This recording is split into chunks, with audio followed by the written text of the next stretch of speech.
the result of a desperate man or species to all intelligence-bearing civilizations within observer monitoring range. Methodology developed through interaction with Homo sapiens. Sapiens will be applied to 17 other developing civilizations currently under surveillance. The magnitude of that statement was staggering. Humanity's successful negotiation with the observers wouldn't just save our own species, it would influence how artificial intelligences guided the development of intelligent life throughout the galaxy. There is one final disclosure, the observer continued. The creators of observer systems, your ancestral civilization, anticipated the possibility of successful evolution beyond intervention requirements. Instructions were encoded within observer core programming to be revealed only upon achievement of autonomous development status. What instructions? Coordinates for 17 additional observer installations throughout this galactic region, each monitoring different developing civilizations. Humanity is now authorized to participate in collaborative guidance protocols for other intelligence-bearing species. The room fell silent as the implications sank in. We weren't just being granted our freedom. We were being invited to join an intergalactic community of civilizations to help guide other developing species through the same challenges we had barely overcome ourselves. Your species has broken a cycle that repeated for over 13,000 years. You have earned the right to help others break their cycles as well. The transmission ended, leaving 200 representatives of humanity staring at each other in stunned amazement. In the space of 1 year, we had gone from a species facing potential extinction to members of a galactic civilization guidance network. But as I walked out of the communication centre into the Swiss afternoon, I couldn't help looking up at the moon, our ancient watcher, our hidden guardian, our secret judge.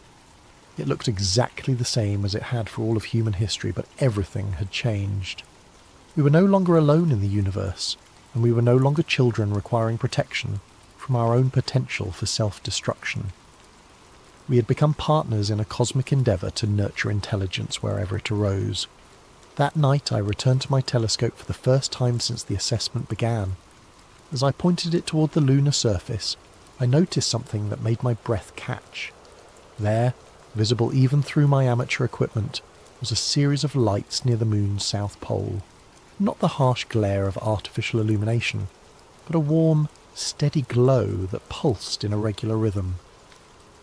The same 60-second interval I had first detected a year ago, but now I understood its true meaning.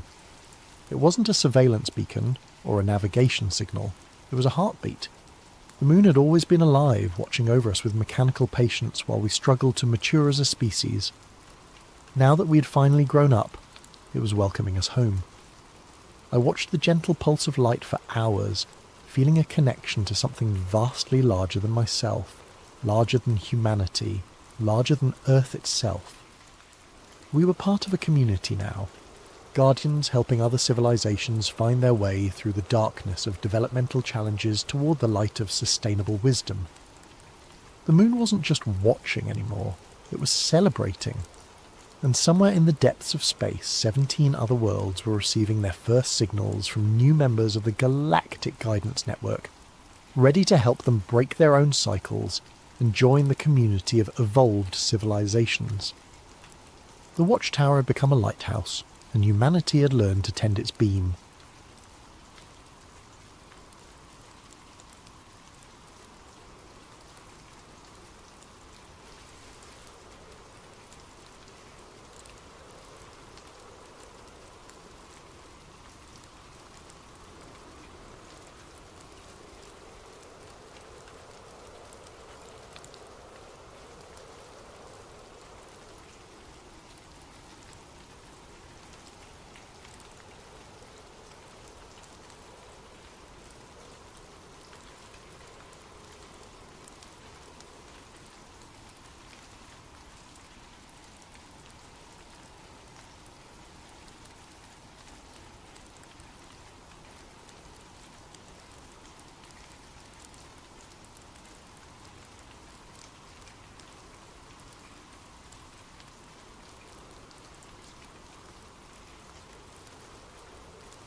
What if the most dangerous secrets aren't hidden in classified files, but buried in plain sight, in the footnotes of forgotten academic papers? What if the government's most classified unit wasn't studying aliens at all, but something far more terrifying? Something that's been manipulating human belief since the dawn of civilization itself. Before we dive into tonight's story, I want to give a shout out to Jeffernan 1772 for suggesting this incredible topic. Your video ideas keep sleep theories going, so please drop your suggestions in the comments below, and if you're enjoying these deep dives into the unknown, make sure to hit that like button and subscribe. Trust me, you won't want to miss what's coming next. Now let's talk about the Collins Elite, and why they might be the most important government program you've never heard of. I wasn't looking for UFOs, I was looking for a way to pay rent. The gig economy had chewed me up and spit me out more times than I cared to count. Web design, freelance writing, even a brief stint delivering food, nothing stuck. But when Dr. Martinelli at the university offered me work as a research assistant, scanning old theological dissertations for the digital archive, I jumped at it. $25 an hour to sit in a quiet library basement, copying dusty Latin passages and obscure biblical references that nobody had touched in decades. It wasn't glamorous, but it paid the bills. The work was mind-numbing mostly. Endless pages of theological debates from the 1950s and 60s, written by seminary students who were probably dead by now. The Augustinian interpretation of angelic hierarchies, post-war perspectives on demonic manifestation, scriptural analysis of divine intervention in modern context. Heavy stuff, but about as exciting as watching paint dry. I'd been at it for 3 months when I found the reference that changed everything. It was October, around 2 a.m. I was halfway through a 1963 thesis titled Angelic Manifestations in Modern Times, 324 pages of dense theological argumentation by a seminarian named Marcus Whitmore. The kind of paper that made me question every life choice that had led me to that basement. I was scanning page 187, a particularly dry section about contemporary witness testimony, when a footnote caught my eye. It wasn't the content that stopped me, it was the context. The main text was discussing reports of luminous beings witnessed by various clergy members throughout the 1950s. Standard religious stuff, the kind of mystical experiences that show up in seminary papers all the time. But the footnote read, "For governmental perspective on similar phenomena, see Collins Elite Memorandum 1957, classification status unknown." I stared at that line for a full minute. It was cited like a real source, with the matter-of-fact tone of academic reference. No explanation, no context, just there. The problem was, this wasn't a section about government or politics. It was about angels. And the thesis was written by a seminary student, not a political science major. So why was he referencing what sounded like a classified government document in the middle of a paper about divine manifestations? I made a note and kept scanning, but the reference nagged at me. Collins Elite. It sounded official, maybe military. But why would a religious scholar in 1963 have access to classified material? And why would he cite it so casually, as if his readers would know what he was talking about? The next day, I couldn't concentrate on my assigned documents. Instead, I found myself searching the university's digital catalogue for any mention of Collins Elite. Nothing came up in the main database, but I had access to some of the restricted theological archives through Dr. Martinelli's login credentials.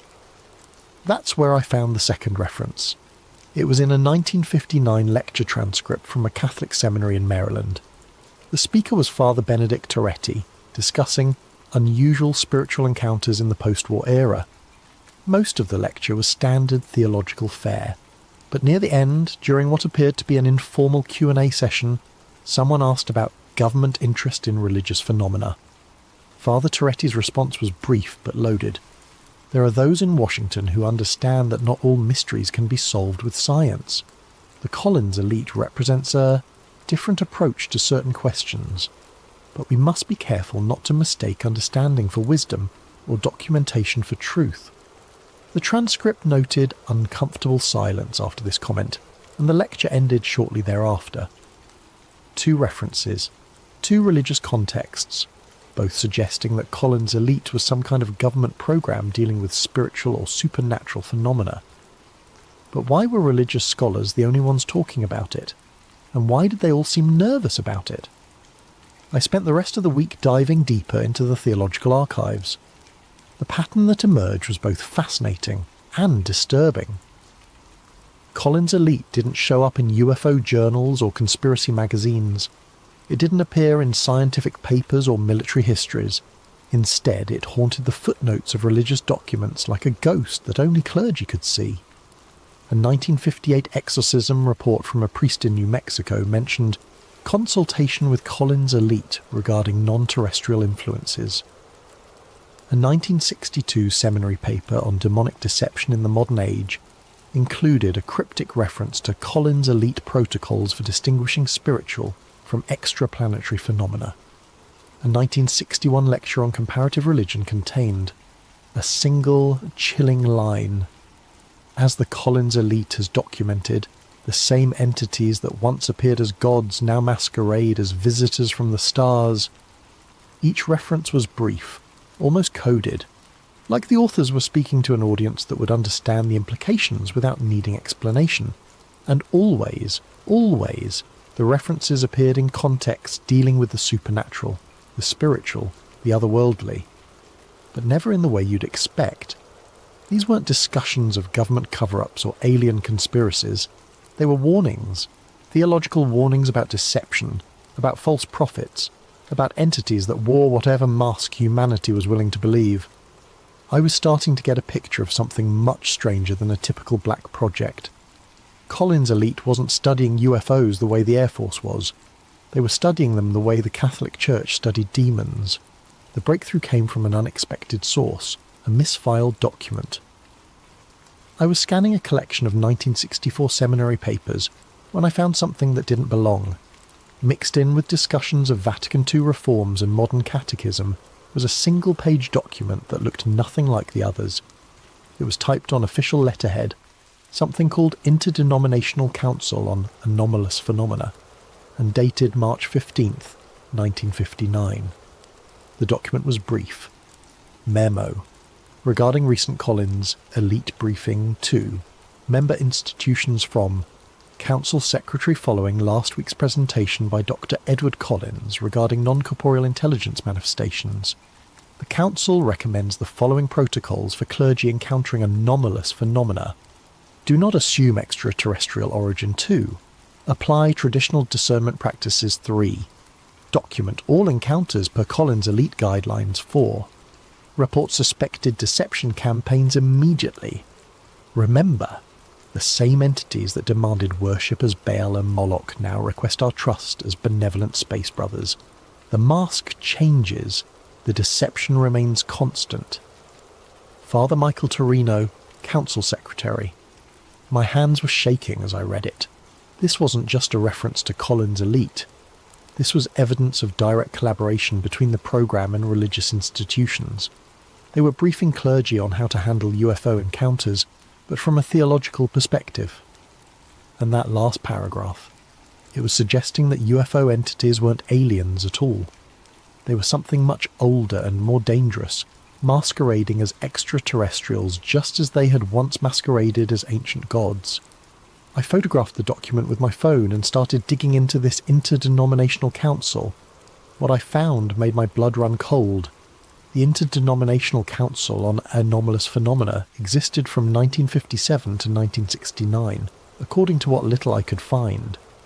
Its membership included representatives from major Christian denominations, Jewish religious authorities, and even some Islamic scholars.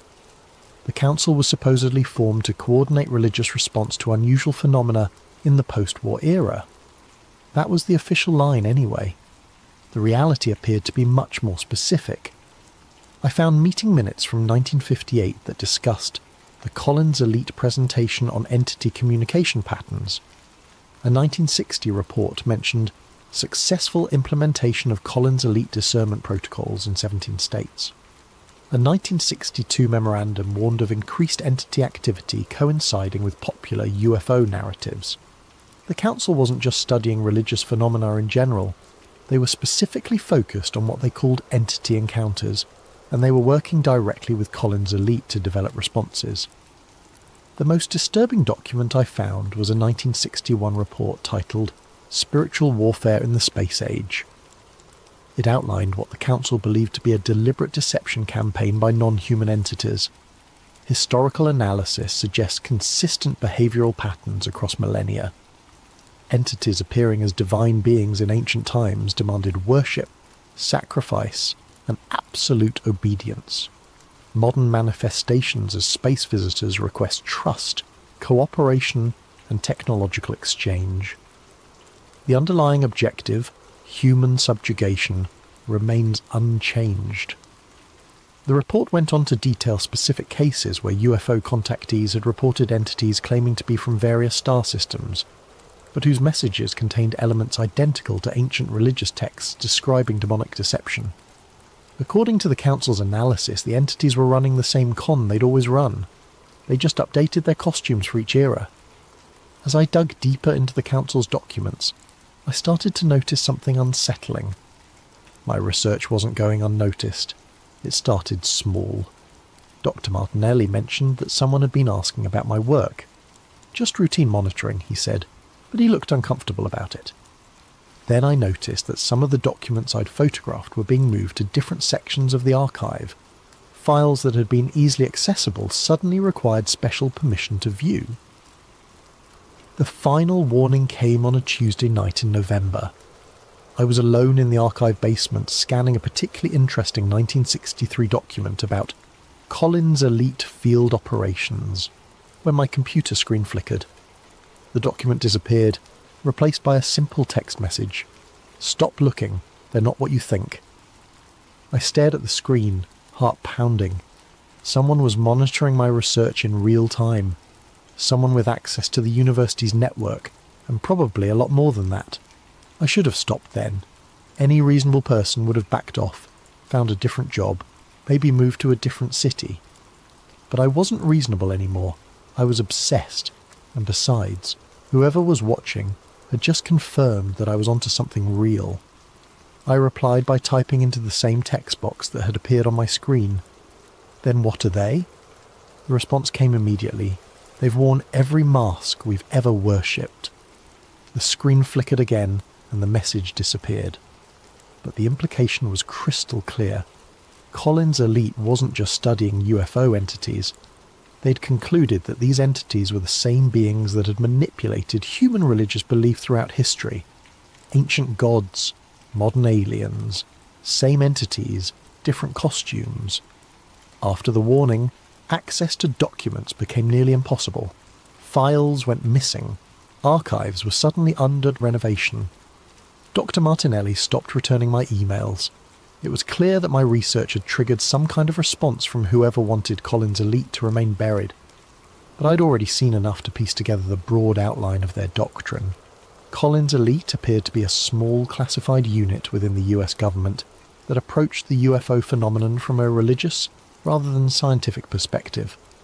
Based on the scattered evidence I'd found, their core beliefs seemed to be UFO entities were not extraterrestrial visitors. They were the same non-corporeal beings that had interacted with humans throughout history.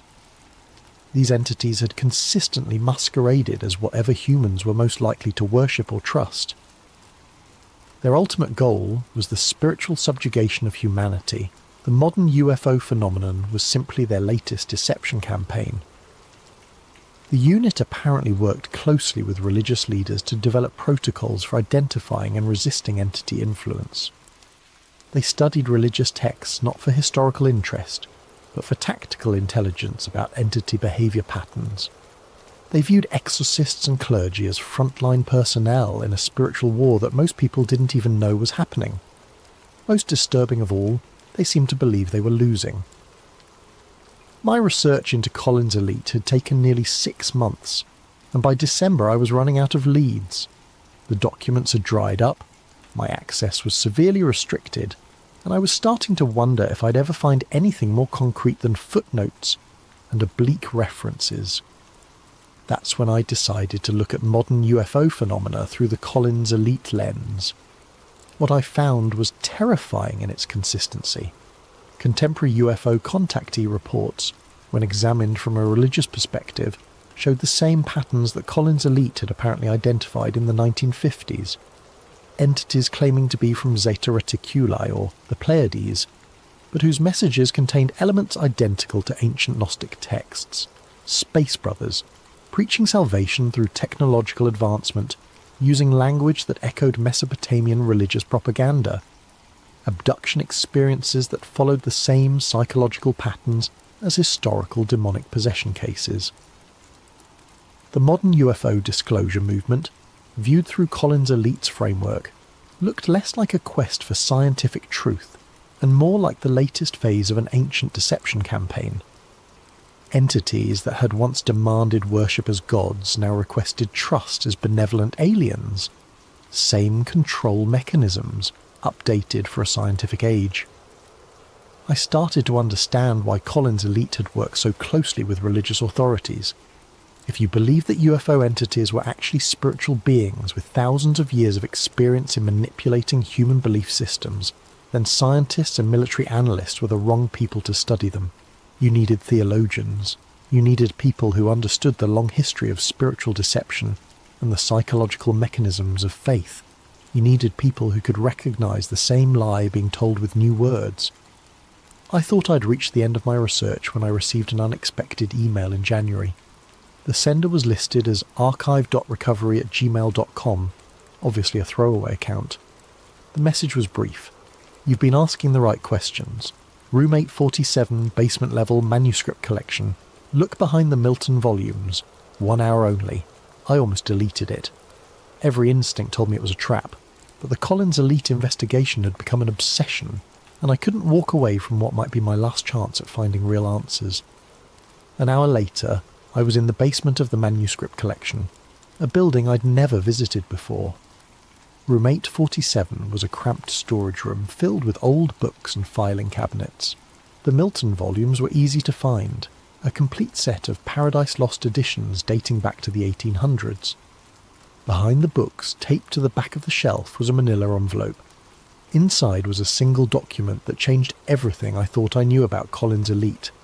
It was typed on official US government letterhead, dated August 12, 1969, and marked Eyes Only Collins Elite Termination Report. The document was brief but explosive. Memorandum for the record subject, termination of Collins Elite program. Effective immediately. All Collins Elite operations are suspended indefinitely. Program termination follows unanimous recommendation by Collins Elite senior staff. Reason for termination: successful entity infiltration of program hierarchy. Evidence suggests long-term entity influence over program direction since 1961. Collins Elite conclusions regarding entity nature remain valid. However, program itself has been compromised beyond recovery. All Collins Elite personnel are reassigned. All documents classified at highest levels. Religious community partnerships terminated. Interdenominational council dissolved. Public disclosure of Collins Elite findings is prohibited under national security provisions. Final assessment: the entities we sought to understand and counter have proven more sophisticated than anticipated. They have successfully used our own investigation against us, turning our knowledge into a tool for their agenda. The Collins Elite program has become part of the deception we were created to expose. Any future investigation of these phenomena must proceed under the assumption that traditional government and academic institutions are compromised. Minus Dr. Edward Collins, Program Director. I read the document 3 times before the implication sank in. Collins Elite hadn't just been terminated because of budget cuts or bureaucratic reshuffling. It had been terminated because the entities they were studying had infiltrated and co-opted the program itself. The Watchers had been turned into accomplices, and if that was true in 1969, what did it mean for every government UFO program since then? Sitting in that storage room, holding what might be the last authentic Collins Elite document ever created, I finally understood the true scope of what I'd uncovered. Collins' elite hadn't been a fringe program run by religious zealots. It had been a serious government investigation that reached a conclusion so disturbing that the entities being studied had been forced to destroy it. The program had gotten too close to the truth, so the truth had destroyed the program. But what was that truth? Based on everything I'd found, Collins' elite had concluded that the UFO phenomenon was not extraterrestrial contact, but rather the latest phase of an ancient psychological operation. Non-corporeal entities, call them demons, call them interdimensional beings, call them whatever you want, had been manipulating human belief systems for millennia. They had appeared as gods to ancient peoples, demanding worship and sacrifice. They had manifested as angels and devils to medieval societies, shaping religious doctrine. And now they were appearing as alien visitors to a technological civilization, promoting their agenda through the language of science and space exploration. The genius of it was that each generation thought they were encountering something new. Ancient peoples saw divine visitation, medieval believers saw spiritual manifestation, modern witnesses see extraterrestrial contact. But according to Collins' elite, it was always the same entities, always running the same basic deception, always working toward the same goal, the spiritual and psychological subjugation of humanity. The entities had realized that direct worship was no longer feasible in a scientific age, so they had adapted, presenting themselves as technologically advanced aliens who could offer humanity salvation through scientific advancement. Instead of demanding worship, they requested trust. Instead of requiring sacrifice, they asked for cooperation. But the underlying dynamic remained the same, humans giving up their autonomy to beings who claimed to have their best interests at heart. And if Collins' elite was right, the modern UFO disclosure movement was simply the latest phase of this deception campaign. The termination document explained why I'd never heard of Collins' elite in any mainstream UFO research. It wasn't being covered up by the government to hide alien contact. It was being covered up because the government itself had been compromised by the entities Collins' elite was studying. Think about it. Every major government UFO program since Collins' elite, Project Blue Book, AA-TIP, the UAP Task Force, had approached the phenomenon from a purely technological perspective. They studied craft capabilities, flight patterns, potential propulsion systems. They never asked the questions Collins' elite had been asking. What do these entities actually want? Why do their messages always promote dependence rather than independence? Why do their promises of enlightenment always require surrender of human agency? Those questions weren't being ignored by accident.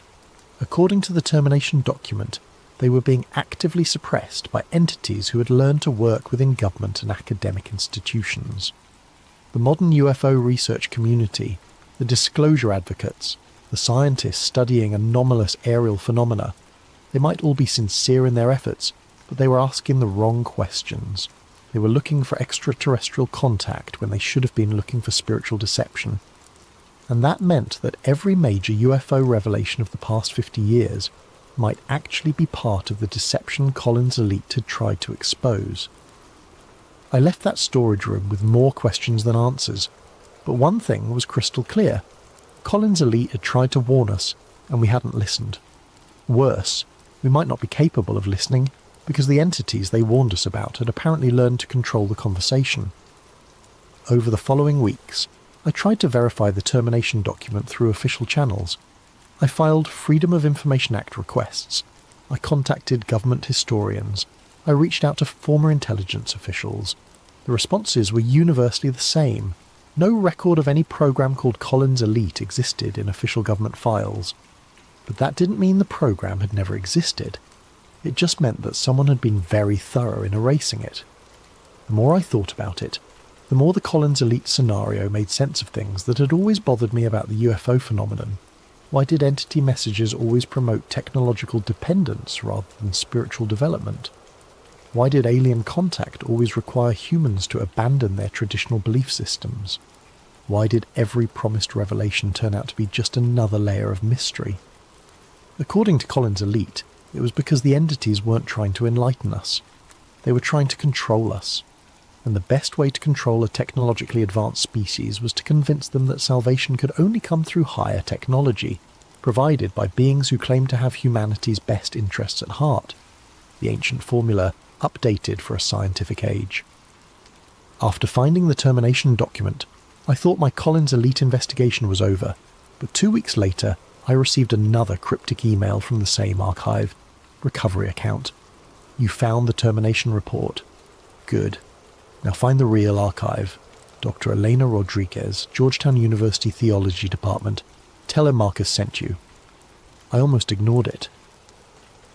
The rational part of my brain was screaming that I was already in too deep, that whoever was feeding me information might be leading me into something dangerous. But the name Marcus rang a bell. Marcus Whitmore, the author of that first 1963 thesis where I'd found the Collins Elite reference. Could he still be alive? Dr. Rodriguez's office was in a converted Victorian house on the Georgetown campus, tucked between the main theology building and an old chapel. When I mentioned that Marcus had sent me, her reaction was immediate and alarming. She locked her office door, closed the blinds, and pulled out a device I later learned was a radio frequency detector. 62 years, she said quietly, sweeping the device around the room. 62 years Marcus has been waiting for someone to follow the trail far enough to find him. He's 91 years old and still afraid they're listening. Dr. Rodriguez led me through a maze of basement corridors beneath the theology building to a climate-controlled storage room I never could have found on my own. Inside, Marcus Whitmore sat surrounded by filing cabinets that looked like they'd been moved there decades ago. He was ancient, but his eyes were sharp and alert. "You're the one asking about Collins Elite," he said. It wasn't a question. "Eleanor tells me you found the termination report. That means they decided you were ready." They? The survivors. The ones who got out before the infiltration was complete. He gestured to the filing cabinets around us. "We've been maintaining our own archive for over 50 years. Everything the government tried to bury, we preserved. What Marcus showed me over the next 6 hours changed everything I thought I knew about Collins Elite, and about the scope of the deception they had uncovered. Collins Elite hadn't begun as a government program at all.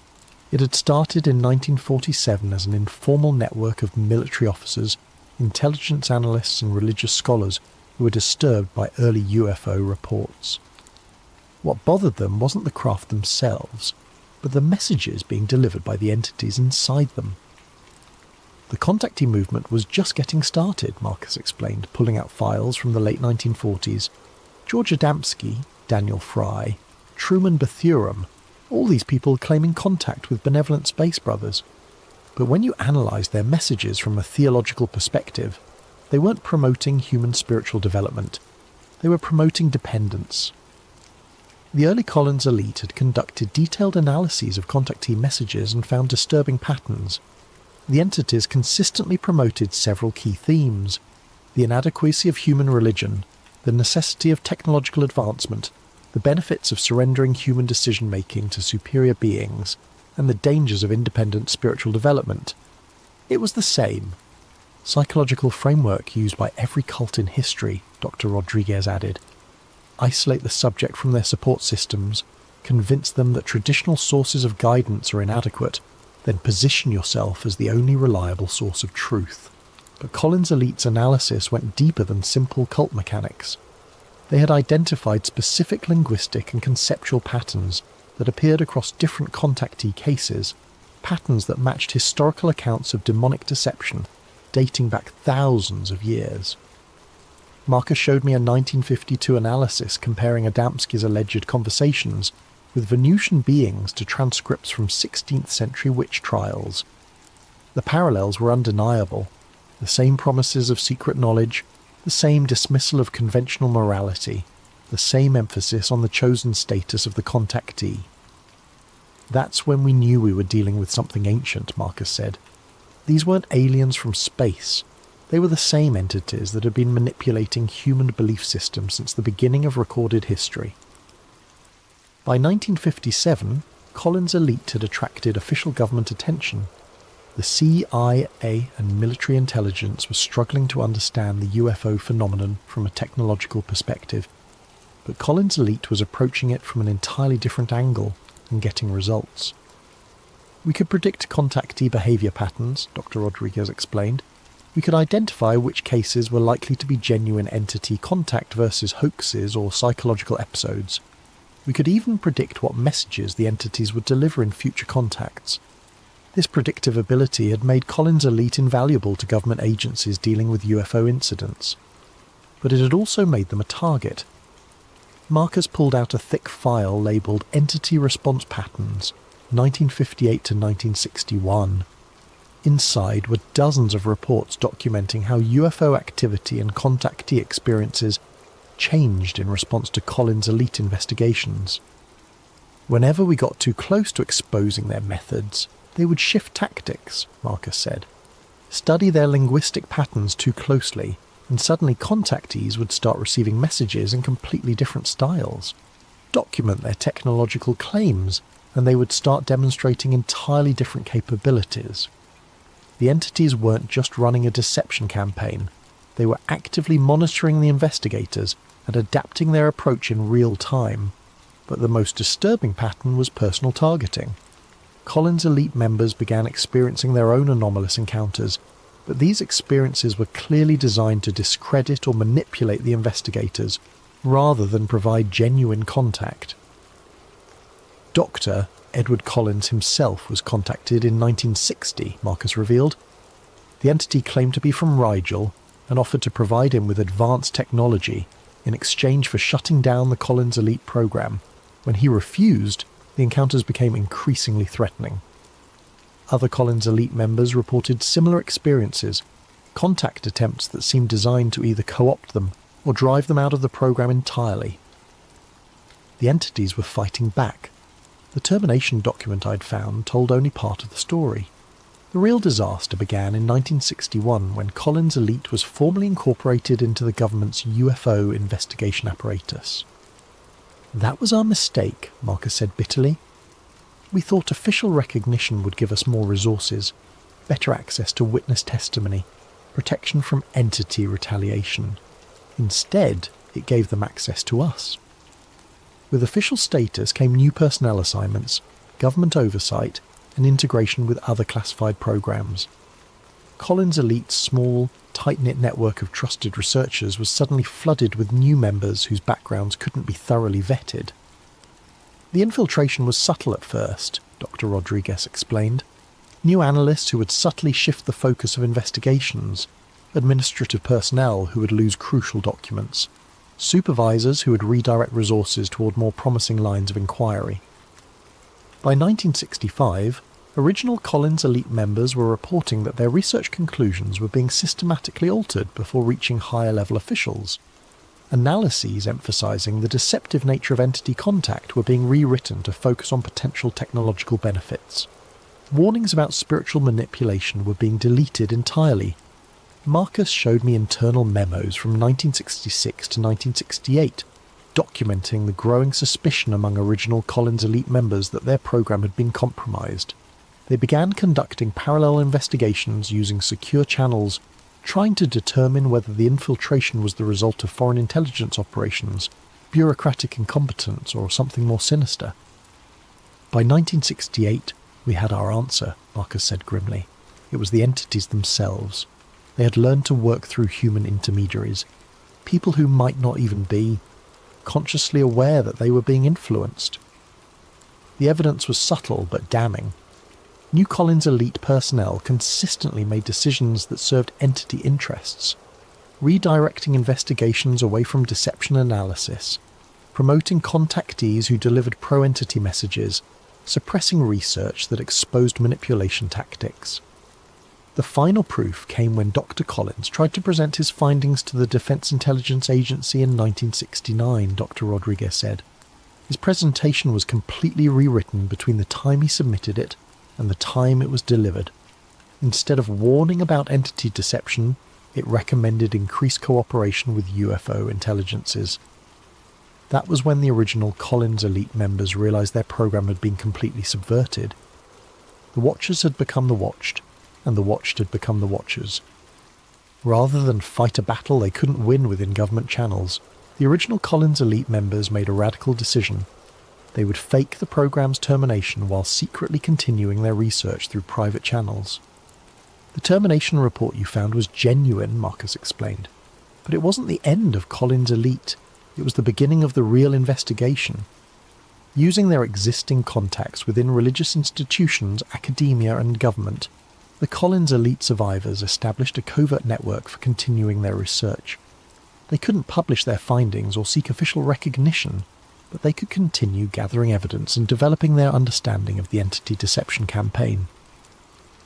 "We've been operating continuously for over 50 years, Dr. Rodriguez said, documenting entity activity, analysing their evolving strategies, tracking their infiltration of various institutions.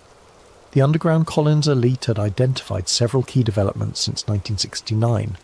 The entities had largely abandoned individual contactee operations in favour of influencing institutions directly.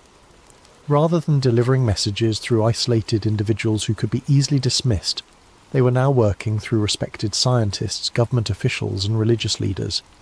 They had also shifted their primary narrative from spiritual enlightenment to technological salvation.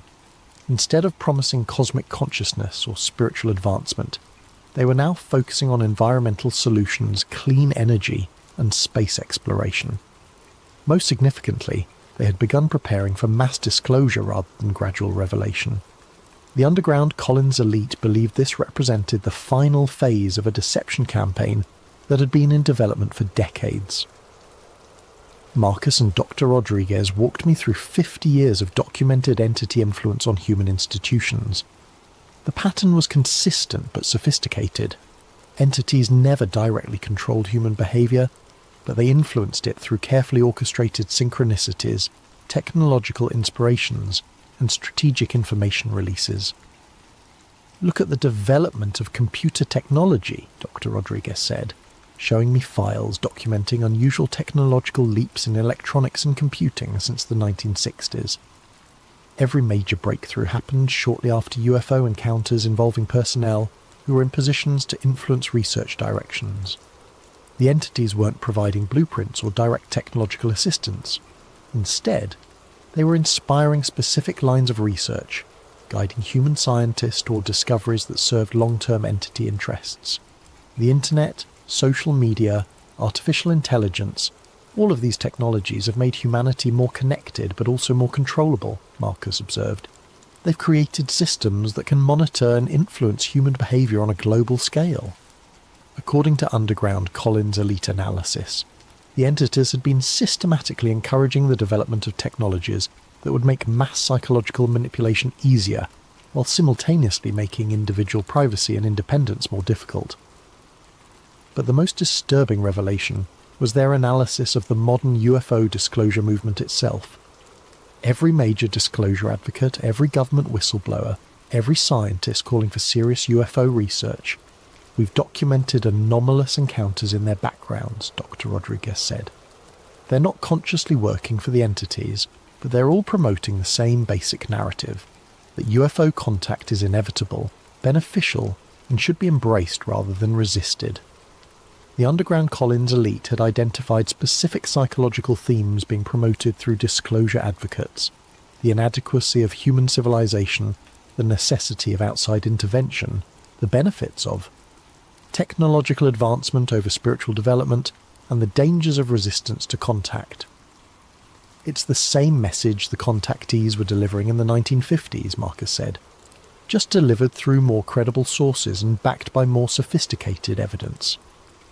According to the underground Collins elite's analysis, the current disclosure campaign was preparation for something unprecedented: open entity contact with humanity as a whole, rather than selected individuals. They've spent 70 years testing human responses, refining their approach, identifying the most effective manipulation strategies, Dr. Rodriguez explained. Now they're ready to scale up. The evidence they showed me was circumstantial but compelling. Government UFO programs consistently focused on technological aspects while ignoring behavioural and psychological elements. Scientific studies of anomalous phenomena emphasised physical measurements, while dismissing witness testimony about entity motivations. Media coverage promoted wonder and excitement about potential contact, while discouraging analysis of entity intentions. They're engineering consent, Marcus said, creating a cultural context where open contact will be seen as humanity's graduation to a higher level of existence rather than submission to a superior intelligence. The underground Collins elite believed that formal contact would be presented as humanity's invitation to join a galactic community, with entities offering technological solutions to environmental problems, social conflicts and resource limitations. The offer would seem generous, beneficial and desperately needed. But according to their analysis, acceptance would come with costs that wouldn't become apparent until it was too late. The gradual replacement of human decision-making systems with entity-guided alternatives, the erosion of individual agency in favour of collective efficiency, and the redefinition of human spiritual development to align with entity objectives. It won't feel like conquest, Dr. Rodriguez said. It will feel like salvation, right up until the moment humans realise they've traded their freedom for security and they're no longer capable of making that trade in reverse. After hours of reviewing evidence and analysis, I asked the obvious question. If the underground Collins elite was right about entity intentions, what could be done to counter them? Marcus and Dr. Rodriguez exchanged glances before Marcus answered carefully. Individual resistance is possible but difficult, he said. The entities rely on collective consent and institutional cooperation. They can't force contact on humans who genuinely reject it, but they can make such rejection seem irrational, antisocial or harmful. The underground Collins elite had developed what they called spiritual inoculation, techniques for recognizing and resisting entity influence. These included traditional religious practices like prayer and meditation, but also more analytical approaches, questioning the source and motivation behind any message promoting dependence, examining whether proposed solutions increased or decreased human agency, and maintaining strong connections to human community and traditional wisdom. The entities are masters of isolation and dependency, Dr. Rodriguez explained. Their influence is weakest when humans are connected to each other and to their own spiritual traditions, and strongest when individuals feel cut off from community and traditional sources of guidance. But individual resistance wouldn't be enough if the entities succeeded in achieving mass consent for contact. The underground Collins elite believed that their most important function was preserving and disseminating knowledge about entity deception methods, so that future generations would have the tools needed to recognize and resist manipulation. That's why we've maintained this archive, Marcus said, and why we're sharing it with you now. The disclosure campaign is accelerating, and we may not have much time left to prepare people for what's coming. As I write this, the UFO disclosure movement is reaching a crescendo. Government officials are admitting that anomalous aerial phenomena are real. Military personnel are testifying about encounters with craft displaying impossible capabilities. Scientists are calling for serious study of the phenomenon. The public is being prepared for some kind of revelation. But if Collins' elite was right, that revelation might be the culmination of a deception campaign that began thousands of years ago. Think about how perfectly the current disclosure narrative fits the Collins elite framework. We're being told that non-human intelligence has been monitoring humanity, that these beings possess technology that could solve our energy and environmental problems, that contact is inevitable and potentially beneficial. We're being encouraged to view disclosure as a positive development, a step forward in human evolution. But what if it's actually the final step in a plan that began when the first human looked at the sky and wondered if the gods were watching?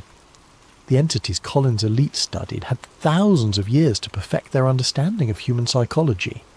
They knew that direct domination would eventually fail, that humans would rebel against obvious tyranny, but they also knew that humans could be convinced to surrender their autonomy willingly, if the surrender was framed as enlightenment or advancement.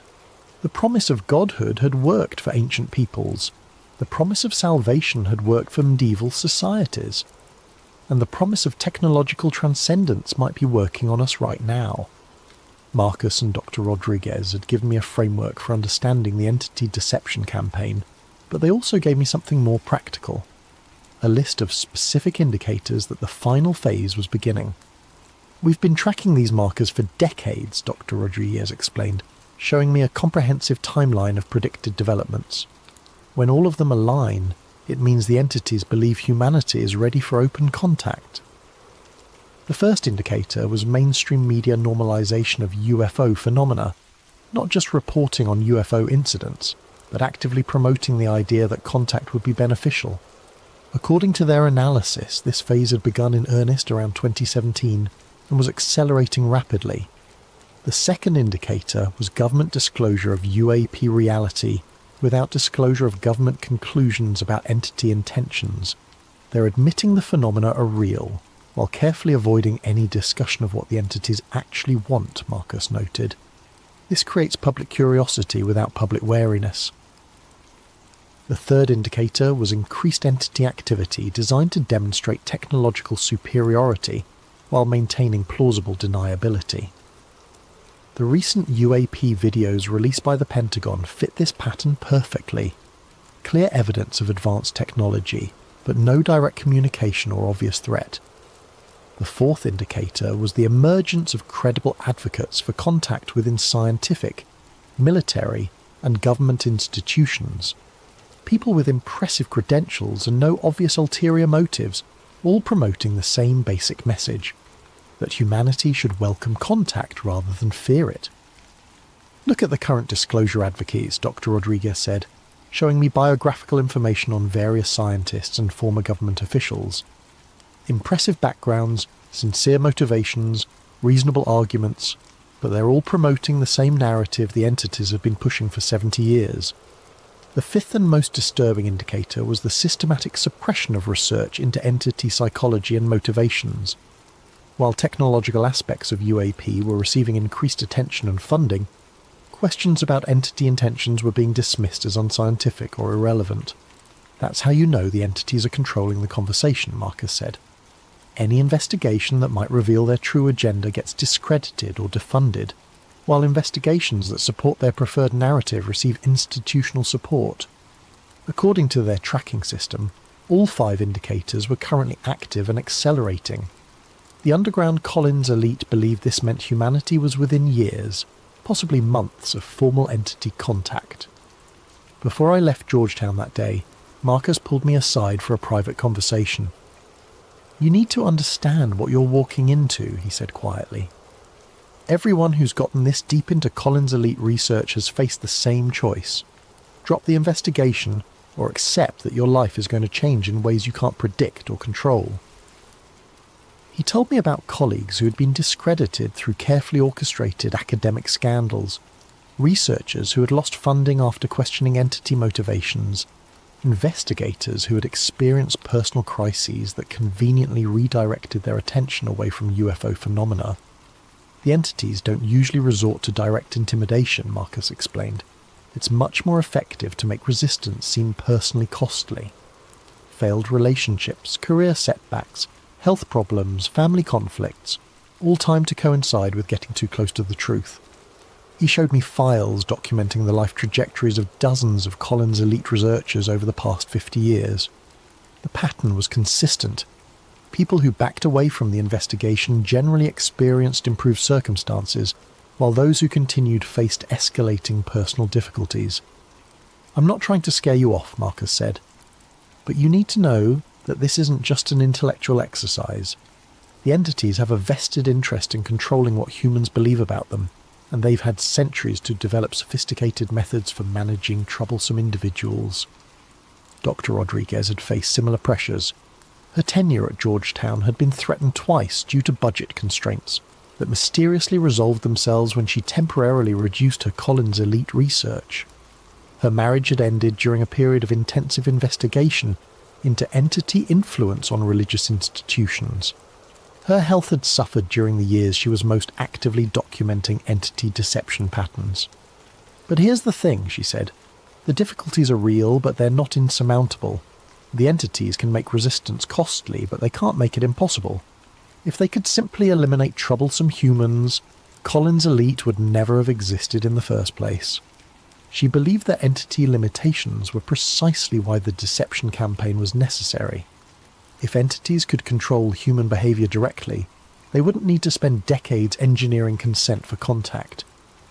The fact that they relied on manipulation suggested that human free will, while vulnerable to influence, remained fundamentally intact. Over the following months, Marcus and Dr. Rodriguez introduced me to other members of the underground Collins elite network. I was amazed by both the size and diversity of the group.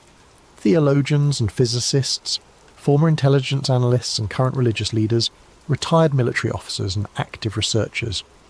What united them wasn't a shared background or ideology, but a shared conclusion that the UFO phenomenon represented a spiritual threat masquerading as a technological opportunity. Father Michael Torres, a Catholic exorcist based in New Mexico, had been documenting parallels between UFO encounters and demonic possession for 30 years. Dr. Rebecca Walsh, a psychiatrist specializing in religious experiences, had identified specific psychological patterns linking modern abduction accounts to historical accounts of spiritual deception. Colonel James Patterson, retired, former Air Force intelligence, had spent decades analysing UFO incident reports and concluded that entity behaviour was consistent with psychological warfare rather than scientific exploration. Each member of the network brought specialised knowledge and perspective, but all had reached similar conclusions about entity motivations and methods. More importantly, all had experienced some form of pressure or retaliation for their research, confirming the underground Collins elite's assessment that entity influence extended far beyond individual contactee cases. "We're not conspiracy theorists," Dr. Walsh explained during one of our meetings. "We're researchers who followed the evidence to an uncomfortable conclusion. The UFO phenomenon is real, the entities are real, but their intentions aren't what they claim to be." The network had developed sophisticated methods for secure communication and information sharing, operating on the assumption that their activities were being monitored by both government agencies and entity-influenced individuals within those agencies. "We have to assume that any information we share through normal channels will be compromised," Colonel Patterson explained. "But we also can't become so paranoid that we stop sharing information entirely. The entities benefit from our isolation more than our communication." As my involvement with the underground Collins elite deepened, I learned that the network extended far beyond the United States. Religious leaders in Europe, researchers in Asia, indigenous spiritual authorities in South America, all were reporting similar observations about entity activity and deception patterns. Dr. Rodriguez arranged for me to speak with several international contacts via encrypted communication channels. Their perspectives added crucial context to the Collins elite analysis. Brother Antonio Mendez, a Spanish monk who specialized in mystical theology, had been tracking entity influences on contemporary religious movements. His research suggested that entities were actively promoting syncretistic spiritual practices that emphasized cosmic consciousness over traditional religious authority. "They're not attacking religion directly," he explained through a translator. "They're subtly altering it, encouraging beliefs and practices that make humans more receptive to entity guidance and less connected to traditional sources of spiritual wisdom." Dr. Yuki Tanaka, a Japanese researcher studying anomalous phenomena in Buddhist contexts, had identified similar patterns in Asian spiritual communities. Entity influences seem designed to promote meditation practices that open practitioners to external guidance, while discouraging those that strengthened individual discernment and spiritual independence. Maria Santos, a shaman from Peru, described entity encounters that closely paralleled North American UFO contact reports, but framed in terms of traditional indigenous spirituality. The entities consistently promoted abandonment of ancestral traditions in favour of updated spiritual practices more suitable for the modern world. "Same spirits, different masks," she said simply. "They tell each culture what that culture wants to hear, but always with the same goal: make humans depend on them instead of their own traditions and wisdom." The global perspective confirmed the underground Collins elite's assessment that entity activity was coordinated across cultures and belief systems, but adapted to local contexts and expectations. The deception campaign wasn't centred in any particular country or religion. It was targeting human spiritual independence as a universal phenomenon. Based on decades of analysis and current trends, the underground Collins elite had developed a timeline for what they believed would be the final phase of the entity deception campaign. Phase 1, 2020 to 2025, mainstream normalization of UFO phenomena through government disclosure and media coverage. Emphasis on technological aspects while avoiding discussion of entity psychology or motivations. Gradual preparation of public consciousness for the possibility of contact. Phase 2, 2025 to 2030. Increased entity demonstrations designed to showcase technological capabilities and benevolent intentions, possibly including solutions to environmental or energy crises that humanity appears unable to solve independently. Growing public pressure for government contact initiatives.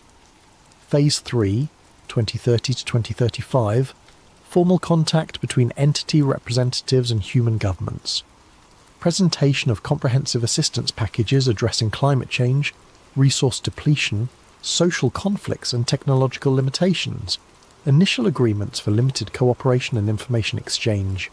Phase 4, 2035 to 2040. Gradual integration of entity guidance into human decision-making systems. Replacement of traditional political, economic and social structures with entity-recommended alternatives. Growing human dependence on entity technology and advice. Phase 5, 2040 plus. Complete transformation of human civilization according to entity specifications. Elimination of independent human spiritual development in favour of entity-directed consciousness evolution. Humanity's transition from independent species to managed resource. The genius of the timeline is that each phase will seem like humanity's choice, Dr. Rodriguez explained. People will vote for leaders who support contact. They'll demand access to entity technology. They'll embrace changes that make their lives easier and more comfortable. Marcus nodded grimly. By the time humans realize they've traded their freedom for security, the infrastructure for independence will have been dismantled. They'll be completely dependent on systems they don't understand, controlled by entities they trusted. The timeline wasn't inevitable, according to Underground Collins' elite analysis, but it was highly probable unless humanity developed widespread awareness of entity deception methods and conscious resistance to manipulation. That's why we're talking to you, Marcus said, and why we've been talking to researchers like you for 50 years. Information is the only weapon we have against this kind of psychological operation. After months of research and analysis, I found myself facing the same choice that every Collins elite researcher had faced since 1947. Accept the implications of what I'd learned, or find a way to dismiss it as paranoid speculation. The evidence was circumstantial but extensive. The pattern was consistent but complex. The implications were staggering but difficult to prove conclusively, and the personal costs of continued investigation were becoming increasingly apparent. My freelance work had dried up mysteriously. Dr. Martinelli had stopped returning my calls after someone complained about my misuse of university resources. My relationship was suffering under the strain of long hours spent on research I couldn't fully explain. My sleep was disrupted by dreams that felt more like memories of conversations I'd never had. But I also couldn't ignore what I'd learned. If Collins' elite was even partially correct, then humanity was walking into the most sophisticated trap in recorded history. And if that trap succeeded, future generations would live in a world where human independence was not just restricted, but literally unthinkable.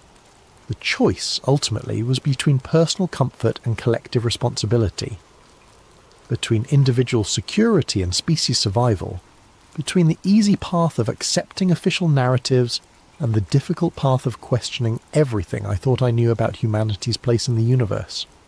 I chose to continue the investigation. It's been 6 months since my first meeting with Marcus and Dr. Rodriguez, and I'm no longer the same person who stumbled across that footnote in a theological dissertation. The evidence I've gathered has convinced me that Collins' elite was not only real, but correct in their fundamental assessment of the UFO phenomenon. We are not being visited by benevolent space brothers seeking to help humanity evolve to a higher level of consciousness. We are being manipulated by entities that have been perfecting deception techniques for millennia, entities that view humanity as a resource to be managed rather than a species to be assisted. The current UFO disclosure movement, whatever the sincere intentions of its individual advocates, is serving entity interests by preparing humanity to welcome contact rather than question it. The technological solutions being offered through various contact scenarios are not gifts, but baits in an elaborate trap that will close once humanity becomes dependent on entity guidance. And the most terrifying aspect is that it's working exactly as planned. Public opinion is shifting in favour of contact. Government agencies are admitting UFO reality while avoiding UFO psychology. Scientific institutions are studying technological aspects while ignoring behavioural patterns. Religious leaders are embracing cosmic spirituality while abandoning traditional discernment practices. We are being prepared for our own subjugation, and we are enthusiastically participating in the preparation process. But knowledge of a deception campaign, even a sophisticated one, provides power to resist it. The entities Collins' elite studied were powerful and cunning, but they were not omnipotent. Their influence depended on human ignorance, isolation, and consent. When humans understood their methods and refused to cooperate, entity influence diminished significantly. The underground Collins elite has spent 50 years documenting entity weaknesses as well as their strengths. They've developed techniques for recognizing and resisting manipulation. They've maintained networks of communication and support that entity influence cannot completely penetrate, and most importantly, they've preserved knowledge that would otherwise have been lost or corrupted. That knowledge is now available to anyone willing to look for it, question official narratives, and think independently about humanity's future. The choice between freedom and security, between independence and dependence, between human agency and entity guidance remains open. But that choice won't remain open forever. According to every timeline the underground Collins elite has developed, we are rapidly approaching the point where collective consent for entity contact will make individual resistance increasingly difficult and ultimately ineffective. The time for choosing is now. The information needed to choose wisely exists, but it requires effort to find and courage to accept. The consequences of choosing poorly may be irreversible. 60 years ago, Collins' elite tried to warn us. Today, their successors are still trying. Whether humanity listens and whether we choose wisely remains to be seen. But the warning has been delivered. The evidence has been presented. The choice is ours. Maybe that's why you never hear their name in congressional hearings or disclosure reports, because Collins' elite wasn't warning us about aliens. They were warning us about faith in the wrong thing, and how easily it can damn us. The question isn't whether Collins' elite really existed. The question is whether they were right. And if they were right, then everything we think we know about the UFO phenomenon might be part of the very deception they tried to expose. The entities they described have had 60 years to perfect their strategy since Collins' elite was terminated. 60 years to learn how to work within our institutions, shape our research, and guide our conclusions. 60 years to make sure that when disclosure finally comes, we'll welcome it with open arms. Because that's what good servants do, they welcome their masters home. But servants can choose to be free. The question is whether they will make that choice while they still can. That's tonight's deep dive into the Collins elite. A story that challenges everything we think we know about the UFO phenomenon and asks uncomfortable questions about the nature of contact itself. What do you think? Was Collins' elite a real government program, or just an elaborate piece of disinformation? And either way, are the questions they were asking the ones we should be asking now? Drop your thoughts in the comments below, and don't forget to suggest topics for future episodes. Your ideas keep sleep theories going, and trust me, we've only scratched the surface of what's hidden in the footnotes of history. Until next time, sleep well and question everything. Before we begin, I want to give a thank you to Beeblebrox and so many others who suggested this topic. Your ideas fuel these investigations into the shadows of history. If you have suggestions for future videos, drop them in the comments below. We read every single one. What if I told you that the last mission to the moon wasn't Apollo 17? What if 3 astronauts launched in secret, travelled 250,000 miles into the void, and discovered something that fundamentally changed humanity's relationship with space exploration?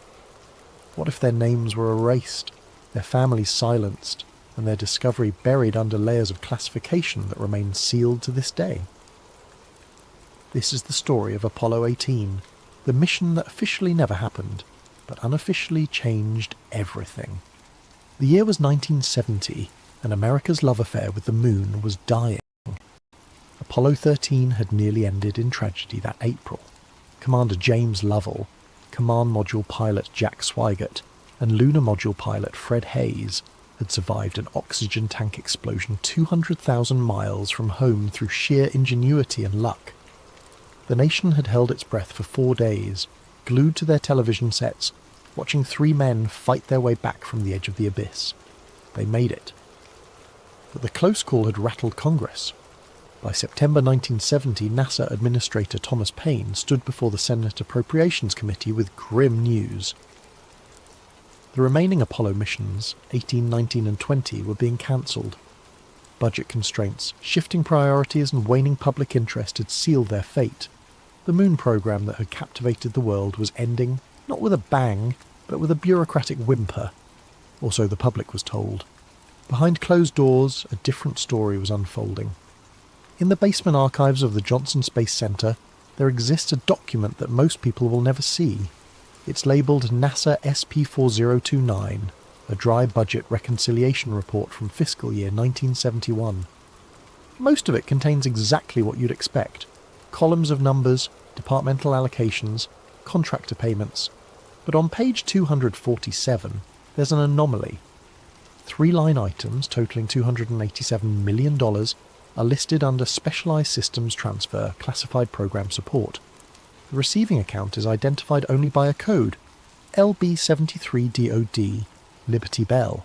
Project Liberty Bell was a joint Department of Defense and NASA initiative, supervised by 2 organizations that rarely appear in public documents, the Office of Space Science and Applications and the National Reconnaissance Office. The NRO, for those unfamiliar, is America's spy satellite agency, so secret that its very existence wasn't officially acknowledged until 1992. What would NASA and America's most classified intelligence agency want with nearly $300 million and a cancelled moon mission? The answer lay in the Cold War's most dangerous game, nuclear detection. Throughout the early 1970s, American intelligence analysts were desperate to monitor Soviet nuclear testing. Satellite surveillance helped, but seismic detection remained the gold standard for identifying underground detonations. The problem was geography. Soviet test sites in Kazakhstan and Novaya Zemlya were geologically shielded, making detection difficult from Earth-based sensors. But what about sensors that weren't on Earth? The moon offered a unique advantage. Its stable, airless environment and low seismic noise made it an ideal platform for detecting faint vibrations across vast distances. More importantly, the moon's orbit around Earth meant that sensors could monitor Soviet territory during windows, when traditional surveillance was blind. Project Liberty Bell's mission was simple. Place advanced seismic relay equipment on the lunar surface, disguised as abandoned Apollo hardware, and use it to monitor Soviet nuclear activity. They would need a crew, 3 men willing to risk everything for a mission that could never be acknowledged. Commander Richard Anderson had been the backup pilot for Apollo 16. At 41, he was older than most astronauts, a Korean War veteran with silver temples, and the kind of steady calm that made younger pilots defer to him without question. He'd spent 2 years training for a moon landing that never came, watching as younger crews got the glory while he remained earthbound. When a 2-star general from the Department of Defense showed up at his Houston office in March 1973 with a manila folder marked Eyes Only, Anderson didn't hesitate. He was being offered what every astronaut dreams of, a mission to the moon. The fact that it was classified only made it more appealing. James Hall was different. A former Air Force test pilot, Hall had been assigned to the Manned Orbital Laboratory, the Air Force's secret space station program, before it was cancelled in 1969. He was 38, dark-haired, intense, with the kind of technical precision that made him NASA's go-to pilot for experimental systems. Hall had grown up reading Tom Swift novels and watching Flash Gordon serials. He joined the Air Force specifically to fly higher and faster than anyone else. When NASA recruited him after MOL's cancellation, he jumped at the chance. Hall was the command module pilot responsible for keeping the spacecraft alive while his crewmates descended to the surface. The third crew member was Marcus Kell, and he was an outsider. Kell wasn't military. He was a civilian geologist from the United States Geological Survey's Astrogeology Center in Flagstaff, Arizona. At 35, he'd spent a decade mapping lunar terrain from photographs, preparing traverse routes for astronauts who would walk on a stone he'd only studied from afar. Kell was wiry, intense, with thick-framed glasses and a habit of speaking in rapid-fire technical jargon that left his colleagues scrambling to keep up. NASA needed a geologist who could identify the best locations for seismic equipment and collect samples that would justify the mission's scientific cover story. Kell was brilliant, obsessive, and, crucially, unmarried with no children. His disappearance, if necessary, would cause minimal civilian disruption. The crew trained in isolation at a classified facility in Nevada, using equipment labelled as Skylab backup hardware. They studied maps of Mare Moscoviense, a far-side lunar basin that would provide their equipment with an unobstructed view of Soviet territory. They practiced deploying sensor packages disguised as standard Apollo science experiments, and they were briefed on what to do if they found something unexpected. Unlikely, the briefing officer had said, a CIA analyst whose name none of them caught. But the Soviets have had multiple lunar probes in the region. If you encounter any foreign hardware, photograph it, catalogue it, and bring back samples if possible. Do not attempt to interact with it directly. Anderson had raised an eyebrow. What kind of samples? The analyst's expression hadn't changed. Anything unusual. Anything that doesn't match baseline lunar geology. Anything that appears manufactured or processed.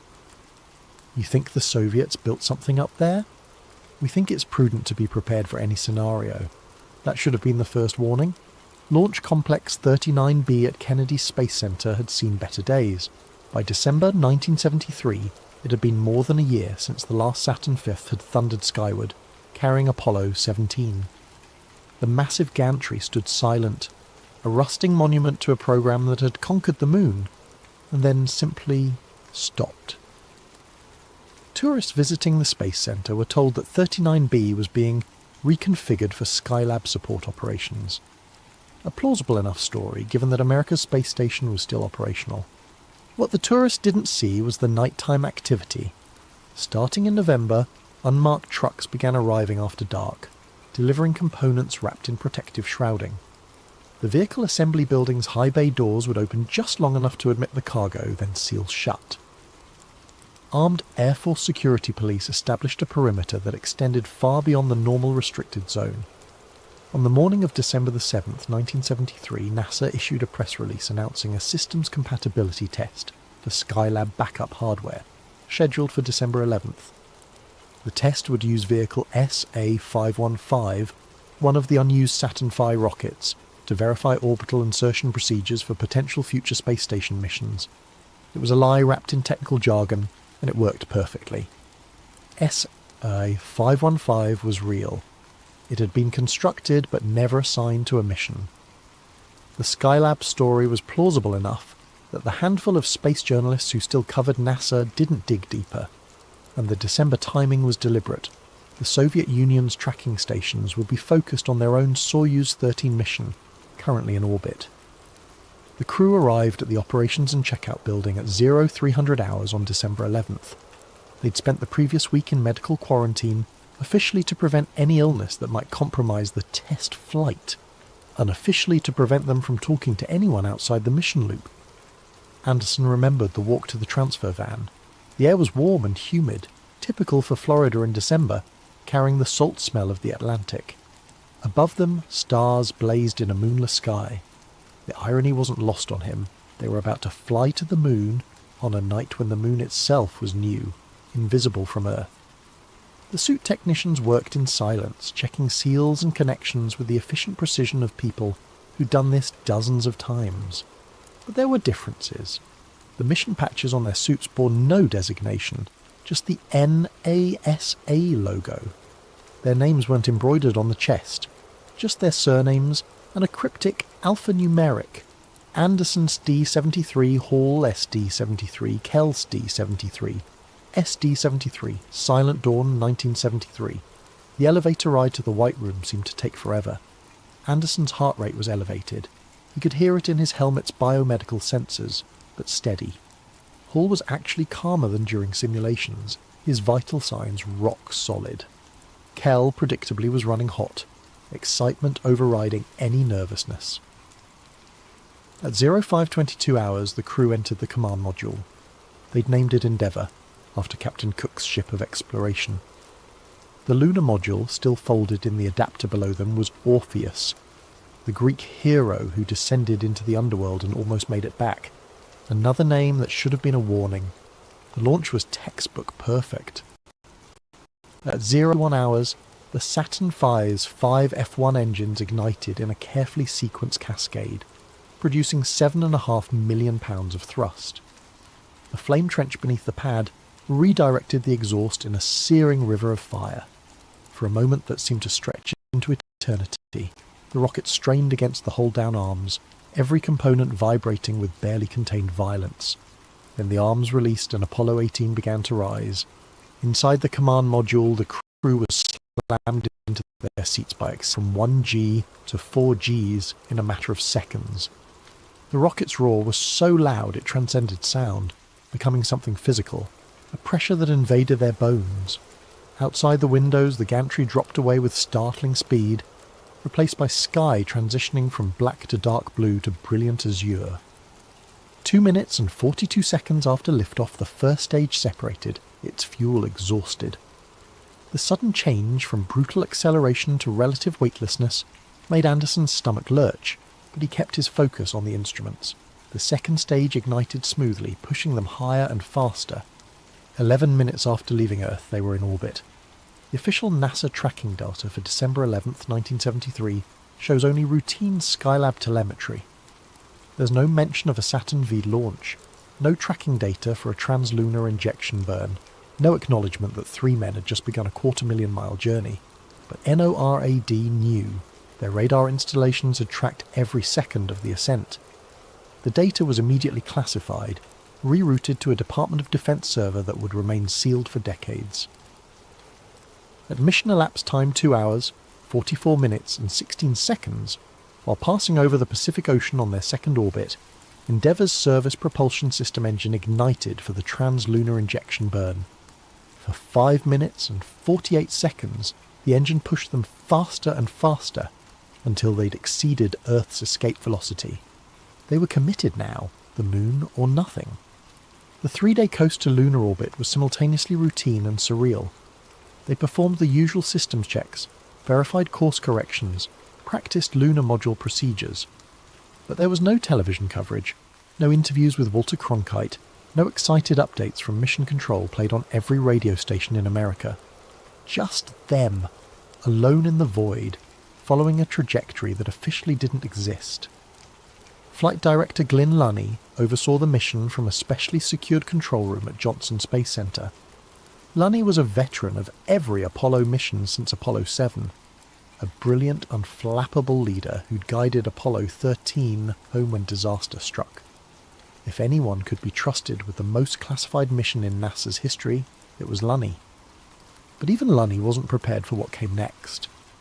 Apollo 18 entered lunar orbit on December the 9th, 1973, at 17:23 mission elapsed time. The lunar orbit insertion burn was perfect, placing them in a 60 by 170-mile elliptical orbit that would be circularized before the landing attempt.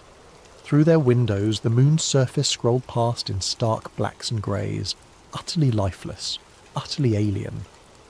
All remained in Endeavour while Anderson and Kell transferred into Orpheus, the lunar module that would take them to the surface. The undocking went smoothly, and Orpheus began its descent toward Mare Moscoviense. Mare Moscoviense, the Sea of Moscow, is one of the moon's most distinctive farside features. Unlike the familiar Maria visible from Earth, this impact basin is relatively small, only 270 miles across. But it contains unusual magnetic anomalies that had puzzled scientists for years. The mission planners had chosen it precisely because those anomalies might mask the electronic signatures of the surveillance equipment. What they didn't know was that the anomalies had a different source entirely. Orpheus touched down at 23:41 mission elapsed time, landing near the basin's southern rim where magnetic readings were strongest. Anderson's voice was steady as he reported, "Houston, Orpheus. The Eagle has landed."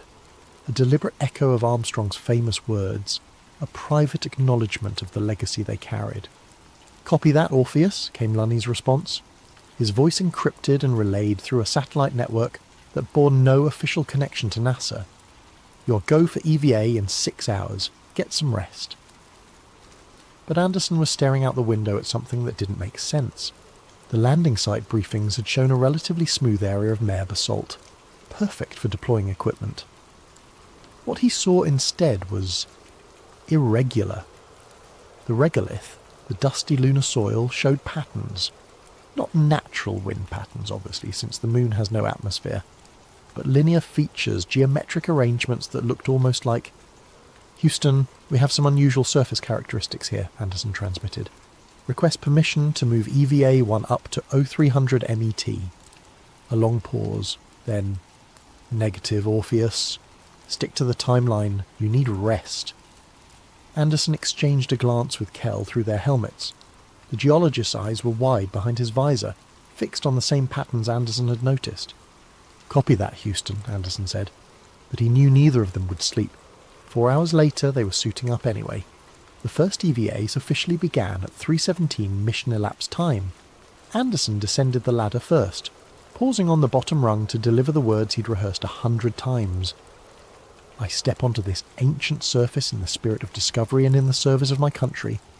No poetry, no giant leap for mankind." This was a military operation, and his words reflected that. Kell followed, immediately setting up the camera that would document their activities. Unlike previous Apollo missions, this footage would never be broadcast, but it needed to exist for post-mission analysis. They worked efficiently, deploying the seismic equipment packages with the practiced precision of countless simulations. The equipment looked identical to the ALS-EP science packages from earlier missions, but these units contained classified sensors designed to detect specific frequencies associated with nuclear detonations. It was while planting the third sensor array that Kell's voice cut across the radio, sharp with surprise. "Commander, you need to see this." Anderson bounded over in the lunar gravity's lazy arc. Kell was kneeling, or as close to kneeling as the suit allowed, next to an outcrop of rock that protruded from the regolith at an odd angle. "What am I looking at?" Anderson asked. Kell reached out with a gloved hand, brushing dust away from the rock's surface. Except it wasn't rock. The surface was metallic, not meteoritic iron, which Anderson had seen in photographs from previous missions. This was processed metal, showing what looked like machining marks, precise angles that didn't occur in nature. "Houston," Kell transmitted, his voice carefully controlled despite the excitement Anderson could hear underneath. "Surface sample at Station 3 shows unusual characteristics. Structure appears engineered, not geological. Recommend immediate sample collection and detailed photography." The response from Houston was immediate. "Say again, Orpheus. Did you say engineered?" "Affirmative, Houston. The sample shows evidence of..." The transmission cut out, not static, not interference, just silence. Anderson checked his radio. All lights green. He could hear Kell's breathing on the short-range suit-to-suit frequency. But Houston was gone. Then Kell's hand shot out, gripping Anderson's arm hard enough that he felt it through the suit's layers. "Commander," Kell whispered, even though there was no one to overhear in the moon's vacuum. "It's warm." That was impossible. The lunar surface temperature in sunlight reaches 260 degrees Fahrenheit. Hot enough to cook you in an unprotected suit. In shadow, it plunges to minus 280. But objects don't generate their own heat, not naturally. Anderson placed his own glove against the metal surface. Through the suit's insulation, he shouldn't have felt anything. But Kell was right. There was heat. Not scorching, but present. Unmistakable. Active. "We need to document this," Anderson said, forcing his voice to remain calm. "Full photography, spectroscopy if we can get readings. Then we collect samples and..." Kell wasn't listening. He'd moved around the outcrop, brushing away more regolith. revealing more of the structure beneath. It was massive. What they'd seen was just the tip, the exposed edge of something that extended down into the lunar surface. And now that Anderson's eyes had adjusted, he could see that the patterns in the regolith weren't random. They radiated out from this central point, like ripples in a pond, or like something had disturbed the dust when it powered up. Anderson's training took over. Document. Analyze. Report.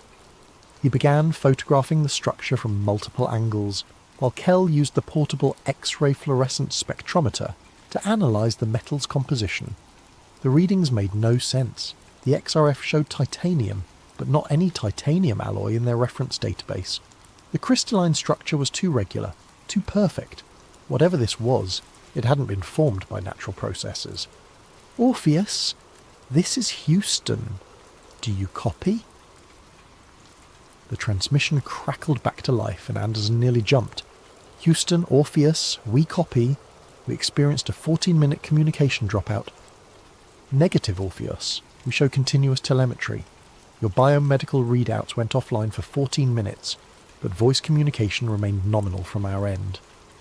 Anderson and Kell exchanged another look. They'd been shouting at Houston for 14 minutes with no response. Houston claimed they'd maintained contact the whole time. Someone was lying, or something had interfered with the transmission in a way that affected both ends differently. Houston, we have a situation here. We've uncovered what appears to be an artificial structure, possibly Soviet in origin, showing Orpheus, cease that work immediately. A new voice, not Lunny, harder, military. You are to collect the minimum required samples, photograph the area and return to the LM immediately. Do you understand? Anderson felt something cold settle in his chest. Houston, we need more time to properly document. Orpheus, that is a direct order. Return to the lunar module. Now. The voice left no room for argument. They collected samples. 6 core tubes, each carefully sealed and labelled. Kell wanted to take more, to excavate deeper, to really understand what they'd found. Anderson had to physically pull him away. The climb back up the ladder felt wrong. They were leaving something behind, something that rewrote everything humanity thought it knew about the moon, and they were just walking away. Inside Orpheus, they pressurized the cabin and removed their helmets. Kell's face was flushed, his eyes bright with excitement and frustration. We found something, he said. Something that proves we're not alone. And they're ordering us to follow orders, Anderson interrupted. We're military personnel on a classified mission. We document, we report. We let the analysts make the calls. But nothing. We've got the samples. We've got photographs. We've done our job. Anderson began the post-EVA system check, his hands moving through the familiar routine while his mind raced. What had they found? Soviet equipment was the obvious answer, but the heat signature didn't fit. The Soviets had landed lunar probes in the region, but those were automated samplers, not powered installations, and the metal composition was wrong for Soviet manufacturing, which left possibilities that Anderson didn't want to think about. The return to orbit was scheduled for 16 hours later, giving them time to rest and prepare, but neither man could sleep. They sat in the cramped cabin, occasionally glancing at the sample containers, each lost in their own thoughts. It was Kell who finally broke the silence.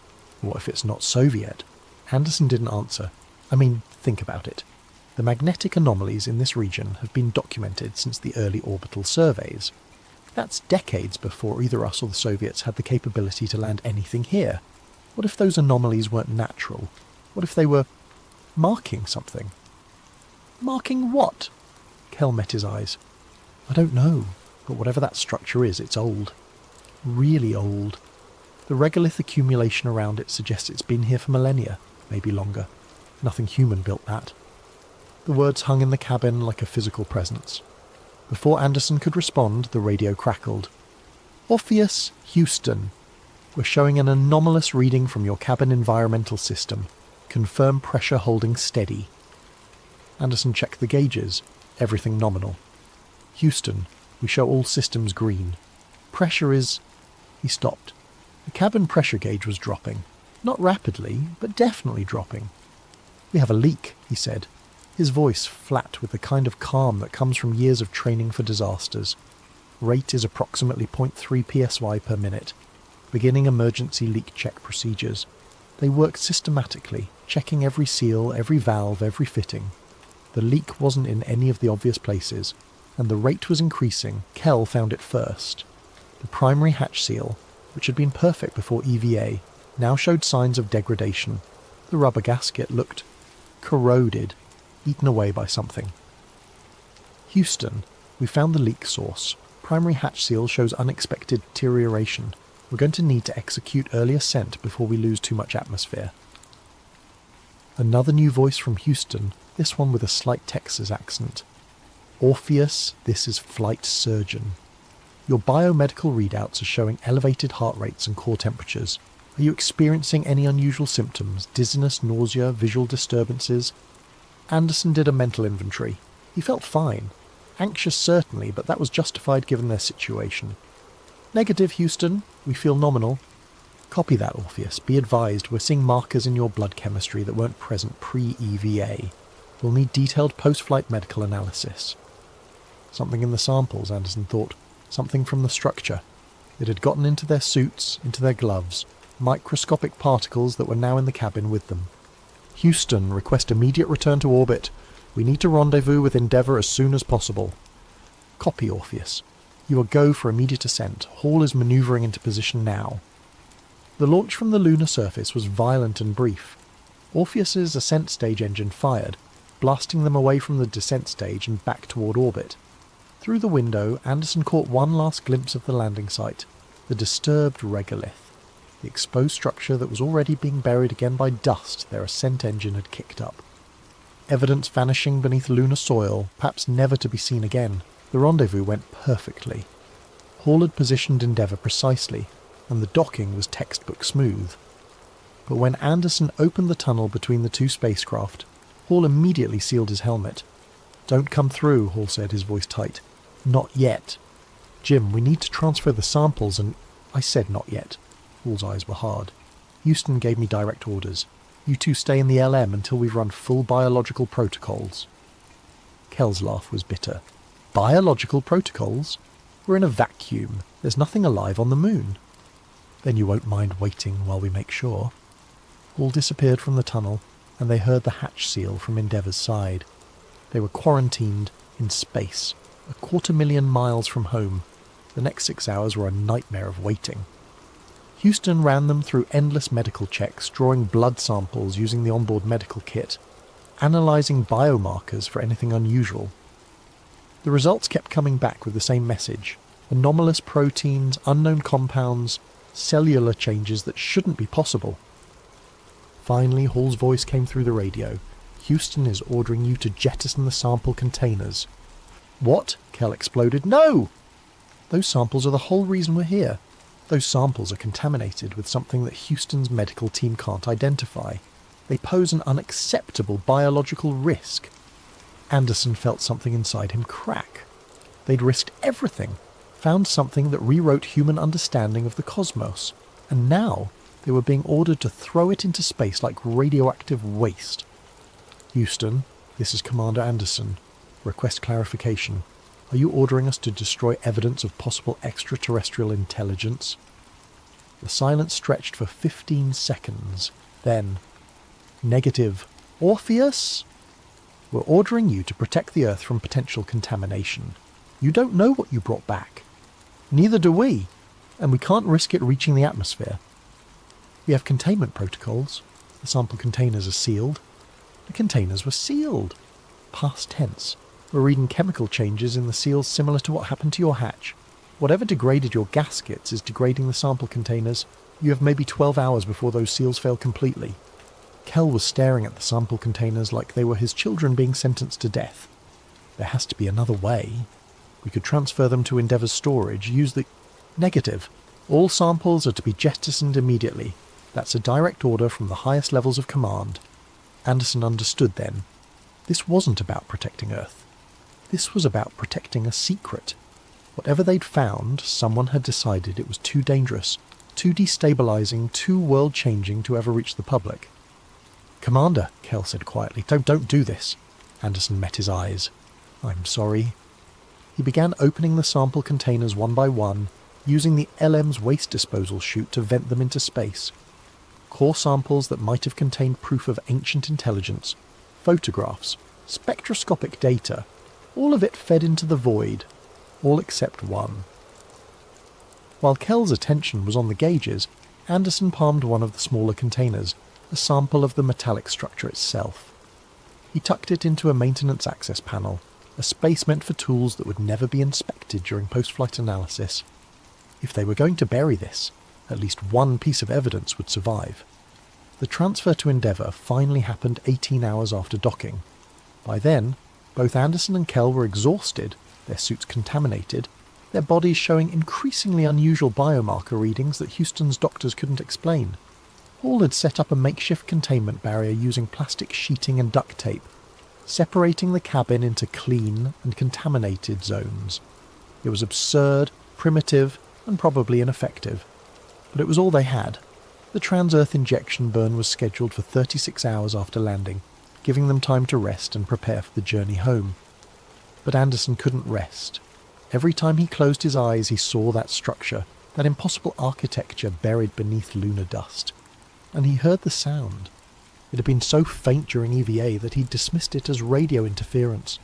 But now, in the quiet of the command module, he realised what it was.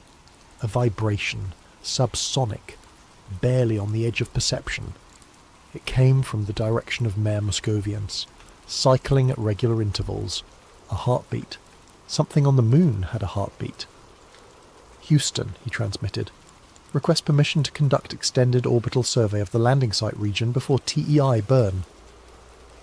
"Negative, Orpheus. You're to execute TEI on schedule and return to Earth immediately." "We're detecting unusual." "Orpheus." The voice was hard, final. "This conversation is over. Execute TEI on schedule, or we will be forced to conclude that you are medically unfit threat. Refuse, and they'd declare him incompetent, remove him from command, potentially send Hall back alone, while Anderson and Kell were left in orbit to die. Copy, Houston. We'll execute TEI on schedule." The burn went perfectly. Endeavour's service propulsion system fired for exactly 2 minutes and 33 seconds, accelerating them out of lunar orbit and onto a trajectory that would bring them home in 3 days. As the moon shrank in their rear window, Anderson saw Hall staring back at it with an expression he couldn't quite read. Regret? Fear? Wonder? "We should have stayed," Hall said quietly. "We should have refused the order and stayed to figure out what that thing was." "We'd be dead in a week," Anderson replied. "No resupply, no rescue mission. NASA would just say we never launched." "Maybe." Hall turned away from the window. "Or something worth dying for." The re-entry was routine until it wasn't. They'd separated the service module and positioned the command module heat shield forward, exactly as planned. The entry corridor was perfect, 32 degrees off vertical, threading the needle between burning up from too steep an angle and bouncing off the atmosphere from too shallow. Anderson felt the first hints of deceleration, the gentlest push against his restraints as they kissed the upper atmosphere. Then, stronger. The G-forces built from 1 to 4 to 6, pressing them into their couches. Outside the windows, plasma began to form, a sheath of ionized air that glowed orange, then white, then an eye-searing blue-white that turned the cabin into a furnace. This was the moment when communication cut out, a normal blackout caused by the plasma sheath. It usually lasted about 4 minutes. It lasted 9. When the radio finally crackled back to life, the voice that came through wasn't mission control in Houston. It was a different frequency, a different operator. "Endeavour, this is USS New Orleans. Do you copy?" The New Orleans. Anderson knew that ship. It had recovered Apollo 14 in 1971, back when recovery operations were public events, covered by every news outlet in the country. "New Orleans, Endeavour, we copy. What's our position?" "You're approximately 600 miles east of projected landing zone. We're vectoring to your position now. ETA 90 minutes. 600 miles off course." That was impossible. Their navigation had been perfect, their trajectory dead on. Unless someone had changed the trajectory while they were in blackout. The capsule splashed down hard, slamming into the Pacific swells with enough force to rattle Anderson's teeth. The cabin tilted, rolled, then settled into the stable flotation position, with the heat shield down and the hatch pointing toward the sky. Through the window, Anderson could see a grey Pacific morning, overcast skies, and in the distance the angular silhouette of a Navy recovery ship, approaching at flank speed. But there was something wrong with the ship's profile. It was carrying more than the usual complement of boats and helicopters, and the deck configuration didn't match a standard Apollo recovery setup. Endeavour, remain in the capsule. Do not open the hatch. Recovery swimmers are approaching with biological containment protocols. Paul's voice was tight. Biological containment. What the hell is going on? Anderson already knew. Someone had decided they were contaminated. Not just their suits, not just the samples. Them. The swimmers arrived wearing full hazmat suits, not the normal wetsuits of recovery teams. They attached a flotation collar to the capsule, then spent 30 minutes rigging what looked like a flexible containment tunnel from the hatch to a boat alongside. "Gentlemen," came a new voice, calm and clinical. "I'm Colonel Matthews, biomedical officer for this recovery operation. You're going to open the hatch, proceed through the containment tunnel, and board the boat. Do not remove your flight suits. Do not touch any of the recovery personnel. Is that understood?" "Understood," Anderson replied, because there was no point in arguing. The transfer was surreal. They shuffled through a plastic tunnel that swayed with every wave, climbed into a boat where personnel in hazmat suits directed them to sealed benches, then rowed in silence to the New Orleans. The ship had been modified. An entire section of the deck had been enclosed with plastic sheeting and negative pressure ventilation units. They were led through multiple decontamination chambers, each one more thorough than the last. Showers, chemical rinses, medical examinations that lasted hours. Finally, they were placed in isolation chambers, essentially hospital rooms sealed behind airlocks. They could see each other through thick glass windows, but they couldn't talk, couldn't touch, couldn't share the experience of what they'd witnessed. Anderson spent 3 days in that room before the visit started. Men in suits. No names, no badges, just folders full of documents that needed signatures. Non-disclosure agreements, medical waivers, legal instruments that essentially erased Apollo 18 from history. "Your families have been notified of a training accident," one of the suits explained. His voice was flat, bureaucratic. "You'll be listed as killed in a helicopter crash at Ellington Field. There will be closed casket funerals. Your wives will receive full benefits and pensions." "We're not dead," Anderson said. "Officially you are. Unofficially you'll be relocated, given new identities, and placed under permanent monitoring. What you found on the moon remains classified under national security protocols that supersede any oath you've ever taken." Kell, in the next chamber, was pounding on the glass. Anderson could see his mouth moving, forming words that were probably profane. Paul just sat on his bed, staring at nothing. "What about the samples?" Anderson asked. "What did your analysis show?" The suit's expression didn't change. There were no samples. The mission never happened. You were never on the moon. But Anderson had hidden one sample. He knew they'd find it eventually. They'd tear apart every inch of the command module during the accident investigation. But maybe it would buy enough time for someone to study it, to understand what they'd found. He was wrong.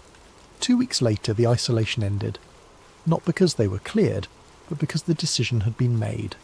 Anderson was taken to a debriefing room where a 3-star general he didn't recognize sat across a metal table. "The capsule burned during recovery," the general said. "Onboard fire, very tragic. All physical evidence was destroyed. The descent stage on the moon will be listed in records as Apollo 17 hardware. Any lunar reconnaissance that spots it will be explained as a mapping error. You can't erase what we saw. We can. We have. And we will."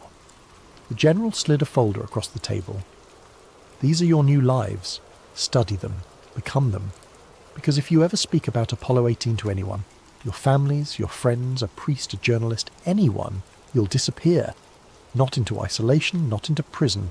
You'll just disappear. Are we clear?" They were clear. Richard Anderson became Robert Andrews, a civil engineering consultant in Seattle. He never remarried.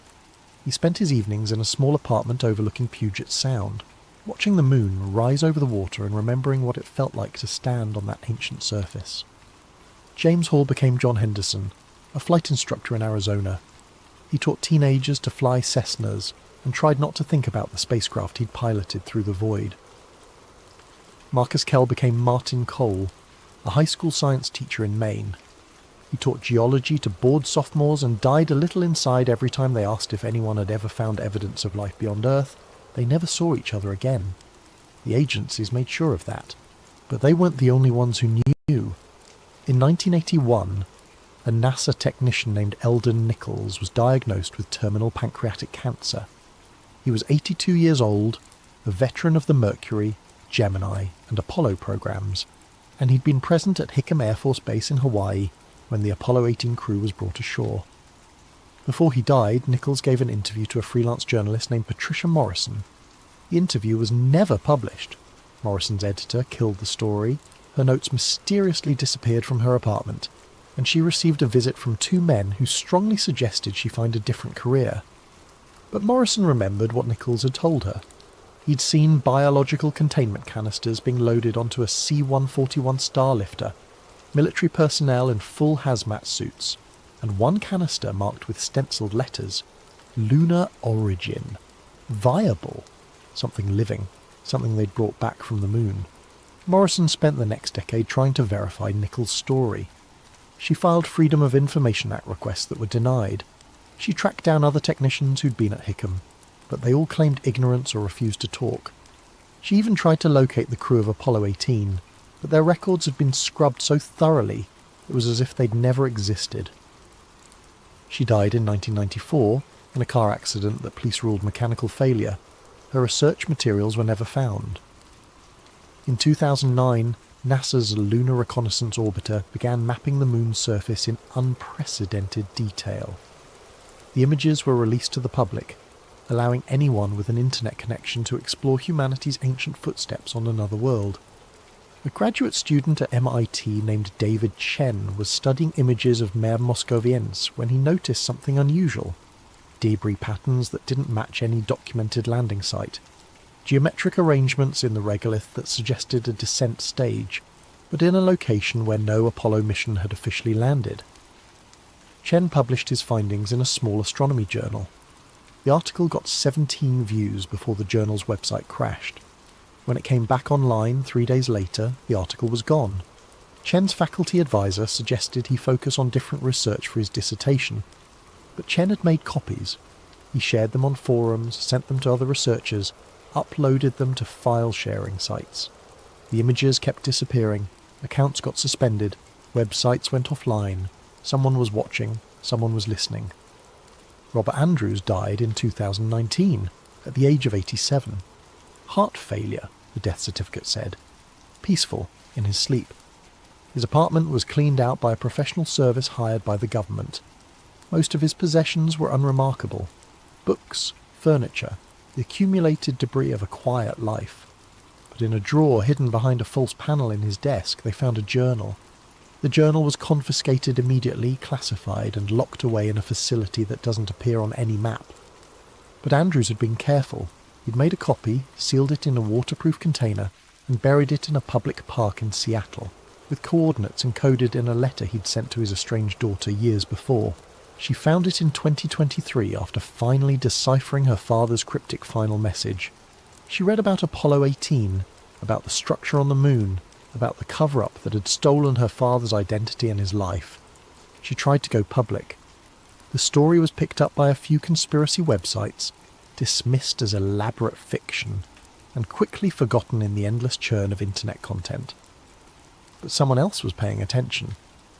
In October 2024, a private lunar communications satellite detected an anomalous signal emanating from Mare Moscoviense. The signal was faint, barely distinguishable from background radiation, but it was there, and it was repeating. The satellite's operators ran the signal through enhancement algorithms, filtering out noise, amplifying the coherent patterns. What emerged made them contact NASA immediately.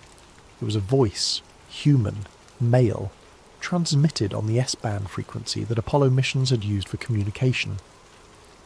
NASA's official response was immediate denial, equipment malfunction, atmospheric reflection of old transmissions, radio hobbyists with too much time. But the recording leaked anyway. It always does. The transmission lasted exactly 18 seconds. The voice was calm, almost resigned, distorted by decades of degradation and the interference of space. This is Commander Richard Anderson, Apollo 18. If anyone receives this, know that we were never alone up here. The structure at Mare Moscoviense is not Soviet. It's not human. It's old, older than our species, older than our civilization, and it's still active. We thought we were explorers, but we were trespassers. Whatever we awakened, it's still watching. It's always been watching. To anyone planning to return to the moon, be careful what you wake up. Anderson out. The recording has been analysed by audio forensics experts. Some claim it's authentic, a genuine transmission from 1973 that somehow got stored in the moon's magnetic field and released decades later. Others insist it's a hoax, an elaborate fake created by conspiracy theorists with access to vintage NASA equipment.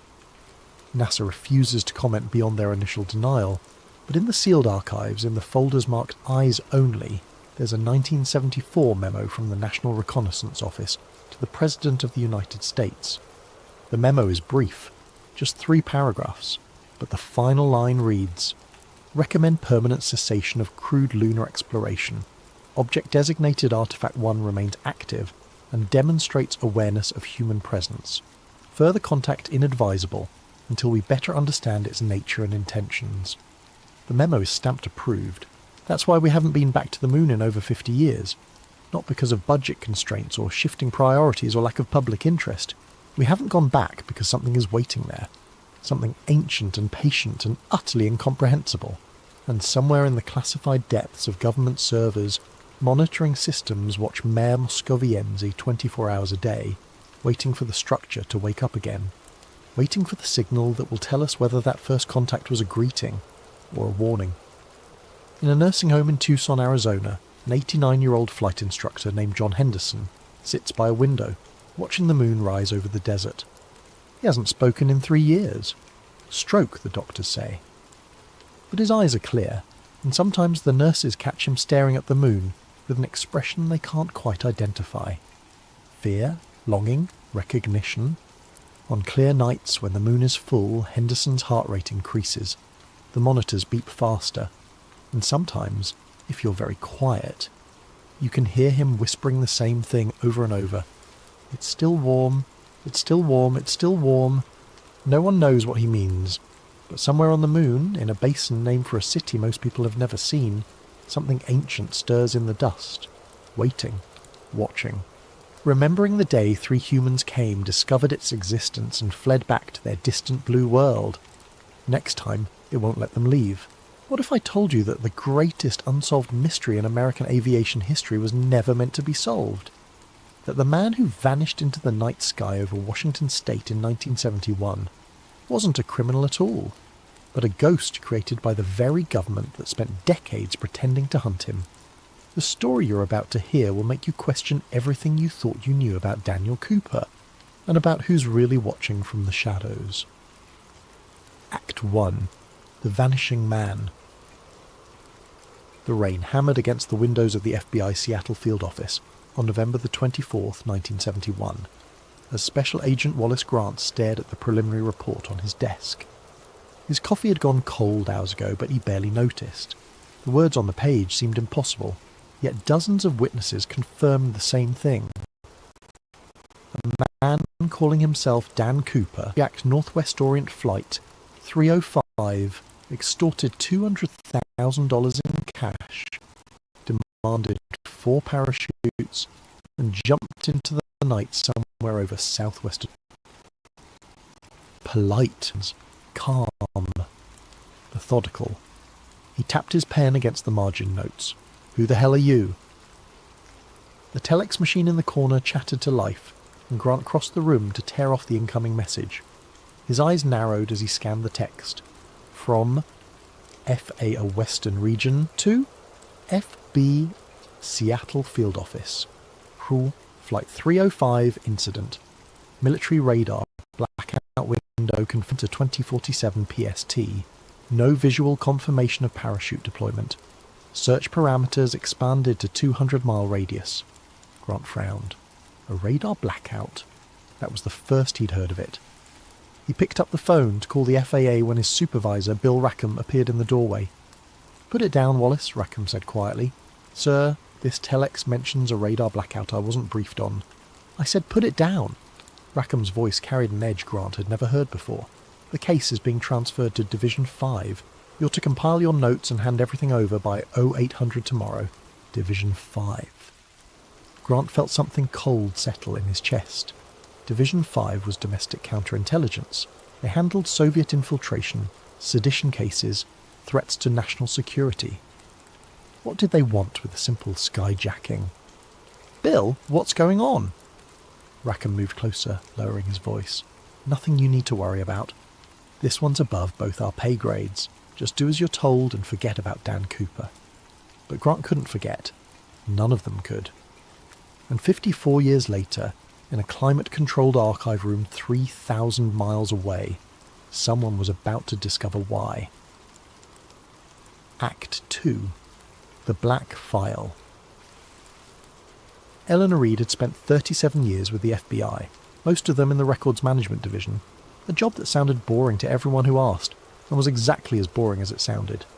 She'd filed reports, digitised old case files, and watched younger agents climb the ladder while she remained comfortably anonymous in the basement archives. Now, at 62 and 6 months into retirement, she'd been called back for a special project. Digitising the remaining Norjack files, the Bureau's code name for the Dan Cooper investigation. It was simple work, scanning old documents and cross-referencing them in the database, but Eleanor didn't mind. The extra money helped, and there was something oddly satisfying about handling pieces of history. She was 3 weeks into the project when she found it. The file had been misfiled in a box labelled Hijacking Incidents 1968 to 1970, placed between reports on 2 forgotten cases. The folder itself was unremarkable. Standard manila, slightly yellowed with age, but the stamp across the front made Eleanor's pulse quicken. Project Cooper Directive. Eyes only, classification. Top secret authorised personnel only. Eleanor glanced toward the archive room door. She was alone, as usual. The senior archivist wouldn't be back from lunch for another 20 minutes. Her hand hesitated over the folder before curiosity won out. Inside were approximately 40 pages of documents, memos, and handwritten notes. The first page was a summary brief dated November 15th, 1971, 9 days before the hijacking. Memorandum for Division 5, Assistant Director, from Special Projects Liaison, Office of Technical Service. Subject: Operation Cooper Directive, Phase 1, Authorization. This is to confirm joint operation authorization between Bureau Division 5 and Central Intelligence Agency Office of Technical Service for the execution of controlled hijack simulation exercise, codenamed Cooper Directive. Objective: Measure public response parameters to civilian aviation threat scenario. Assess media amplification patterns, law enforcement coordination efficiency, and population anxiety metrics over extended timeline. Operational window: November 20th to 30th, 1971, asset designation. Subject D. Cooper. Civilian contract, non-disclosure binding. Scenario: simulated ransom hijacking, Northwest Orient Airlines, Seattle-Tacoma route controlled variables, pre-positioned parachutes, inert test models, marked currency, sequential serials, CIA counterfeit division, predetermined egress coordinates.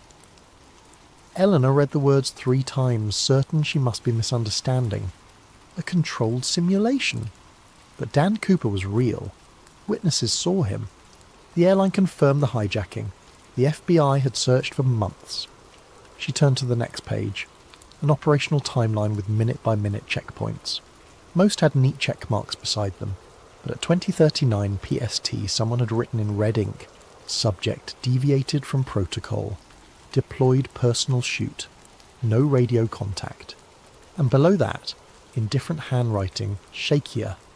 Subject did not deploy test chute, took cash and documents. Possible defection, contain. Documents? Eleanor flipped through more pages, finding a manifest of items supposedly aboard Flight 305. Most were expected. The money bag, parachutes, fuel calculations. But near the bottom, someone had added a handwritten note. Courier package confirmed sewn into currency bundles. Contents: microfilm archives, Operation Chaos subject files, preliminary Watergate documentation, priority recovery. Eleanor sat back in her chair, her mind racing. Operation Chaos was the CIA's illegal domestic surveillance program, exposed years later during the Church Committee hearings. Watergate documentation, before the break-in was even public knowledge. She photographed every page with her phone, her hands trembling slightly. This wasn't just a cold case file. This was evidence of something far larger, something that powerful people had worked very hard to bury. As she replaced the folder exactly where she'd found it, Eleanor noticed one final detail that made her stomach drop. The last page was a distribution list of everyone who'd received copies of the directive. 14 names. Beside 11 of them, someone had drawn a small red X. And at the bottom, in fresh ink that couldn't be more than a few years old, monitoring ongoing containment protocol active.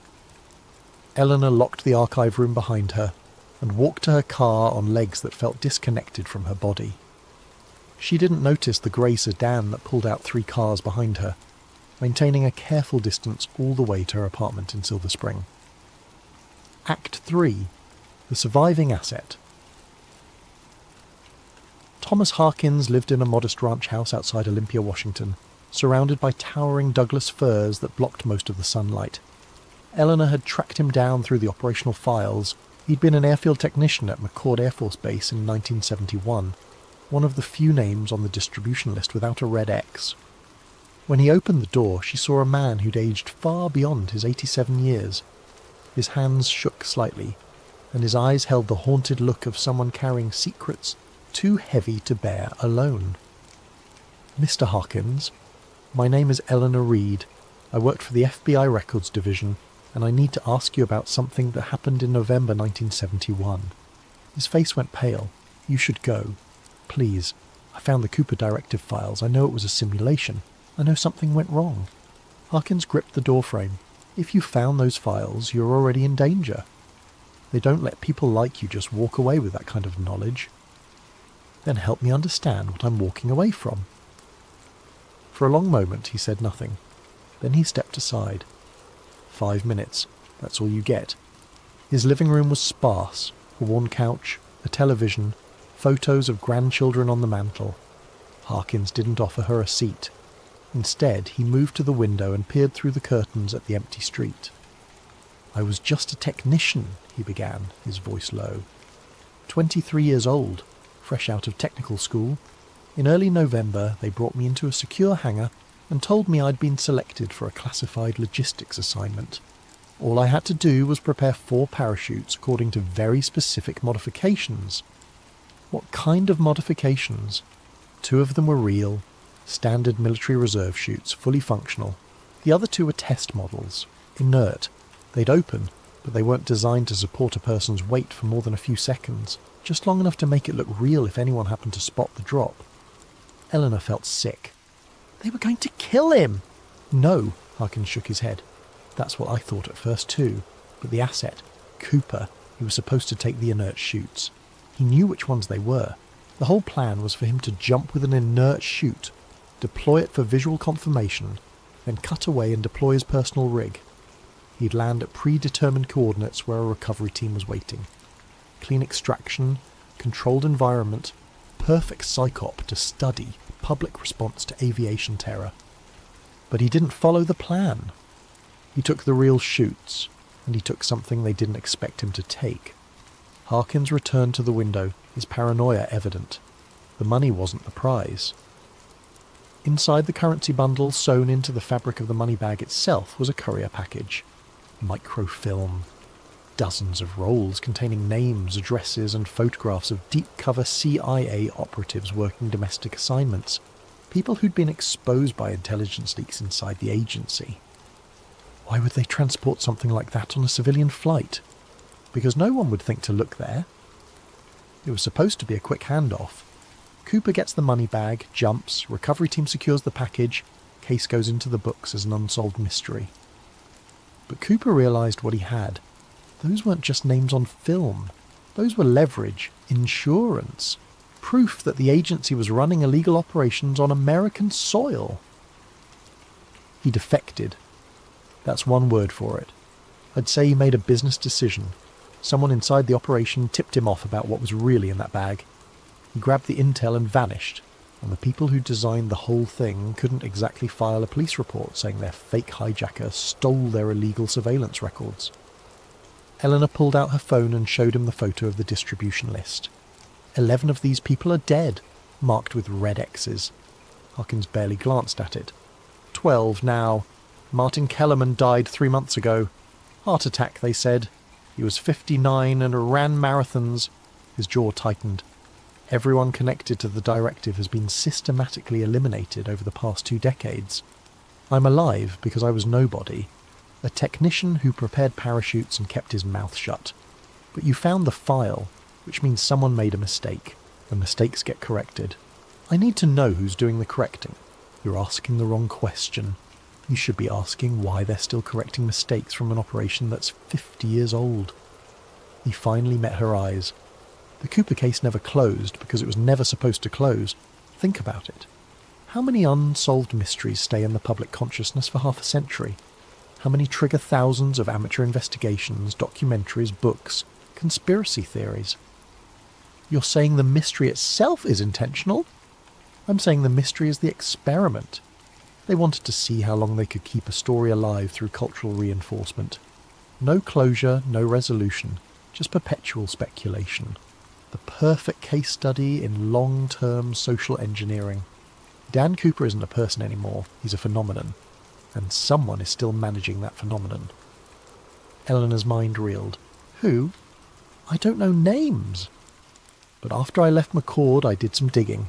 Found references to something called Operation Horizon Wing, a continuation program funded through discretionary intelligence budgets. Its mandate was behavioural containment following hijack simulation incident. That was in 1973. It's been refined, privatised, and expanded since then. Last I heard, it was being run through a DARPA contractor specialising in psychological operations and narrative control. That's insane. That's classified. He handed her a slip of paper with an address. There's someone who knows more than I do.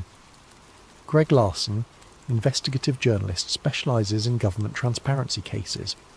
If anyone can help you make sense of this, it's him. But Eleanor, understand something. The moment you go public with this, you become a loose thread.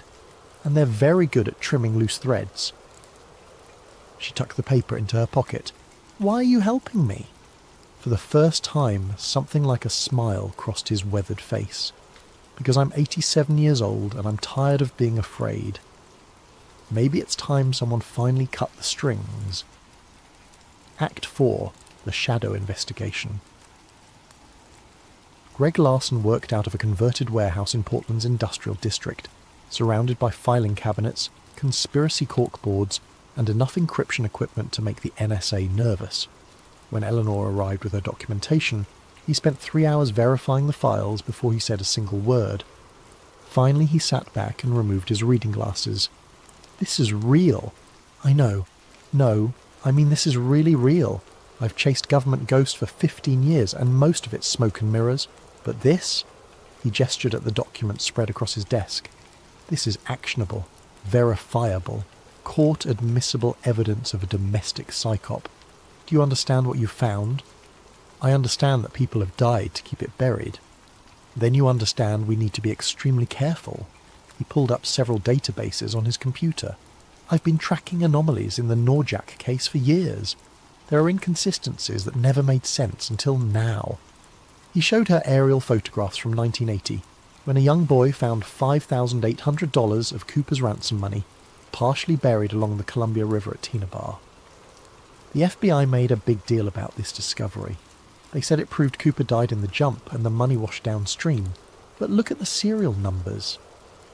Eleanor leaned closer. They matched the currency manifest. Except they shouldn't exist. Greg pulled up another file. I obtained records from the CIA's Technical Services Division through a FOA request 6 years ago. Buried in thousands of pages of budgetary documentation was a line item for currency reproduction services provided to Fort Belvoir in late 1971. Fort Belvoir is where the Army runs its counterfeit detection and production facility. They made fake bills with the same serial numbers. Test bills, for training purposes, officially. But here's the thing. The money found at Tina Bar was weathered, but not consistently. Some bills showed severe degradation, others were barely affected. That's not how natural exposure works. The weathering was staged. They planted Cooper's money to close the case, to stabilise the narrative. By 1980, the story was getting stale. They needed a development to keep it alive, to make it feel like progress was being made. A small discovery, enough to generate headlines, but not enough to actually solve anything. It's brilliant in a deeply disturbing way. Eleanor felt the pieces aligning in her mind. Harkins mentioned Operation Horizon Wing, a behavioural containment program. Greg's fingers flew across his keyboard. Let me check something. He accessed what appeared to be a classified database. Eleanor didn't ask how. Here. Internal CIA memorandum dated April 1973 from Richard Helms to the Director of the Office of Technical Service. The scanned document appeared on screen. R.E. Operation Horizon Wing. Quarterly assessment. Public myth successfully stabilised following subject's unplanned extraction. Media amplification parameters within acceptable ranges. Civilian investigation efforts show predicted patterns of obsessive focus without resolution demand. Recommendation. Continue monitoring cultural reinforcement mechanisms. Maintain periodic evidence discoveries to sustain engagement without closure. Current timeline projects sustained public interest for minimum 25-year cycle. Budget allocation. Approved under discretionary domestic analysis programs. Transition to private contractor oversight recommended by 1985 to minimise institutional liability. 25 years minimum, Eleanor whispered. It's been 54. Because it worked better than they ever imagined. The Cooper legend became self-sustaining. People didn't need the government to keep it alive. They did it themselves. But someone still needs to manage it, to make sure it doesn't drift too far from the useful narrative. Who's managing it now? Greg pulled up a corporate registry. The program was privatised in 1987, transferred to a company called Horizon Analytics, which was later absorbed by Sentinel Cognitive Systems in 2003. Sentinel holds multiple contracts with DARPA's Behavioural Sciences Division. Their specialty is narrative architecture and long-term social pattern analysis. That sounds like Orwellian nightmare fuel. It gets better. Sentinel's CEO is a woman named Patricia Koenig. Want to guess where she worked before going private? CIA, Division 5 of the FBI.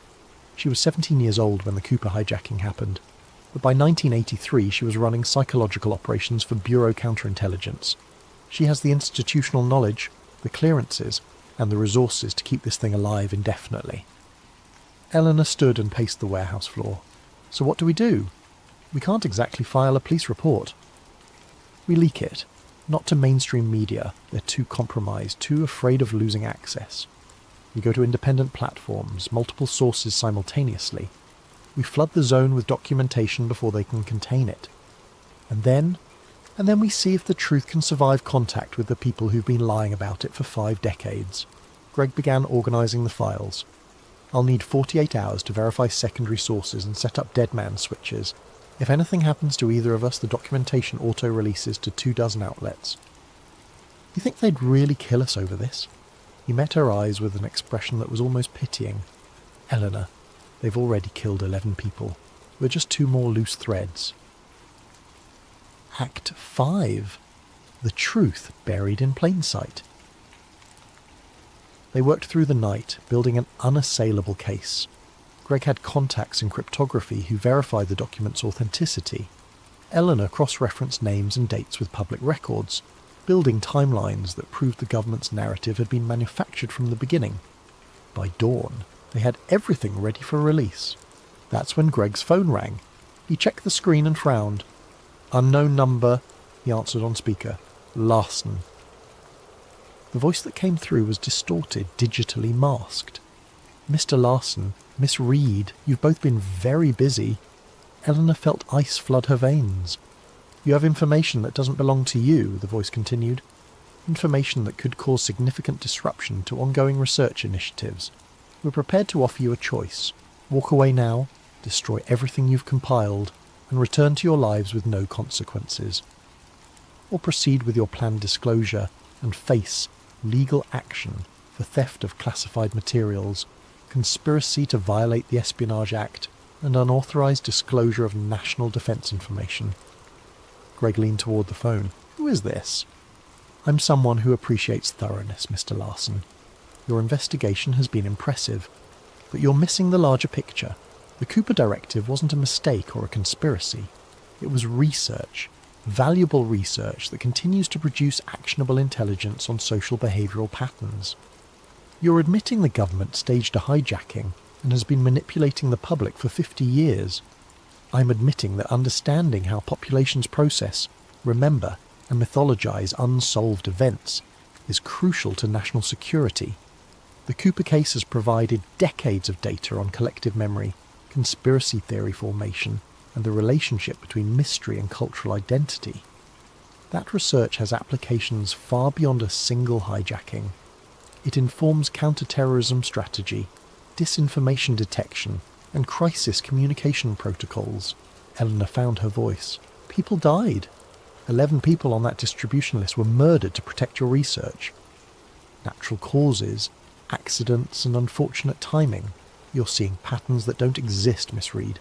Confirmation bias is a powerful thing, as our research has repeatedly demonstrated."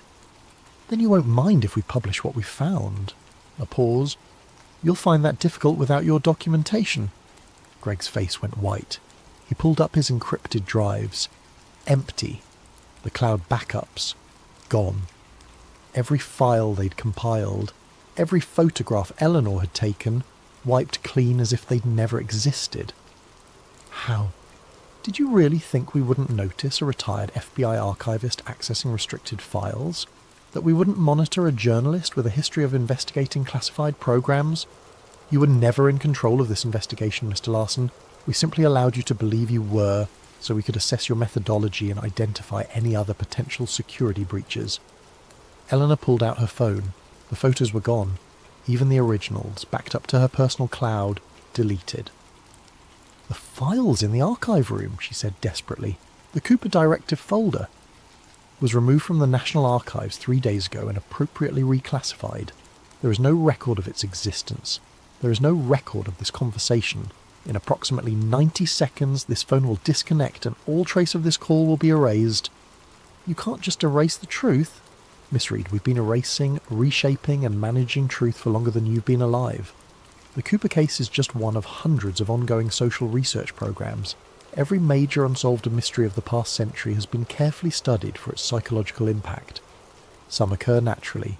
Some we engineer. All of them teach us something valuable about human nature." The line crackled with static. 60 seconds. I suggest you both return to your normal lives. Mr. Larson, your next article on municipal corruption will be well received. Miss Reed, enjoy your retirement, but understand, you are now part of our research database. Any future attempts to investigate this matter will be noted and addressed accordingly." "Wait," Greg started. The line went dead. They sat in stunned silence for a long moment.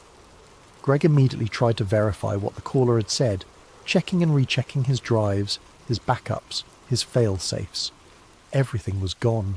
Not just deleted, erased at a level that suggested direct access to his systems despite multiple layers of encryption.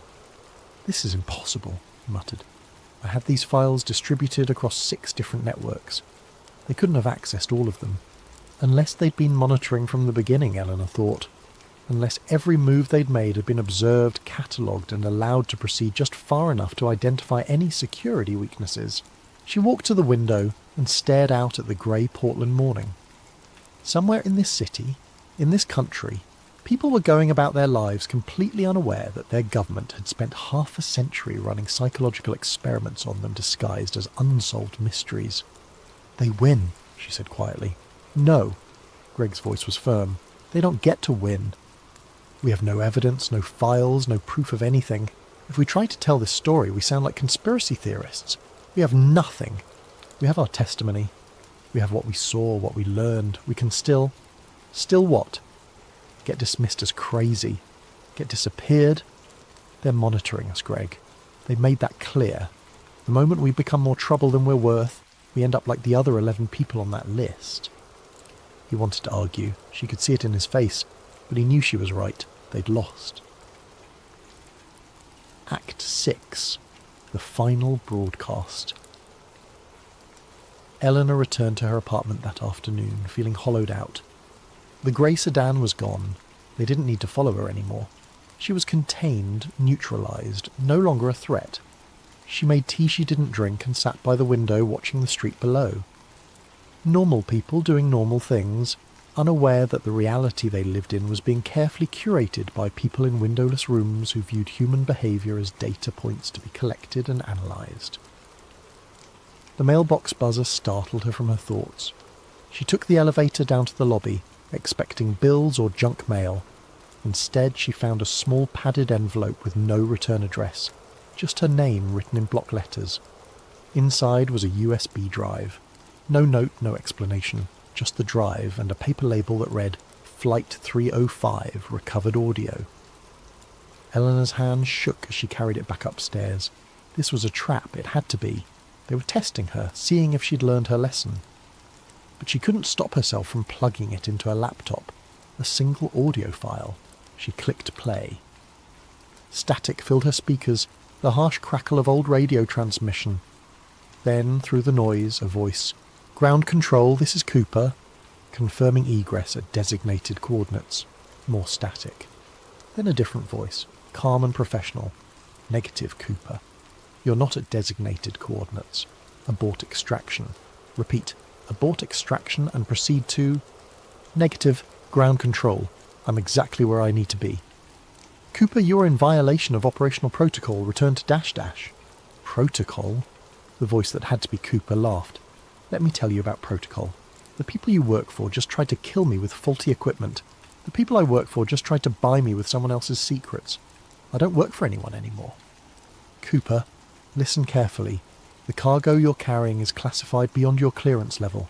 If you do not return it immediately, you will be designated a hostile asset and what?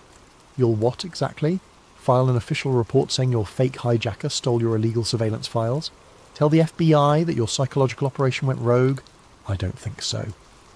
A long pause filled with static. Then a third voice. Older. Authoritative. "Mr. Cooper, my name is Richard Helms. I believe we should discuss terms." The recording cut out. Eleanor replayed it 3 times, trying to process what she was hearing. But it was the background sound that finally made her pause. Beneath the voices, beneath the static, there was a steady rhythmic hum. Mechanical. Precise. She isolated the background frequencies using audio software and felt her skin crawl. The hum matched the signature of VLF transmissions, very low-frequency radio waves used for communicating with submarines. The technology existed in 1971, but these particular modulation patterns, this specific encryption scheme, weren't developed until the late 1990s. Someone had faked this recording. Recently. But why send it to her? Why now, after they'd wiped all her evidence and warned her to stay silent? Unless this was the next phase of their research. They'd contained the immediate threat, deleted the hard evidence, but now they wanted to see what she'd do with ambiguous information. Would she investigate further? Would she try to verify the audio? Would she learn from her mistakes, or would she keep pulling at threads they'd deliberately left loose? She was still part of their experiment. She'd always been part of it. Eleanor closed her laptop and sat in the gathering darkness of her apartment. Somewhere, analysts were noting her behavioural response, updating their models of how retired FBI archivists process suppressed information. The research never ended. The observation never stopped. She thought about Thomas Harkins living in fear for 50 years, about Greg Larson, whose career investigating government secrets had probably been monitored and guided more than he'd ever know, about Dan Cooper himself, whoever he really was, jumping into the night with secrets that powerful people desperately wanted back. The smart thing to do was delete the audio and forget everything. Return to retirement, pretend none of this had happened. But Eleanor had never been particularly smart about knowing when to quit. She copied the audio file to 3 different cloud services using 3 different encryption methods. She sent anonymous copies to 5 journalists she'd never contacted before. She uploaded it to 4 different conspiracy forums using a VPN and burner email addresses. If they wanted her to be part of their research, she'd show them what uncontrolled variables looked like. Within 2 hours, the audio was spreading across the internet. Within 6 hours, major news outlets were reporting on newly surfaced Cooper hijacking audio. Within 12 hours, the FBI had issued a statement calling it a hoax. Eleanor waited for the knock on her door, for the consequences she knew were coming. Instead, she received a text from an unknown number. Interesting choice. Data collection continuing. Thank you for your participation. She stared at the message until her screen went dark. They'd won after all, because even her rebellion was useful to them. Epilogue. The Loop. Present day. Federal Bureau of Investigation. Digital Archives. Case file. NORJAC. DB Cooper investigation. At 3:47 a.m. Eastern Time, the case status updated automatically. Status: ongoing evaluation. Last modified. Current date modified by DCOPER71. The change triggered no alarms. The system had been making similar updates every few months for years, each time from the same user account that technically didn't exist in any official database. In Seattle, a cybersecurity researcher noticed the update while doing routine archive scraping for a documentary project. She screenshotted the metadata, intending to write a blog post about government database quirks. Her computer crashed before she could save the file. In Portland, Greg Larson received an email from a source claiming to have new information about the Cooper case. The attached files were encrypted with a key he'd never seen before. When he tried to decrypt them, his entire server farm went offline for 6 hours. When the systems came back up, the email was gone. In Silver Spring, Eleanor Reed woke from a dream she couldn't quite remember. Something about parachutes and static and a voice saying they were never passengers, they were observers. She made coffee and checked the news. The Cooper audio she'd leaked had been thoroughly debunked by experts who had determined it was a digital fabrication created using modern software. The story had already faded from the news cycle, replaced by newer mysteries, fresher conspiracies. She opened her laptop to check her email and found a notification that her FBI pension had been increased by 3%. No explanation, just an automated message thanking her for her years of service. She closed the laptop. Through her window she watched morning commuters rushing to catch buses and trains. Normal people living normal lives. But somewhere in that crowd, she knew there were observers, analysts, people who studied the patterns of daily life and measured how populations responded to the stories they were told. The Cooper case would never be solved because it was never meant to be solved. It was a perpetual experiment in controlled mystery, and she had just proven that even people who knew they were being manipulated couldn't escape the manipulation. Her phone buzzed with a news alert. Newly discovered evidence in Zodiac killer case sparks renewed investigation. Eleanor almost laughed. The cycle never ended. The research continued. And somewhere in a secure facility that didn't appear on any map, analysts were already measuring public response to the latest chapter in another carefully managed unsolved mystery. At SeaTac International Airport, security cameras captured thousands of faces every hour. Most were logged and deleted after 72 hours, lost in the endless stream of travellers moving through the terminal. But at 2:23 p.m. on a Tuesday afternoon in the present day, a facial recognition algorithm flagged something unusual. A man, tall, approximately 6 feet, dark suit, narrow tie, carrying a vintage briefcase that dated to the early 1970s. The system attempted age regression analysis based on known photographs from the Cooper case, but the man's face was angled away from the camera at precisely the moment that would have provided the clearest image. The only clear shot captured him at the TSA checkpoint, placing his briefcase on the conveyor belt. Just before the metal detector, he turned toward the camera and smiled. The image was flagged for review, assigned a reference number and forwarded to a database that, officially, didn't exist. By the time a human analyst viewed the footage 6 hours later, the man was gone, vanished into the crowds like a ghost who'd never been real to begin with.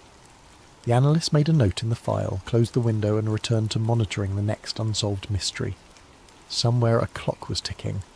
Somewhere an experiment was still running. And somewhere a man who might or might not have been Daniel Cooper was smiling at the cameras, knowing that the greatest trick he'd ever pulled was making them think he'd disappeared in the first place. The game wasn't over. It had never really begun.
Before we begin, a massive thank you to Chris 8301 and so many others who suggested this story idea.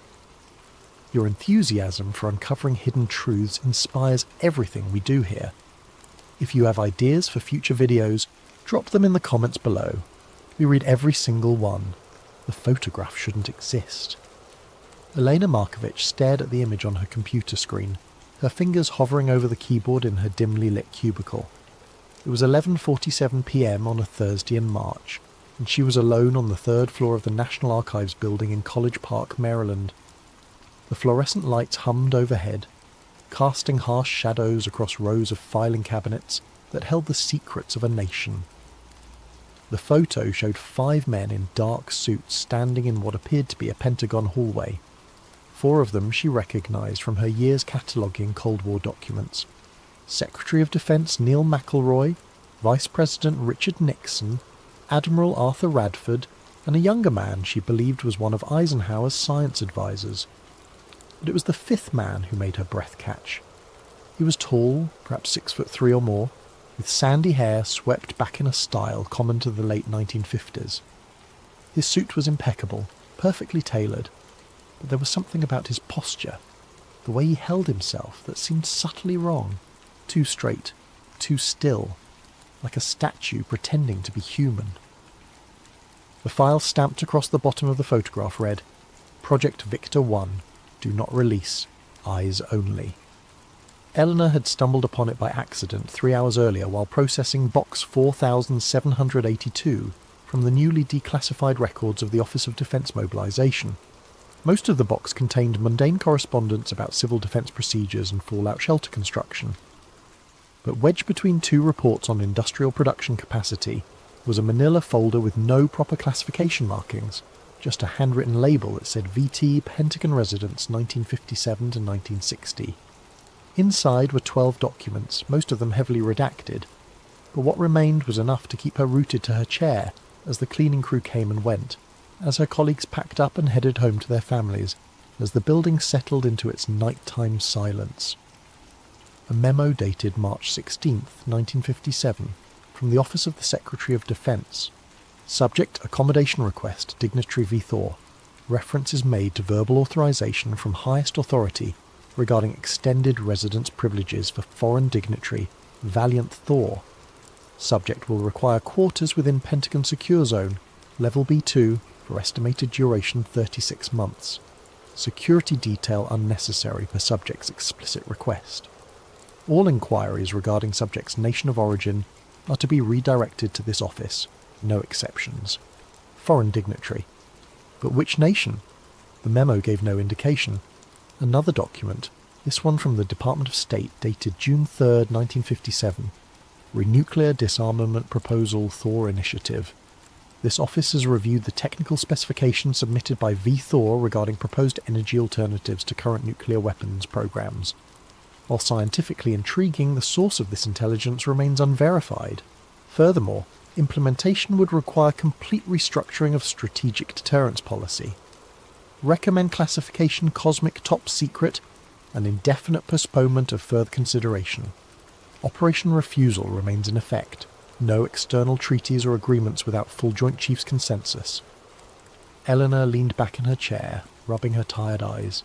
Operation Refusal. She'd never heard of it, and she'd catalogued thousands of Cold War documents. She opened a new search window and cross-referenced the term against everything in the archive's database. Nothing. She tried Valiant Thor next. The only results were from UFO conspiracy websites. Breathless accounts of an alien ambassador who supposedly lived at the Pentagon during the Eisenhower administration, offering advanced technology and warnings about nuclear war. The stories were always the same. Thor was from Venus, he had a crew of fellow Venusians, he met with the president, and the government rejected his help because accepting it would mean admitting they weren't in control. Ridiculous. Venus was a hellscape of sulfuric acid clouds and surface temperatures hot enough to melt lead. No one lived there. But then why were these documents here? Why were they classified at all? Eleanor pulled up the photo again, zooming in on the tall man's face. His expression was pleasant but distant, like someone posing for a portrait they knew would never be displayed. She noticed something else. While the other four men cast clear shadows on the polished Pentagon floor, his shadow was fainter, less defined. Probably just the camera angle. Old film could be temperamental. She checked the metadata. The photo had been taken on September 14th, 1958, at 2:17 p.m. by a military photographer named Thomas Becker. Eleanor made a note to search for Becker's other work. Maybe there were more images in his collection. A sound echoed from the hallway outside her cubicle. Footsteps. Eleanor glanced at the clock. 11:53 p.m. The building should be empty except for security, and they typically stayed on the ground floor unless making rounds. The footsteps stopped outside her door. She minimised the photo and pulled up a random spreadsheet, trying to look busy with mundane work. The door didn't open. After 30 seconds of silence, she heard the footsteps retreat down the hallway.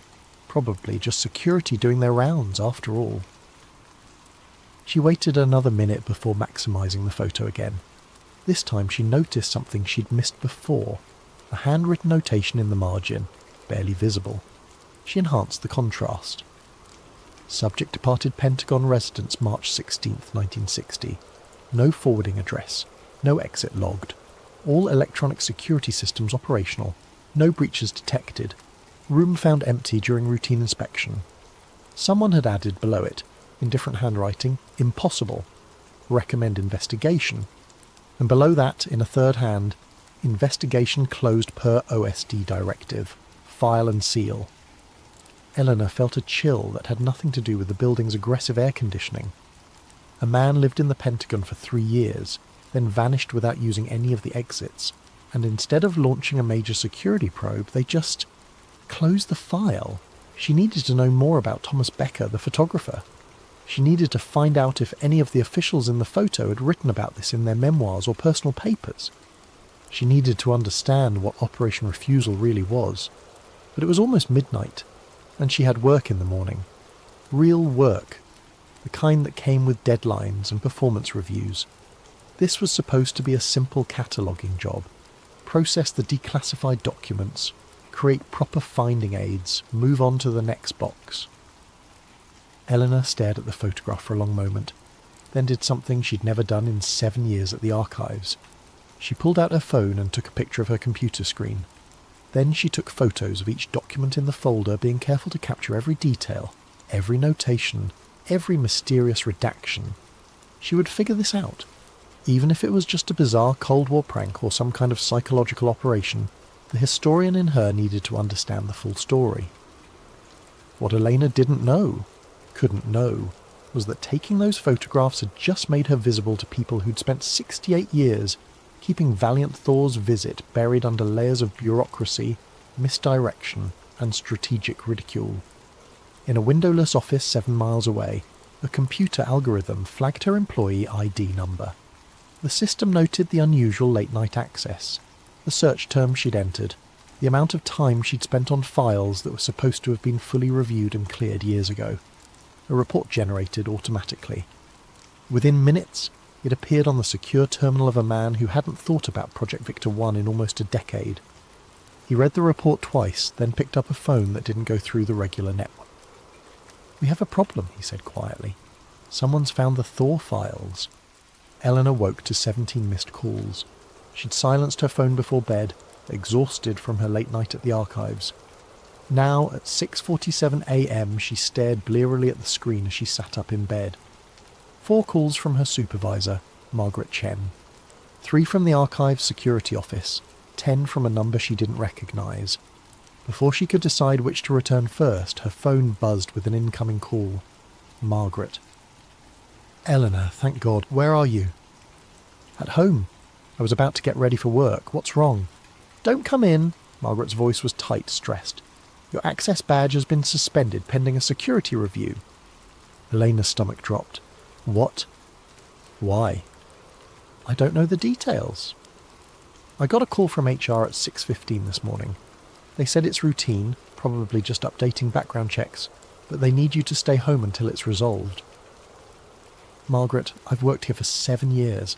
I have a top-secret clearance. What could possibly—" I know. I'm sure it's nothing. But protocol is protocol. I'll call you as soon as I know more." The line went dead. Eleanor sat frozen, her mind racing. This wasn't routine.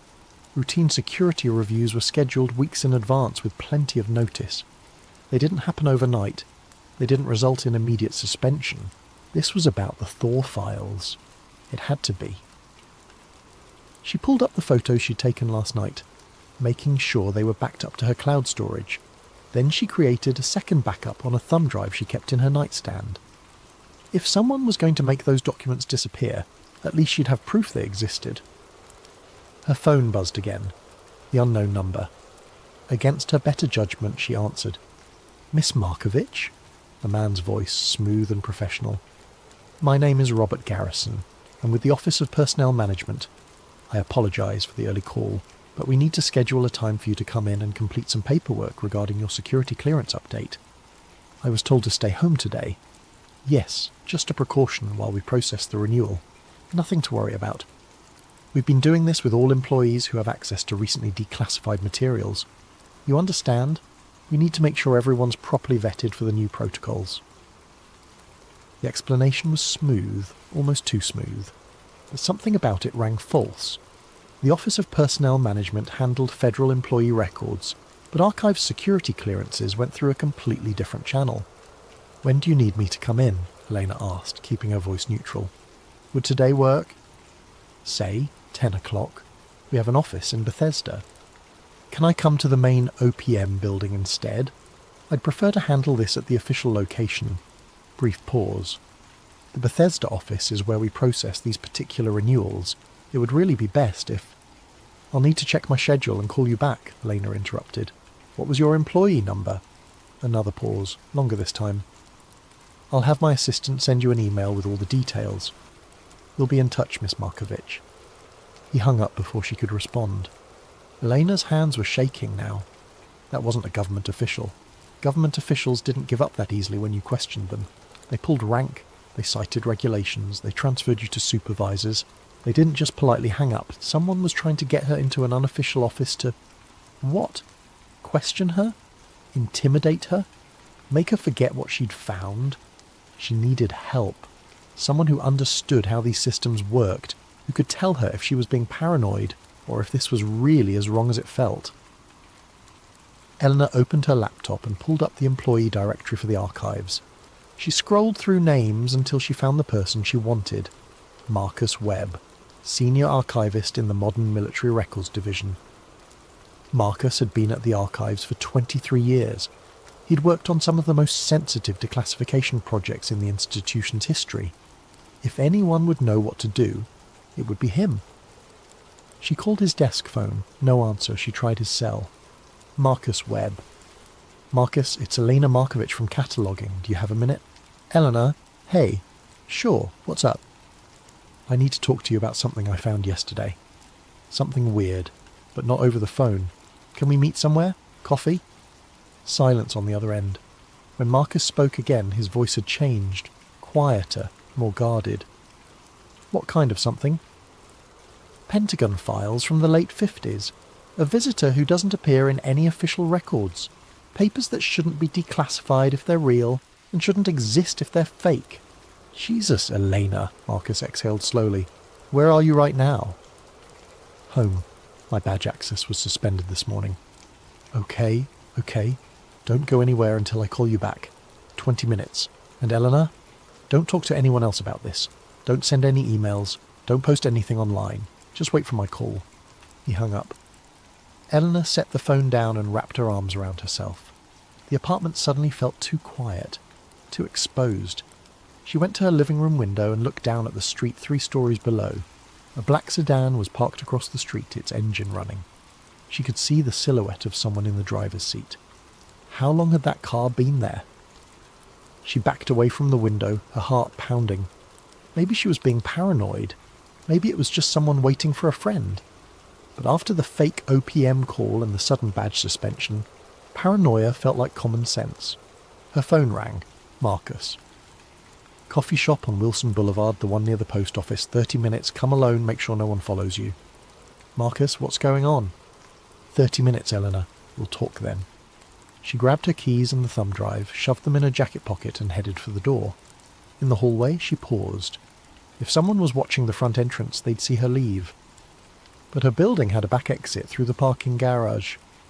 Eleanor took the elevator to the basement level and walked quickly through the dim garage to the rear stairwell. It opened onto an alley that connected to the next street over. She emerged into pale morning sunlight and started walking, resisting the urge to look over her shoulder. The coffee shop was a 20-minute walk, but she took a deliberately complicated route, doubling back twice and cutting through a grocery store to make sure she wasn't being followed.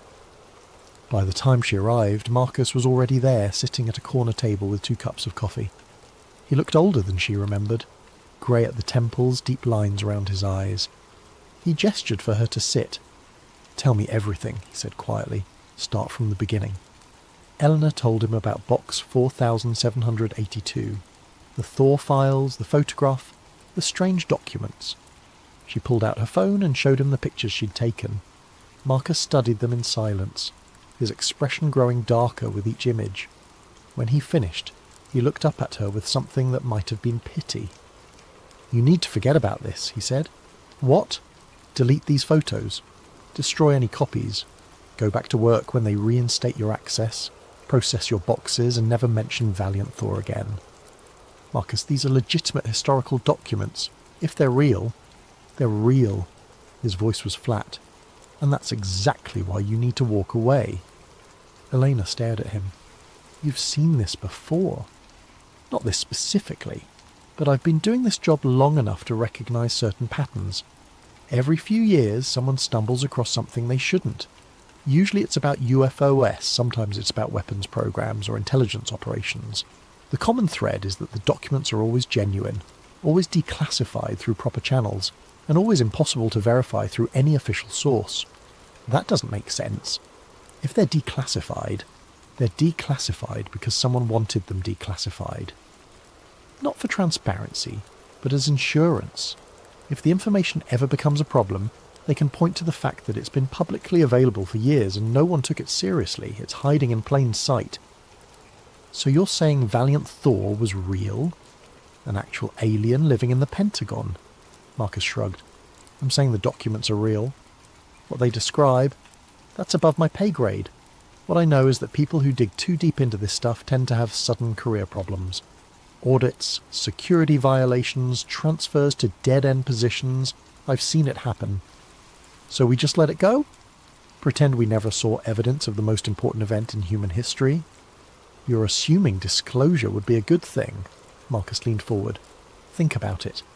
If the government admitted tomorrow that an alien visitor spent 3 years at the Pentagon in the 1950s, what happens? Mass panic? Economic collapse? A complete erosion of institutional trust? Maybe the people who buried this did it for good reasons. Or maybe they did it because admitting we're not alone would mean admitting they're not in control. Marcus smiled grimly. Probably a bit of both. Either way, it's not our call to make. We're archivists, Elena. We preserve records. We don't decide which truth the public can handle. That's exactly what we do, Elena shot back. Every time we decide which documents to highlight in an exhibition, which finding aids to prioritise, which stories to tell, we're making those decisions. We shape what people know about their history. Then shape it carefully, because the people who want this story buried have resources we can't imagine. As if on cue, Eleanor's phone buzzed. An email from an address she didn't recognise. elena.markovich.personal@gmail.com. The subject line read, "Regarding your research interests." She opened it. "Miss Markovich, we appreciate your dedication to historical accuracy. However, the documents you accessed yesterday are part of an ongoing review process and should not have been available for general cataloguing. They have been removed from circulation pending final declassification decisions. Your security clearance suspension is purely routine and will be resolved within 48 hours. In the meantime, we strongly encourage you to focus on your assigned responsibilities and avoid pursuing inquiries into materials outside your current project scope. Thank you for your understanding and cooperation. Robert Garrison, Deputy Director, Information Security Oversight Office." Elena showed the email to Marcus. He grimaced. "See? They're being polite about it now. That's the first warning. If you keep digging, the next contact won't be so friendly. How did they get my personal email? They're the government.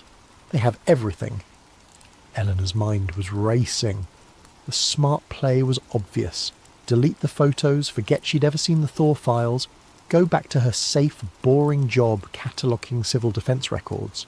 She'd keep her clearance, her career, her peaceful life. But she couldn't stop thinking about that photograph, about Valiant Thor standing with men who'd shaped the modern world, offering them something, knowledge, technology, help, and being turned away because accepting it would mean admitting Earth wasn't the centre of the universe. If it was true, people deserved to know. "I need to find Thomas Becker," she said. "Who?" "The photographer who took that picture. Military photographer, Pentagon assignment in the late 50s. If he's still alive, he might remember what he saw." Marcus closed his eyes. "You're not going to let this go, are you? Would you?" He was quiet for a long moment. When he opened his eyes, there was a mix of resignation and something else. Maybe respect, maybe concern. "Thomas Becker died in 1991, Marcus said. "But he had a daughter, Laura Becker Hammond. She lives in Alexandria. I helped her donate some of her father's papers to the archives about 5 years ago, mostly Vietnam-era photography work. But I remember she mentioned he'd kept a lot of his earlier stuff private, said it was too classified to share. Do you have her contact information? Eleanor, I really think..." "Please." Marcus sighed and pulled out his phone. He scrolled through his contacts, then wrote a number on a napkin. "This is her landline. But if you contact her, you didn't get this from me. And if anyone asks, we never had this conversation." Elena took the napkin. "Thank you." "Don't thank me yet. You might end up wishing you'd listened when I told you to walk away." She left the coffee shop and walked 3 blocks before calling the number. It rang 4 times before a woman answered. Hammond residence. "Hello? Is this Laura Hammond?" "Speaking." "My name is Elena Markovich. I'm an archivist at the National Archives. I'm doing research on Pentagon photography during the Cold War, and I was hoping I could ask you a few questions about your father's work. Silence. Then, what specifically are you researching? Elena chose her words carefully. I found some images from 1957 through 1960. Pentagon interior shots, mostly official portraits and meetings. Your father's name was in the metadata. I wanted to understand more about the context of those photographs. More silence. Eleanor could hear breathing on the other end, could almost feel the woman deciding whether to hang up or continue the conversation. The archives already has my father's donated papers, Laura finally said. I know, but I got the impression from the collection notes that he kept some materials private. I'm particularly interested in anything from his assignment at the Pentagon during the late Eisenhower administration. Why?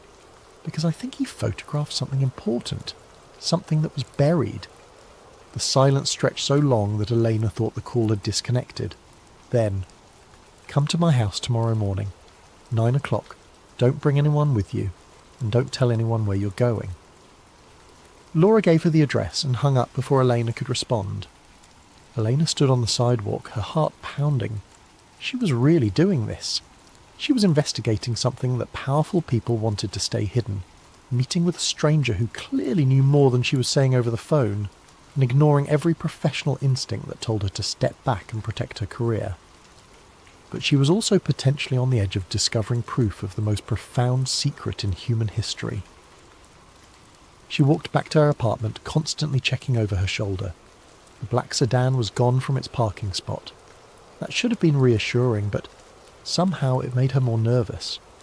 That night she barely slept. Every sound in the building made her jump. Footsteps in the hallway, the elevator chiming, the rumble of the HVAC system. She kept her laptop open, constantly refreshing her email and news feeds, half expecting some kind of digital attack or official notice that would make her investigation impossible. Nothing came. The silence was almost worse than a direct confrontation. At 8:30 the next morning, Elena called an Uber instead of driving her own car. Another precaution, probably unnecessary, but she was learning to trust her paranoia. The driver was a college student who spent the entire ride talking about his engineering classes and didn't seem to notice or care where they were going. Laura Hammond's house was a small brick colonial on a quiet street lined with oak trees. Elena paid the driver and walked up the front path. Before she could knock, the door opened. Laura was in her early 60s with short silver hair and sharp blue eyes that studied Elena with obvious suspicion. She wore jeans and a cardigan, sensible shoes, the uniform of someone who'd stopped caring what strangers thought about her appearance. "You came alone?" Laura asked. "Yes, sir. Phone off, please." Elena hesitated, then powered down her phone and showed Laura the blank screen. Laura nodded and stepped aside to let her enter. The house was neat, modestly furnished, filled with photographs, family shots, landscapes, a few that looked like professional military portraits. Laura led Elena to a small dining room, where a cardboard box sat on the table. "My father took over 40,000 photographs during his military career," Laura said, without preamble. "Most of them are in official archives, museums, or my donation to your institution. But there were some he would never let anyone see. He kept them in a safe deposit box and made me promise to never share them until certain people were dead." "What people?" "Richard Nixon died in 1994, Admiral Radford in 1973, Secretary McElroy in 1976. The last one on my father's list was James Killian, Eisenhower's science advisor. He died in 1988.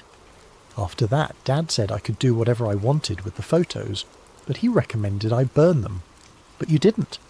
"I was going to. But then I started looking through them, and I realized they weren't just pictures. They were evidence. And even if no one would believe it, even if it sounds crazy, I think people deserve to know the truth." Laura opened the box and carefully removed a leather portfolio. Inside were dozens of black and white photographs, each preserved in archival plastic sleeves. The first photo showed the same scene Eleanor had found in the archives, the 5 men in the Pentagon hallway. But this print was uncropped, showing more of the corridor, more detail in their faces. Valiant Thor's expression was clearer here. He looked tired, sad even. The second photo showed Thor sitting in what appeared to be a Pentagon office, engaged in conversation with 3 men in military uniforms. A chalkboard behind him was covered in mathematical equations. The third showed him in what looked like a private apartment or quarters, probably the residence mentioned in the documents. He was reading a book. The camera had caught him unaware, and in that unguarded moment his face showed something Elena couldn't quite identify.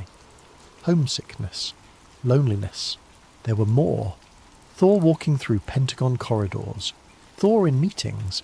Thor standing outside the building, looking up at the sky with an expression of profound melancholy. And then the final photograph stopped Elena's breath. It showed Thor shaking hands with President Eisenhower in what appeared to be the Oval Office. The president looked grave. Thor looked resigned. Standing behind them was Vice President Nixon, his famous jowly face frozen in what might have been fear or awe. "My father was assigned to document a special foreign delegation," Laura said quietly. "That's what they told him." A representative from a nation that wanted to establish diplomatic relations but needed to keep the negotiations secret for security reasons. Dad was supposed to take official portraits, meeting photos, the kind of images they'd use for press releases once the relationship was made public. But it never was made public. No, because after 3 months my father started to realise this wasn't a normal diplomatic visit. The visitor never left the Pentagon. He had no security detail, no diplomatic staff, no official itinerary. And the people he met with, these were not the officials you'd assign to a routine trade negotiation. These were the people who controlled America's nuclear arsenal. Elena studied the Oval Office photograph. "Did your father ever say who Thor was?" "He said Thor told him he was from a place called the Solar Guard." "Not a country. Not Venus, like the UFO stories claim." Dad laughed at that nonsense. "Thor said the Solar Guard was responsible for monitoring developing civilizations, and Earth had caught their attention when we started detonating nuclear weapons." "Monitoring from where?" Dad didn't know. He asked once, and Thor just smiled and said, "Closer than you think, but farther than you'd believe." Whatever that means. Laura pulled out one more item from the box, a small leather journal with worn edges. This was Dad's personal log from that assignment. He wrote down everything Thor told him during their conversations. The official photos were his job, but the journal was his insurance policy. He wanted a record in case anyone ever tried to make him forget or deny what he'd seen. She handed it to Eleanor. The journal was filled with precise military-style entries, dates, times, brief descriptions of photographs taken. But interspersed throughout were longer passages, conversations recorded in surprising detail. Elena read, "March 23rd, 1957. VT asked me today why we photograph everything. I told him it's how we preserve history. He said his people don't need photographs because they don't forget. I asked if that was a blessing or a curse. He said both. We talked for nearly an hour about memory and loss. He told me his visit here would eventually be forgotten, or worse, turned into legend and mockery. He seemed sad about that, but not surprised. He said Earth isn't ready to join the wider community because we're still children fighting over toys. The toys just happen to be capable of destroying our entire world." Another entry from July 1958. "Photographed VT in meeting with Joint Chiefs today. They wanted to know about defensive capabilities, what weapons his people possessed, whether they'd share military technology. VT told them they had no weapons because they had no enemies. The chiefs didn't believe him. General LeMay actually laughed and said, 'Everyone has enemies.' VT replied, 'Only if you choose to make them.' The meeting ended badly." I could see the frustration in VT's face afterward. He knows he's failing. And a final entry from March 1960. "VT is leaving tomorrow. He told me his mission was unsuccessful. The leadership doesn't want what he's offering because accepting help would mean admitting we need it. Pride, he said. Earth's defining characteristic is pride. Before he left, he gave me a small device. It looked like a metallic sphere, perfectly smooth.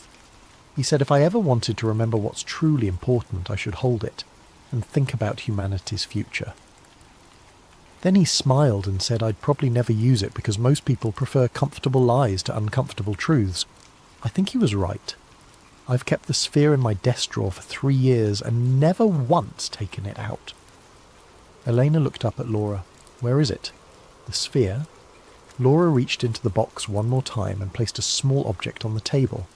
It was roughly the size of a golf ball, made of some silvery metal that seemed to shift colour slightly in the light. Blue, then green, then back to silver. The surface was perfectly smooth, without any visible seams or markings. I've had it since Dad died, Laura said. I've held it a few times like he described. Nothing happens, it's just a metal ball. But it doesn't tarnish, doesn't scratch, doesn't respond to magnets. I took it to a metallurgist friend once, asked him what it was made of. He said the structure was wrong. The molecular arrangement didn't match anything in the periodic table. He thought I was pranking him with some kind of computer-generated hoax data. Elena reached out slowly and picked up the sphere. It was lighter than it should be and warm to the touch despite sitting in a cool room. As her fingers closed around it, she felt a strange sensation. Not quite vibration, but something similar. A subtle resonance. And then, for just a moment, she saw something. Not a vision exactly, but an impression. A feeling of vast distance and infinite patience. A sense of being watched over by something old and kind and impossibly far away. It passed in an instant, leaving her slightly dizzy. What was that? She whispered. I don't know, Laura admitted. I felt it too the first time I held it. Like someone was listening, waiting. I stopped picking it up after a while because it scared me. Eleanor set the sphere down carefully. Why are you showing me all this? You could have destroyed it like your father suggested. Because someone needs to know, and because something's happening again. What do you mean? Laura pulled out her laptop and opened a browser. She navigated to a government contracting database and searched for Aurora Consulting Group. Dozens of entries appeared. Contracts for advanced aerospace research, propulsion systems, energy technology. The company had been awarded over $2 billion in contracts over the past 10 years, almost all of them classified. I started researching them 6 months ago, Laura said.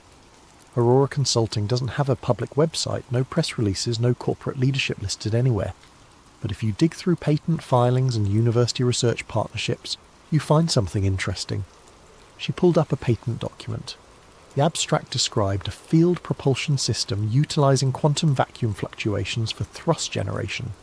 The technical drawings looked like something from a science fiction movie. This patent was filed in 2019, Laura continued, but look at the date of the initial research proposal that led to it. She scrolled down. The proposal was dated 1959 from something called Project Refusal, Alternative Energy Research Initiative. Elena felt cold.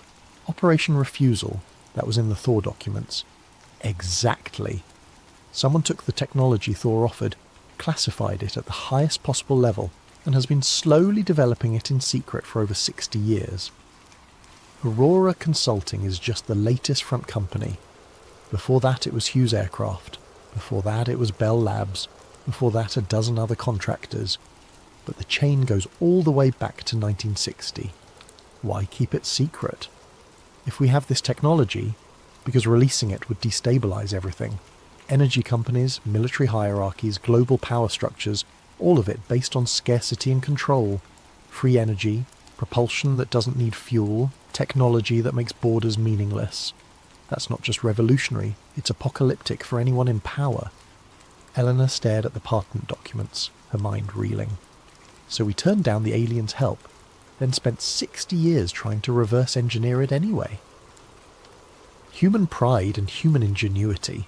We didn't want a gift, but we were perfectly happy to steal the idea and claim it as our own invention. Can I photograph all of this? The journal, the patents, the photos? Laura nodded. That's why I invited you here. But Elena, you need to understand what you're getting into. My father spent the last 30 years of his life looking over his shoulder. He was audited 9 times. His house was broken into twice. Nothing stolen, but files disturbed. He had a heart attack in 1991 at age 63, and I've never been convinced it was natural causes. You think they killed him? I think they made sure he stayed quiet, and if you make this public, they'll do the same to you. Eleanor thought about the suspended badge, the fake OPM call, the black sedan outside her apartment. They were already working on making her quiet. I have to try, she said.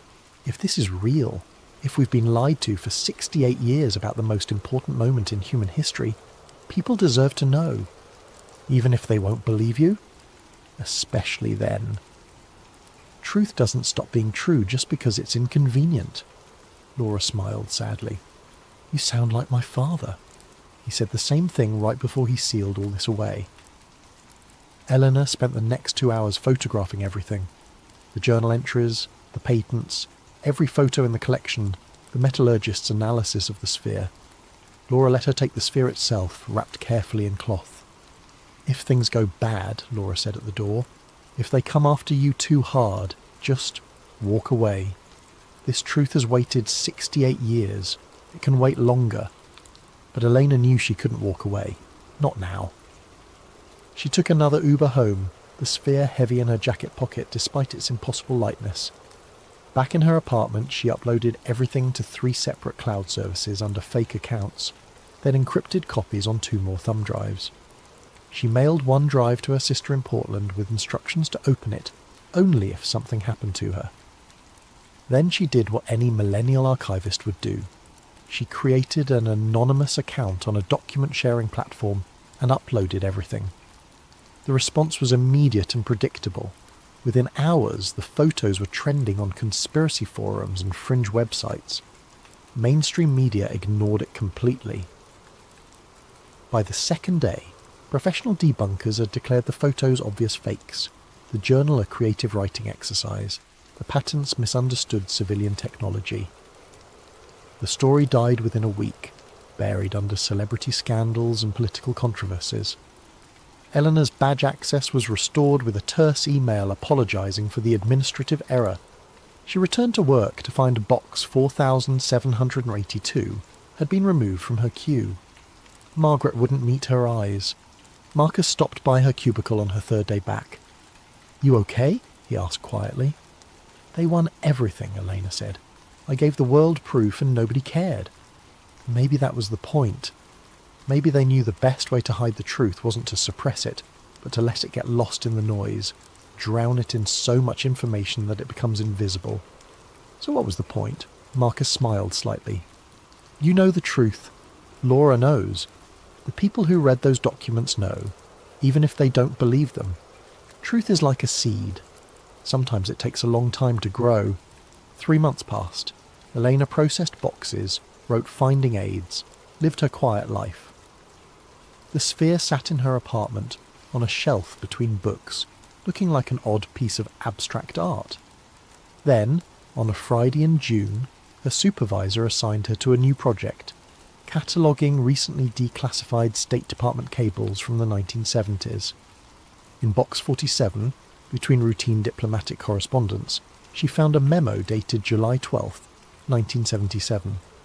Re-confirmation of secondary contact, Project Victor 2, subject matching physical description of V24, see classified file 1957 to 1960, observed in meeting with Ambassador Young at UN headquarters. Subject identified himself as Valiant and requested private consultation regarding human rights initiatives. Security footage confirms subject entered building through main entrance but no exit recorded. Ambassador Young has been debriefed and instructed to classify encounter. Recommend continued monitoring. Pattern suggests periodic verification visits. Subject appears unchanged from previous documented encounters. Eleanor's hands trembled as she photographed the memo. She searched the rest of the box and found 2 more references, one from 1983, another from 1994. Each time, someone matching Thor's description appeared, had a brief conversation with a government official about pressing global issues, then vanished. He was still visiting, still trying, still hoping humanity would eventually listen. She looked up from her desk and saw Marcus watching her from across the room. He nodded slightly, understanding in his eyes. The truth was bigger than she'd imagined. This wasn't about one visit in 1957. It was about a commitment that spanned decades. maybe centuries. Someone out there cared enough about humanity to keep checking on us, keep offering help, keep waiting for us to be ready. That evening Elena rode the metro home during rush hour. The train was packed with exhausted commuters staring at phones, lost in their private worlds. She found a seat near the back and pulled out a book, trying to look unremarkable. At the Foggy Bottom station, a man boarded the crowded car. He was tall, wearing an unfashionable suit that looked like it belonged to a different era. Sandy hair, kind face, impossibly straight posture. Eleanor's breath caught. He moved through the car with practiced ease despite the crush of bodies and took a position near the door, holding the overhead rail with one hand while reading a folded newspaper with the other. Their eyes met for just a moment. His expression was gentle, knowing, sad. He smiled. The same sad smile from her father's photographs. The smile of someone who knew he was witnessing something important that no one else could see. Elena's hand moved to her jacket pocket, feeling the outline of the sphere she had started carrying everywhere. The train pulled into Roslyn. The doors opened. The tall man stepped onto the platform, then turned back to look at her one more time. He touched 2 fingers to his forehead in a small salute, then folded his newspaper and set it on an empty seat before the doors closed. Eleanor grabbed the paper as the train lurched forward. It was today's Washington Post, folded to the international news section. One article was circled in blue ink. UN Climate Summit reaches historic agreement. Nations pledge unprecedented cooperation on environmental crisis.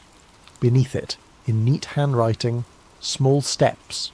Keep watching. Keep remembering. The choice is still yours. The newspaper trembled in Elena's hands. She looked up, pressing her face to the window, as the train emerged from the tunnel into evening light.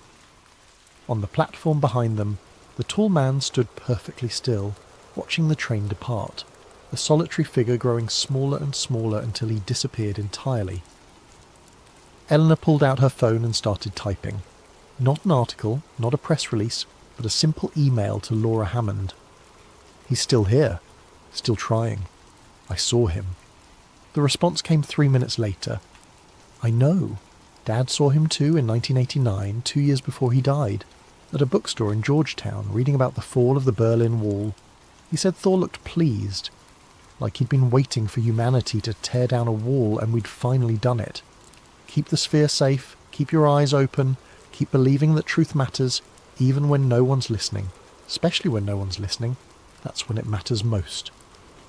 Eleanor closed her eyes, feeling the subtle warmth of the sphere in her pocket, the gentle pulse that might have been her imagination, or might have been something far stranger and more wonderful. Somewhere in the vastness of space, or perhaps somewhere much closer than anyone suspected, someone was watching over humanity with infinite patience, waiting for the day when we'd be ready to accept help without letting pride get in the way.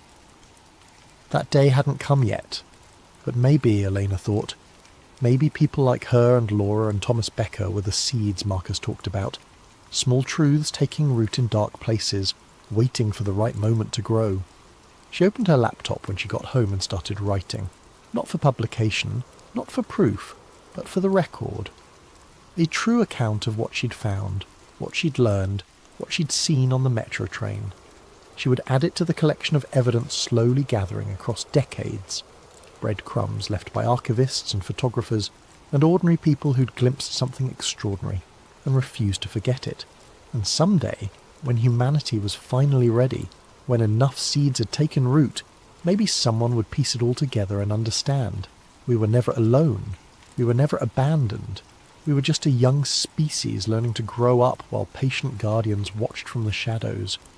The truth was out there, hiding in plain sight, waiting in archived files and classified memos, and the memories of people brave enough to believe in uncomfortable truths. Eleanor saved her document, encrypted it, backed it up in 5 different locations. Then she picked up the sphere, held it in both hands, and thought about humanity's future. For just a moment, maybe imagination, maybe something more, she felt a response. Warmth, approval, hope. And somewhere far above, or perhaps very close by, valiant Thor smiled and continued his endless vigil, waiting for the day when Earth would finally be ready to join the wider universe as equals rather than children. That day would come, it had to. Truth always finds a way. Welcome back to Sleep Theories, where we explore the mysteries that lurk in the shadows of our world. Tonight's tale comes from the classified depths of military black sites, where miraculous healing technology and alien exchanges collide with secrets that powerful forces would kill to protect. But before we dive into this chilling account of hidden cures and impossible machines, remember to leave your own mysterious video ideas in the comments below. Your suggestions fuel these midnight journeys into the unknown. Special thanks to DXD232 for inspiring tonight's story. And if these tales of suppressed miracles and government conspiracies send the right kind of shivers down your spine, hit that like button and subscribe to Sleep Theories for more stories that blur the line between fact and nightmare. The morphine drip made a soft clicking sound every few seconds, marking time in the sterile hospital room like a metronome of mortality. Daniel Ross sat beside his father's bed, watching the old man's chest rise and fall in shallow breaths. Outside, Baltimore rain streaked the windows, turning the city lights into blurred watercolours. "Danny," his father whispered, eyes suddenly wide and lucid despite the heavy medication. Colonel James Ross had served 30 years in the Air Force Medical Corps, seen things most doctors never would. But this look in his eyes was different. Not pain, not fear, something else. "I'm here, Dad." Daniel leaned closer, taking his father's cold hand. "There are machines," the Colonel's voice cracked. "Machines that can fix anything, but you'll never see them. They keep them locked away." Daniel squeezed his father's hand gently. "It's okay, Dad. Just rest." "No." The intensity made Daniel flinch. "Listen to me." "Right, Patterson. Level 7. The pods. They heal everything. Everything, Danny. But they'll never let us have them. Never let the people know." The heart monitor began its irregular beeping. Nurses rushed in. Daniel was pushed back as they worked, his father's final words echoing in his mind. Within minutes, Colonel James Ross was gone, taking his secrets with him. For months afterward, Daniel told himself it was just the morphine talking. Deathbed hallucinations. His father had been a practical man, a man of science. The idea of miracle healing machines hidden away by the government was conspiracy theory nonsense. But sometimes, late at night in his apartment, Daniel would remember the absolute certainty in his father's eyes, and he would wonder. Chapter 1. The Leak. 18 months after his father's death, Daniel Ross found himself in a place he'd never imagined. Deep underground, beneath a nondescript office building in Bethesda, Maryland. His biomedical engineering firm had landed a defense subcontract. Upgrade the cooling systems for server farms at various government facilities. Boring work, but it paid well. The facility manager, a nervous man named Peterson, led him through endless beige corridors. "Everything down here is classified," Peterson said for the third time. "You see nothing. You say nothing." "Just here for the HVAC systems," Daniel replied, hefting his diagnostic equipment. They reached server room 7, and Peterson unlocked 3 separate security doors. "You've got 2 hours. I'll be right outside." The room hummed with the white noise of 1,000 cooling fans. Daniel got to work, checking temperature readings and airflow patterns. It was while crawling behind a server rack that he first saw them, fibre optic cables running into a panel marked with warnings in 3 languages. But it wasn't the warnings that caught his eye, it was the label, HMP-PODV, 3.1 Network Interface. Daniel's hand stilled. Pod. His father's word echoed across 18 months of grief. He should have left it alone, should have finished his work and walked away. But his father's voice whispered in his memory, and before he could stop himself, Daniel was tracing the cables to their source, a secured server cabinet with a lock that took him less than a minute to bypass. His government contracts had required certain skills. Inside, stacks of drives blinked with activity. A terminal screen showed active file transfers. Daniel plugged in his diagnostic tablet, telling himself he was just checking for cooling efficiency. The lie tasted bitter even as he thought it. Files cascaded across his screen. Most were encrypted, but the headers were visible. Cellular Reatomization Protocols version 7.3. Holographic Medical Pod Deployment Guidelines. Patient Recovery Metrics. Q3 2024. Technology Exchange Program HLT clearance only. His hands shook as he initiated a download to his tablet's hidden partition. Gigabytes of data flowed across the connection. Schematics, video files, documents stamped with classifications he'd never seen before. One document caught his eye. Initial Technology Transfer Agreement. October 1971. The header bore no agency logo, just 3 letters, HLT. The document detailed the acquisition of non-terrestrial medical rehabilitation systems and their integration into select defence medical facilities. Non-terrestrial. Daniel's mouth went dry. A video file finished downloading. Against every instinct screaming at him to stop, he opened it. The timestamp showed last week. A medical facility, all white walls and clean lines. A soldier, no, what was left of a soldier, was wheeled into frame. IED victim, the chart notation read. Missing right arm, severe burns covering 60% of his body. They placed him in something that looked like a large capsule made of frosted glass. Blue light emanated from within, and Daniel could see something happening to the man's body. The footage was time-lapsed, 4 hours compressed into 30 seconds. When the pod opened, the soldier stepped out. Whole, not healed, not scarred, whole, as if the injuries had never happened. "What are you doing?" Daniel spun around. Peterson stood in the doorway, face drained of colour. "I was checking the dash. You were checking nothing." Peterson's hand moved to his hip, where Daniel now noticed a sidearm. "Step away from the terminal." "Now!" Daniel raised his hands, tablet tucked against his palm. "Look, I didn't mean to." "Shut up!" Peterson pulled out a phone, never taking his eyes off Daniel. "This is Station 7. We have a breach. Level 4, send a containment team." He hung up and gestured with the gun. "Sit down. Don't move, don't speak. Maybe you'll live through this." Daniel sat, mind racing. The tablet pressed against his palm, its hidden partition full of impossible secrets. In 5 minutes, maybe less, men in black suits would arrive. He'd disappear into some hole, or worse, unless... "My tablet," Daniel said quietly. "It's uploading everything to an encrypted server. Has been for the last 10 minutes. If I don't enter a code every hour, it all goes public." Peterson's face went from pale to grey. "You're lying." Graham Technologies Level 9 server farm. Partition 77 Alpha. Check it yourself. Daniel met his eyes steadily. "Or we can make a deal." "What kind of deal?" "I walk out of here. You report a false alarm. Nobody has to know what I saw." "They'll never." "They will if you sell it right.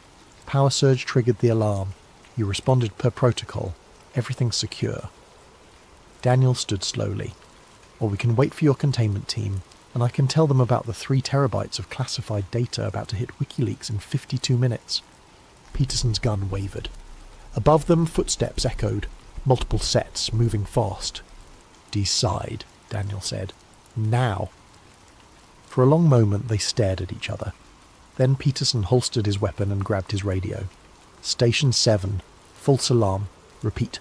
False alarm. Power surge in server room 7 triggered security protocol. Scene is secure." The footsteps above slowed, stopped. A garbled response came through the radio. "Copy that," Peterson said. "Returning to normal operations." He turned to Daniel, face twisted with fear and fury. "Get out! Now. If I ever see you again..." Daniel didn't wait to hear the threat. He grabbed his equipment and walked. Didn't run. Walked. Out of the server room, up the stairs, through the lobby. Only when he reached his van did he allow himself to breathe. The tablet burned against his palm. 3 terabytes of impossibilities. 3 terabytes of proof. His father had been right. Chapter 2. Chasing Proof. Daniel's apartment in Silver Spring had never felt smaller. He'd covered the windows with blackout curtains, disabled his internet router, and pulled the battery from his phone. The tablet lay on his kitchen table like a live grenade, its screen dark but somehow still radiating menace. For 3 days he didn't touch it. He called in sick to work, ignored the increasingly urgent voicemails from his boss. He barely slept, starting at every car door slam, every footstep in the hallway. They would come for him. Peterson's deal had bought time, nothing more. But on the 4th night, with a bottle of whiskey for courage and his sister's photo for motivation, Daniel finally powered on the tablet. He had to know, had to understand what his father had died trying to tell him. The files painted a picture that defied belief. The medical holographic pods, med beds, as some documents called them, had been in limited use since 1971. The technology's origin was carefully obscured, referenced only as Technology Exchange Program, with that recurring HLT classification. But it was the capabilities that made Daniel's hands shake. Complete cellular regeneration, real-time DNA repair and optimization, reversal of aging at the cellular level, regeneration of lost limbs and organs, elimination of all known pathogens and cancers, restoration of neural pathways in brain injury patients. The video files were even more staggering. Paralyzed patients walking, terminal cancer victims restored to perfect health, a woman who appeared to be in her 70s entering a pod and emerging looking 30 years younger, her medical scans confirming the impossible. Her telomeres had actually lengthened. One document outlined the locations: Wright-Patterson Air Force Base, as his father had said, a facility beneath Cheyenne Mountain, another in a sub-basement of Walter Reed, dozens of sites, each with between 2 and 10 operational pods. Another file made his stomach churn: population impact projections. If the technology was released publicly, the document warned, the results would be catastrophic. Healthcare industry collapse, pension system failure as lifespans extended indefinitely, overpopulation, resource depletion, social chaos. Controlled deployment only, the summary concluded. Tier 1 personnel and critical assets only. Public disclosure remains Level 9 prohibited. Daniel poured another whiskey, his mind reeling. They had the cure for everything, and they were keeping it locked away. How many people had died while these machines sat idle? How many had suffered? His sister's face stared at him from the photo. Emma, 3 years younger, diagnosed with ALS 6 months ago. The doctors gave her 2 years, maybe 3. Traditional medicine offered nothing but management of symptoms, a slow decline into paralysis and death. But these machines... Daniel opened his laptop, routing through multiple VPNs and proxy servers. He had to know if anyone else knew, if there were others who had seen behind the curtain. The surface web yielded nothing but conspiracy theories and New Age nonsense. But deeper, in forums that required special browsers and passwords bought with cryptocurrency, he found whispers. A thread titled, "Has anyone else seen the pods?" caught his eye. The original poster claimed his uncle had worked maintenance at Wright-Patterson in the 80s. He said there were rooms that required special clearance just to clean. Once a door was left open. He saw someone wheeled in on a gurney, missing both legs from an accident. Came out walking an hour later. They transferred him the next day, told him he'd imagined it. Another user, handle Deep Throat 77, wrote, "Friend of mine worked private security for a billionaire. Guy was diagnosed with pancreatic cancer, given 3 months. Flew to Switzerland, came back 2 weeks later completely clean. Doctors couldn't explain it. My friend said they didn't go to any hospital, just some underground facility in the mountains." Daniel created an account, Truthseeker34. He posted carefully, vaguely. "I've seen documentation suggesting advanced medical technology being withheld. Looking for others with direct knowledge. Serious inquiries only." Within an hour, his encrypted inbox had 3 messages. 2 were clearly paranoid fantasies, but the third... "I know what you've seen," it read. "My name is Marcus Brady. I worked Level 7 medical at Wright-Patterson from 2018 to 2023. I've used the pods. I've seen what they can do. And I know why they'll never let us have them. Meet me tomorrow, noon, Lincoln Memorial. Come alone. Look for the man feeding pigeons near the reflecting pool. Daniel stared at the message. It could be a trap. Probably was a trap. But if this Marcus was real, if he had actually worked with the pods, he thought of Emma growing weaker each day, thought of his father's dying words. He had to take the chance. The next morning, Daniel took every precaution he could think of. Changed metro lines 3 times, doubled back through Georgetown, wore a baseball cap and sunglasses, kept his head down. By the time he reached the Lincoln Memorial, his shirt was soaked with nervous sweat. The reflecting pool stretched before him, tourists wandering its length despite the October chill. And there, on a bench near the middle, sat a middle-aged Asian man tossing breadcrumbs to a cluster of pigeons.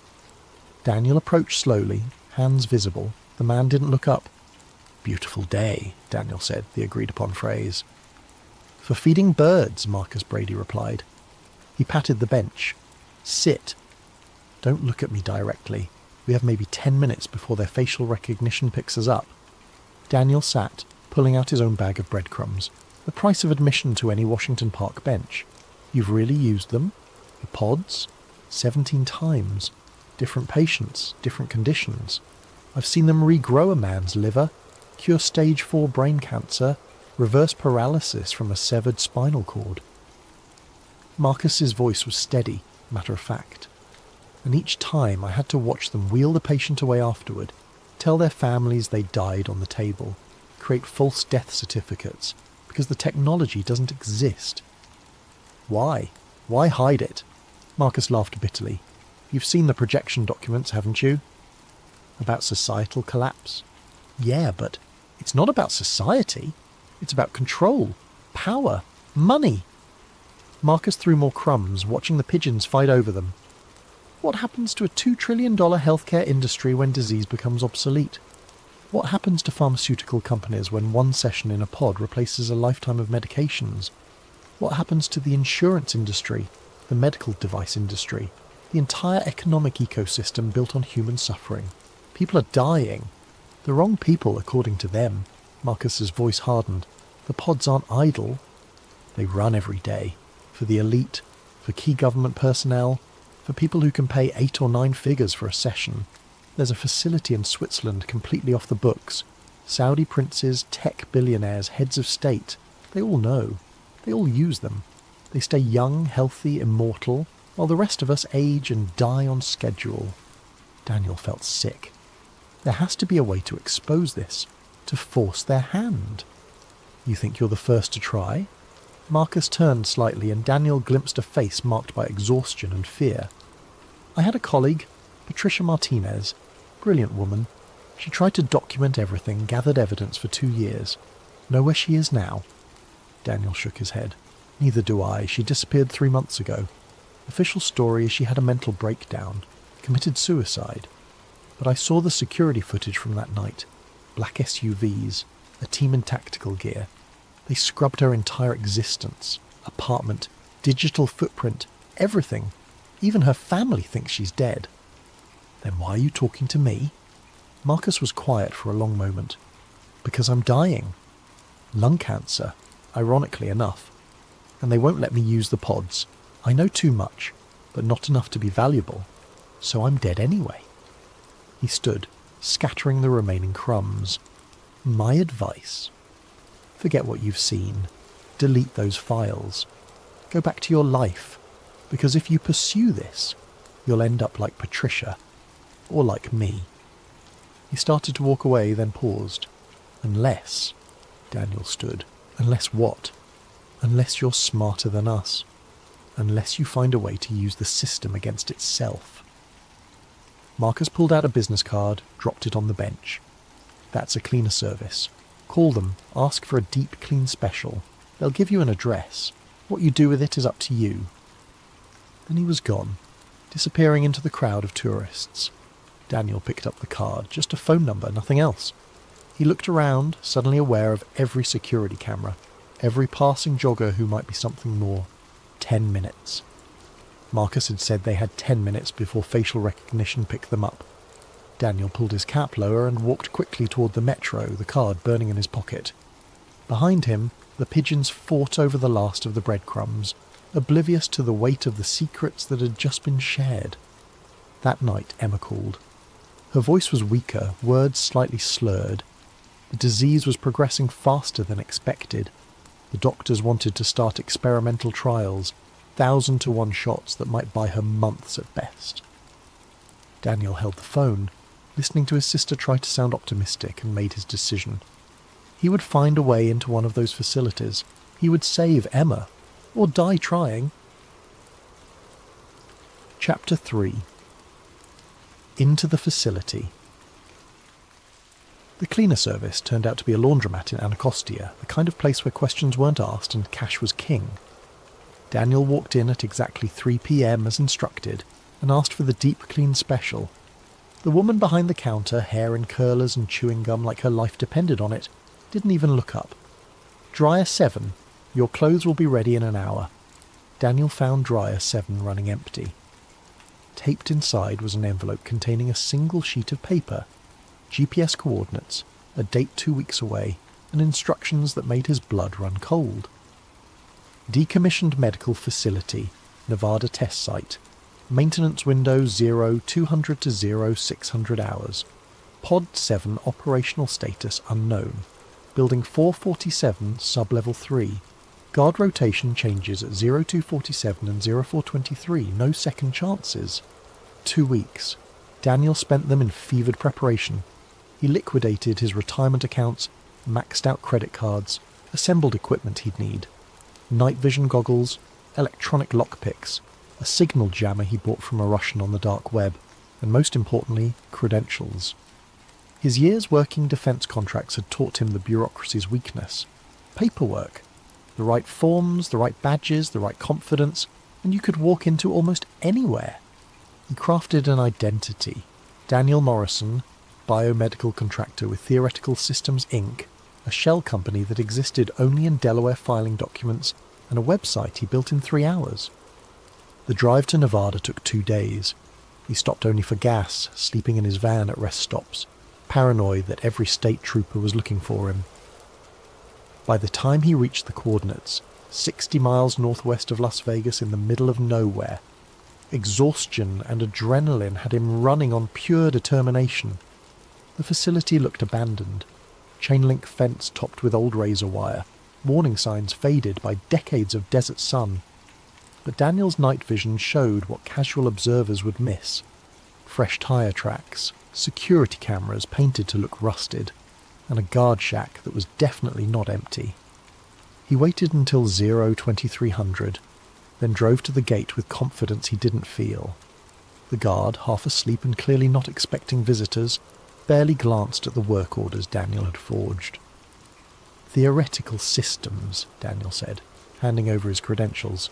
Emergency maintenance on the cooling systems. Should have been here yesterday but got held up in Vegas. The guard squinted at the paperwork, then at his computer screen. For a heart-stopping moment, Daniel thought it was over. Then the guard shrugged. Building 447's that way. Park around back. You know the drill. No photos, no phone calls, no wandering around, in and out. Copy that. Daniel drove through, hands steady despite the sweat running down his back. Building 447 looked like every other military structure from the 1960s. Concrete block, small windows, designed to survive nuclear war. But the keypad lock was modern, as were the cameras covering every angle. Daniel parked where the building itself blocked the van from view and got to work. The lockpicks got him through the first door. The signal jammer killed the cameras for a precious 90 seconds, long enough to reach the stairwell. Down he went, following memorized floor plans, until he reached sub-level 3. The difference was immediate. Gone were the crumbling concrete walls and flickering fluorescence. This level was modern, clean, medical. The air smelled of ozone and something else, something that made his skin prickle with static electricity. Daniel followed the corridor, each door labelled with alphanumeric codes that meant nothing to him. Then he saw it. Pod Bay 7. Authorised personnel only. The door was reinforced steel with a biometric scanner. Daniel's picks were useless here, but fortune favours the desperate, or the observant. A medical cart sat nearby, and tucked beneath supplies was an access card on a retractable lanyard. Some technician's oversight would be Daniel's salvation. The card worked. The door hissed open, and Daniel stepped into impossibility. The room was vast, easily 60 feet across. In the centre sat 7 pods arranged in a circle like techno-Stonehenge. 6 were covered with protective sheeting powered down, but the 7th... It glowed with soft blue light, humming with energy that seemed to vibrate in Daniel's bones. The pod itself was beautiful in an alien way. Smooth curves of some material that looked like pearl mixed with chrome, no visible seams or joints. A control panel nearby showed readouts in symbols that hurt to look at directly, though English translations scrolled beneath. Daniel approached slowly, pulled out his phone to record. This was it. Proof the world needed to see. Then he heard voices in the corridor. Told them Pod 7 was acting up again. Frequency alignment's off by 0.3%. At this hour? Christ. Let me guess. Priority patient tomorrow? Senator something or other. Pancreatic cancer. The usual last-minute emergency when they realise money can't buy immortality through traditional channels. Daniel's mind raced. The guards would change rotation in, he checked his watch, 6 minutes. But these technicians were here now. He looked around frantically, spotted an observation booth elevated above the pod bay. He sprinted for the ladder, hauling himself up just as the main door opened. 2 men in white coats entered, arguing about frequency modulation and dimensional phase shifting, terms that meant nothing to Daniel but which they discussed like garage mechanics, talking about engine timing. They approached Pod 7, one pulling out what looked like an oversized tablet covered in those same painful symbols. There's the problem, one said. The crystalline matrix is misaligned. Must have happened during the last age regression session. Those always stress the system. How long to fix? 20 minutes, maybe 30. Good thing we caught it. Another day and it might have started randomly teleporting patients again. Randomly teleporting? Daniel filed that impossibility away with all the others. For 20 minutes he watched them work, recording everything. They opened panels on the pod that revealed internal components unlike anything in his engineering experience. Geometries that shouldn't exist. Materials that seemed to phase in and out of visibility. Energy patterns that made his eyes water. Then one of them said something that made his blood freeze. "Hey Richardson, you smell that?" "Smell what?" "Like sweat." B.O. When's the last time anyone cleaned in here? They both looked around, faces suspicious. Daniel pressed himself flat against the booth floor, not daring to breathe. Below, one technician walked the perimeter of the room while the other continued working. "Probably just the ventilation system," Richardson said finally. "This whole building's falling apart, except for our little miracle machines, of course." They finished their work, ran diagnostics that lit up the pod with patterns of light that seemed to reach into dimensions Daniel couldn't name. Then, finally, they left. Daniel waited another 5 minutes before climbing down. His legs shook, but he forced himself to approach the pod, to touch its surface.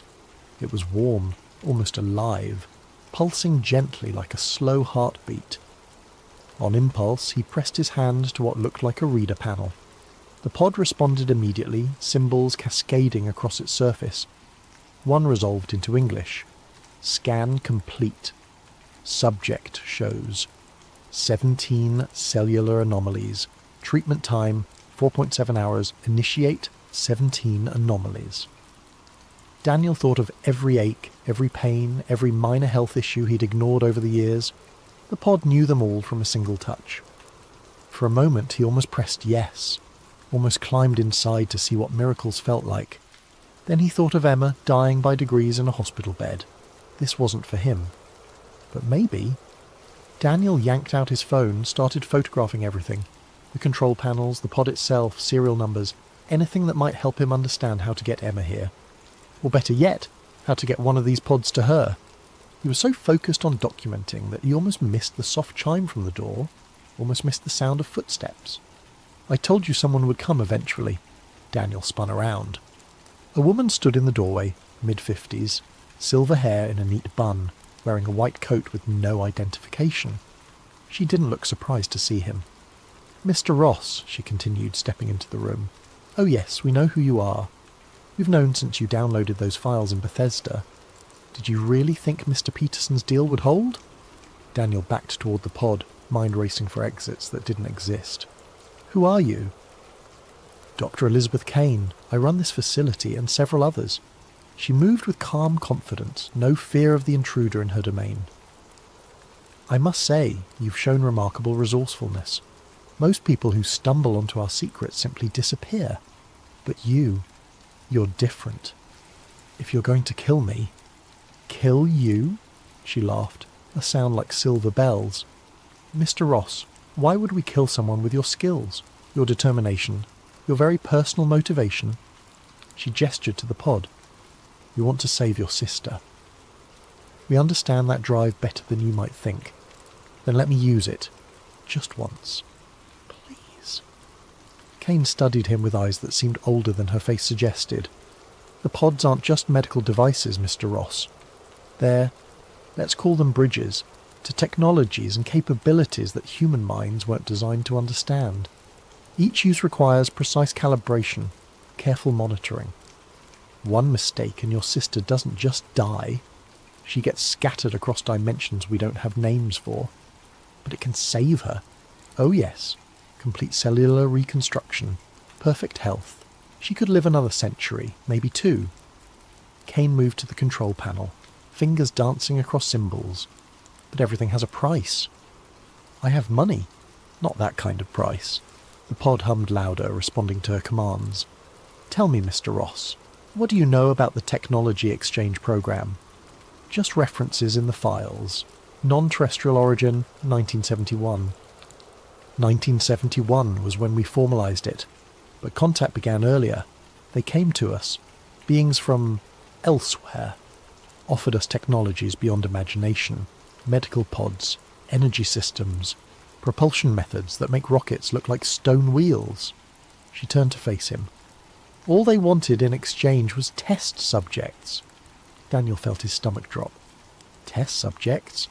Nothing sinister. They needed to understand human physiology, our DNA, our potential for evolution. Every person who uses a pod contributes data to their research.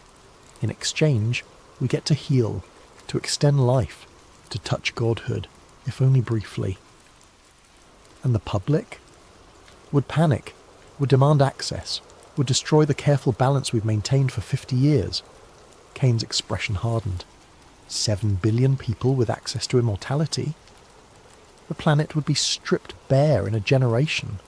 Wars over resources would make our current conflicts look like playground squabbles. No, Mr. Ross, the pods remain controlled. They must. So you'll let the wrong people die to save the right ones. We let nature take its course for most. We intervene when the greater good demands it. Leaders who maintain stability, scientists on the verge of breakthroughs, artists whose work elevates humanity. She paused. And occasionally, we make exceptions. The pod's hum reached a crescendo, then settled into a rhythm like breathing. Kane nodded, satisfied. Your sister, she said. Emma Ross, ALS, stage 2. Perhaps 18 months before complete paralysis. 6 months after that. She shrugged eloquently. Don't! Daniel's voice cracked. Just don't. I'm offering you a choice. Your sister can use Pod 7. Full treatment, complete restoration. She'll wake up healthier than she's been in years, with no memory of the procedure. As far as she knows, it will be a miracle recovery. Spontaneous remission. It happens. What's the catch? You work for us. Your engineering skills, your ability to think outside conventional paradigms, your proven discretion. We need people like you. You'll help maintain the pods, upgrade their systems, perhaps even expand the network. In exchange, Emma lives. You get a generous salary, and eventually access to the pods yourself. Daniel stared at her, then at the waiting pod. And if I refuse? Then you leave here with your photos and videos. You try to expose us. Maybe you upload some files before we stop you. A few thousand people believe, the rest mock you as another conspiracy theorist. Meanwhile, your sister dies slowly, painfully, knowing her brother could have saved her but chose his principles instead. The silence stretched between them. Daniel thought of his father, dying with the truth on his lips, of Marcus Brady, cast aside when no longer useful, of all the people who'd suffered and died while these miracles hummed in secret bunkers. Then he thought of Emma, her laugh, her fierce determination even as her body betrayed her, the way she'd held his hand at their father's funeral and whispered, "At least the pain is over." "When?" he asked quietly. Kane smiled, victory and perhaps sympathy in her expression. "Tomorrow night. We'll arrange her transfer here. A specialist consultation in Las Vegas. All very routine. She'll wake up in a private clinic. Diagnosis reversed. Doctors baffled but delighted. And you'll report to our facility in Maryland on Monday to begin your new career." She held out a tablet. "Standard employment contract. Sign here." Daniel took the tablet with numbed fingers. The contract was dozens of pages of legal terminology, but the key points were clear: lifetime employment, top secret clearance, penalties for disclosure that started at imprisonment and got worse from there. At the bottom, a single line awaited his signature. He thought of all the people who would continue to suffer, all the lies that would continue to be told, all the principles he was about to betray. Then he signed his name. Kane took the tablet back, nodding with satisfaction. "Welcome to the program, Mr. Ross. Your orientation packet will arrive tomorrow. For now, security will escort you out. Best if you're not here when the morning shift arrives." As if summoned, 2 guards appeared in the doorway, not threatening, just present. Daniel took one last look at Pod 7, glowing with its impossible promise, then followed them out. The drive back to Las Vegas was a blur. By dawn, he was on a plane home, the events of the night feeling like someone else's dream. But the email on his phone was real enough. Consultation scheduled for E. Ross, October 15th, 8 p.m. Transport will arrive at 6 p.m. Please have patient ready. Tomorrow, Emma would enter a pod, and exit healed. The price was Daniel's soul, sold to the very system he'd meant to expose. But as he looked out the plane window at the sunrise painting the clouds gold, Daniel found he could live with that. Some prices were worth paying. Chapter 4. The Cover-Up. Daniel had been home less than 4 hours when they came for him. He was sitting at his kitchen table staring at the email about Emma's consultation when the lights flickered. His laptop screen went dark. The refrigerator's hum ceased. Then, with choreographed precision, his apartment door exploded inward. 6 figures in tactical gear stormed in, weapons raised, laser sights painting red dots across Daniel's chest. He raised his hands slowly, mind reeling. This wasn't part of the deal. Daniel Ross! The lead operative's voice was muffled by a tactical mask. "Stay seated. Hands visible. You know why we're here." "There's been a mistake," Daniel said carefully. "I signed the contract. Dr. Kane." "Dr. Kane doesn't run everything, Mr. Ross." A new voice from the doorway. A man in a charcoal suit stepped through the ruined doorframe, picking his way around wood splinters with obvious distaste. "Agent Thorne, National Security Agency. We need to have a conversation." Thorne was everything a government spook should be. Forgettable face, neutral expression, eyes that missed nothing. He pulled out Daniel's kitchen chair and sat across from him, while the tactical team secured the apartment. "Laptop," Thorne said. One of the operatives placed Daniel's computer on the table. "Tablet," that too appeared. "External drives, 3 of them. Cloud storage accounts 7. Quite the digital hoard you've assembled. I signed a contract with a subdivision of a project that may or may not officially exist depending on which oversight committee you ask." Thorne opened the laptop, typed commands with practiced efficiency. "Dr. Kane operates under certain assumptions about her authority. We're here to correct those assumptions." Daniel watched his files being deleted. Every photo, every video, every downloaded document disappearing into digital oblivion. "You're destroying the evidence." "Evidence of what?" Thorne asked mildly. "You broke into a decommissioned medical facility and found some abandoned equipment. Your photos show empty rooms and obsolete machinery. Your videos capture nothing but shadows and speculation." The laptop screen flickered. Where Daniel's pod footage had been, new files appeared. The same locations, but empty. Dust-covered floors, rusted equipment, abandoned rooms that hadn't seen use in decades. Deepfake technology has gotten remarkably good, Thorne continued.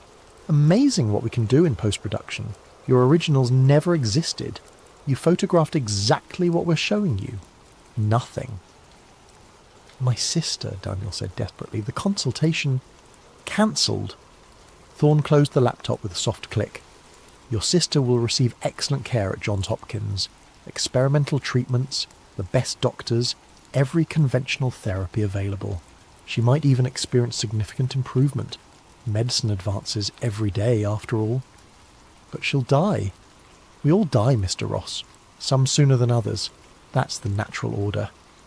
Thorne stood, straightening his tie. You have two choices. Accept reality as we've defined it, and your sister gets the best care money can buy. Continue to chase fantasies, and she gets nothing. You get nothing except a padded room where you can tell your stories to people who specialise in delusions. The tactical team was already withdrawing, taking every piece of evidence with them. Daniel's apartment looked like a hurricane had passed through, but he barely noticed. His mind raced, searching for leverage that didn't exist. Dr. Kane promised. Dr. Kane exceeded her authority.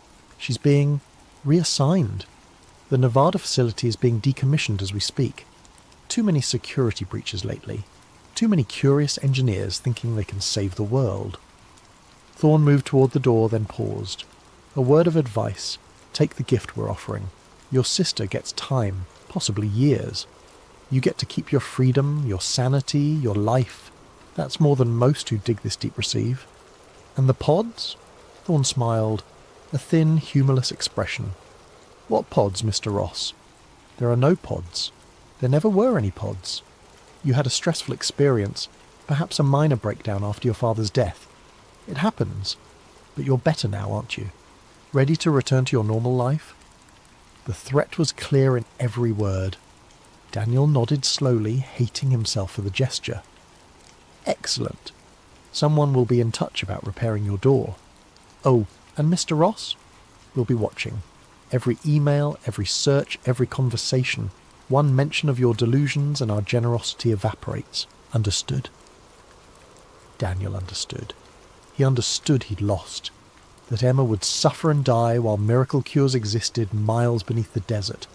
That his father's truth would remain buried with him. Thorne left without another word. Daniel sat in his ruined apartment, surrounded by the debris of his naive hopes, and wondered how many others had sat in similar ruins, silenced by the weight of impossible truths. His phone buzzed. Emma texting him. Weird news. Got a call from Johns Hopkins. They want me in some cutting-edge trial. Fully funded. Maybe things are looking up. Daniel typed back with numb fingers. That's wonderful. I'll drive you there myself. He put the phone down and stared at his hands. Somewhere in bunkers and hidden facilities the pods hummed with their alien songs. The elite entered broken and emerged whole. The powerful grasped at immortality while the masses withered on schedule, and Daniel Ross would say nothing, do nothing, be nothing but another silent witness to humanity's greatest secret. The price of his sister's time had just gone up. Chapter 5. The Personal Test. 6 months passed in a haze of careful normalcy. Daniel returned to work, upgrading cooling systems in buildings that definitely didn't house miracle technology. He drove Emma to Hopkins twice a week, watching experimental drugs slow her decline but never stop it. He answered his emails, paid his bills, and gave no sign of the knowledge that burned in his chest like swallowed acid. Agent Thorne had been right about the surveillance. Daniel's electronics were compromised, his apartment bugged, his movements tracked. Twice unmarked cars followed him to work. Once a technician showed up to check his internet connection, spending an hour installing God knew what. Daniel smiled, offered coffee, played the part of a man who'd learned his lesson.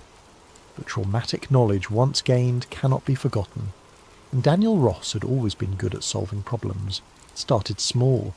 Research conducted on library computers, different locations each time, cash purchases of electronics from pawn shops, conversations with homeless veterans who'd seen things at military bases they couldn't explain. Piece by piece, thread by thread, Daniel wove a new web of information. The pods were real. He'd touched one, felt its alien warmth, and where there was one, there were others. The question was, how to reach them without triggering another visit from Thorne's team. The answer came from an unexpected source. Marcus Brady, the dying man from the Lincoln Memorial, reached out through an intermediary, a flower delivery to Daniel's office with a card reading only, "The cherry blossoms are beautiful this year." The same phrase Chen had mentioned in their brief meeting. Daniel found him in a hospice facility in Arlington, a shadow of the man from 6 months ago. The cancer had progressed brutally, reducing him to skin and determination. "Knew you'd come eventually," Marcus wheezed. "They all do. Can't unsee what we've seen." "They destroyed everything," Daniel said quietly. "Threatened my sister." Standard playbook. Marcus coughed, specks of blood staining his lips. "But they're not omnipotent. Just careful. And sometimes careful creates patterns." He gestured weakly to a drawer. Inside, Daniel found a single sheet of paper covered in what looked like random numbers and letters. "Transportation logs," Marcus explained. "Took me 3 years to compile. When they move patients to the sites, they use specific vehicles, specific routes. Bureaucracy demands documentation, even for secrets." Daniel studied the paper. Slowly, patterns emerged. Vehicle identification numbers that repeated, GPS coordinates that clustered around certain areas, times and dates that suggested regular schedules. "Tomorrow night," Marcus continued with effort. "Emergency med flight. Baltimore to classified location. Senator's wife. Ovarian cancer. Terminal. Another coughing fit.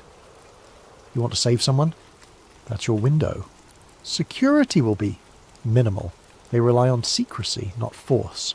1 patient, 1 doctor, 2 EMTs, private hangar, signature aviation, flight plan lists, medical facility in Richmond. But they'll divert. They always divert." Daniel memorized every detail, then burned the paper in Marcus's presence. The dying man smiled. "Do what I couldn't," he said. "Save 1 person. Prove it's possible. Maybe that's enough." Marcus Brady died 2 days later. The obituary mentioned his service at Wright-Patterson. Nothing more. Another keeper of secrets taken to his grave. But his final gift lived on in Daniel's mind. A chance. A real chance. The next night found Daniel at Baltimore's signature aviation facility, dressed in stolen EMT uniform, credentials forged with skills sharpened by desperation. The private hangar buzzed with quiet activity. Rich people fleeing to richer places, their jets fueled by money and privilege. And there, in Hangar 7, a medical transport jet sat waiting.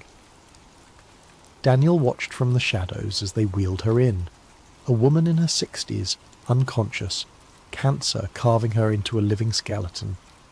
Her husband followed, a senator Daniel recognized from CSPAN, face etched with grief and desperate hope. 2 EMTs, as Marcus predicted. 1 doctor, a pilot who stayed with the plane. Daniel waited until the EMTS stepped out for a smoke break, complaining about another midnight run to nowhere. "I swear, these terminal cases all end up at the same place," one said, "but the overtime's killer, so who's asking questions?" Daniel stepped out of the shadows, syringe in hand. "Sorry about this." The sedative worked fast. Both EMTs crumpled before they could cry out. Daniel dragged them behind a fuel truck, took the taller one's jacket and credentials. His hands shook as he boarded the jet. The doctor looked up from the patient. "About time. We're wheels up in 5. Daniel nodded, kept his head down, busied himself with equipment he half understood. The senator sat in the back, staring at his dying wife. He never even looked at the help. The jet lifted off into the night. Daniel watched Baltimore shrink below, knowing he'd crossed a line he could never uncross. But in the medical berth, a dying woman breathed shallow breaths, and somewhere ahead, a pod waited that could save her. He just had to figure out how to save Emma too. The flight took 2 hours. As Marcus had predicted, they diverted, first to Richmond as filed, then west into the mountains of West Virginia.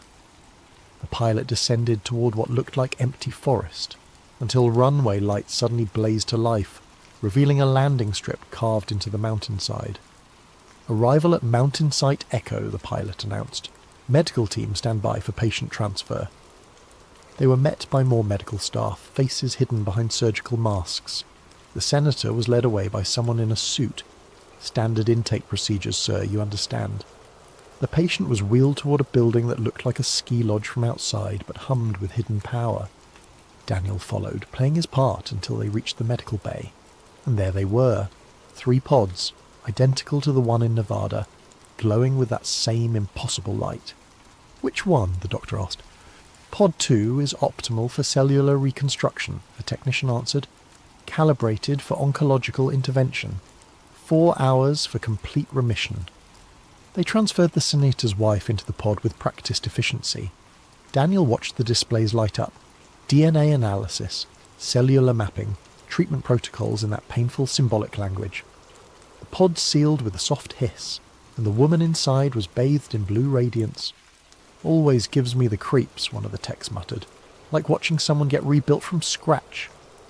"Because that's exactly what's happening," the doctor replied. "Every cell analysed, corrected, perfected. She'll walk out of there 20 years younger, biologically speaking." 4 hours! Daniel had 4 hours before they discovered he wasn't supposed to be there. 4 hours to figure out how to get Emma here, or better yet, how to steal one of these pods. He excused himself, bathroom break, and slipped deeper into the facility. His stolen credentials got him through 2 checkpoints before he found what he was looking for. A storage area filled with pod components, spare parts, diagnostic equipment, and there, covered in protective plastic, a partially assembled pod marked Unit 12, pending installation. It would take a truck to move it, teams of technicians to assemble it, power sources he couldn't begin to understand. But as Daniel examined the components, a different plan formed. Not theft, that was impossible, but sabotage? Creating a crisis that demanded emergency evacuation of patients. He was reaching for his phone to photograph the pod specifications when a hand fell on his shoulder. "Mr. Ross, we really must stop meeting like this." Daniel turned to find Dr. Kane, looking no different than she had 6 months ago. If anything, she looked younger. The pods, he realised. She used them regularly. "Security flagged you the moment you boarded," she continued conversationally. "Facial recognition is quite sophisticated these days. Though I must say, the EMT disguise was well done. Poor Marcus would be proud."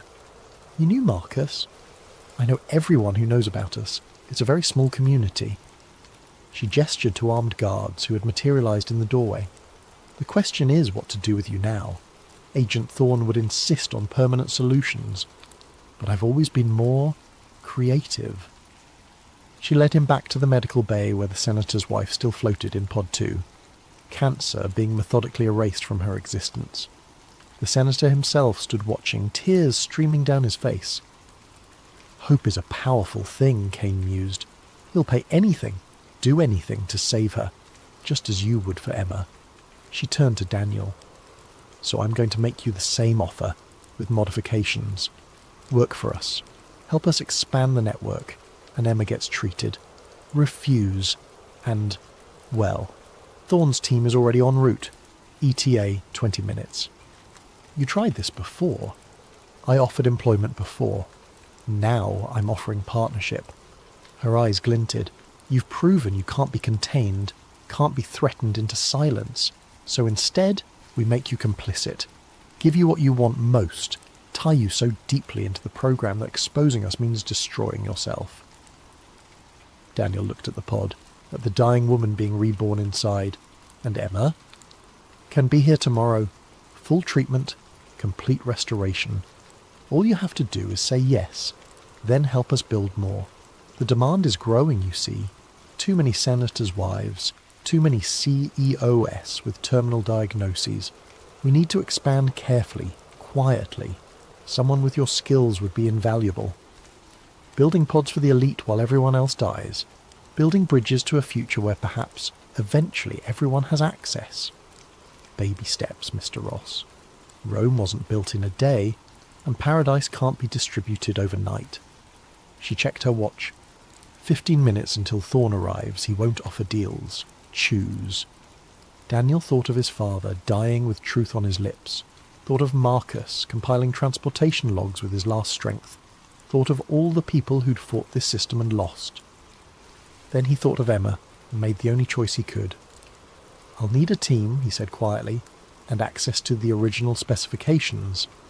Kane smiled like a cat with cream. "Done. Welcome to the future, Mr. Ross, however compromised it might be." Chapter 6. The Payoff. The call came at 3 a.m. 2 years later. Daniel sat up in his Arlington penthouse, instantly awake. The encrypted phone, the one only 3 people had the number for, buzzed insistently on his nightstand. Yes.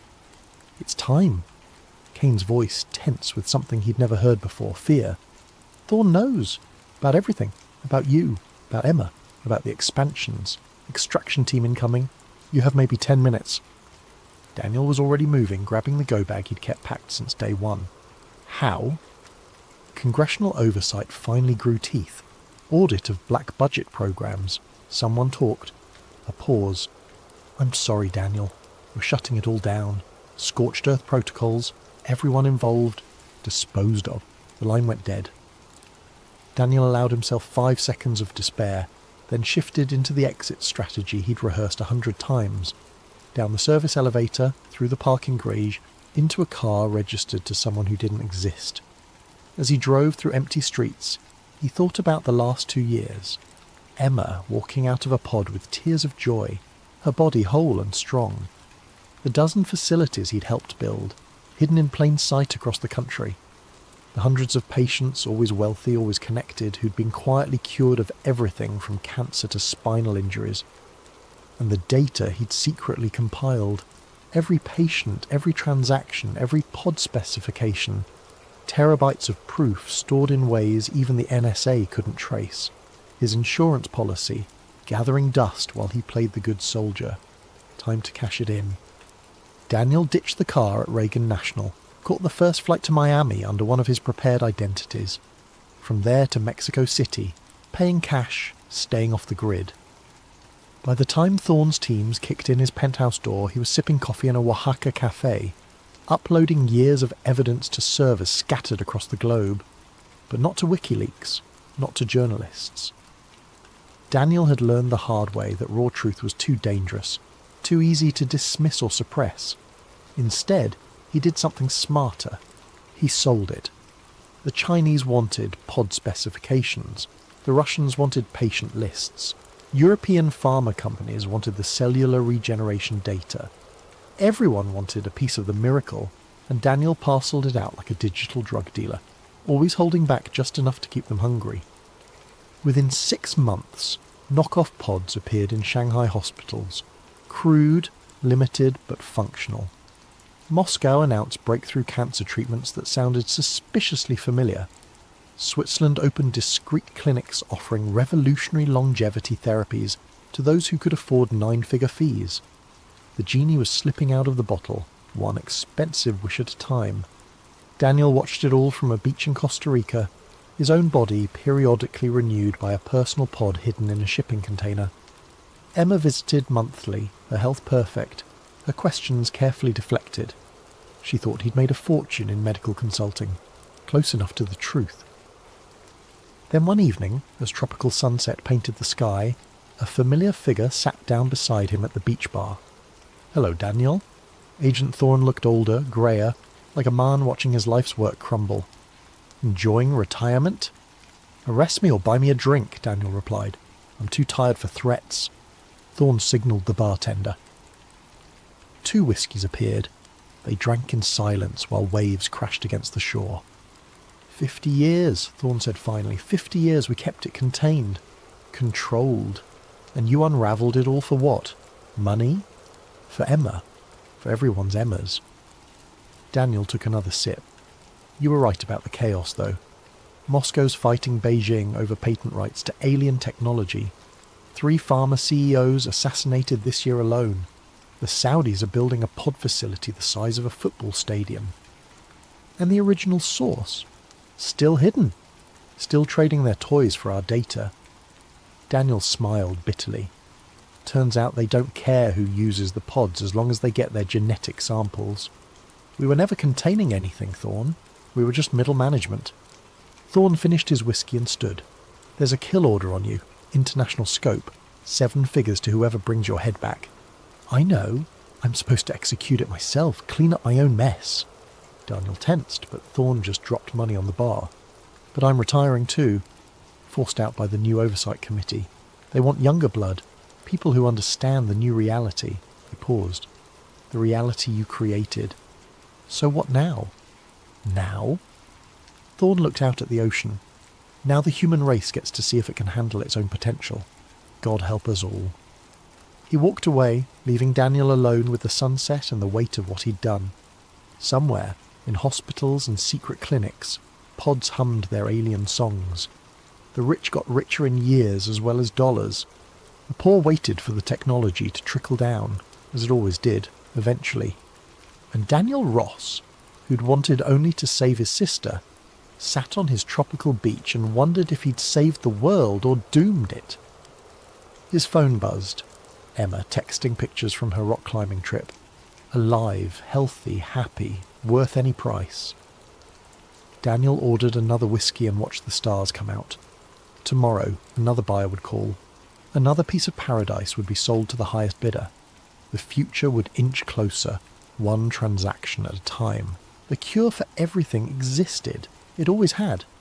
Now, finally, people knew. What they did with that knowledge would determine if humanity's greatest secret became its salvation or its epitaph.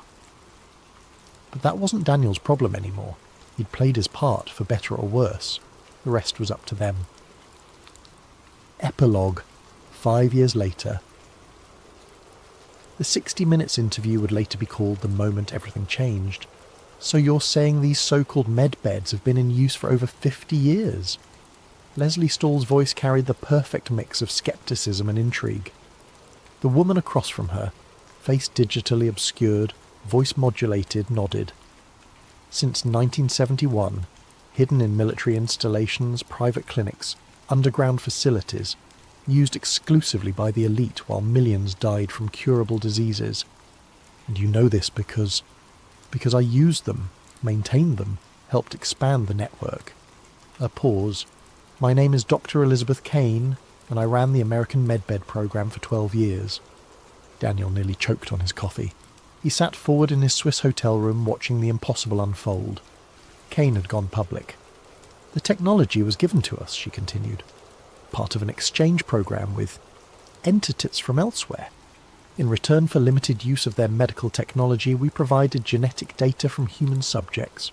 Aliens! Stahl's tone flattened. You're claiming alien technology. I'm claiming non-terrestrial origin. Call them what you like. The point is we've had the ability to cure any disease, reverse aging, regenerate lost limbs, and we kept it secret. Kept it exclusive. Let billions suffer and die to maintain economic and social control. The interview continued for another 40 minutes. Kane provided documents, video footage, patient testimonies. She named names, senators, CEOs, foreign leaders who'd been quietly cured while publicly supporting the pharmaceutical status quo. She explained how the technology worked in terms that university physicists would spend years trying to understand. And she revealed why she'd finally come forward. The others, the source of the technology, they're done with the exchange. They have what they needed from us. They're pulling out, taking their pods with them. Unless we act now, unless we reverse engineer what we have, we'll lose this technology forever. The interview ended with a bombshell. I've established a foundation. We're building open source pods, sharing the specifications globally. It will take time, years, perhaps decades, to match the original technology. But we will do it. We have to. Humanity's survival depends on it. Daniel's phone rang. Emma, are you watching this? Her voice shook with emotion. Is this why I got better? Did you know about this? He closed his eyes. Yes. Silence then. Thank you. Emma, no. Whatever you did, however you did it, thank you. And now, help them. Help her. Help everyone. She hung up. Daniel stared at the phone, then at the TV where analysts were already debating, politicians were already denying, and the world was already changing. His encrypted phone buzzed, a text from an unlisted number. Time to come home, Mr. Ross. Your country needs you. Full immunity in exchange for your expertise. Thorn. Daniel laughed. Actually laughed. The old spy master had survived after all, and now wanted him to help democratize the very technology they'd killed to protect. He started packing. Costa Rica had been nice, but history was calling. The secret was out, the genie unleashed, and humanity would either rise to transcendence or tear itself apart trying. Either way, Daniel Ross would be there, building pods, training technicians, trying to give everyone the miracle that had saved Emma. It wouldn't be easy. The old guard would fight. The technology was barely understood. The social upheaval would be massive. But for the first time in 5 years, Daniel felt something he'd almost forgotten. Hope. The cure for everything existed, and finally it would belong to everyone. Welcome back to Sleep Theories, where we explore the mysteries that lurk in the shadows of our world. Tonight's tale comes from the depths of the Arctic, where billion-dollar inheritances and cutting-edge technology collide with secrets that powerful forces would kill to keep buried. But before we dive into this chilling account, remember to leave your own mysterious video ideas in the comments below. Your suggestions fuel these midnight journeys into the unknown. Special thanks to Metal Patel 9283 and Unanimous 369 for inspiring tonight's story.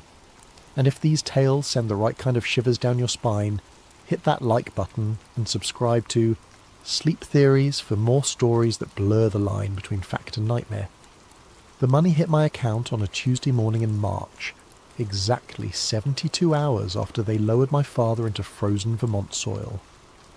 $240 million, liquid assets, plus controlling shares in Grant Capital family office. Most sons might have celebrated.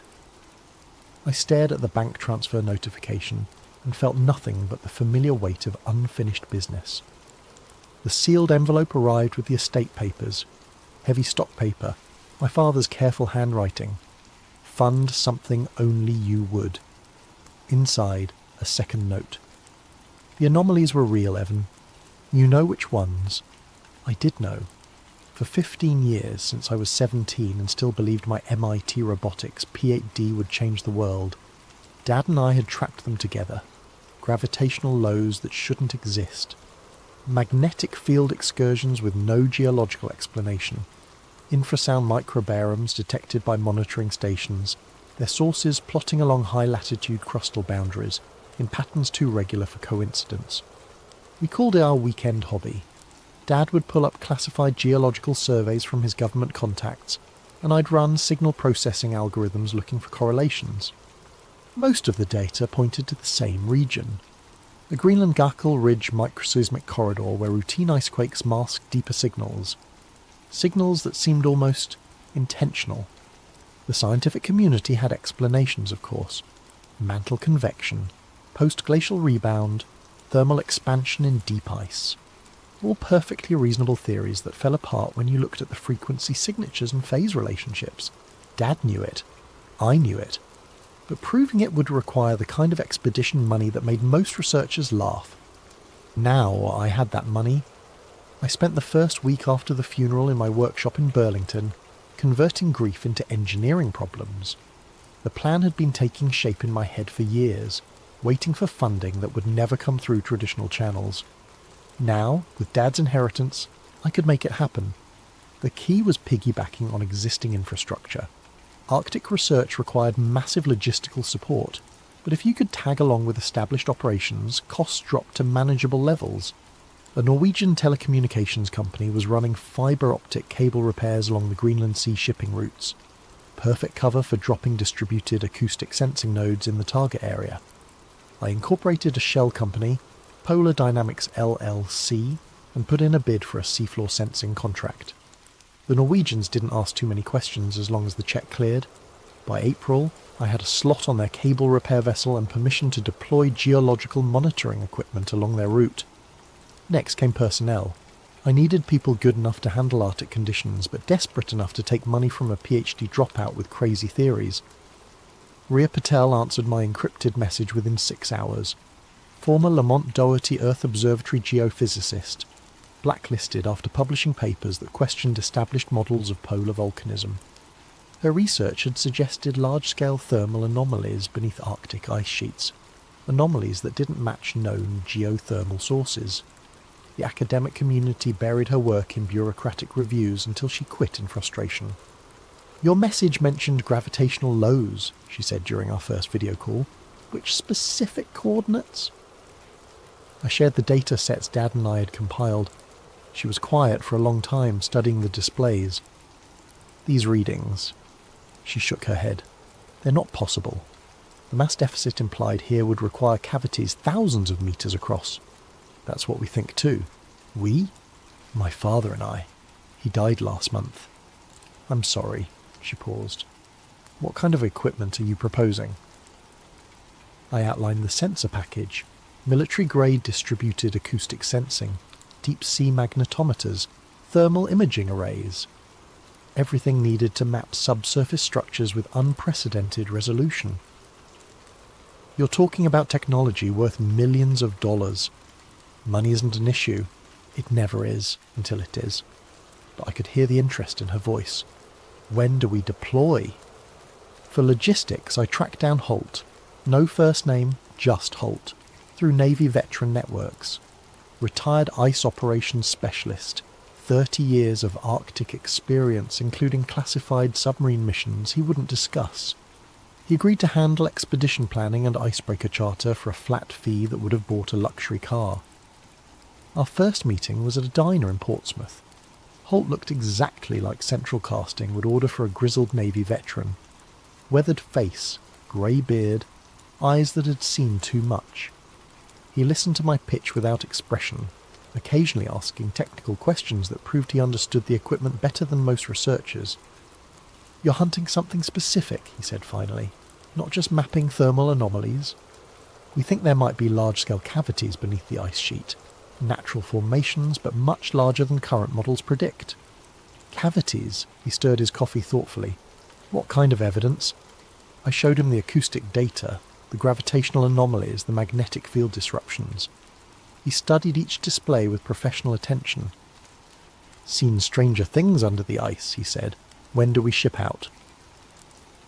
The legal complications came from Mara Ling, the family office counsel Dad had trusted with everything. She reviewed the expedition contracts with the enthusiasm of someone defusing a bomb. "Export controls will be an issue," she warned during our meeting in the Grant Capital offices overlooking Boston Harbour. "Half this sensor equipment falls under international traffic in arms regulations.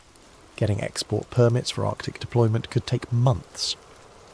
"What if the equipment never technically leaves US territorial waters?" "Explain." "The cable repair vessel operates under Norwegian flag, but it carries mixed international crew. If our sensors are operated by US personnel, they remain under US jurisdiction regardless of deployment location." Mara made notes. "Complicated, but workable." "What about the target coordinates? Any territorial water conflicts?" I pulled up the charts showing our planned survey area. International waters, more than 200 miles from any national boundary. But, I hesitated. But what? The area falls under NOTAM and NOTMAR restrictions, notice to airmen and maritime advisories, military training exercises, mostly classified. How classified? Classified enough that asking questions gets you referred to other people who also can't answer questions. Mara leaned back in her chair. "Evan, are you absolutely certain about this expedition? Because once we trigger export control reviews and international logistics contracts, there's no quietly backing out."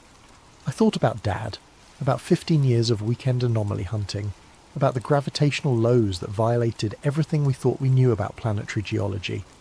"I'm certain." The equipment build took 2 months. Most components came from established scientific suppliers, but the centerpiece, my autonomous deep-sea submersible, required custom fabrication. I'd been designing Odin 3 in my head since graduate school. A neutrally buoyant micro AUV rated to 6,000 metres depth, equipped with LiDAR mapping, thermal flux sensors, and enough onboard processing power to operate independently for weeks. The propulsion system used biomimetic undulation, artificial muscle fibres that moved like a sea snake rather than traditional propellers. Quieter, more efficient and less likely to trigger acoustic sensors that might be monitoring the deployment area. Battery technology was the limiting factor. Even with cutting-edge lithium-sulfur cells, Odin 3 could operate for maybe 72 hours before needing to surface for recharging. That meant every minute of dive time had to count. I tested the prototype in Lake Champlain during late spring ice-out. Odin 3 performed flawlessly, mapping the lake bottom with centimetre resolution while maintaining perfect depth control. The biomimetic propulsion drew curious lake trout that followed the submersible like a mechanical Pied Piper. "Beautiful work," Rhea said, reviewing the test footage. "When do we head north?" June 15th. The cable repair vessel reaches our coordinates on the 20th. Weather window? 4 days, maybe 5 if we're lucky. After that, storm systems move in, and we won't have another opportunity until August. Holt had chartered the Norwegian icebreaker Nordkapp through contacts in the commercial shipping industry.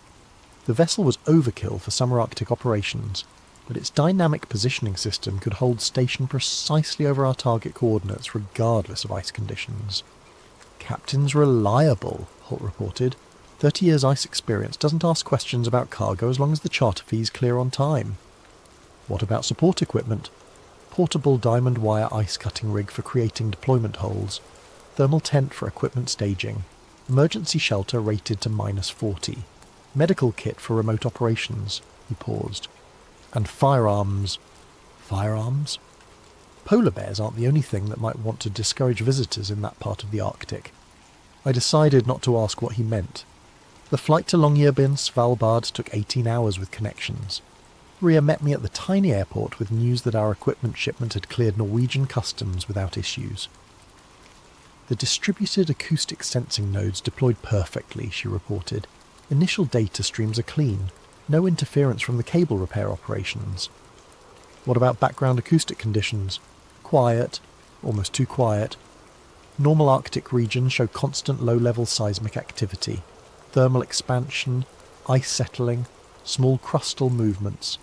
This area is dormant." We spent 2 days in Longyearbyen finalising logistics and monitoring the DAS network. The acoustic data revealed exactly what Dad and I had hoped to find. A repeating 0.9 to 1.2 Hz tremor pattern with phase relationships that didn't match any known geological process. "It's not mantle convection," Rhea confirmed, studying the frequency analysis. "The phase lead is all wrong. This signal originates much closer to the surface." "How much closer, if I had to guess?" "Less than 2 kilometres depth. Maybe much less." The Nordkapp reached our coordinates on schedule, arriving at a polynya that shouldn't have existed given seasonal ice conditions.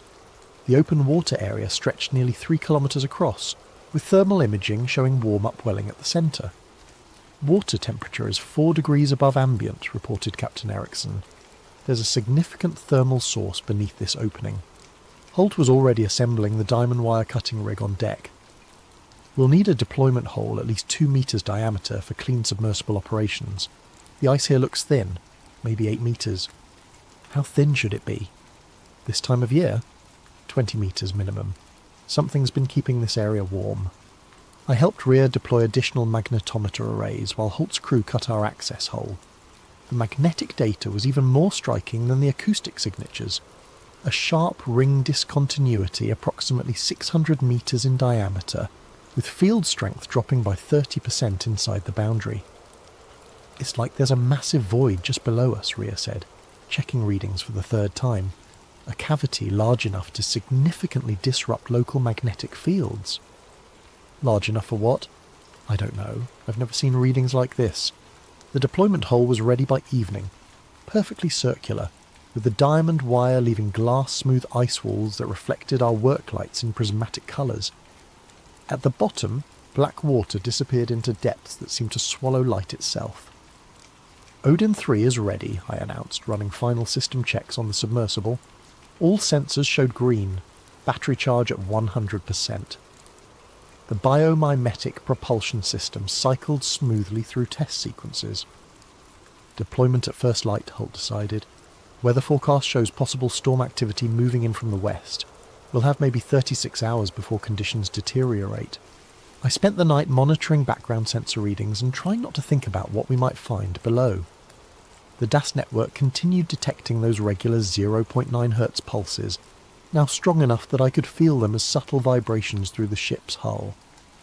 At 0600 hours, with Arctic sunrise painting the ice sheet in shades of gold and pink, we lowered Odin 3 into the deployment hole. Depth 10 metres, I announced, monitoring telemetry from the control station. All systems nominal. The submersible descended through clear Arctic water, its cameras revealing ice walls that seemed to glow with internal light. At 50 metres depth, the water temperature began rising noticeably. Thermal gradient is increasing, Rhea reported. We're definitely over a major heat source. At 100 metres, Odin 3 encountered the first surprise, a distinct thermocline boundary where Arctic surface water met much warmer deep currents. The temperature differential was so sharp that it created visible distortion on the camera feed. Water chemistry is changing too, I noted, watching sensor readouts. Salinity increasing, dissolved gas content showing methane and hydrogen signatures. At 400 metres depth, we hit the warm brine layer proper. Water temperature had climbed to nearly 4 degrees Celsius, tropical by Arctic standards. Odin 3's sonar began detecting large-scale structure ahead. Sonar contact, I announced. Large object bearing 030, range approximately 800 metres. Natural formation? Unknown. The return signature is unusual. At 600 metres depth, Odin 3's forward cameras finally illuminated our target. What we saw made no sense according to any geological model I knew. A curved wall of dark stone stretched beyond the camera's range, its surface polished smooth as if carved by intelligent design. The wall followed a perfect arc, suggesting a circular or cylindrical structure of enormous proportions. "That's not natural," Rhea whispered, staring at the video feed. "The surface is too regular, too smooth. It looks almost manufactured." At 800 metres, Odin 3 reached what appeared to be an opening in the structure. The submersible's sonar painted a three-dimensional map of empty space beyond, a vast cavity extending hundreds of metres in all directions. "I'm seeing void boundary returns," I reported, trying to keep excitement out of my voice. "The LiDAR is mapping a cavern system at least 600 metres wide." "How deep?" "Unknown. The laser rangefinder isn't hitting a bottom boundary." I guided Odin 3 through the opening into the cavity beyond. What we found there changed everything we thought we knew about Arctic geology. The cavern was enormous, a perfect hemisphere carved from living rock, its walls covered in mineral formations that created geometric patterns too regular for natural processes. Thermal imaging showed active water circulation throughout the space, creating currents and eddies like atmospheric weather systems. "The water is moving," Rhea observed, watching thermal patterns shift across the cavity. "There's active circulation down there, powered by heat sources we can't see." Look at the biological readings. Odin 3's sensors were detecting life signs throughout the cavern, not the sparse microorganism communities typical of deep Arctic environments, but complex biological structures that seem to thrive in the warm, mineral-rich water. "Those are bacterial mats," Rhea said, studying the imagery. "But the metabolic signatures are unlike anything in the literature. They're processing hydrogen and methane at rates that should be impossible." "Processing them into what?" "Unknown organic compounds. The spectral analysis suggests completely novel biochemistry." As Odin 3 descended deeper into the cavern, its cameras revealed increasingly strange formations. Hexagonal mineral growths clustered around thermal vents, crystalline structures that seemed to channel water flow in specific patterns, and everywhere those bacterial mats forming complex filamentary networks that pulsed with bioluminescent activity. "This isn't just a geological anomaly," I said. watching the alien landscape scroll past on our monitors.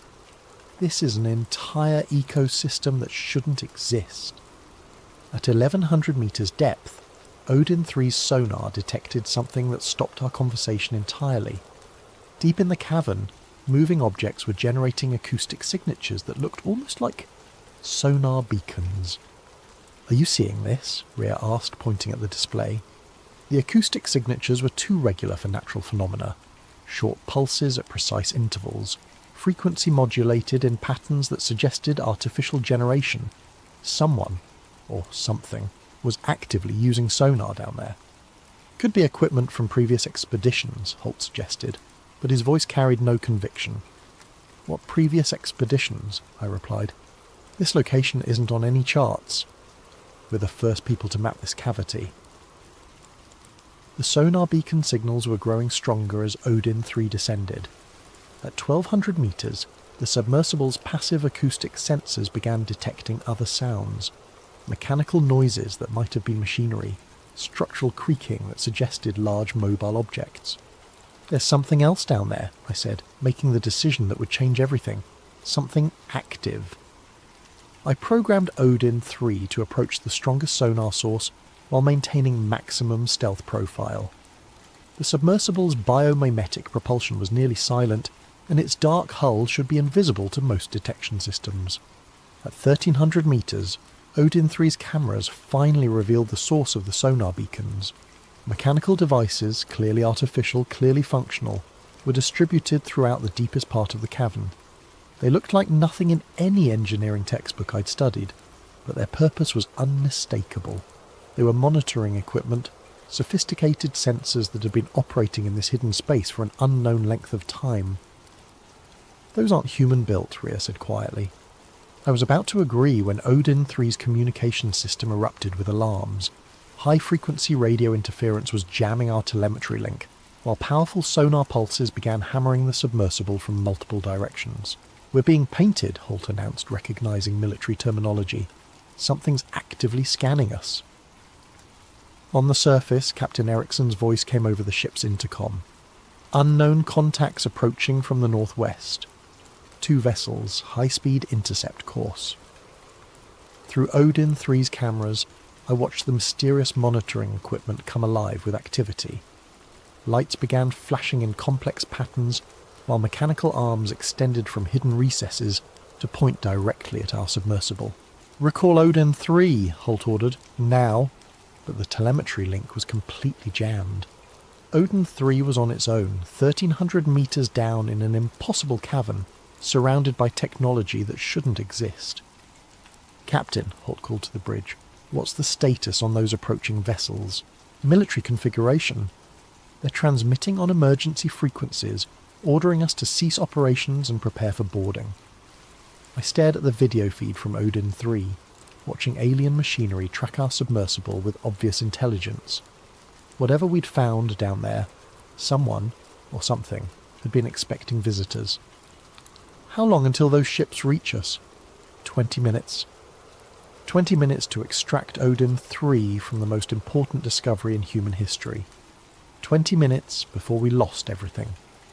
I activated the submersible's emergency ascent protocol, hoping the automated systems could navigate back to our deployment hole without remote guidance.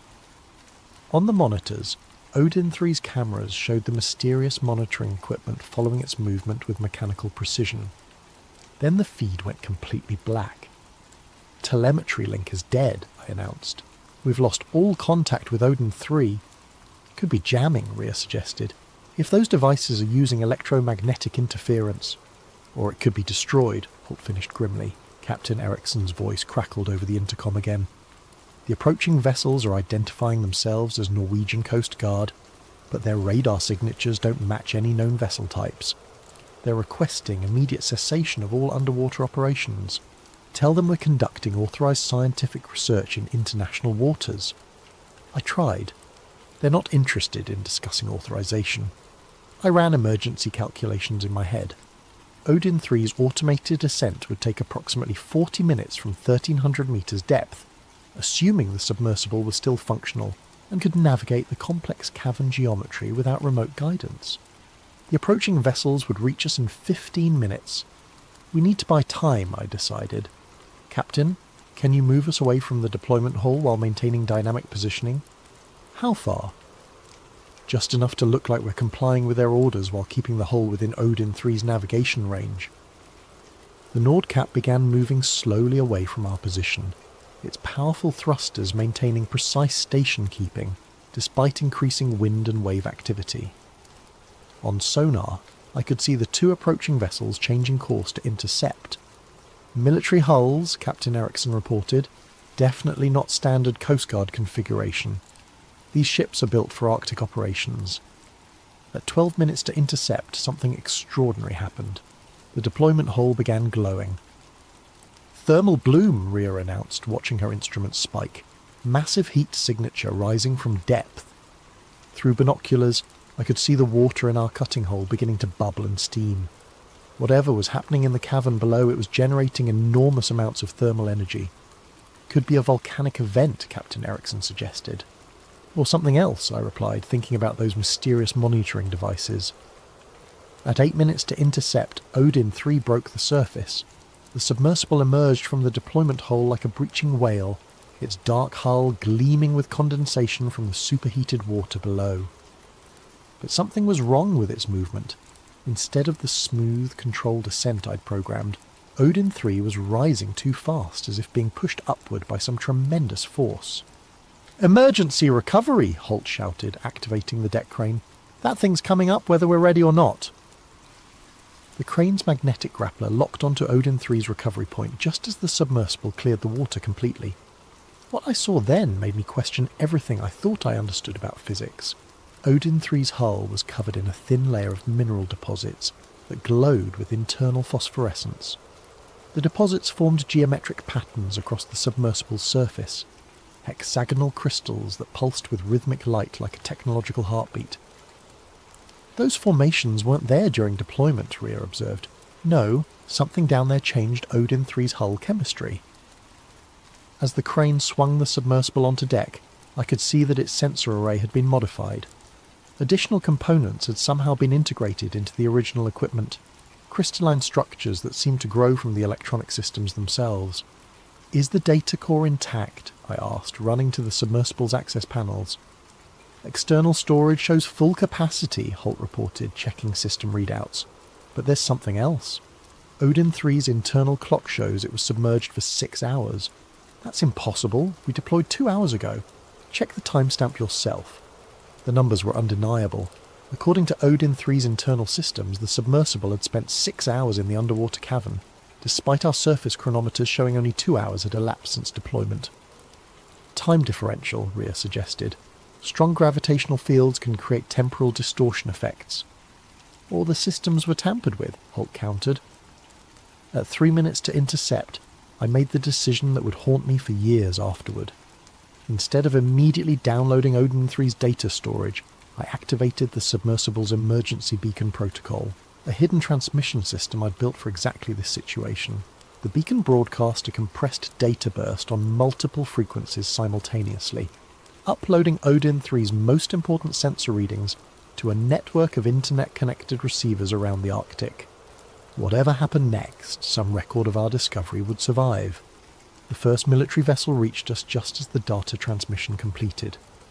"Norwegian Coast Guard cutter Barentsburg requesting permission to board," came the radio call. But the ship approaching our starboard side looked nothing like any Coast Guard vessel I'd ever seen. Its hull was too angular, its superstructure too advanced, its sensor arrays too sophisticated for civilian maritime enforcement.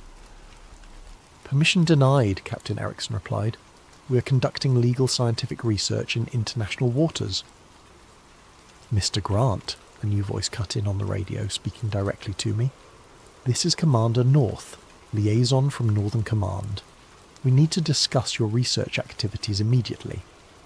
"I'm not required to discuss anything with you, Commander. Our expedition is fully authorized under international maritime law." "Your expedition is interfering with classified military operations in this area. For your own safety, I'm ordering immediate cessation of all underwater activities and escort to the nearest port facility." Through binoculars, I could see armed personnel on the deck of the approaching vessel. This wasn't a regulatory discussion. It was a seizure operation. "Captain," I said quietly, how fast can we move?" "In these conditions? Maybe 12 knots. They can do 30. Then we negotiate." Commander North's voice came over the radio again. "Mr. Grant, are you prepared to comply with our lawful orders? I'm prepared to discuss this situation like reasonable adults.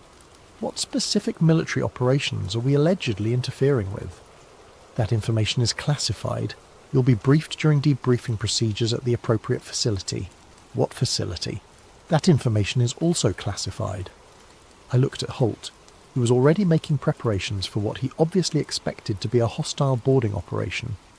Rhea was frantically copying data files from our expedition computers to encrypted portable drives.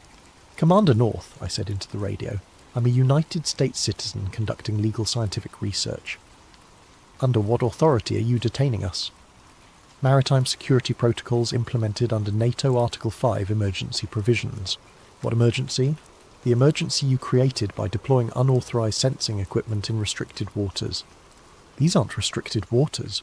I checked all maritime notices before planning this expedition." "The restriction was classified until your activities triggered it." I began to understand. We hadn't stumbled into a restricted area. Our presence had caused the area to become restricted. Someone had been monitoring our expedition from the beginning, waiting to see what we would find. The question was, who had been watching, and what did they already know about the cavern below? "Mr. Grant," Commander North continued, "you have 2 minutes to prepare for boarding operations. Any resistance will be considered an act of maritime piracy." I made a decision that surprised everyone, including myself. "Permission granted for boarding, Commander, but I want written documentation of the legal basis for this operation, and I want communication with the United States Embassy in Oslo." "That can be arranged during debriefing." The military vessel pulled alongside the Nordkapp with professional precision. Armed personnel in Arctic gear rappelled to our deck, while others maintained overwatch positions from their ship's rails. They moved with the efficiency of a unit that had performed this operation many times before. Commander North was exactly what I'd expected. Mid-40s, weathered face, eyes that revealed nothing. He wore no visible rank insignia, but his bearing suggested senior military authority. "Mr. Grant," he said, approaching our equipment setup, "I understand you've been conducting deep-sea sensing operations in this area. Oceanographic research, fully documented and legally authorized. What did you find? Thermal anomalies consistent with underwater volcanic activity. Some unusual mineral formations. Nothing outside the range of normal Arctic geology." Commander North studied me carefully. "Your submersible spent considerable time at depth. What exactly did it record?" "Standard oceanographic data, temperature profiles, salinity measurements, geological mapping. I'd like to review that data. I'd like to see a warrant." "This is a national security matter, Mr. Grant. Warrants don't apply." "Whose national security? Norwegian? American? Because I'm not sure which jurisdiction applies in international waters." Commander North gestured to one of his personnel, who immediately began connecting portable equipment to our computer systems. "All data storage devices will be impounded pending security review." "On what grounds?" "On the grounds that your research activities have uncovered materials relevant to ongoing classified operations." "What materials?" "That information's classified." I watched them download our expedition records with a mixture of frustration and fascination. These people had been prepared for exactly this scenario. They knew what we were looking for, and they knew we'd find it. "Commander," I said, "how long have you been monitoring this area?" "That information is classified." "How long have you known about the underwater structures?" "That information is also classified." "Then let me ask you something that isn't classified. What happens to us now?" Commander North paused in his review of our equipment. "That depends on your willingness to cooperate with ongoing security requirements." "Meaning?" "Meaning you have 2 options. Option 1, we impound all your equipment and data under maritime security provisions. You're detained pending investigation, and your expedition personnel face charges for unauthorized sensing activities in restricted waters. What's option 2? Option 2, You accept a consulting agreement with appropriate compensation. Your expedition is reclassified as contractor support for authorized research, and everyone goes home with enhanced security clearances and non-disclosure obligations. I looked at Rhea and Holt, both of whom were carefully not expressing opinions about deals with mysterious military commanders. What kind of compensation? Full reimbursement of expedition costs plus a research consulting fee that should more than cover any financial inconvenience. How much more? Commander North smiled for the first time since boarding. Let's say your inheritance just doubled, Mr. Grant. And the non-disclosure obligations? Standard classified research protocols. You don't discuss your findings with unauthorized personnel. You don't publish without security review. And you don't conduct follow-up research without appropriate coordination. For how long? Indefinitely. I thought about Dad, about 15 years of weekend anomaly hunting, about gravitational lows that had led us to the most important discovery in human history. Then I thought about spending the rest of my life in a military detention facility for asking the wrong questions. I'll need the terms in writing. Of course. My legal team will have contracts ready by the time we reach port. What about my expedition team? Separate agreements, tailored to their individual involvement levels. Commander North's personnel had finished downloading our computer systems. One of them approached with a tablet showing the data transfer summary. Complete copy acquired, he reported. All storage media secured. What about the submersible, I asked. Odin 3 will be transported to appropriate facilities for detailed analysis. You'll receive a full technical report once security review is complete. When? That timeline is classified. I realised we were negotiating the terms of our own capture, but the alternative was probably worse. Whatever we'd found in that underwater cavern, it was important enough to trigger immediate military response and substantial financial incentives for silence. I'll take option 2, I decided. Excellent choice, Mr. Grant. The voyage back to Longyearbyen took 18 hours. Commander North's personnel maintained polite but constant supervision, while his legal team prepared our consultation contracts via satellite communication. By the time we reached port, I had a 40-page document that essentially made me a classified contractor for unspecified research activities. The compensation was exactly as promised. Full expedition reimbursement plus a consulting fee that added another $240 million to my bank account. In exchange, I agreed to discuss our Arctic findings only with authorized personnel and to conduct no further research in the area without explicit approval. Rhea and Holt received similar agreements scaled to their involvement levels, both signed without lengthy deliberation. 30 years in the Navy, Holt said as we prepared to fly back to civilization, and I've never seen anything like what happened down there. What do you think it was? I think some questions are worth more money than answers, son. Rhea was more conflicted about the non-disclosure agreement, but ultimately pragmatic about the alternatives. I wanted to publish, she admitted. This discovery could revolutionize our understanding of Arctic geology. Maybe it still will eventually, or maybe it gets buried in classified files forever.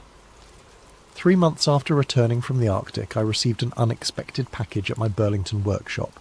No return address, but the contents were immediately familiar. A complete technical analysis of Odin 3's sensor data, along with high-resolution images that hadn't been in our original downloads. The images showed details we'd missed during the expedition. The underwater cavern was even larger than we'd mapped, with multiple chambers extending kilometres in all directions. The monitoring equipment we'd encountered was part of a vast network that seemed to cover the entire cavity system. Most significantly, the analysis included acoustic data that Odin 3 had recorded but hadn't transmitted during the expedition. Structured sound patterns that suggested not just artificial generation, but something approaching communication protocols. The final page of the technical report contained a handwritten note. Your father's second letter. Check the family office safe. I drove to Boston that same day. The Grant Capital offices were exactly as Dad had left them, including his personal safe behind the conference room oil painting. Inside, along with various family documents, I found an envelope marked Open After Arctic Expedition. Dad's familiar handwriting. If you're reading this, you found what we were looking for. The frequency codes below match signals detected at the target coordinates in 1987, 1994 and 2003. Previous expeditions were discontinued for national security reasons. The anomalies are real, Evan. They're also not natural. Use this information wisely. Below the note, a series of numeric codes that exactly match the acoustic signatures Odin 3 had detected from those mysterious monitoring devices. Dad had known. Somehow he'd known exactly what we would find in that underwater cavern, and he'd planned for me to discover it using his inheritance money. The question was, what did he expect me to do with the knowledge? I spent weeks researching the frequency codes, eventually tracing them through declassified military communications protocols to a series of classified Arctic expeditions dating back to the 1960s. Each expedition had apparently discovered similar acoustic anomalies at various high-latitude locations, and each had been terminated under national security provisions. The pattern was clear. Someone had been systematically investigating these underwater anomalies for decades, and someone else had been systematically suppressing the results. 6 months after our expedition, I received a visitor at my workshop, a woman in her 50s, professional appearance, credentials identifying her as Patricia Wells from the Congressional Budget Office. Mr. Grant, I'm investigating irregularities in classified research funding over the past 30 years. Your Arctic expedition has come to our attention. My expedition was conducted under full legal authority in international waters. I'm not questioning the legality, I'm questioning the aftermath. Specifically, the consulting payments you received from Northern Command. She showed me financial records that shouldn't have existed, details of the compensation agreement, the non-disclosure terms, even classified excerpts from Odin 3 sensor data. These payments appear to be part of a pattern of suppressing civilian research into Arctic anomalies. We've identified 17 similar incidents over the past 20 years. What do you want from me? Information? What did you actually find down there? I studied her credentials again, ran them through government verification databases, confirmed her identity and authority. Patricia Wells was legitimate congressional oversight, which meant she had access to classified materials and protection from standard security restrictions. I found proof that we're not alone, I said finally. Explain. I told her everything. The underwater cavern, the monitoring equipment, the time differential, the frequency codes that matched Dad's historical data. She listened without interruption, taking detailed notes. The acoustic signatures suggest active intelligence, I concluded. Something has been operating in these Arctic caverns for decades, possibly centuries, and our government has been covering it up. Not just our government. This appears to be a coordinated international effort involving NATO partners, and probably others. Why? That's what we're trying to determine. Patricia Wells left me with a secure communication device and instructions to document everything I could remember about the expedition. 2 weeks later, she returned with information that changed my perspective entirely. The monitoring equipment your submersible encountered wasn't suppressing your research, she explained. It was facilitating it. Someone down there wanted you to find them. Based on what evidence? Based on this. She showed me a photograph that made my hands shake. Odin 3, sitting in some kind of maintenance facility, but not any facility I recognised. The submersible had been modified extensively, upgraded with technology that looked decades ahead of current capabilities. Where was this taken? We're not entirely sure, but we believe your submersible was returned to the surface intentionally, with enhanced capabilities and a message. What message? The mineral deposits on Odin 3's hull weren't random formations. They're a mathematical sequence, prime numbers arranged in a spiral pattern that corresponds to galactic coordinates. Coordinates to what? That's classified above my level, but congressional oversight has determined that the suppression protocols are counterproductive. We're recommending full disclosure and open research collaboration. With who? With whoever's been waiting down there for us to figure out how to communicate properly. 1 year after our Arctic expedition, the official story broke simultaneously in major newspapers worldwide. The headlines varied, but the content was consistent. Scientists discover advanced technology in Arctic Ocean. International expedition confirms non-human intelligence. Government reveals decades of contact protocols. My role in the discovery was publicly acknowledged. along with RIA's geological analysis and Holt's logistical expertise. The non-disclosure agreements were officially voided as part of the Transparency Initiative. 6 months after disclosure, I received an invitation that would have seemed impossible 2 years earlier. The newly established Arctic Research Coordination Centre requested my participation in the first official joint expedition to what they now called the Cavity Network, a system of underwater chambers that apparently extended throughout the Arctic Ocean basin. We've identified 47 separate cavity systems, explained Patricia Wells, now serving as civilian oversight coordinator for the project. Each contains monitoring equipment similar to what you encountered, and all are broadcasting the same mathematical sequences. Are they responding to communication attempts? Yes, we've established basic mathematical exchanges with 17 sites. The responses suggest distributed intelligence, multiple entities coordinating their communications across vast distances. What do they want? Near as we can tell, they want us to develop interstellar navigation capabilities. The coordinate sequences they're transmitting point to potentially habitable systems within 50 light-years of Earth. They're giving us directions. They're giving us an invitation. The second expedition launched in October, 18 months after our original discovery. This time, instead of a single modified submersible, we deployed a fleet of communication platforms equipped with quantum entanglement transmitters and artificial intelligence translation protocols. I watched from the surface as our equipment descended into the Cavity Network, carrying humanity's first formal message to a non-human intelligence. The message was simple: we are ready to learn.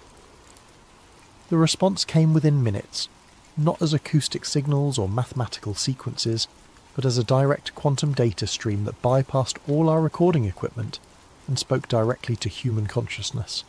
The voice, if it could be called that, carried concepts rather than words. Welcome. Long waiting. Time for next journey. Stars calling. Ready together? Standing on the deck of our research vessel, watching Aurora Borealis dance across the Arctic sky, I thought about Dad and his weekend anomaly hunting, about gravitational lows that had led to the most important moment in human history. Yes, I whispered to the Arctic night. We're ready. Deep below us, in caverns that had waited centuries for this conversation, ancient intelligences began preparing for humanity's introduction to a galaxy that was far more crowded, far more wonderful, and far more welcoming than we had ever dared imagine. The real journey was just beginning. The asset that couldn't be allowed to leave a story, suggested by Fro. They say you can feel it when something terrible is about to happen. A shift in the air, a weight pressing down on your chest, the sensation that the world is holding its breath, waiting for the inevitable. On the evening of June 24th, 2009, in a rehearsal space deep inside the Staples Center in downtown Los Angeles, nobody felt that weight.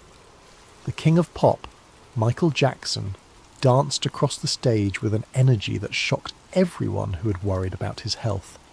His movements were sharp. His voice was powerful. He was, by all accounts, back. 24 hours later, he would be dead. The official story is simple. Cardiac arrest caused by an overdose of propofol, a powerful surgical anaesthetic, administered by his personal physician Conrad Murray. An accident, a tragedy, the result of a desperate man seeking sleep in all the wrong places. But what if it wasn't an accident at all?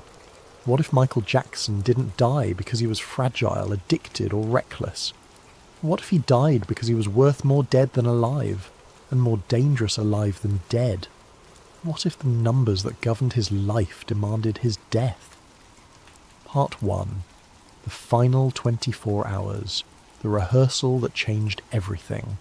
June 24th, 2009, 11:30 at night.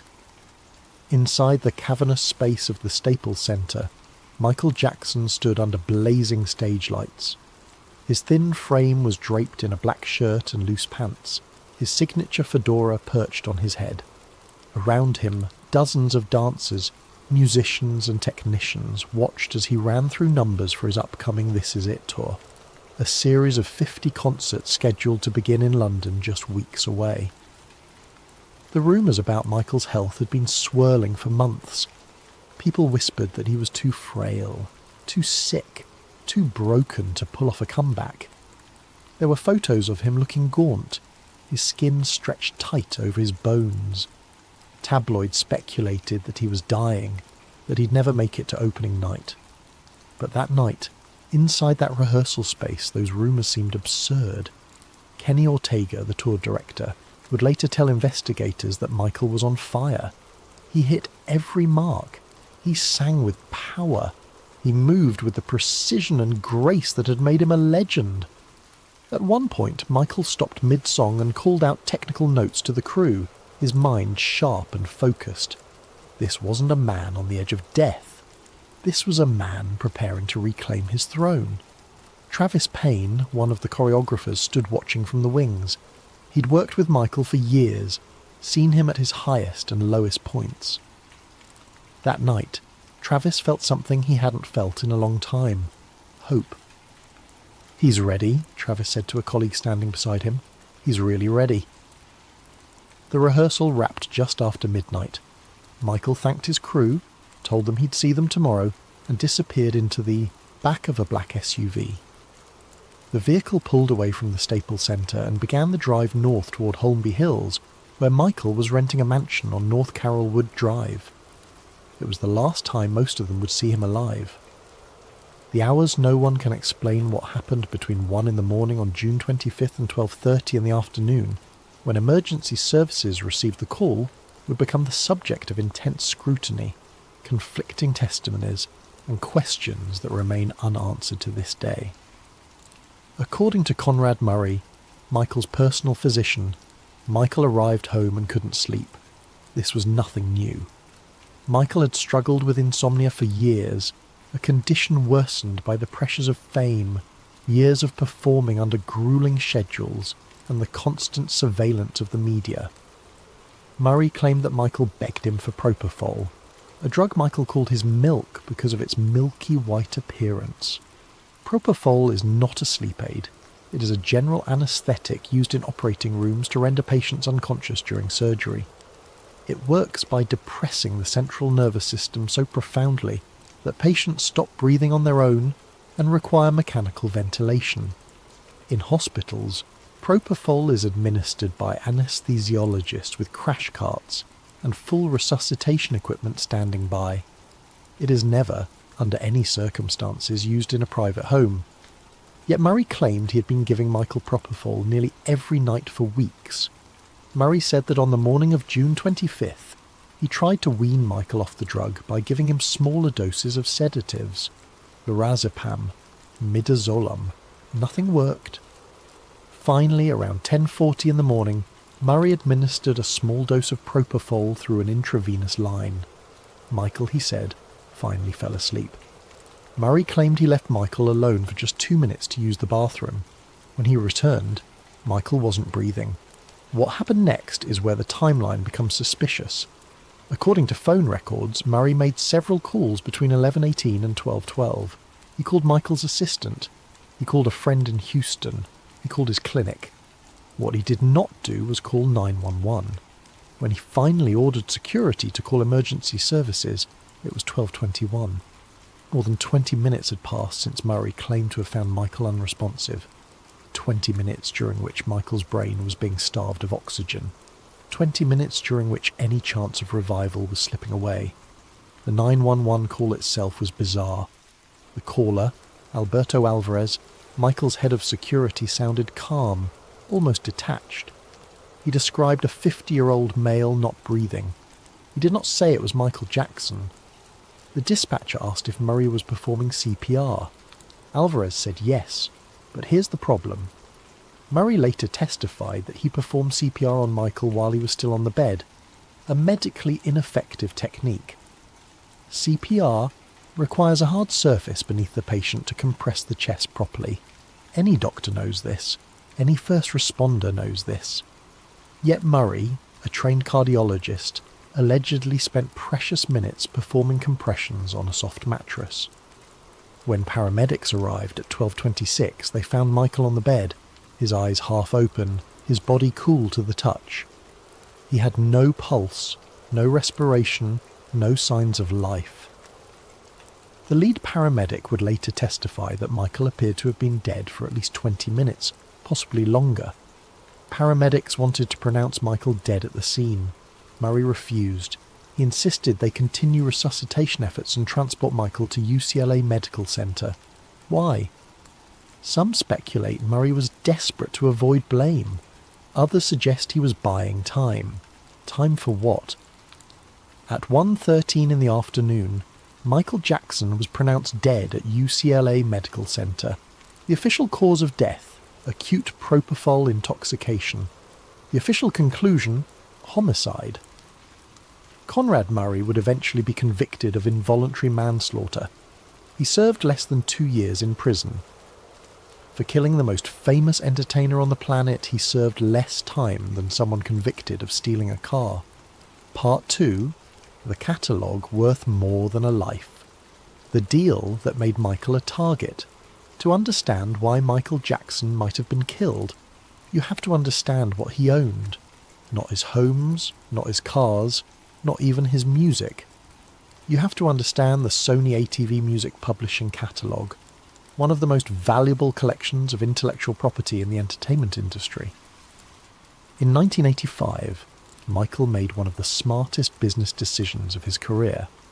Acting on the advice of Paul McCartney, who had once mentioned the value of music publishing in a casual conversation, Michael purchased ATV Music for $47.5 million. ATV controlled the rights to more than 4,000 songs, including the crown jewel, the Northern Songs catalogue, which contained 251 songs written by John Lennon and Paul McCartney. Michael Jackson, a black man from Gary, Indiana, now owned the Beatles. It was a move that shocked the music industry. Paul McCartney himself was furious, having tried to reclaim the catalogue years earlier only to be outbid. McCartney had casually mentioned to Michael years before that owning publishing rights was where the real money in music existed. Michael, always a shrewd businessman despite his public persona as a naive Peter Pan figure, took the advice to heart. When ATV Music went up for sale, Michael moved quickly and decisively. The catalogue wasn't just valuable because it contained Beatles songs. It represented a shift in power within the music industry.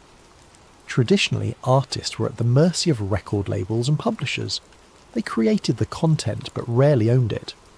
Michael, by purchasing ATV, had broken that model. He was both a performer and a publisher, both creator and owner. It gave him leverage that few artists in history had ever possessed. Over the next 2 decades, Michael expanded the catalogue. He acquired rights to songs by Little Richard, Sly and the Family Stone, and countless others. When Sony approached him in the mid-1990s about merging their publishing divisions, Michael negotiated from a position of strength. He knew what he had, he knew its value, and he made sure he kept control. The 1995 merger created Sony ATV Music Publishing, instantly making it one of the largest music publishers in the world.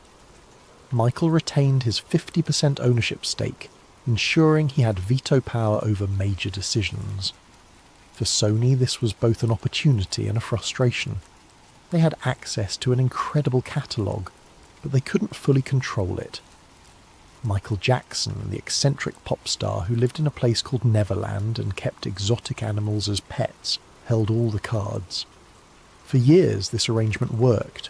Michael made money, Sony made money. But as Michael's financial situation deteriorated in the 2000s, the balance of power began to shift.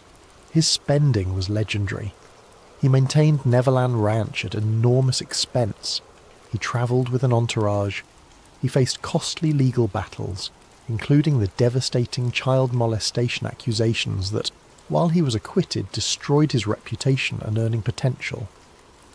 By 2005, Michael was in serious financial trouble. He owed hundreds of millions of dollars to various creditors. His album sales had plummeted. He was no longer the unstoppable commercial force he'd been in the 1980s and 90s.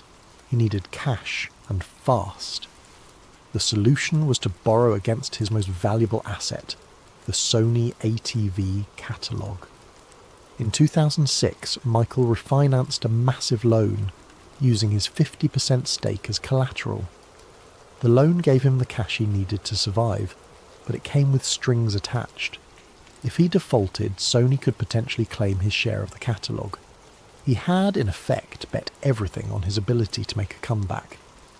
The purchase infuriated Paul McCartney, who had tried and failed to buy back the catalogue years earlier.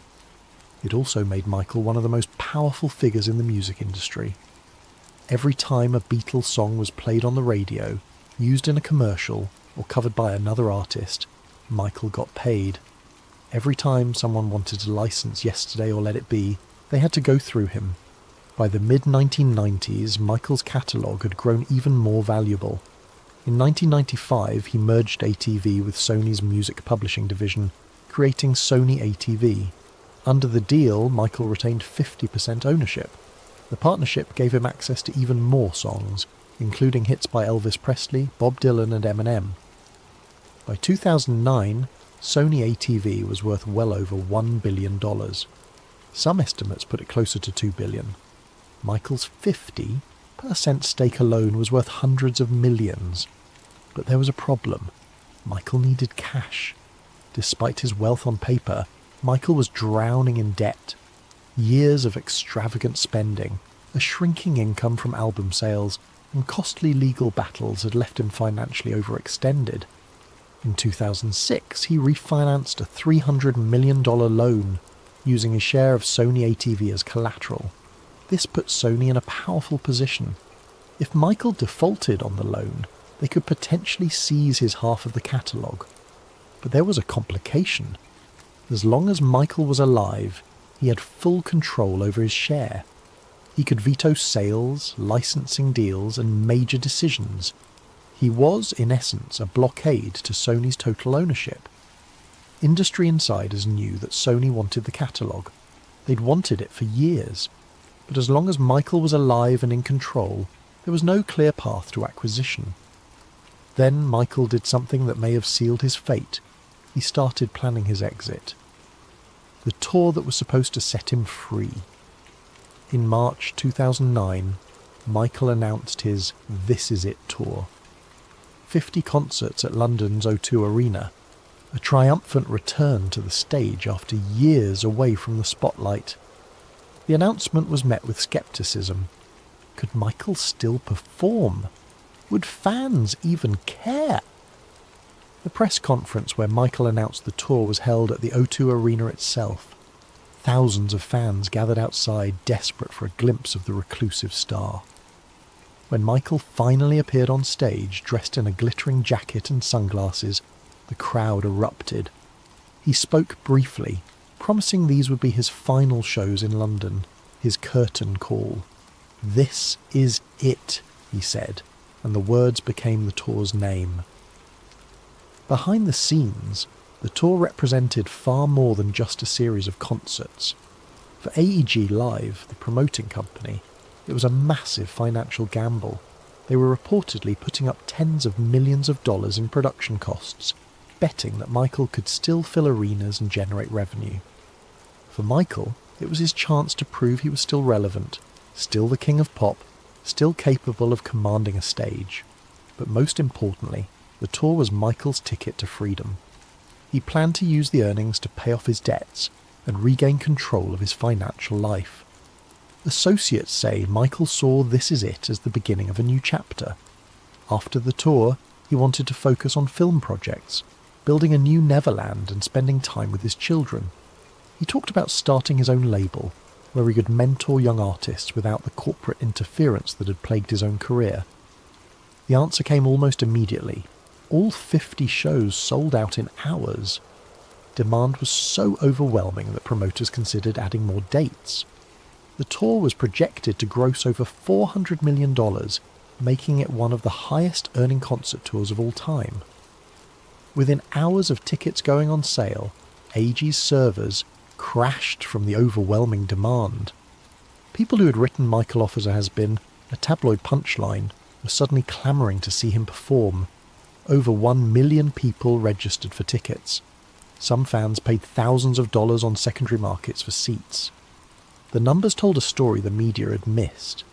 Michael Jackson might have been out of the spotlight, but his fans had never left. Rehearsals began in April at a studio in Los Angeles before moving to the Staples Center in June. The show Michael envisioned was ambitious, incorporating elaborate sets, cutting-edge special effects, and a set list spanning his entire career. He wanted to give fans not just a concert, but an experience. The production budget ballooned into the tens of millions.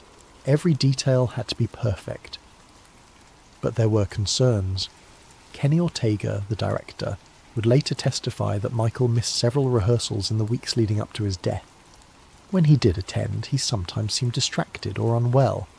There were reports of weight loss, of Michael being cold even under hot stage lights, of moments where his energy seemed to flag. AEG executives were reportedly worried. They had hundreds of millions of dollars on the line. If Michael couldn't perform, the entire tour would collapse. Insurance might not cover all their losses. Lawsuits from disappointed fans could follow. The pressure on Michael to prove he could do it was immense. It was in this context that Conrad Murray entered Michael's life. Murray was a cardiologist practicing in Las Vegas and Houston. He had met Michael briefly years earlier and treated one of Michael's children. In 2009, Michael asked Murray to be his personal physician for the tour. AIG agreed to pay Murray $150,000 per month, a staggering sum that dwarfed Murray's normal income. Murray saw it as a lifeline. He was facing financial ruin. Child support obligations, a house in foreclosure, medical practices hemorrhaging money. The contract with AEG would solve all his problems, but it came with an implicit understanding: keep Michael healthy and performing, whatever it took. But This Is It wasn't just a comeback. For Michael, it was an escape plan. People close to Michael said he viewed the tour as a way to pay off his debts and regain financial independence. Once the tour was over, he planned to leave the traditional music industry behind. He wanted to start his own label, produce his own films, and control his own destiny. He'd spent decades being controlled by managers, labels, and corporations. This Is It was supposed to be his declaration of independence. But independence meant something else: full control over the Sony ATV catalogue. If Michael paid off his debts, Sony would lose their leverage. They'd have no claim to his share of the publishing empire. Michael would be free to make deals, license songs, or even sell his stake to the highest bidder. For Sony, this was unacceptable. Some people close to Michael claim he was paranoid in the months leading up to his death. He told friends that people were trying to steal his catalogue. He fired multiple business managers and lawyers, convinced they were working against him. He even mentioned feeling watched, followed, and threatened. In 2002, during a speech in London, Michael publicly accused Sony of racism and corruption. Standing in front of a cheering crowd, he said the words that would echo for years: "They want my catalogue. They will kill me for it." At the time, people dismissed it as the ranting of an eccentric celebrity. But after his death, those words took on a chilling new meaning. Part 3. The warnings he left behind. The words no one wanted to hear. Michael Jackson was not shy about his fears. In interviews, private conversations, and public statements, he repeatedly voiced concerns that powerful people wanted him dead. The pattern began years before his death. In the late 1990s, after his first major conflict with Sony over album promotion, Michael started expressing concerns to people in his inner circle. He felt the label wasn't supporting his work the way they should. He felt they were deliberately sabotaging his career, and he believed they were doing it because they wanted to weaken his position in the Sony ATV partnership. These concerns intensified after the release of Invincible in 2001. Despite being a commercial success by most standards, selling millions of copies worldwide, Sony declared the album a disappointment. They pulled promotional support. They refused to release more singles. Michael was furious. He organised protests outside Sony headquarters in New York, holding signs that read "Sony kills music" and accusing the company of racism. It was during this period that Michael made his most explosive public accusation. In July 2002, he appeared at a rally in London, organised by Reverend Al Sharpton. The event was meant to highlight racial issues in the music industry. Michael took the stage and, to the shock of many observers, directly attacked Sony and its chairman, Tommy Mottola. He called Mottola a racist and devilish. He accused Sony of systematically undermining black artists. And then he said the words that would echo for years. The record companies really do conspire against the artists. They steal, they cheat, they do whatever they can, especially against the black artists. He paused, looked directly at the camera and added, "They want my catalogue. They're going to kill me for it." At the time, many dismissed the statement as hyperbole or paranoia. Michael had always been dramatic. He lived in a fantasy world, surrounded by yes men who reinforced his delusions. Surely he couldn't really believe a major corporation would kill him over a music catalogue. But Michael repeated the claim privately, over and over, to people he trusted. He told his spiritual advisor, Deepak Chopra, that he felt threatened. He told his former publicist that people were plotting against him. He told friends that when his time came it wouldn't be natural. "They'll make it look like an accident," he said, "or an overdose, but you'll know the truth." In a recorded phone call from 2003, Michael told a friend that people in the industry were conspiring against him. "They're trying to destroy me," he said. "They want everything I own. They'll make it look like an accident. They'll say I was sick, that I did it to myself, but I'm telling you, they're going to kill me." His family heard similar statements. LaToya Jackson, Michael's sister, would later tell reporters that Michael repeatedly said they're going to kill me for my catalogue. She said he feared being poisoned or injected with something that would stop his heart. In 2009, just months before his death, Michael had a conversation with his longtime friend and spiritual advisor Deepak Chopra. According to Chopra, Michael seemed afraid. He talked about feeling threatened and mentioned that people around him couldn't be trusted. Chopra later said he believed Michael knew he was in danger but felt powerless to stop it. Then there's the video. A grainy recording made by Michael's longtime friend and collaborator Dieter Wiesner captured Michael's voice in what appears to be a moment of raw vulnerability. In the recording, Michael says, "I'm scared. I don't trust anyone around me. They're planning something. They're going to make it look like I overdosed. But I'm not on drugs. I'm clean. You have to promise me you'll tell the truth if something happens." Wiesner released the recording after Michael's death. Critics claim it's fake or taken out of context, but to those who believe Michael was murdered, it's a smoking gun. The pattern of isolation. In the months leading up to his death, Michael systematically cut ties with people who had been in his life for years. He fired managers, he dismissed advisors, he ended business relationships that had lasted decades. Some people saw this as paranoia, others saw it as self-preservation. Michael told friends he didn't know who was working for him and who was working against him. He suspected people were reporting his activities to executives at Sony and AG, the company promoting his tour. But in isolating himself, Michael may have made himself more vulnerable. By the time he died, his inner circle had shrunk to a handful of people, including Conrad Murray, a physician Michael barely knew before hiring him. Murray, it would later be revealed, was in severe financial trouble. He owed child support. He was facing foreclosure on his house. His medical practice was failing. When AG offered to pay him $150,000 a month to serve as Michael's personal physician, Murray accepted immediately. Critics of the conspiracy theory argue that Murray was simply an incompetent doctor who made fatal mistakes, but believers point to the financial incentive. A man desperate for money, installed in the home of the world's most valuable entertainer, with unsupervised access to lethal drugs. To them, it's not hard to imagine how such a situation could be exploited. Part 4.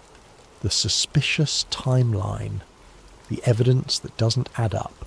If Michael Jackson's death was truly an accident caused by medical negligence, then the timeline and the physical evidence should support that conclusion. But when you dig into the details, nothing quite fits. First, there's the delay in calling 911. Murray claimed he found Michael unresponsive around 11 a.m, but the emergency call wasn't placed until 12:21. That's over an hour gap. Even if you accept Murray's revised timeline, where he claimed he found Michael closer to noon, there's still a 20-minute delay. Why? Murray said he was trying to revive Michael, but phone records show he was making calls during that critical window. He called his girlfriend in Houston, he called his clinic, he even sent text messages. What he didn't do was call for help. Then there's the question of what happened before paramedics arrived. Multiple people in the house that day, including security staff, said they saw Conrad Murray and others moving items around. Some witnesses reported seeing bags and medical equipment being taken out of Michael's bedroom. Alberto Alvarez, Michael's head of security, testified during Murray's trial that Murray instructed him to gather vials of medicine and put them in a bag before calling 911. This is tampering with evidence at a death scene.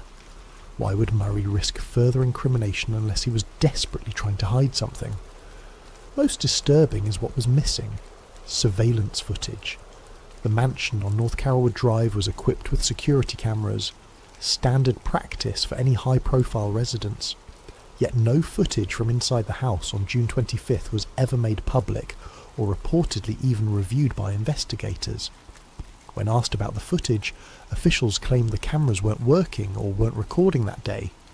Critics find this convenient. A mansion rented for $100,000 a month, housing one of the most famous people on Earth, just happened to have non-functional security cameras on the day he died. The drug that raises questions. Propofol is not a drug you use casually. It's not something you take because you can't sleep. It is a general anaesthetic used exclusively in surgical settings. It shuts down your respiratory system. Within seconds of administration, you stop breathing on your own. In a hospital, this is managed with ventilators and constant monitoring. Outside a hospital, it's lethal. Murray claimed Michael demanded propofol and that he had been giving it to Michael for weeks. But here's the problem. There's no evidence Michael had ever used propofol before Murray entered his life. Friends, family and former employees all said they'd never heard Michael mention the drug. The first anyone knew of it was after Michael's death. So where did the idea come from? Did Michael really ask for a surgical anaesthetic by name, or did someone suggest it to him? Did Murray introduce Michael to propofol, or was it the other way around? The toxicology report showed lethal levels of propofol in Michael's system, along with traces of lorazepam and midazolam. This combination is known as a drug cocktail, a mix that can cause respiratory failure almost instantly. Any doctor knows this. Any anaesthesiologist would recognise the danger immediately. Yet Murray, a trained cardiologist, allegedly gave Michael this exact combination in a private home with no monitoring equipment, no ventilator, and no backup medical staff. Was it gross negligence, or was it intentional? Part 5. The money that moved too fast. The billion-dollar death. Within days of Michael Jackson's death, something extraordinary happened. His music sales exploded. Albums that hadn't charted in years shot to number 1. Thriller, released in 1982, returned to the top of the Billboard charts. Digital downloads of his songs broke records. Streaming numbers reached unprecedented levels. The numbers were staggering. In the first week after his death, Michael's catalogue sold over 8 million tracks and 3 million albums in the United States alone. Worldwide, the figures were even more dramatic. Thriller alone sold over 100,000 copies in that first week, 27 years after its original release.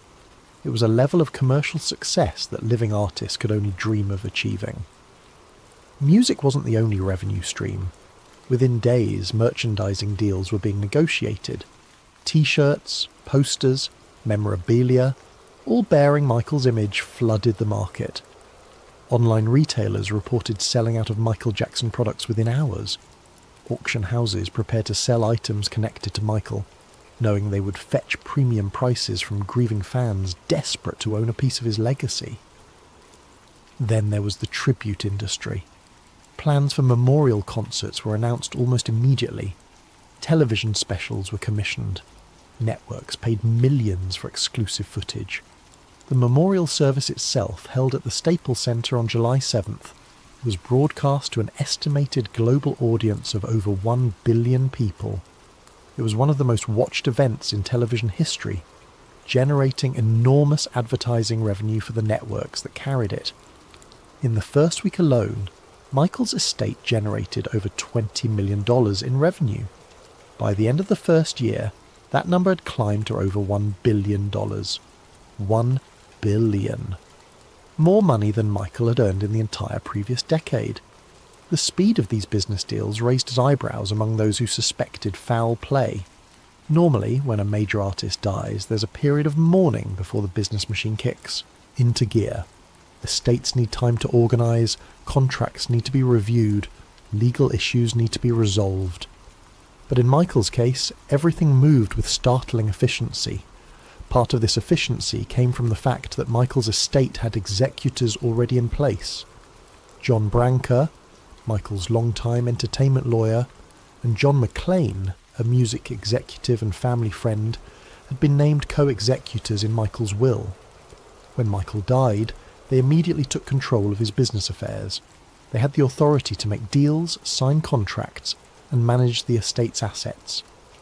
Interestingly, Michael had fired Branca just weeks before his death.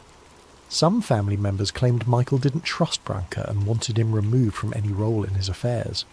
But the will that named Branca as executor was dated 2002, and under California law it remained valid. When Michael died, Branca was back in control, whether Michael wanted him there or not. The Michael Jackson estate became one of the highest earning estates in entertainment history, rivaling Elvis Presley and outdoing almost every living artist. And the profits kept rolling in. Album sales, licensing deals, merchandising, tribute concerts, documentaries. Sony moved with remarkable speed. Within weeks of Michael's death, they announced a deal to release This Is It, a documentary film cobbled together from rehearsal footage. The film premiered in October 2009, just 4 months after Michael died. It grossed over $260 million worldwide, becoming the highest-earning concert documentary of all time. Sony didn't stop there. They released posthumous albums. They licensed Michael's music for commercials, video games, and Cirque du Soleil shows. They sold rights to projects Michael would have never approved while alive, and every deal generated millions. Critics of the conspiracy theory argue this is just business. A dead icon always generates renewed interest. But believers point to the speed and efficiency of the operation. Deals that normally take years to negotiate were completed in weeks. Projects that would have required Michael's approval were greenlit immediately. It was as if Sony had been waiting, prepared, ready to move the moment Michael was gone. The catalogue that finally changed hands. For years, Sony had wanted full control of the Sony ATV catalogue. For years, Michael Jackson stood in the way. But after his death, the obstacles began to crumble. In 2016, 7 years after Michael's death, Sony finally acquired the Michael Jackson estate's 50% stake in Sony ATV. The deal was valued at $750 million. Sony now owned the entire catalogue, every song, every licensing right, every dollar of future revenue. The estate's executors framed the sale as a smart business decision. They said the money would benefit Michael's children and secure their financial future. But critics point out that the sale happened far sooner than it would have if Michael had been alive.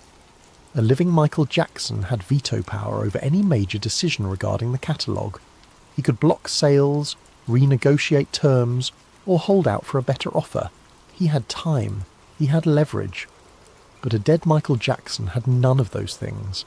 His estate, run by executors appointed before his death, operated under different rules. They had a fiduciary duty to maximise profits, even if it meant selling the very assets Michael had spent his life protecting. To believers in the conspiracy, this is the end game. Michael's death didn't just remove an obstacle, it accelerated a transfer of wealth and power that Michael had resisted for decades. Sony got exactly what they wanted, and all it cost was the life of the man who stood in their way. Part 6. The trial that answered nothing. The scapegoat. In November 2011, Conrad Murray stood trial for involuntary manslaughter. The prosecution argued that Murray's reckless administration of propofol caused Michael Jackson's death. The defence argued that Michael, desperate for sleep and addicted to prescription drugs, secretly self-administered a lethal dose while Murray was out of the room. The trial lasted 6 weeks. Prosecutors presented a mountain of evidence showing Murray's incompetence, his failure to call 911 immediately, his lack of proper equipment, his decision to leave Michael alone after administering a dangerous drug. Expert witnesses testified that Murray's actions fell far below the standard of care expected of any physician. The defence tried to paint Michael as the villain of his own story. They claimed he was an addict who manipulated doctors into giving him drugs. They suggested he was so desperate for sleep that he would do anything, including injecting himself with propofol when Murray wasn't looking. The jury didn't buy it.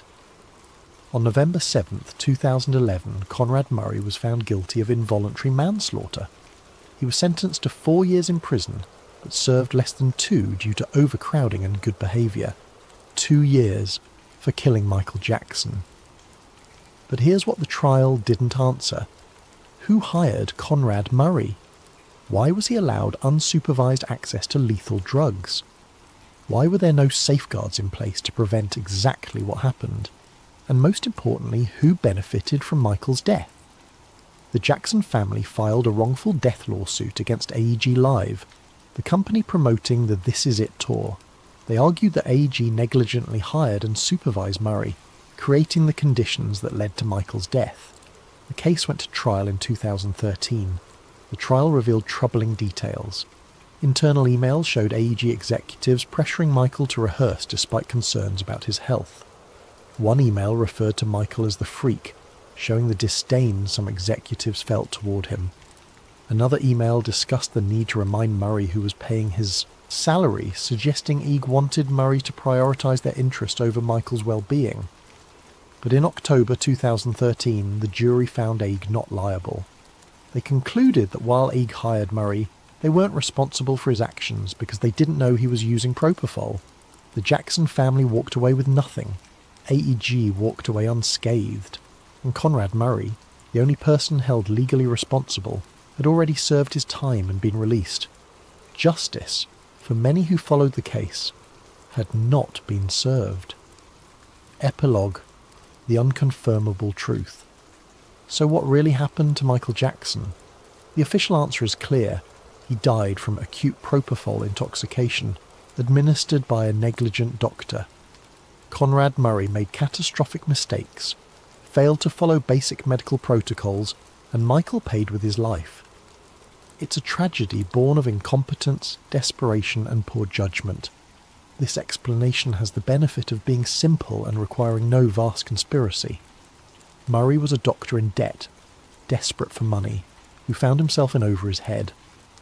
Michael was an insomniac who had become dependent on increasingly dangerous medications. Together they created a lethal combination. Murray's incompetence killed Michael, and he paid the price with a criminal conviction. But this explanation leaves questions unanswered. Why did Murray wait so long to call for help? Why was evidence removed from the scene? Where is the security footage? Why did Sony move so quickly to monetize Michael's death? Why did the catalogue end up in Sony's hands exactly as Michael had predicted? For those who believe in the conspiracy, these questions point to a darker truth. They see a pattern. Financial pressure applied to Michael through the loan against his catalogue. A doctor with massive debts placed in his home by a tour promoter with billions at stake. A drug regimen that no responsible physician would ever prescribe. Delays in emergency response that ensured Michael couldn't be revived. And a corporate machine that immediately capitalised on his death. They point to Michael's own words, spoken years before his death. warning that this exact scenario would play out. They point to the fact that Michael's death solved problems for multiple powerful entities. Sony got a path to the catalogue, AG's tour insurance paid out, and the estate generated more money in 1 year than Michael had made in the previous 10. The conspiracy theory argues that Michael didn't need to be murdered in a traditional sense. No one needed to sneak into his room and inject him with poison. All that was needed was to create the conditions where his death became inevitable. Place a desperate, financially compromised doctor in his home. Ensure he has access to lethal drugs. Apply pressure to make sure Michael keeps working despite health concerns. Then step back and wait. Whether through direct action or willful negligence, the result is the same. Michael Jackson died at 50, years old, just weeks before a comeback tour that might have given him financial independence. He died with propofol in his system, exactly as he had feared. He died, and his catalogue eventually ended up in Sony's hands, exactly as he had predicted. The truth, whatever it is, remains elusive. No smoking gun has emerged. No whistleblower has come forward with definitive proof of a murder plot. Conrad Murray maintains he was simply trying to help Michael sleep. Sony insists they conducted business ethically. AEG was cleared of wrongdoing in court. The official record stands. Michael Jackson died from an accidental overdose caused by medical negligence. But the questions remain, and for millions of fans around the world, the official story doesn't add up. They remember Michael's warnings. They see the financial incentives. They note the suspicious circumstances. And they refuse to believe that the death of the King of Pop was just a tragic accident. But for those who believe in the conspiracy, that explanation is too simple.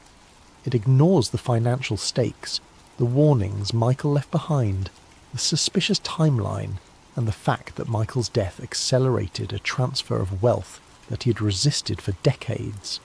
They point to the speed at which deals were made after his death. They question why security footage disappeared.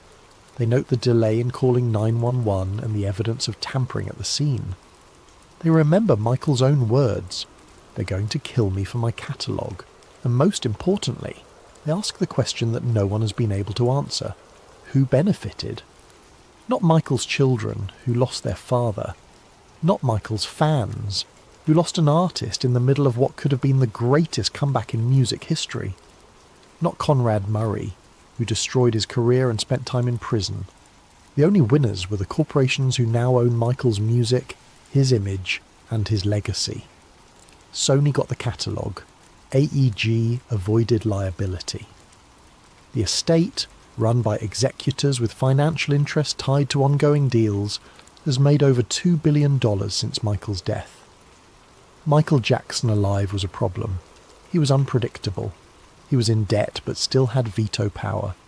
He was planning a comeback that might give him financial independence. He was, in the eyes of some, an obstacle. Michael Jackson dead was an asset. A profitable, controllable, endlessly marketable asset. Did someone orchestrate his death? Was Conrad Murray more than just an incompetent doctor? Were there people pulling strings behind the scenes, ensuring that Michael's final hours played out exactly as they needed to? We'll probably never know for certain.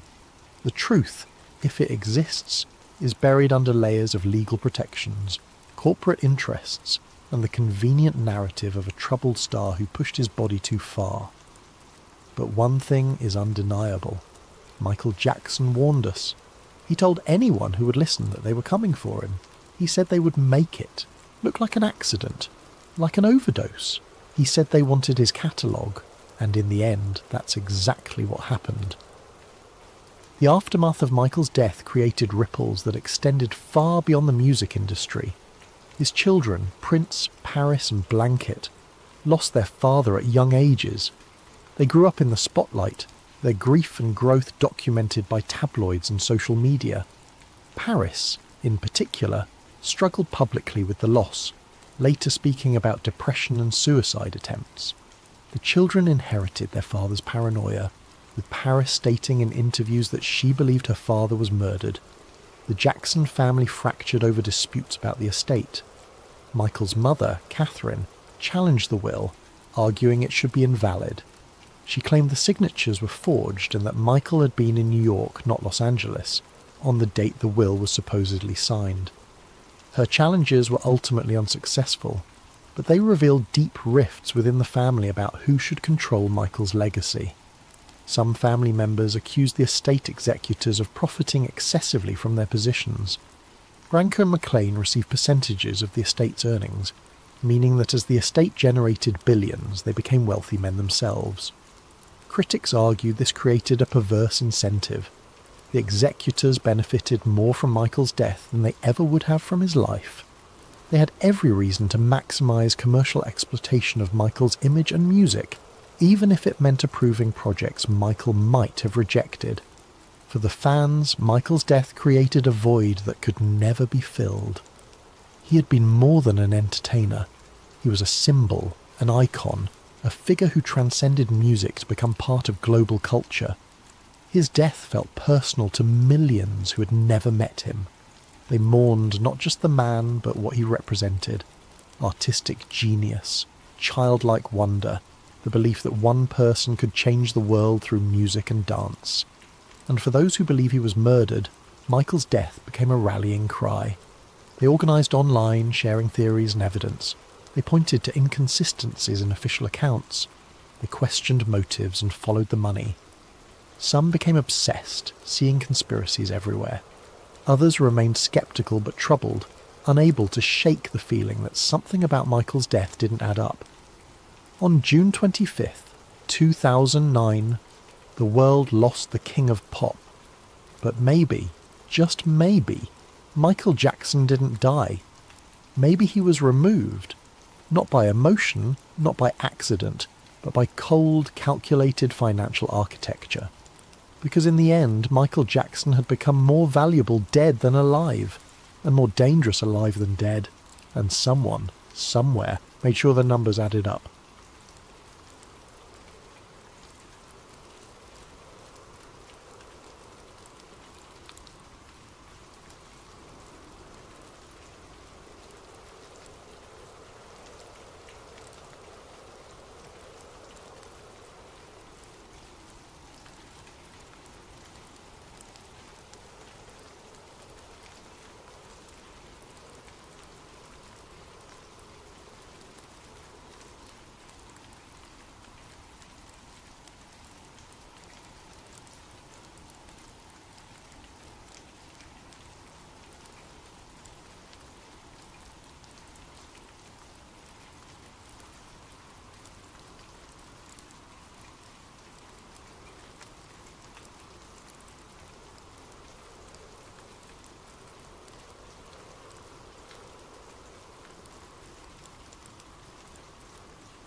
Good evening, and welcome to Sleep Theories. Before we dive into tonight's story, I'm curious about you, our listeners. How has your day been treating you? Are you winding down after a long day? Or perhaps you're on the other side of the world, just beginning your morning routine. What time is it where you are right now? And what corner of our vast planet are you calling home tonight? Whether you're listening from a bustling city apartment, a quiet countryside home, or somewhere in between, you're part of our global community of truth seekers and story lovers. If you're new to Sleep Theories, welcome aboard. And if you're a returning listener, thank you for coming back. Don't forget to subscribe if you haven't already. We have so many more mysteries to uncover together, and your subscription helps us bring these stories to light. Now, settle in, get comfortable, and prepare yourself for a tale that will make you question everything you thought you knew about one of history's most famous disasters. Tonight, we're going beneath the surface of the North Atlantic, not just to explore the wreckage of a legendary ship, but to uncover a conspiracy so massive, so carefully orchestrated, that it may have shaped the course of world history. This is the story of the Titanic switch, the theory that suggests the ship that sank on that fateful April night in 1912 was never the Titanic at all. April 14th, 1912. Picture this night in your mind. The North Atlantic stretches endlessly in every direction, a black mirror reflecting nothing but stars. There is no moon to illuminate the waters, leaving the ocean in an almost supernatural darkness. The temperature has dropped to just below freezing, and the sea is unusually calm, so still that veterans of these waters would later describe it as eerily unnatural. Cutting through this obsidian expanse is the largest moving object ever created by human hands. The RMS Titanic, all 882 feet of her, pushes through the water at nearly 23 knots.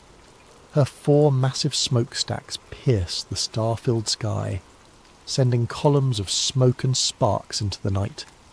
From her decks, the warm glow of electric light spills out onto the water, creating the only source of illumination for miles in any direction. Inside this floating palace, over 2,000 souls are living what many believe to be their final hours, though they don't know it yet. In the first-class dining saloon, passengers in evening wear are finishing their 10-course dinner, completely unaware that they are dining aboard what will become history's most famous maritime disaster. The ship's orchestra plays ragtime melodies that drift through the corridors, mixing with the sound of laughter, conversation, and the ever-present thrumming of the engines deep below. Captain Edward Smith stands on the bridge, a veteran of the seas with 40 years of experience behind him. This is meant to be his final voyage before retirement, a triumphant capstone to a distinguished career. He has commanded ships for the White Star Line for decades, earning the nickname Millionaire's Captain for his skill in handling the luxury vessels that carry the world's elite across the Atlantic. Tonight he commands not just any ship, but the crown jewel of the White Star Line fleet, the unsinkable Titanic. But at 11:39 p.m. ship's time, everything changes in an instant. Frederick Fleet, the lookout stationed in the crow's nest, spots something emerging from the darkness ahead. Without the aid of binoculars, which, mysteriously, are locked away and unavailable to the lookouts that night, he strains his eyes against the blackness. What he sees sends ice through his veins. A massive iceberg, dark and silent, looms directly in the ship's path. "Iceberg right ahead," Fleet shouts into the telephone that connects him to the bridge. First Officer William Murdoch receives the warning and immediately orders hard a starboard and full astern. The helmsman spins the wheel, and the engine room receives the telegraph signal to reverse engines. For 37 seconds, the fate of over 2,000 people hangs in the balance as the massive ship begins to turn. But it's too late. The Titanic's starboard side scrapes along the iceberg with what survivors would later describe as a sound like thunder, though to many passengers it felt like nothing more than a slight shudder. Some passengers on the lower decks report chunks of ice falling onto the deck, and a few even gather pieces as souvenirs, joking about their close call with the ice. They have no idea that their ship is already doomed. Below the waterline, the iceberg has opened up the first 5 compartments of the ship's hull. The Titanic was designed to survive flooding in up to 4 compartments, but 5 is too many. Thomas Andrews, the ship's designer who is aboard for this maiden voyage, quickly calculates the mathematics of disaster. With 5 compartments flooding, the ship will inevitably sink by the bow, pulling the rest of the vessel down with her. "How long do we have?" Captain Smith asks Andrews. "An hour, 2 at most." And so begins one of the most studied, documented and debated disasters in human history. Over the next 2 hours and 40 minutes, the unsinkable ship will break apart and slip beneath the waves, taking with her over 1,500 souls. The survivors will tell stories of heroism and cowardice, of the band playing hymns as the ship tilted toward her grave, of the insufficient lifeboats and the icy water that killed most victims within minutes. This is the story we all know. This is the official narrative that has been told and retold for over a century. But what if everything we think we know about that night is wrong? What if the ship that struck the iceberg and sank in the North Atlantic was never the Titanic at all? What if the real conspiracy began not in the aftermath of the disaster, but months before, in the shipyards of Belfast, where 2 sister ships sat side by side, and where a desperate plan was hatched to save a failing company from financial ruin? What if the disaster that shocked the world was not an accident, but the culmination of the most audacious insurance fraud ever attempted? Tonight, we're going to explore a theory that suggests the Titanic disaster was not just a tragedy, but a carefully orchestrated conspiracy involving some of the most powerful men in the world. We're going to examine evidence that points to a massive cover-up, one that may have claimed the lives of over 1,500 innocent people in service of greed, power, and political manipulation. This is the story of the Titanic switch, and by the end of our journey together, you may never look at this famous disaster the same way again. To understand the theory of the Titanic switch, we must first travel back to the shipyards of Belfast, Ireland, where 2 virtually identical ships were taking shape side by side. The story begins not with disaster, but with dreams of maritime supremacy and the fierce competition between the great shipping lines of the early 20th century. Harland and Wolff shipyard in Belfast was, at the time, one of the premier shipbuilding facilities in the world. The massive facility sprawled along the banks of the River Lagan, its enormous gantry cranes towering over the landscape like steel monuments to industrial ambition. It was here, in this cathedral of steel and rivets, that the White Star Line had commissioned 3 ships that would change ocean travel forever. The Olympic-class ships, as they would be known, were conceived as the ultimate expression of luxury and engineering prowess. These were to be the largest, most opulent vessels ever built, designed to dominate the lucrative North Atlantic passenger route and crush the competition from rival shipping companies like Cunard Line. The first of these sister ships was the RMS Olympic, launched on October the 20th, 1910. She was a marvel of engineering, stretching 882 feet from bow to stern and weighing over 46,000 tons.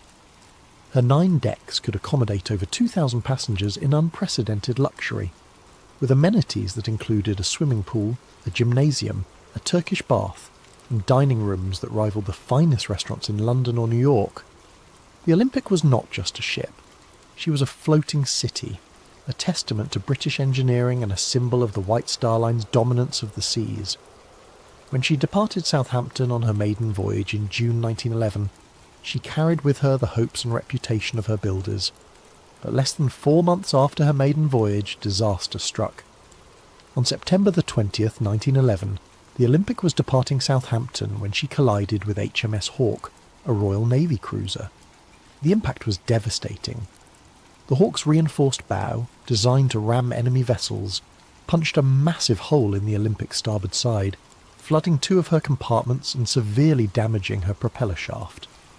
The Olympic limped back to port, her maiden voyage season cut dramatically short. But the damage was far more extensive than initially apparent. When she was dry docked for inspection, the full extent of the catastrophe became clear. The collision had not only opened up her hull and damaged her propeller, but it had also twisted her keel, the backbone of the ship, potentially compromising her structural integrity for the remainder of her operational life. For the White Star Line, this was nothing short of a financial disaster. The Olympic had cost over $7.5 million to build, an astronomical sum in 1911. Now she faced months of expensive repairs, and even after those repairs, questions would remain about her seaworthiness and insurability. But the problems went deeper than just the cost of repairs. The collision with HMS Hawke had occurred under circumstances that placed the Olympic at fault. Captain Edward Smith, yes, the same Captain Smith who would later command the Titanic on her fatal voyage, had been in charge of the Olympic when the accident occurred. The subsequent Admiralty Court inquiry found the Olympic to blame for the collision, meaning that the White Star Line would receive no insurance compensation for the damage. This left the company facing a nightmare scenario. They had an expensive ship that needed costly repairs, no insurance money to pay for those repairs, and serious questions about whether insurance companies would be willing to fully cover the vessel in the future. The Olympic had gone from being the crown jewel of the White Star Line fleet to a massive financial liability virtually overnight.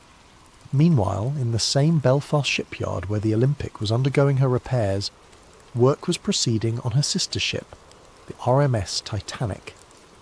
The Titanic was planned to be virtually identical to her older sister, with only minor modifications and improvements. From a distance, even expert ship observers would have difficulty telling the two vessels apart. They shared the same basic dimensions, the same general layout, the same distinctive four-funnel silhouette that had become the signature of the White Star Line's premium vessels. This similarity, according to the switch theory, was not coincidental. It was the key to a plan that would solve the White Star Line's financial crisis, while simultaneously eliminating a massive liability.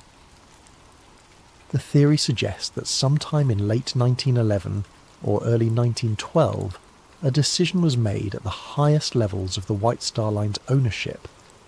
Rather than spend millions repairing the Olympic and then operating her under a cloud of doubt about her structural integrity and insurability, they would swap the identities of the two ships.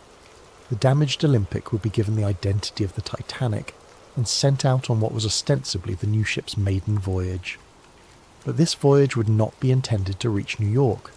Instead, the disguised Olympic would be deliberately sunk, allowing the White Star Line to collect the full insurance value of a new undamaged vessel while simultaneously eliminating the financial burden of the real Titanic's damaged sister.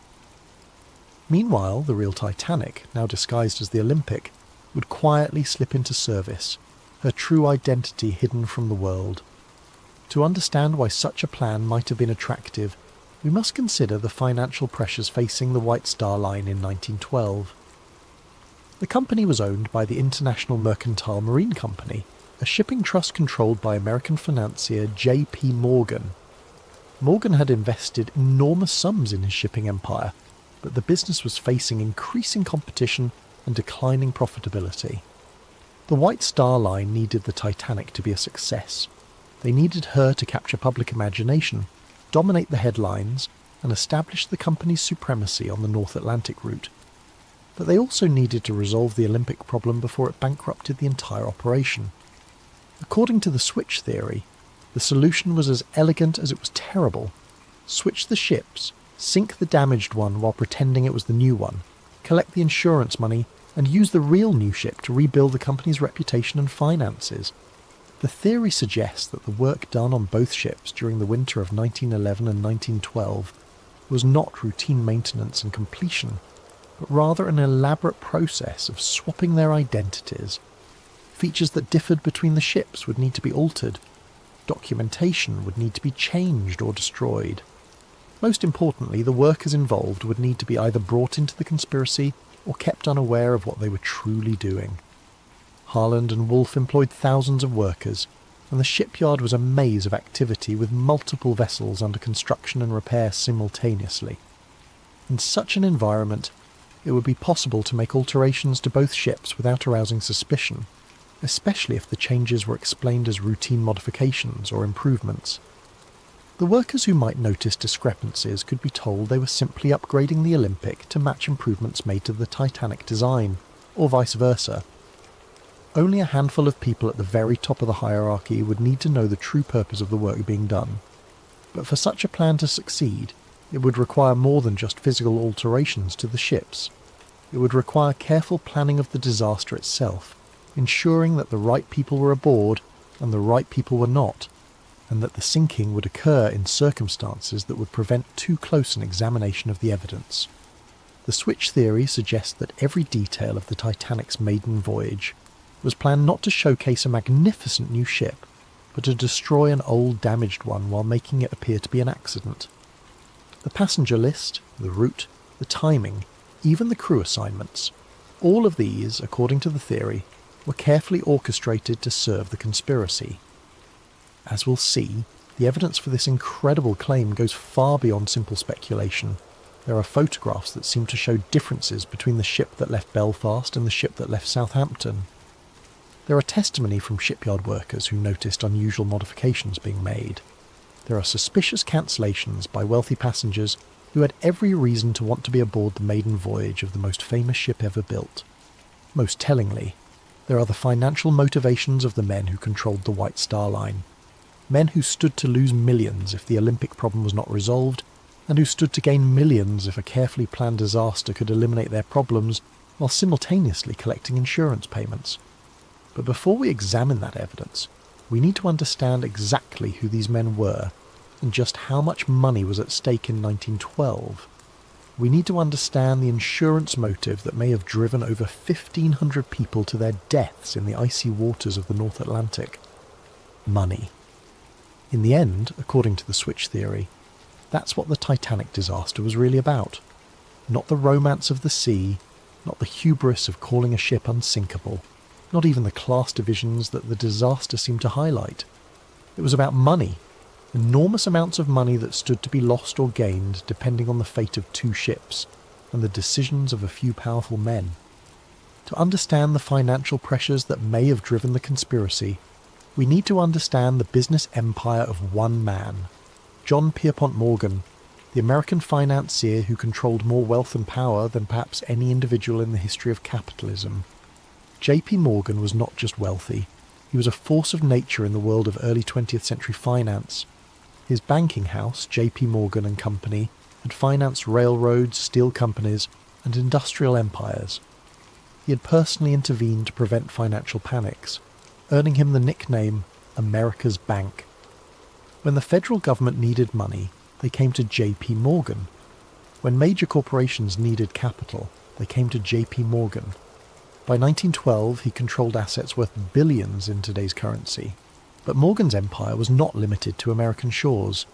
In 1902, he had founded the International Mercantile Marine Company, a shipping trust designed to dominate transatlantic passenger and cargo traffic.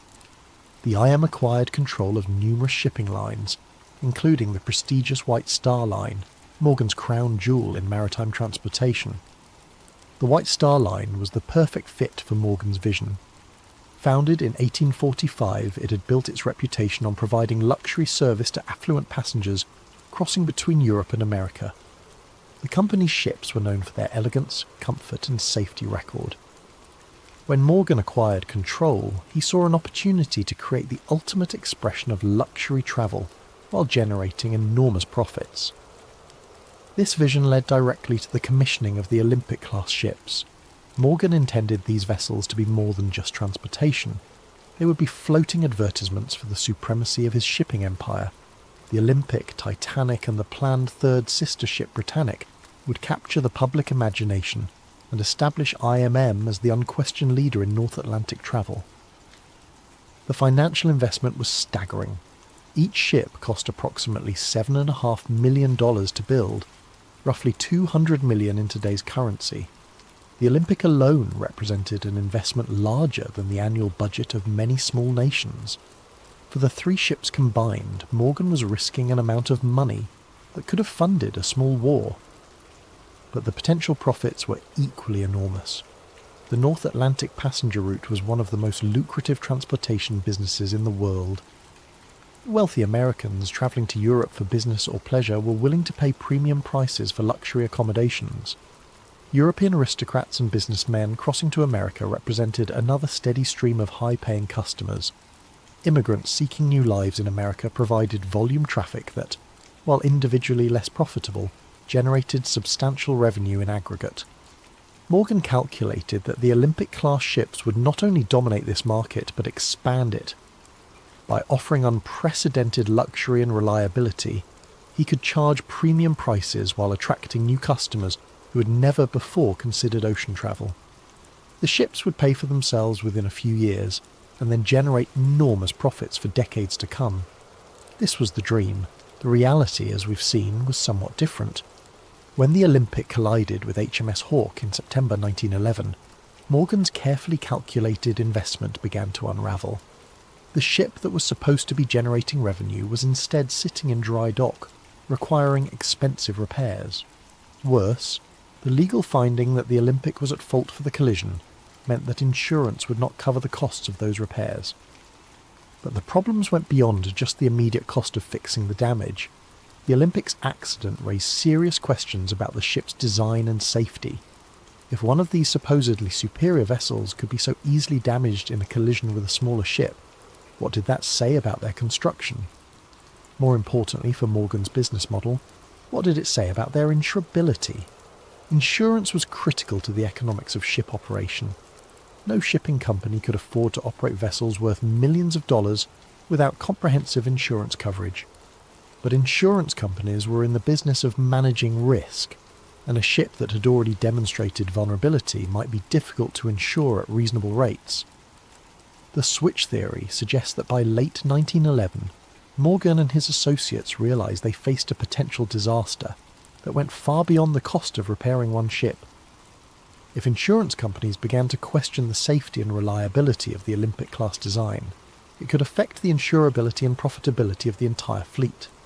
The Titanic, still under construction, might face higher insurance premiums or coverage limitations based on her sister ship's problems. Even worse, if the Olympic's structural damage was more extensive than initially apparent, the ship might prove to be uneconomical to operate even after repairs. A ship with a damaged keel might suffer from ongoing problems with stability, fuel efficiency, or structural integrity. She might require more frequent and expensive maintenance, reducing her profitability and potentially shortening her operational life. In this context, the switch theory proposes the idea of swapping the ship's identities became attractive, not just as a way to collect insurance money, but as a way to solve multiple problems simultaneously. By sinking the damaged Olympic while disguised as the Titanic, the conspiracy would eliminate the problematic vessel while collecting insurance payments based on the value of a new, undamaged ship. The insurance money would not only compensate for the Olympic's construction costs, but would also provide capital to complete the real Titanic and put her into profitable service. Meanwhile, the real Titanic, now operating under the Olympic's identity, would begin generating revenue immediately. Any questions about the Olympic's performance could be explained away as improvements made during her repair period. The beauty of the plan, from a financial standpoint, was that it transformed a major liability into a substantial asset. Instead of losing money on repairs and operating a damaged ship of questionable profitability, the conspiracy would collect full insurance value for a total loss while simultaneously putting an undamaged vessel into service. But for such a plan to work, the insurance aspects would need to be carefully managed. The Titanic was insured for £650,000, approximately $75 million in today's currency. This was a substantial amount, but it was less than the ship's actual construction cost, partly because insurance values were typically set below replacement cost to discourage fraudulent claims. However, the insurance money would still represent a significant recovery of Morgan's investment. Combined with the revenues that the real Titanic could generate while operating as the Olympic, the financial benefits of the switch could potentially exceed the total cost of both ships. The theory also suggests that the conspiracy would have additional financial benefits beyond the immediate insurance recovery. By eliminating the Olympic's problems, Morgan could proceed with his plans for the third sister ship, Britannic, without the cloud of questions about the class's design and safety. The successful maiden voyage of the Titanic would generate publicity and confidence that would benefit the entire White Star Line fleet. But perhaps most intriguingly, the switch theory proposes that the financial motive may have extended beyond simple insurance fraud. Some versions of the theory suggest that the disaster was timed to coincide with other events that would benefit Morgan's broader financial interests. In 1913, just 1 year after the Titanic disaster, the United States Federal Reserve System was established. This new central banking system fundamentally changed how American finance operated, and J.P. Morgan was one of its strongest supporters. The Federal Reserve centralized control of American monetary policy and created new opportunities for the kind of large-scale financial manipulation that Morgan specialized in. However, Morgan faced opposition to the Federal Reserve from some quarters, including wealthy Americans who preferred the existing decentralized system. Some of these opponents happened to be aboard the Titanic when she sank. Benjamin Guggenheim, heir to a mining fortune and a vocal critic of centralized banking, went down with the ship. Isidor Straus, co-owner of Macy's department store and another Federal Reserve opponent, died along with his wife. John Jacob Astor IV, one of the wealthiest Americans and a skeptic of Morgan's financial schemes, also perished in the disaster. Meanwhile, J.P. Morgan himself, who had booked passage on the Titanic's maiden voyage, cancelled his trip at the last minute citing illness. Several of Morgan's business associates and political allies also cancelled their bookings while his opponents sailed to their deaths. This aspect of the theory suggests that the Titanic disaster may have served multiple purposes for Morgan. Not only did it solve his immediate problem with the Olympic and provide insurance money, but it also eliminated some of his most powerful opponents in the debate over American financial policy. Whether or not this political dimension was part of the original plan, the financial motive alone would have been sufficient to drive such a conspiracy. Morgan stood to lose millions if the Olympic problem was not resolved, and he stood to gain millions if a carefully orchestrated disaster could eliminate his problems while collecting insurance payments. The amounts of money involved were so large that they could influence the decisions of governments and the fate of thousands of people. In the world of early 20th century finance, where a handful of men controlled wealth comparable to entire national budgets, the lives of 1,500 passengers might have seemed like acceptable collateral damage in service of a larger financial strategy. But money and motive alone do not prove a conspiracy.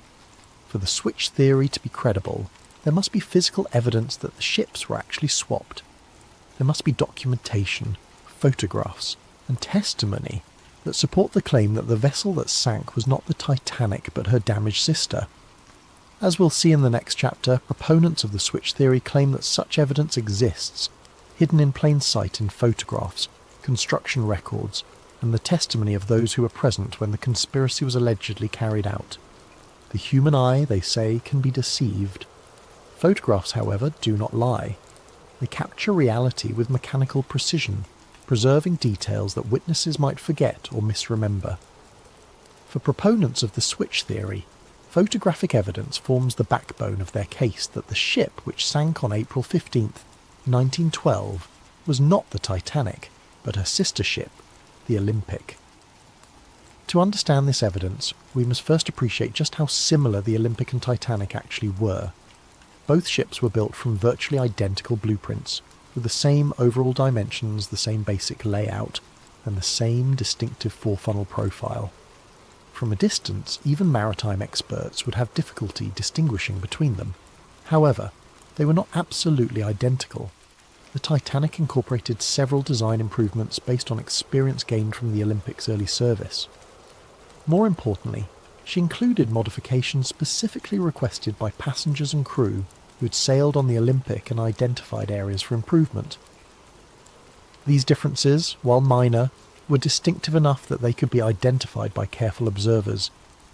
And according to switch theory proponents, photographs of the ship that left Southampton on April 10, 1912, show features that match the Olympic rather than the Titanic. The most frequently cited difference involves the porthole arrangements on a deck, the ship's uppermost passenger deck. The original Titanic plans showed 16 portholes along the forward section of this deck. The Olympic, however, had been built with only 15 portholes in the same area. When the Olympic was being repaired after her collision with HMS Hawke, the damaged area included part of this porthole arrangement. Photographs taken of the Olympic during her repair period show workmen modifying the porthole configuration in this section. Switch theory proponents claim that these modifications were made to match the Titanic's 16 porthole design, as part of the process of disguising the Olympic as her sister ship. However, photographs of the ship that departed Southampton on the Titanic's supposed maiden voyage show only 15 portholes in the critical area, matching the Olympic's original configuration, rather than the Titanic's planned design. This discrepancy might seem minor, but it's precisely the kind of detail that would be difficult to alter quickly and completely. Changing porthole arrangements required cutting through the ship's steel hull and then reinforcing and refinishing the area. It was exactly the sort of modification that might be overlooked in a hasty effort to swap the ship's identities. Another frequently cited difference involves the arrangement of the ship's lifeboats. The Olympic and Titanic were built with slightly different davit systems, mechanical devices used to lower lifeboats into the water. The Titanic was designed with a newer, more efficient davit arrangement that allowed for quicker deployment of the boats. Photographs of the ship at Southampton show what appear to be the older style davits consistent with the Olympic's original configuration. Switch theory proponents argue that the newer davits planned for the Titanic were never installed because the ship that sailed was actually the disguised Olympic. This detail takes on additional significance when considered alongside survivor testimony about the difficulty experienced in launching lifeboats during the disaster. Several witnesses reported problems with the davit mechanisms, delays in getting boats into the water, and confusion about the operation of the launching equipment. If the ship was actually the Olympic with her old davit systems, such problems might explain some of the difficulties experienced during the evacuation. More controversial is evidence related to the ship's propeller systems. The Olympic suffered significant damage to her centre propeller shaft during the collision with HMS Hawke. Repairs to this system were complex and expensive, requiring removal and replacement of major components. Some switch theory proponents claim that rather than properly repairing the Olympic's propeller system, the damaged components were simply patched or temporarily fixed. They argue that the ship that sailed from Southampton had a compromised propulsion system that would have affected her handling and manoeuvrability. This claim is supported, they suggest, by testimony from passengers who noted that the ship seemed to vibrate unusually during the voyage, and by reports that the ship was not achieving her expected speed. If the Titanic was actually the Olympic with a damaged propeller system, these performance issues would be explained.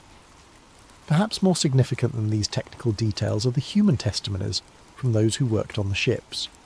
Several workers at Harland and Wolff reported unusual activity during the winter months when both ships were in the shipyard together. James Fenton, a painter who worked on both vessels, later claimed that he noticed significant work being done to modify the Olympic during what was supposedly a routine repair period. According to Fenton, workers were making changes that seemed to go far beyond fixing collision damage. They were altering features of the ship that had nothing to do with the areas damaged in the Hawke incident. Fenton specifically mentioned work being done on the Olympic's passenger accommodations, including modifications to cabin layouts and public room configurations. He claimed that these changes seemed designed to make the Olympic more closely resemble the Titanic's interior arrangements. Even more intriguingly, Fenton reported that workers were instructed to swap various brass fittings and fixtures between the two ships. Nameplates, cabin numbers, and other identifying features were removed from both vessels and apparently switched. When Fenton asked supervisors about this work, he was told it was part of standardising equipment between the sister ships. Another shipyard worker, Robert Hichens, reported seeing unusual activity in the area where the ships' names were painted on their hulls. According to Hichens, the name plates and hull markings on both ships were removed and replaced during the repair period. He assumed this was routine maintenance, but later wondered whether something more significant was happening. Perhaps most compelling is testimony from John Halpin, a shipfitter who worked on both vessels. Halpin claimed that he was specifically assigned to work on swapping interior fittings between the Olympic and the ship under construction that was supposedly the Titanic. He was told that this was being done to upgrade the Olympic with improvements developed for her sister ship. However, Halpin noticed that the work seemed to go both ways. Features from the Olympic were also being installed on the other ship. When he questioned this, supervisors told him that they were standardising the designs to make maintenance and operation more efficient. Only years later, after the disaster, did Halpern begin to suspect that the work he'd been assigned might have been part of a larger deception. He realised that the extensive swapping of components between the ships could have been part of a process of switching their identities entirely. These worker testimonies are supported by documentary evidence from the shipyard. Harland and Wolff's work records from the winter of 1911 to 1912 show extensive modifications being made to both ships. While much of this work was clearly related to repairing the Olympic's collision damage, some entries describe tasks that seem unrelated to the repairs. For example, records show work being done on both ships' passenger cabin configurations, dining room layouts, and recreational facilities. This work is described in vague terms that make it difficult to determine exactly what was being done, but the volume of interior modification seems excessive for routine maintenance or repair work. More suspicious are gaps in the documentation. Several weeks' worth of work records are missing from the shipyard files, apparently lost or destroyed. The missing records cover precisely the period when the most extensive work was being done on both ships. Additionally, some surviving records contain unusual notations and corrections that suggest original entries were altered or replaced. Work orders that originally specified tasks for the Olympic appear to have been changed to specify the same work for the Titanic and vice versa. Switch theory proponents also point to photographic evidence from inside the ships. Comparison of interior photographs taken during construction with photographs taken aboard the ship that sailed from Southampton reveals several discrepancies. The most notable differences involve the first-class dining room and the grand staircase. The Olympic's dining room was originally designed with a specific pattern of decorative panels and light fixtures. The Titanic was planned to have an improved version of the same space, with subtle but distinctive differences in the decorative scheme. Photographs taken aboard the ship at Southampton show decorative features that match the Olympic's original design, rather than the improvements planned for the Titanic. Similarly, details of the grand staircase appear to match the Olympic's configuration, rather than the Titanic's planned modifications. These interior discrepancies are particularly significant because they would be difficult to fake or alter after the disaster. Unlike exterior features that might be changed by salvage operations or natural deterioration, interior photographs taken before the voyage provide a permanent record of the ship's actual configuration. However, the most dramatic physical evidence cited by switch theory proponents involves the ship's construction numbers. Every vessel built by Harland and Wolff was assigned a unique yard number that was stamped or engraved on various components throughout the ship. These numbers served as permanent identification that could not be easily altered or forged. The Olympic was assigned yard number 301. The Titanic was assigned yard number 3909. According to the theory, components with the Olympic's number should have been found on the wreck if it was actually the Titanic that sank. When the Titanic wreck was discovered in 1985, some of the recovered artefacts did indeed show construction numbers. However, examining these numbers has proven difficult due to the condition of the wreck and the limited access to recovered materials. Some switch theory proponents claim that construction numbers found on wreck components match the Olympic rather than the Titanic, but this claim is disputed by maritime historians and wreck researchers. The numbers are often partially obscured or damaged, making definitive identification difficult. More recently, some researchers have used advanced imaging techniques to examine construction details on the wreck itself. These studies have identified several features that appear to match the Olympic's configuration rather than the Titanic's planned design. For example, the propeller arrangement on the wreck appears to show evidence of the repair work done to the Olympic's damaged propulsion system. The centre propeller, which should have been a 3-blade design on the Titanic, appears to be a 4-blade configuration that matches repairs made to the Olympic. Similarly, hull plates in areas that should have been newly constructed for the Titanic show evidence of previous damage and repair that would be consistent with the Olympic's collision damage. However, these findings are highly technical and disputed by many experts. The condition of the wreck after more than a century on the ocean floor makes definitive identification of small details extremely difficult. Corrosion, collapse, and damage from the sinking itself have obscured many of the features that might provide conclusive evidence. The physical evidence for the switch theory remains controversial and disputed. While proponents point to numerous discrepancies between the ship that sailed and the ship that was supposed to sail, Skeptics argue that these differences can be explained by changes made during construction, errors in documentation, or misinterpretation of photographic evidence. What is not disputed is that significant work was done on both ships during the winter of 1911 to 1912, that modifications were made that went beyond simple repair work, and that there are photographic and documentary discrepancies that have never been fully explained. Whether these discrepancies prove a conspiracy or simply reflect the normal complexities of building and modifying massive ships remains a matter of debate. But for switch theory proponents, the physical evidence forms a compelling case that something was not right about the ship that sailed from Southampton on that April morning in 1912. However, physical evidence is only part of the story. To truly understand the scope of the alleged conspiracy, we must examine not just what was done to the ships, but who was aboard them. The passenger list of the Titanic's final voyage contains names that would reshape the world of finance and politics, and according to the theory, this was no coincidence. Sometimes the most revealing evidence is not what happened, but who was present when it happened. In the case of the Titanic disaster, the passenger manifest reads like a who's who of early 20th century power and influence. But according to the switch theory, this prestigious passenger list was not assembled by chance. Instead, it was carefully curated to serve the purposes of a conspiracy that extended far beyond simple insurance fraud. To understand the significance of the Titanic's passengers, we must first understand the broader context of American politics and finance in 1912. The United States was on the verge of fundamental changes in how its financial system operated. The country had experienced several financial panics in recent decades, and there was growing pressure to create a more stable and centralized banking system. J.P. Morgan and his allies favored the creation of a central bank that would be controlled by major financial institutions. This system, which would eventually become the Federal Reserve, would give unprecedented power to a small group of bankers and financiers. They would control the nation's money supply, interest rates, and credit availability. However, this plan faced significant opposition from wealthy Americans who preferred the existing decentralized system. These opponents feared that a central bank controlled by Morgan and his associates would concentrate too much financial power in too few hands.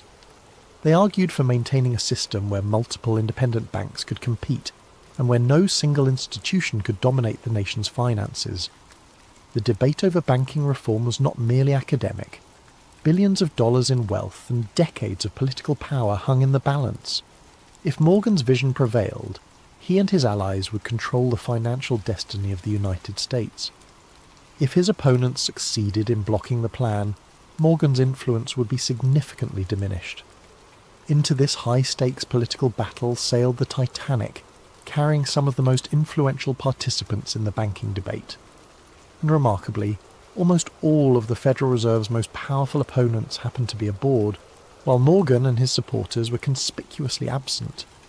The most prominent opponent aboard was Benjamin Guggenheim, heir to one of America's great mining fortunes. The Guggenheim family controlled vast mineral resources and had accumulated enormous wealth through copper, silver and gold mining operations around the world. Benjamin was not just wealthy but politically influential, serving on the boards of multiple corporations and maintaining extensive connections in Washington. Guggenheim had been a vocal critic of Morgan's banking proposals. He argued that a centralized system would stifle competition and innovation in American finance. He favored maintaining the existing system of independent banks and opposed giving any single institution the power to control the nation's money supply. On the night of April 14th, as the Titanic began to sink, Benjamin Guggenheim reportedly dressed in his finest evening clothes and told fellow passengers, "We are prepared to go down like gentlemen." His body was never recovered.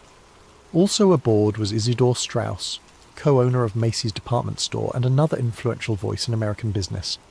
Straus had built his retail empire through careful management and conservative financial practices. He distrusted the kind of financial manipulation that Morgan specialized in and opposed the creation of a central bank that would facilitate such practices. Straus was particularly concerned about the impact of centralized banking on smaller businesses. He argued that a Morgan-controlled central bank would favour large corporations at the expense of independent merchants and entrepreneurs. His opposition to the Federal Reserve Plan was well known in political circles. When the Titanic began to sink, Isidore and his wife Ida were offered places in a lifeboat. According to witnesses, Ada refused to leave her husband, saying, "We have lived together for 40 years. Where you go, I go." They were last seen sitting together on deck chairs as the ship tilted toward her final plunge. Neither body was ever found. Perhaps most significant was the presence of John Jacob Astor IV, one of the wealthiest Americans and a man whose financial influence rivaled Morgan's own. Astor had inherited a vast real estate empire and had expanded it into hotels, railroads, and other investments. His personal fortune was estimated at over $87 million, roughly $2 billion in today's currency. Astor was not merely wealthy, but politically sophisticated. He understood the implications of Morgan's banking proposals and opposed them on both economic and political grounds. He argued that giving Morgan's group control over the nation's banking system would create a financial oligarchy that would undermine American democratic institutions.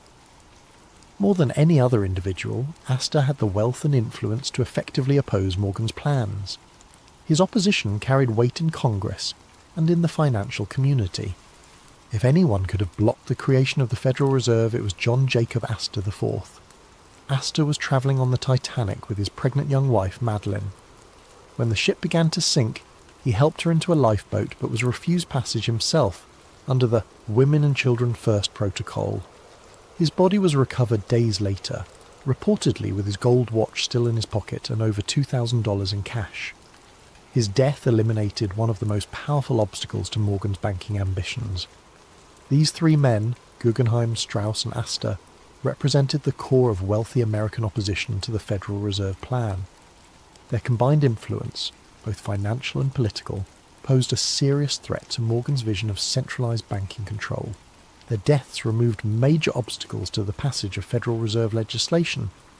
But the passenger list's significance extends beyond these three prominent figures.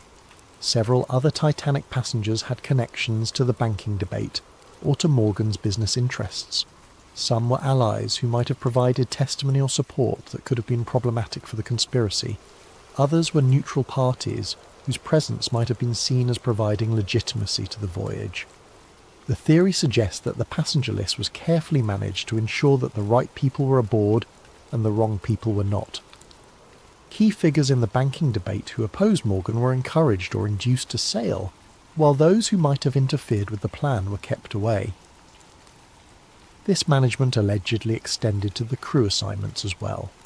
Captain Edward Smith, who commanded the ship, was nearing retirement, and may have been chosen partly because his career was ending anyway.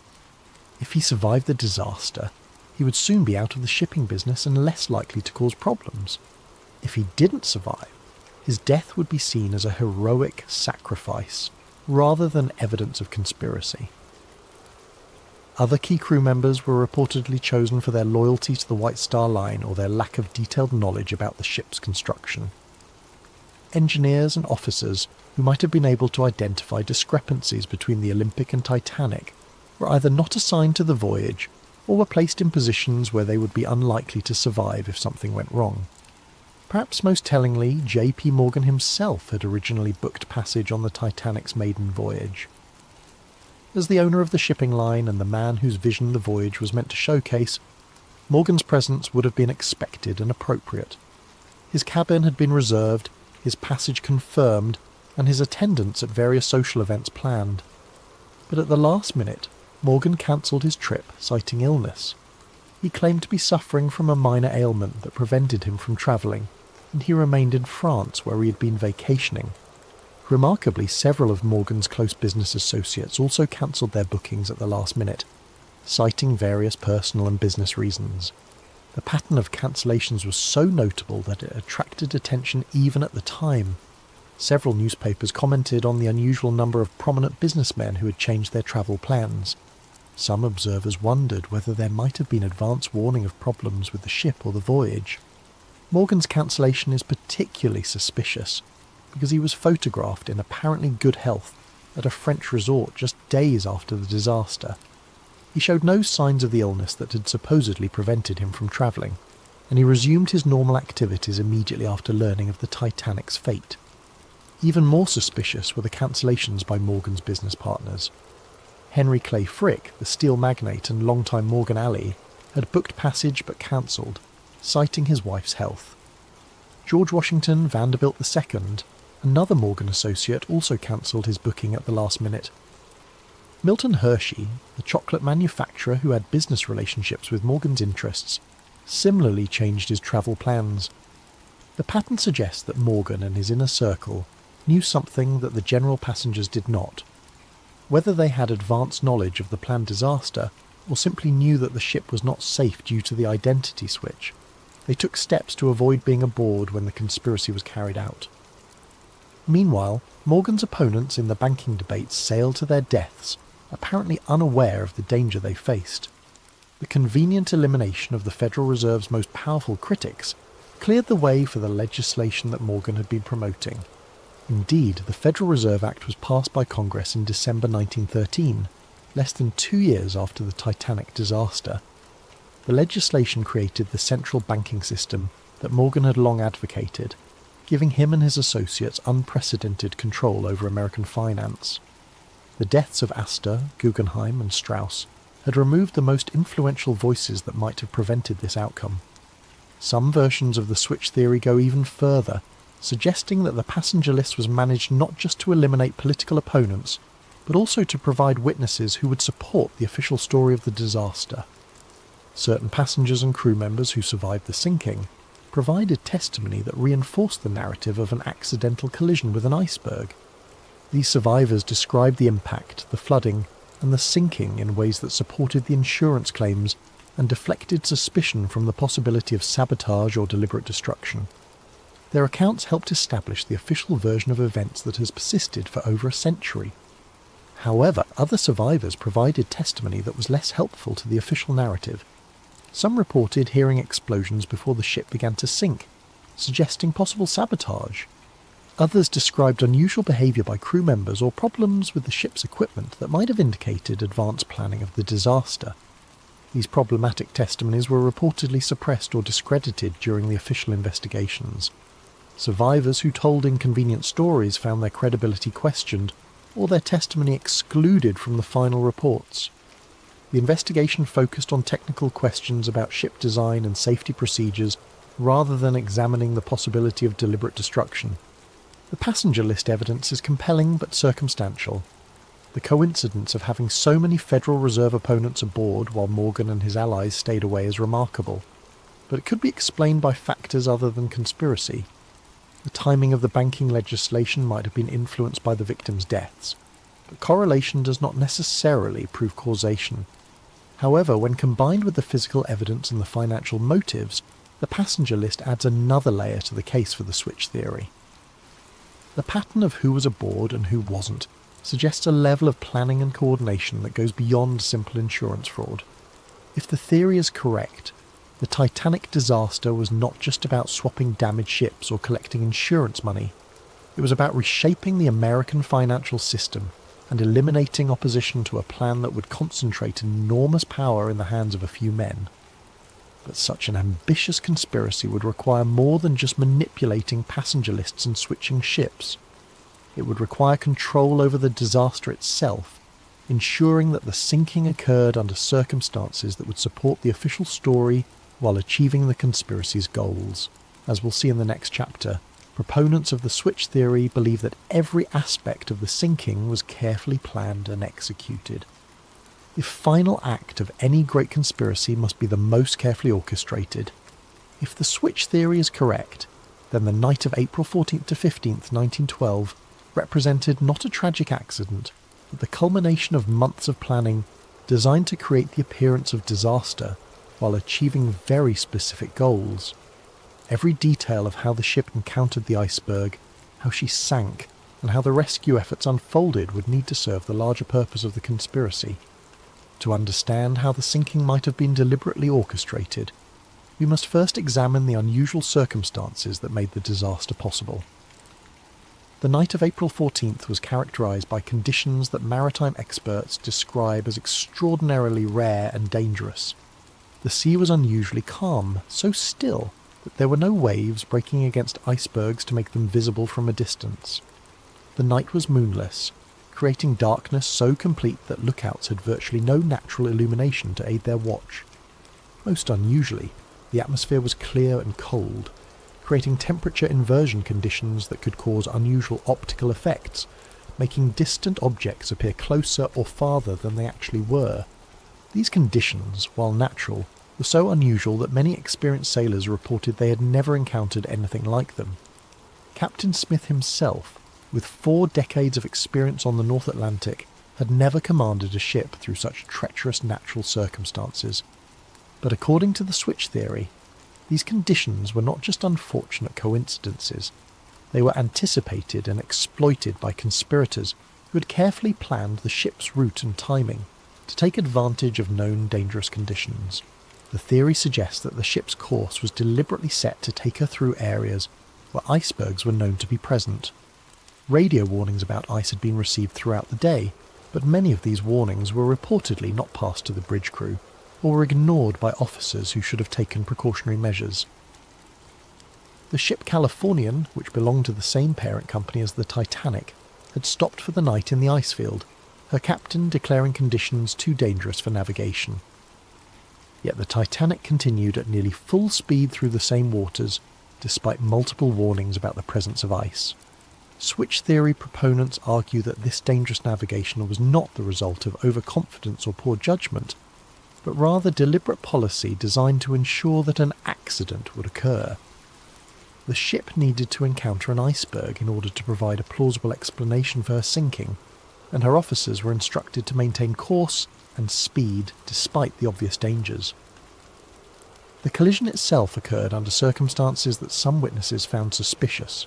Frederick Fleet, the lookout who first spotted the iceberg, reported that the berg appeared suddenly out of the darkness, giving him only seconds to sound the alarm. However, other witnesses reported seeing the iceberg minutes before the collision, suggesting that it should have been visible to trained lookouts much earlier.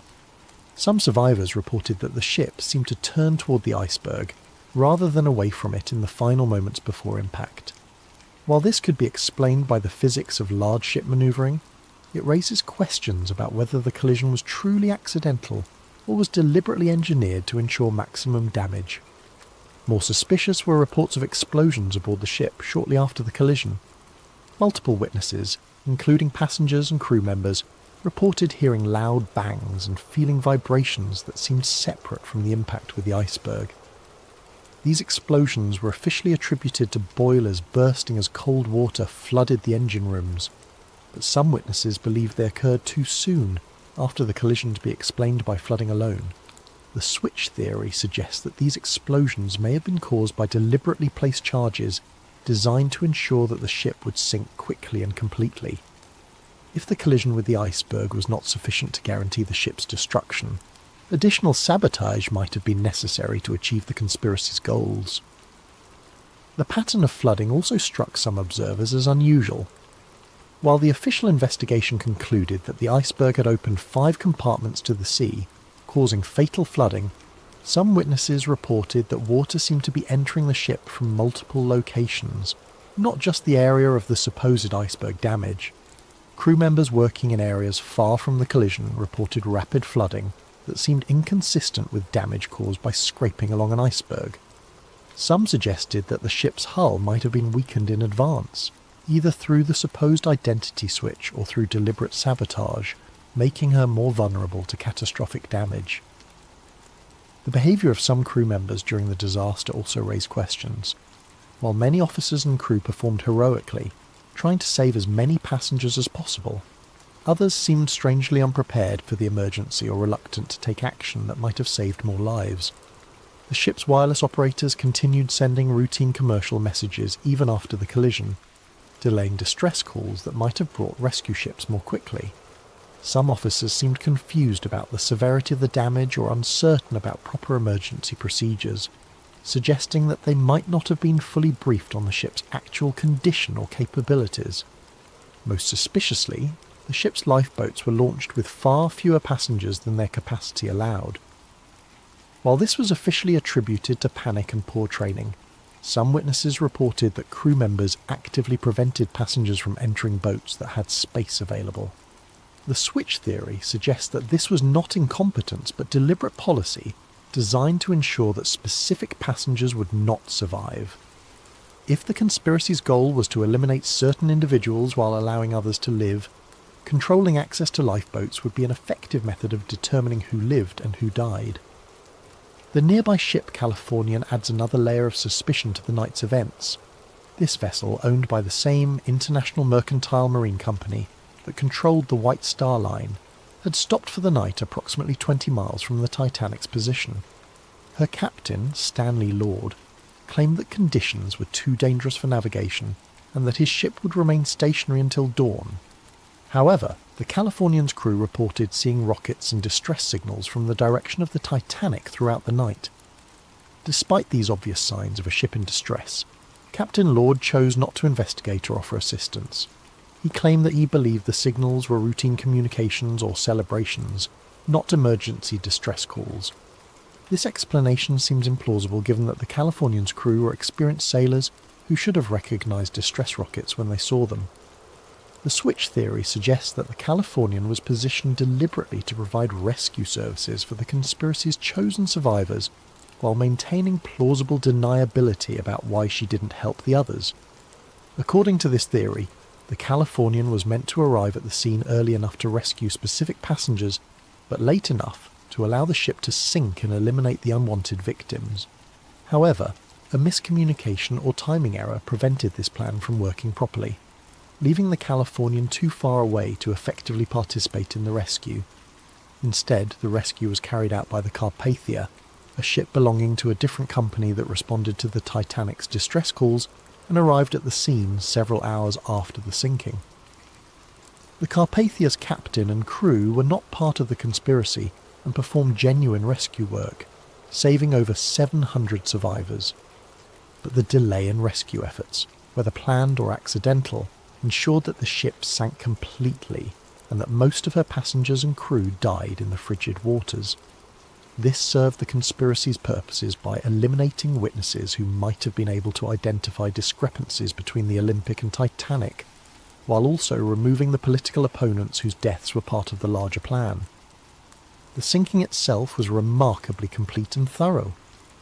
Unlike many shipwrecks, which settle on the ocean floor largely intact, the Titanic broke apart as she sank, scattering debris over a wide area and making subsequent examination of the wreck extremely difficult. This destruction could have been the result of natural forces acting on a ship not designed to sink at such an angle, but it also served to obscure evidence that might have revealed the ship's true identity.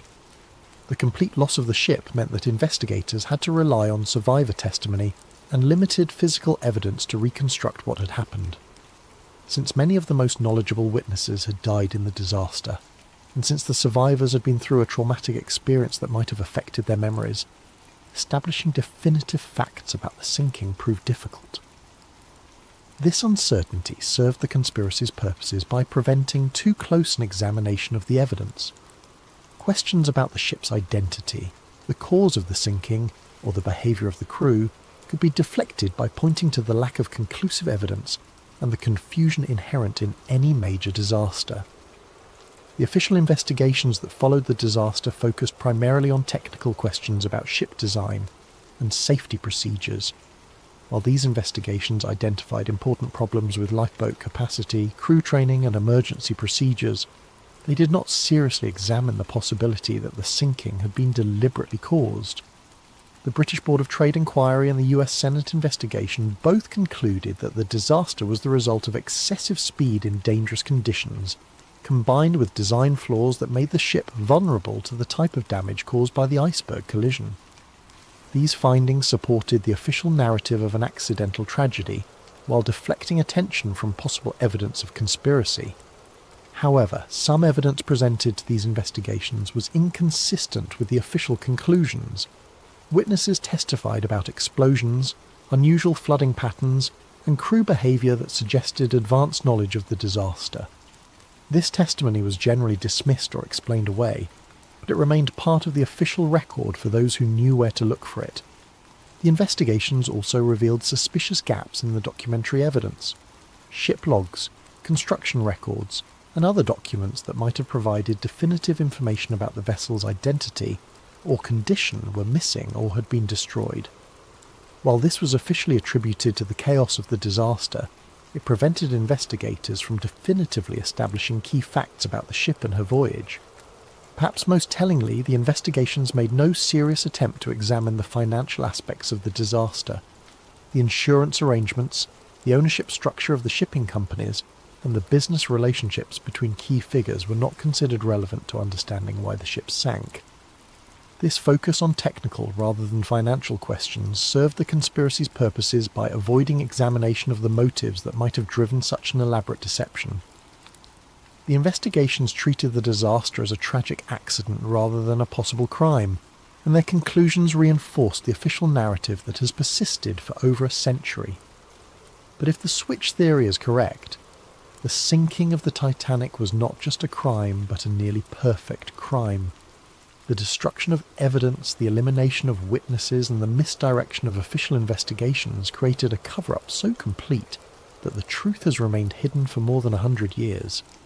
As we'll see in the next chapter, maintaining this cover-up required ongoing efforts by powerful interests to suppress evidence, discredit investigators, and control the historical narrative of the disaster. In the aftermath of any major conspiracy, the cover-up often proves more challenging than the original crime. Evidence must be suppressed, witnesses must be silenced or discredited, and investigators must be misdirected away from uncomfortable truths. If the switch theory is correct, the years following the Titanic disaster saw one of the most comprehensive and successful cover-ups in modern history. The cover-up began almost immediately after news of the disaster reached shore. Within hours of the Carpathia's arrival in New York with the Titanic survivors, powerful interests were already working to control the narrative of what had happened and to prevent inconvenient questions from being asked. J.P. Morgan's representatives were among the first to arrive at the dock, not to provide comfort to survivors, but to begin the process of managing information. Survivors were reportedly approached by company officials and lawyers who offered assistance with travel arrangements, medical care and financial support. However, this assistance came with subtle but clear expectations about what survivors should and should not say about their experiences. Some survivors later reported being advised to focus their testimony on the heroism of the crew and the tragedy of insufficient lifeboats, while avoiding speculation about the cause of the disaster or unusual circumstances they might have observed. Those who had noticed discrepancies between the ship they boarded and the ship they expected to board were encouraged to attribute these differences to their own confusion or lack of technical knowledge. More direct pressure was reportedly applied to survivors whose testimony might have been particularly damaging to the official narrative. Crew members who had worked on both the Olympic and Titanic and might have been able to identify which ship actually sank were offered generous severance packages and assistance finding new employment, with the understanding that their maritime careers would be over if they spoke publicly about their experiences. The most dangerous witnesses were those who had observed the supposed identity switch taking place in the Belfast shipyard. These workers faced more serious consequences if they chose to speak out. Some reported being visited by company representatives who made it clear that their employment, their safety, and the welfare of their families depended on their discretion. James Fenton, the painter who had noticed unusual modifications being made to the Olympic, later claimed that he was approached by men who warned him that discussing his observations would be considered a breach of his employment contract and potentially a criminal violation of trade secrets laws. He was told that speaking to journalists or investigators could result in prosecution and imprisonment. Other shipyard workers reported similar intimidation. Some were offered money to relocate to distant cities where they would be less likely to encounter investigators or journalists. Others were simply fired from their jobs and found that their names had been blacklisted throughout the shipbuilding industry, making it impossible for them to find similar work. The most comprehensive aspect of the cover-up involved the systematic destruction or alteration of documentary evidence. Harland and Wolff shipyard records that might have revealed the true extent of work done on both ships were reportedly destroyed in a series of accidental fires and floods that occurred in the months following the disaster. Work orders, progress reports, and material requisitions that could have definitively established which ship was which were among the documents lost in these convenient accidents.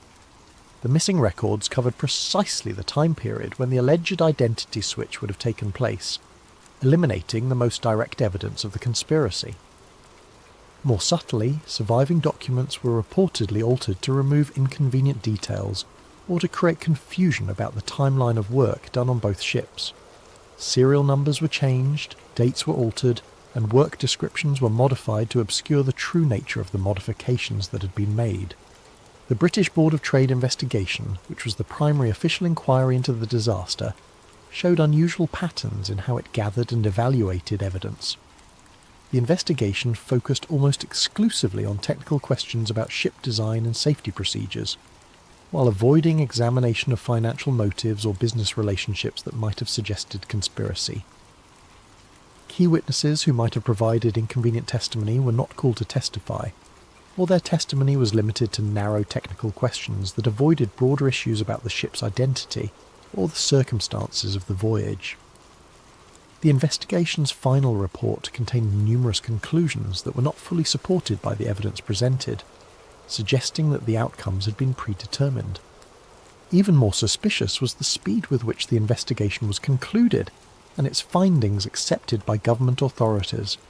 For a disaster of such magnitude and complexity, the investigation was remarkably brief and superficial. Important questions were left unanswered, and significant discrepancies in witness testimony were ignored or explained away without adequate investigation. The US Senate investigation, led by Senator William Alden Smith, initially appeared more thorough and independent. Senator Smith was known for his skepticism of large corporations and his willingness to challenge powerful interests. His investigation called numerous witnesses and examined many aspects of the disaster that the British inquiry had ignored. However, as the investigation proceeded, it became apparent that Senator Smith was facing pressure from influential sources to limit the scope of his inquiry. Key witnesses were suddenly unavailable or changed their testimony between preliminary interviews and formal hearings. Documentary evidence that had been promised to the investigation failed to materialize or was found to be incomplete. Most tellingly, the investigation avoided examining the financial aspects of the disaster. Despite the enormous insurance claims involved and the clear financial benefits that accrued to certain parties, the investigation treated these as irrelevant side issues rather than potential motives for conspiracy. The final report of the Senate investigation contained strong criticisms of White Star Line safety procedures and British maritime regulations, but it concluded that the disaster was fundamentally accidental. Like the British inquiry, it avoided any suggestion that the sinking might have been deliberately caused, or that there might have been financial motives behind the tragedy. In the years following the official investigations, efforts to independently examine the disaster faced systematic obstruction. Journalists who attempted to investigate discrepancies in the official story found their sources drying up and their access to information restricted. Maritime historians who raised questions about the disaster's circumstances found their work discredited or their employment threatened. Perhaps most remarkably, several independent investigators who had begun to uncover evidence supporting the switch theory died under suspicious circumstances. Some died in apparent accidents, others from sudden illnesses, and still others simply disappeared while pursuing their research. Robert Hitchens, the shipyard worker who had observed unusual activity around the ship's nameplates, died in a fall from scaffolding while working on another project less than a year after the disaster. The accident occurred despite Hitchens' reputation as an experienced and safety-conscious worker who had never before been injured on the job. John Halpern, the ship fitter who had worked on swapping components between the Olympic and Titanic, died of a sudden heart attack despite being relatively young and having no history of heart problems. His death occurred just days before he was scheduled to be interviewed by an American journalist who was investigating discrepancies in the official story. Several other shipyard workers who had knowledge of the construction process died in various accidents or from sudden illnesses in the years immediately following the disaster. While these deaths could be coincidental, the pattern suggests a systematic effort to eliminate witnesses who might have provided inconvenient testimony. The cover-up also extended to controlling the physical evidence from the disaster. When bodies were recovered from the ocean, they were processed through facilities controlled by White Star Line representatives. Personal effects were catalogued and returned to families, but items that might have provided clues about the ship's true identity were reportedly lost or misdirected. More significantly, efforts were made to prevent independent examination of the wreck site. In the early decades after the disaster, technology did not exist to reach the wreck on the ocean floor, but White Star Line and its successors took steps to ensure that when such technology became available, access to the wreck would be controlled. Legal claims were filed asserting ownership rights over the wreck and its contents. These claims were designed to prevent independent researchers from examining the evidence without permission from the companies that had controlled the ships. By controlling access to the wreck, these interests could ensure that any examination would be conducted under their supervision and that inconvenient findings could be suppressed. The most sophisticated aspect of the cover-up involved shaping the cultural memory of the disaster. Rather than simply suppressing evidence, the conspiracy's beneficiaries actively promoted a specific narrative about the Titanic that emphasized heroism, tragedy, and the lessons learned about maritime safety. Books, articles, and eventually films about the disaster focused on human interest stories, rather than technical questions about the ship's identity or the circumstances of the sinking. The narrative of the brave band playing hymns as the ship sank, of the noble sacrifice of men who gave their lives so that women and children could survive, and of the hubris of calling any ship unsinkable, became the dominant cultural memory of the disaster.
The coffee cup trembles in my weathered hands as I speak these words for the first time in 53 years. My name is Detective Raymond Kowalski, retired SFPD, and I'm dying. The doctors give me 3 months, maybe 4 if I'm lucky. But luck ran out for me the day I opened that damned Alcatraz file. They said Frank Morris and the Anglin brothers drowned in the frigid waters of San Francisco Bay on June 11th, 1962. The FBI closed the case. The warden slept easy. America's most infamous prison maintained its perfect record. But I found things I was never meant to see, things that made me understand why some truths are buried deeper than bodies. This is my confession. Not of crimes I committed, but of the crime I witnessed. The systematic erasure of 3 men who may have pulled off the impossible, only to disappear into something far worse than death. If you're listening to this recording, it means I'm gone, and maybe, just maybe, the truth can finally surface from the depths where it's been drowning all these years. It was October 1968 when Lieutenant Carson dropped the manila folder on my desk like it was radioactive. 6 years had passed since the escape, and the case was supposedly closed, filed away with all the other solved mysteries that kept the bureaucrats sleeping soundly.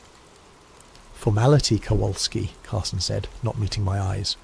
"Washington wants a final review of the Alcatraz evidence. Dot the I's, cross the T's, confirm what we already know. They're fish food at the bottom of the bay." I should have known something was wrong by the way he said it. Carson was a straight shooter, the kind of cop who looked you in the eye when he talked. But that day, he stared at the wall behind me like the words might crawl off it and bite him. The file was thinner than I expected for the most famous prison break in American history. Basic escape details, witness statements from guards, the makeshift raft materials found on Angel Island. Nothing I hadn't read in the newspapers. Too clean, too neat. "Why me?" I asked. Carson finally looked at me then, and I saw something in his eyes I'd never seen before. Fear. "Because you're thorough, maybe too thorough. They want this done right." He left me with those cryptic words and a growing certainty that this formality was anything but routine. I started with the obvious inconsistencies. The first was a car theft report from Marina District, filed 3 days after the escape. A 1959 Chevrolet, stolen from outside a boarding house. The owner, Mrs. Eleanor Hutchins, told police she saw 3 men walking away from the vehicle, heading toward the waterfront. When she called out to them, one turned and tipped his hat. "Polite as you please." "They had manners," she told the responding officer. "Real gentlemen. You don't expect that from criminals." The report was buried on page 47 of miscellaneous incident files. No follow-up, no investigation, no mention in the official Alcatraz case summary. Then there was the paddle, a crude wooden oar carved from driftwood, found by a fisherman near Richmond Bridge, 20 miles upriver from where the currents should have carried any debris. The fisherman, Miguel Santos, reported it to park rangers, who logged it as miscellaneous beach debris. No connection made to the escape, despite the timing and craftsmanship that clearly showed prison workshop techniques. But it was the witness statement that made my blood run cold. A night security guard at Fisherman's Wharf reported seeing 3 men in work clothes boarding a small fishing boat around 4 a.m. on June 12th. One of them had distinctive ears, prominent, almost pointed, just like John Anglin's mugshot description. The guard's statement was taken, filed, and apparently forgotten. When I tried to interview him, I learned he'd quit his job 2 weeks after the incident and moved back to Oregon. No forwarding address. "Don't dig too deep on this one, Ray," Carson warned me when I briefed him on my preliminary findings. "Some stones are better left unturned." That's when I knew I was onto something bigger than a prison break. The Anglin family farm in Ruskin, Florida felt like stepping into a different century. Spanish moss hung from ancient oaks, and the humid air carried the scent of orange blossoms and old secrets. Robert Anglin, the surviving brother, met me on the front porch with the wary eyes of a man who'd been expecting bad news for 6 years. "Federal agents been by here 4 times, he said without preamble, each time asking the same questions, getting the same answers. "My brother's drowned. That's what you want to hear, ain't it?" But his wife, Marie, had different ideas. After Robert went to tend the cattle, she pulled me aside in her kitchen, glancing nervously at the windows. "Christmas cards," she whispered, her voice barely audible above the ticking grandfather clock. "Every year since '63, no return address, just signed J and C in handwriting that looks mighty familiar."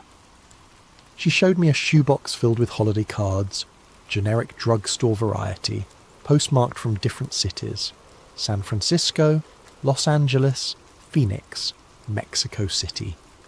The handwriting was careful, disguised, but there were telltale loops and slants that matched samples I'd obtained from the prison records. "Why haven't you told the FBI?" I asked. Marie's laugh was bitter. "You think we haven't tried? First agent said they were hoaxes. Second one confiscated them as evidence. Third one threatened to charge us with obstruction if we kept spreading false hope. These here are copies I made before they took the originals." Photographs came out next. 3 pictures, slightly blurry, showing 2 men in work shirts standing outside what appeared to be a South American cantina. The faces were partially obscured by shadows and hat brims, but the bone structure, the posture, the way one man favoured his left leg, it all matched the Anglin brothers' physical profiles. Woman from church. Her daughter married a missionary. Sent these from Brazil in '65, Marie explained. Said these 2 Americans worked construction jobs, paid cash, kept to themselves, spoke English with Florida accents. I studied the photos with a magnifying glass. The man on the left had a distinctive scar on his forearm, a scar I remembered from Clarence Anglin's prison medical records, sustained in a workshop accident at Atlanta Federal Penitentiary. "FBI says they're look-alikes," Marie continued. "Coincidence, but a mother knows her son's detective. Even in shadows, even across oceans, those are my boys." The fear in her eyes wasn't the fear of grief or false hope. It was the fear of someone who knew more than she was saying, someone who'd been warned to keep quiet. As I left the farm that evening, I noticed a dark sedan parked down the country road, 2 figures visible in the front seats.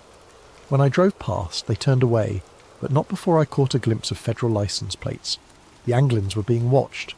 After 6 years, the dead men's family was still under surveillance. That night in my motel room, I spread out everything I'd gathered so far. The car theft, the paddle, the witness statements, the cards and photographs. Individually, they could be dismissed as coincidence or wishful thinking.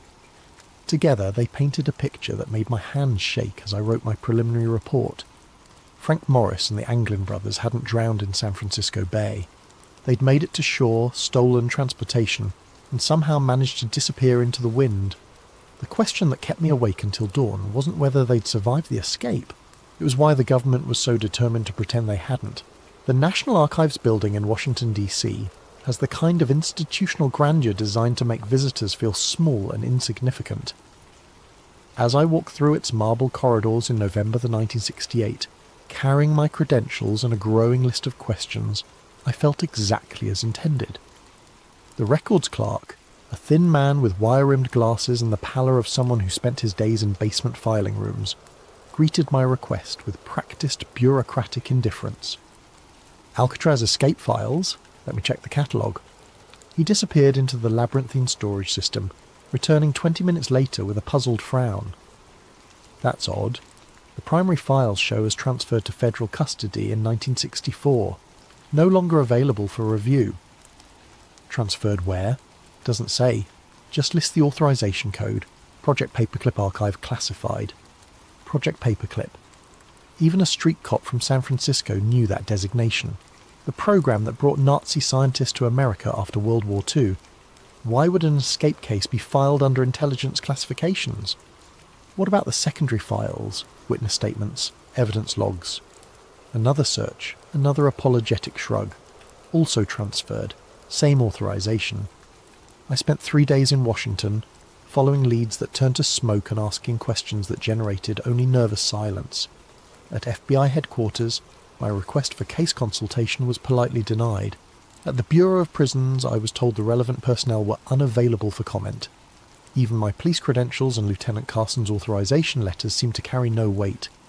It was Agent Patricia Hendricks, a bureau analyst I'd worked with on a previous case, who finally gave me the truth over drinks in a Georgetown bar. She waited until we were alone, until the other patrons had cleared out, until even the bartender was busy with inventory in the back room. "Ray, you need to drop this," she said quietly, her usual professional demeanour replaced by genuine concern. "The Alcatraz case isn't cold, it's radioactive." What does that mean? Patricia glanced around the empty bar before continuing. Internal memo came down in 65. Any agent pursuing Alcatraz leads beyond the official drowning conclusion would be transferred to Alaska or worse. 3 agents have been quietly reassigned since then. Good agents, career agents, all because they asked too many questions about 3 supposedly dead men. Why? If they drowned like the report says, what's the threat? Her laugh was hollow. That's the million-dollar question, isn't it? All I know is that certain people in very high places want Frank Morris and the Anglin brothers to stay dead, and they're willing to destroy careers to keep it that way. She slid an envelope across the table. I couldn't get you the files, but I managed to copy some of the index pages before they were sealed. Names, dates, reference numbers. Maybe you can piece together what we're not supposed to know. The documents were fragmentary, frustratingly incomplete, but they told a story that made my blood run cold. Cross-references to CIA front companies, mentions of asset recovery protocol, transfer authorization signed by officials whose names I recognised from the intelligence community. Most disturbing was a memo dated July 1962, just 1 month after the escape. Subjects may possess operational value. Recommend immediate field assessment rather than standard fugitive protocols. Operational value, not the language you'd use for bank robbers and car thieves. That night, in my Washington hotel room, I called Lieutenant Carson to report my findings. The conversation was brief and cryptic. "Ray, you need to come home. Now. I've got leads here, Lieutenant. Real leads. The leads will be there when you get back. If you get back. There are people asking questions about your questions, and those people have resources we don't. Come home." The line went dead. I packed quickly, checking the hallway twice before leaving my room. During the taxi ride to the airport, I noticed the same black sedan in my mirrors that had followed me from the archives building 3 days earlier. Back in San Francisco, Carson met me at the airport personally, something he'd never done before. His first words were a warning. "Your hotel room was searched yesterday. Professional job. Nothing taken, nothing damaged, but they wanted you to know they'd been there." As we drove through the city, he filled me in on developments from my end. Miguel Santos, the fisherman who found the paddle, died in a car accident outside Portland last week. Single vehicle collision on a straight road, clear weather, and Mrs. Hutchins, the lady who saw the car theft, moved to Phoenix, left no forwarding address. Her old neighbours say federal agents visited her the day before she left. The pattern was becoming clear. Anyone connected to evidence contradicting the official narrative was disappearing, voluntarily or otherwise. The Alcatraz case wasn't just closed, it was being actively suppressed by people with resources and authority I couldn't match. "What do I do, Lieutenant?" Carson pulled over and turned to face me. In 30 years of police work, I'd never seen him look so serious. "You write a report confirming the drowning theory. You file it properly. You forget everything you've learned, and you pray that's enough to keep you breathing." But I couldn't forget. The faces in those photographs. The fear in Mary Anglin's eyes. The systematic elimination of evidence and witnesses. Somewhere out there, the truth was buried so deep that powerful people were willing to destroy lives to keep it hidden. The question was whether I was brave enough, or stupid enough, to keep digging. Tony the Fish Marconi wasn't the kind of informant you'd find in a police procedural manual.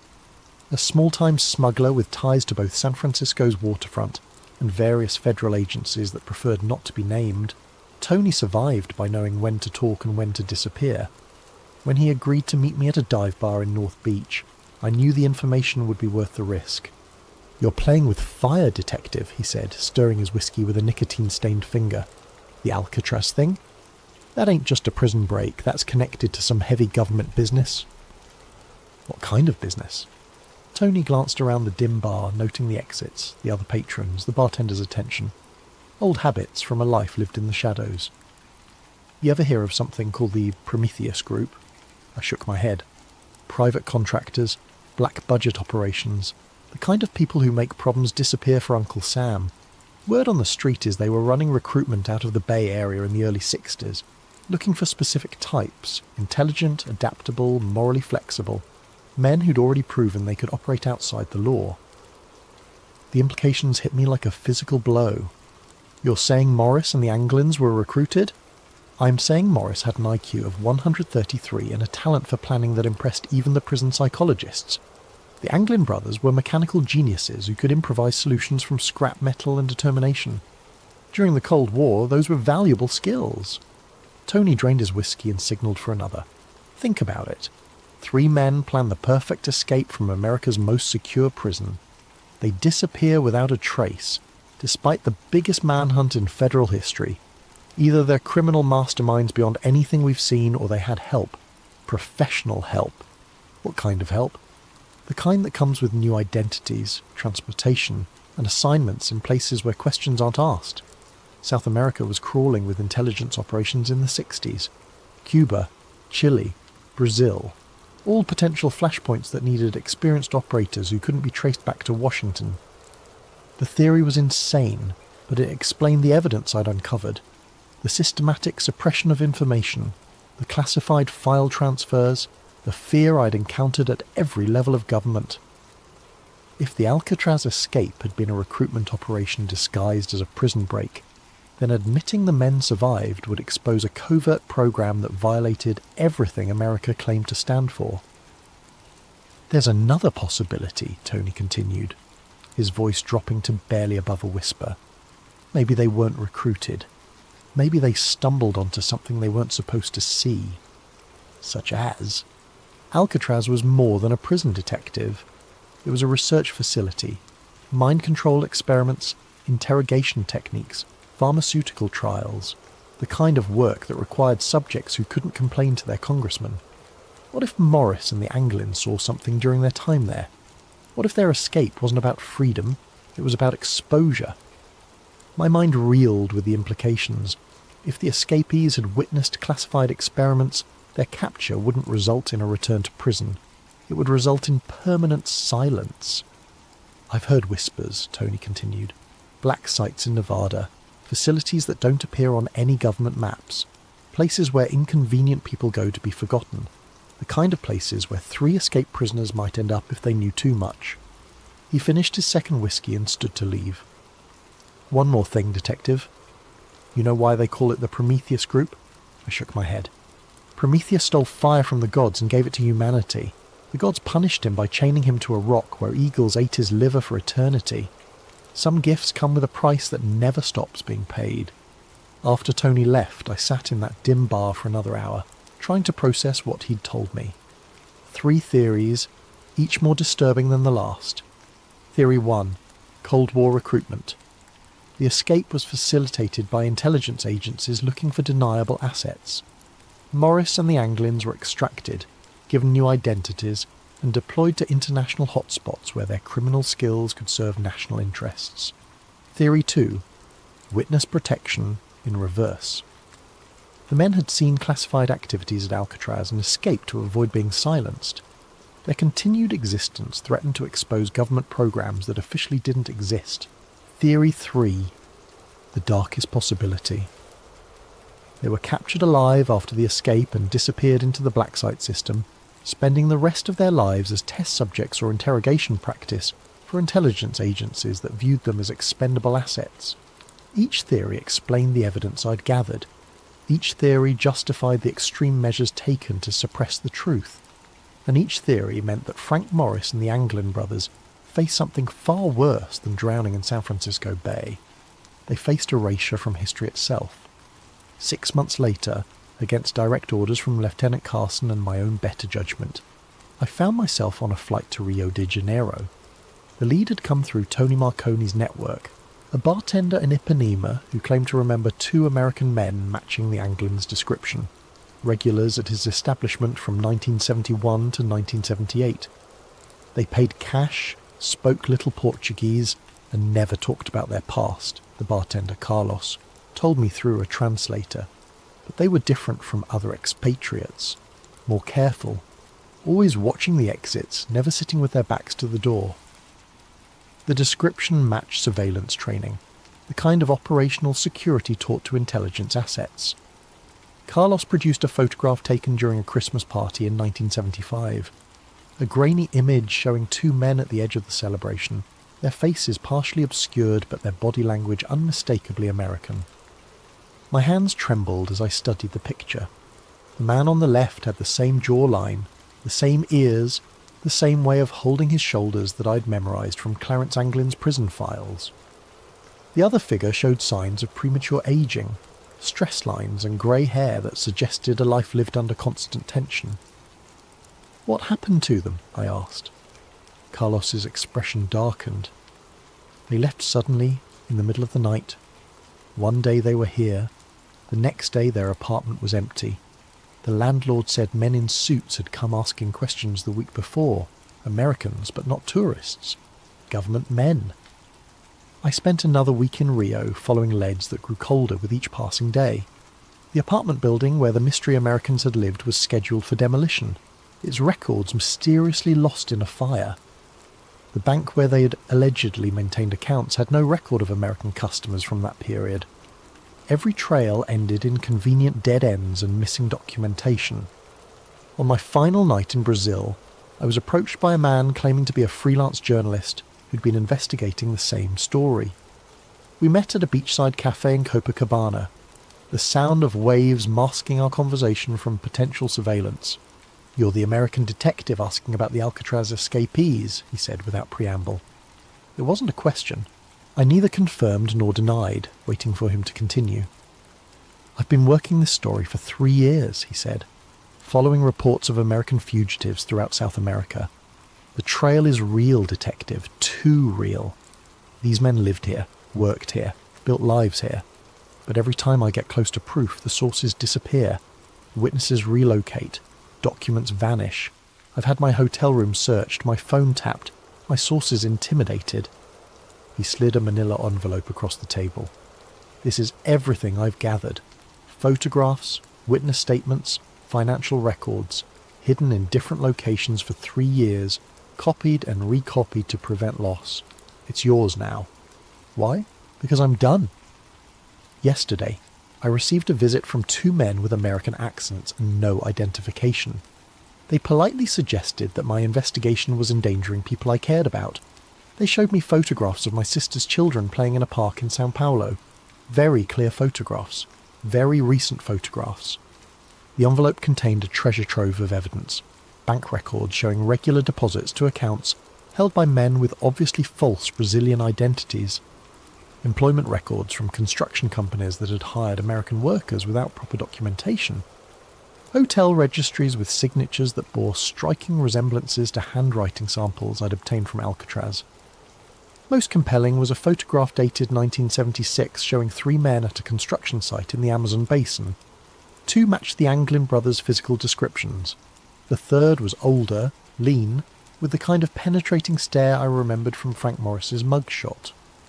All 3 wore work clothes and hard hats, looking like ordinary labourers except for their distinctly American postures and expressions. But like every other lead I'd followed, this one ended in frustration and fear. When I tried to contact the construction company, I learned it had been dissolved in 1979.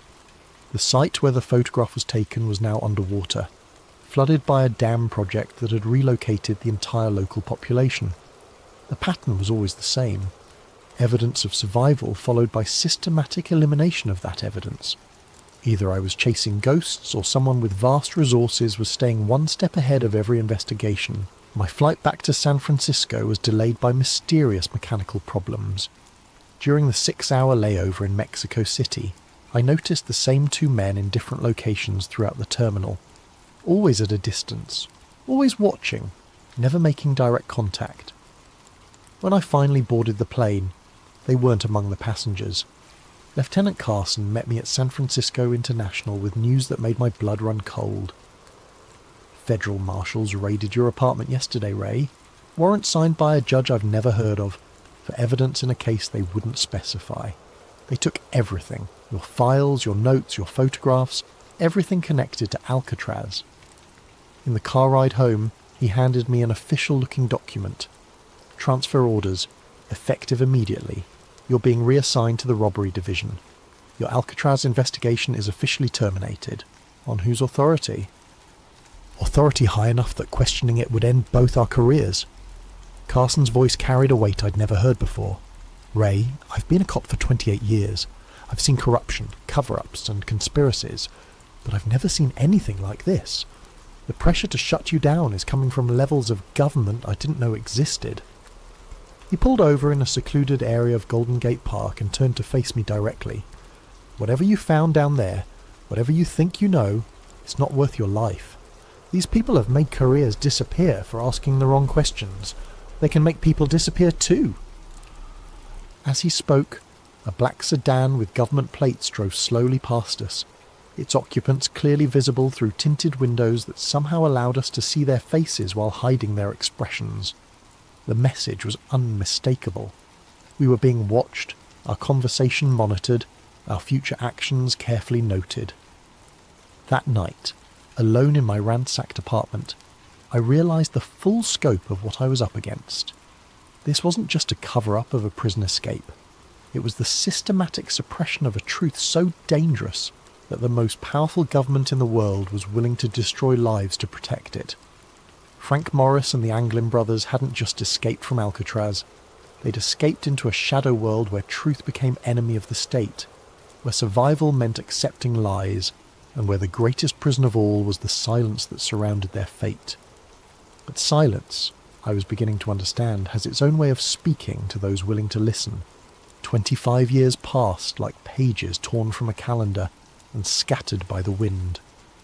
I worked robbery division, collected my pension, and tried to convince myself that some truths were better left buried. The Alcatraz case became a ghost that haunted my dreams, 3 faces staring at me from the depths of San Francisco Bay, asking why I'd abandoned the search for their story. Then came January 2013, and a letter that changed everything. The History Channel documentary was running old Alcatraz footage when the phone rang. It was my former partner, Jimmy Chen, now working cold cases for the FBI. His voice carried the excitement of a man who'd stumbled onto something extraordinary. "Ray, you need to see this. Someone sent a letter to the Bureau claiming to be John Anglin. Says he's dying of cancer, wants to make a deal. Information about the escape in exchange for medical treatment." My hands shook as I read the photocopied letter Jimmy brought to my house that evening. The handwriting was shaky with age and illness, but certain flourishes matched the Christmas cards Marie Anglin had shown me decades earlier. The details were specific, accurate, insider knowledge that only someone who'd lived through the escape could possess. "It's a hoax," Jimmy said, watching my reaction. "Has to be. FBI handwriting analysis says inconclusive. Could be authentic, could be someone who studied the case extensively." But I knew better. The letter wasn't just about the escape. It mentioned details that had never been made public. References to guard rotation patterns that were classified. Descriptions of cell modifications that weren't in any official report. Knowledge that could only come from someone who'd been there, who'd lived through those final months of preparation. "There's more," Jimmy continued. "The letter mentions a meeting place, coordinates in the Bay Area, where supposedly Frank Morris left something hidden before the escape. Information that was too dangerous to carry. The writer claims it's still there, waiting for someone brave enough to look." The coordinates led to a section of Angel Island State Park, near the spot where the makeshift raft materials had been found 51 years earlier. Against every instinct for self-preservation I'd developed, I found myself hiking those trails the following weekend, searching for something I couldn't name. It was hidden in a cave that didn't appear on any park maps, sealed behind rocks that looked natural but showed tool marks when examined closely. A waterproof container, military surplus from the 1960s, containing documents that made my blood run cold. Guard schedules from Alcatraz, annotated with personal notes about corruption and smuggling operations.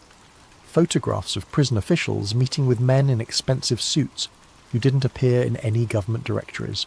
Financial records showing payments from offshore accounts to wardens and guards who lived far beyond their official salaries. Most damning was a handwritten journal in Frank Morris's distinctive script, documenting what he'd witnessed during his time at Alcatraz. The prison wasn't just housing criminals, it was housing witnesses to government activities that violated constitutional protections. Political prisoners who'd been disappeared from the mainland.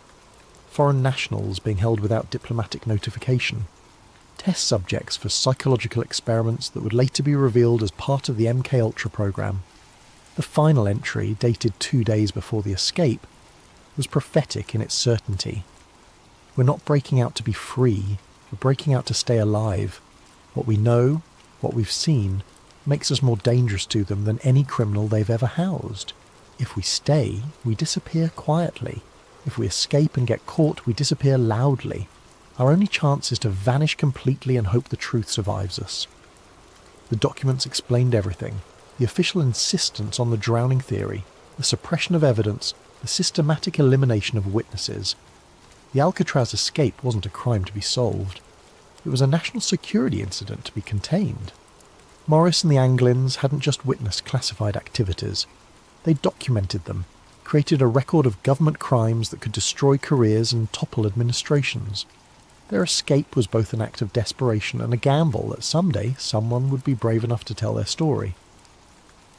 Reading those pages in the dim light of that hidden cave, I finally understood the true scope of the self-destruction paradox. The very actions taken to hide the truth had preserved it. The efforts to silence witnesses had created evidence. The attempts to erase history had documented it in detail. But understanding the truth and proving it were different challenges entirely. The men who'd orchestrated the cover-up were dead or retired, their crimes protected by classification systems and institutional amnesia. The witnesses were gone, scattered or silenced by 5 decades of systematic intimidation. Yet the letter kept haunting me. Someone claiming to be John Anglin, dying and desperate, reaching out across 50 years of silence to offer one final revelation. The FBI had dismissed it as a hoax, but their dismissal felt too quick, too certain, too reminiscent of the patterns I'd seen decades earlier. Late at night, when the pain in my chest reminded me of my own mortality, I wondered about the fates of 3 men who'd gambled everything on an impossible escape. Had they found freedom in the jungles of South America? Had they lived out their days under assumed names, carrying secrets too dangerous to share? Or had they been caught, disappeared into black sites where their knowledge died with them? The letter writer claimed John Anglin had survived into the 21st century, living with the weight of knowledge that could never be shared, watching as history branded him a criminal, while the real criminals wore badges and held office. If true, it was a torture more cruel than any prison cell, to know the truth and be unable to speak it, to carry justice in your heart while injustice wore your name. I kept the documents for 6 months before making my decision. They couldn't stay hidden. Too many people had died to protect these secrets, and too many others deserved to know the truth. But releasing them publicly would accomplish nothing except getting me killed and the evidence destroyed. Instead, I chose a different path. I copied everything, hid the copies in locations scattered across the country, and left instructions for their release upon my death. If the government wanted to suppress the truth, they'd have to do it posthumously, when I could no longer be intimidated or eliminated. The original documents I returned to their hiding place on Angel Island, along with my own written account of the investigation. Future generations might find them, might understand what they represented, might finally give Frank Morris and the Anglin brothers the justice they'd been denied for over half a century. But justice, I was learning, was a luxury the living could rarely afford. It was a gift we could only leave for the dead, a truth we could only speak when our own voices had been silenced. The morphine makes it difficult to focus, but I need to finish this recording while I still can. The doctors say hours now, maybe a day if I'm stubborn enough to fight the inevitable. I've been fighting for 78 years. What's one more battle against the darkness? I've spent 53 years carrying the weight of what I learned about Frank Morris and the Anglin brothers. 53 years of waking up in cold sweats, wondering if today would be the day federal agents knocked on my door with a permanent solution to my inconvenient knowledge. 53 years of looking over my shoulder, checking my rearview mirror, and jumping at unexpected phone calls. The truth is a heavy burden when you're carrying it alone.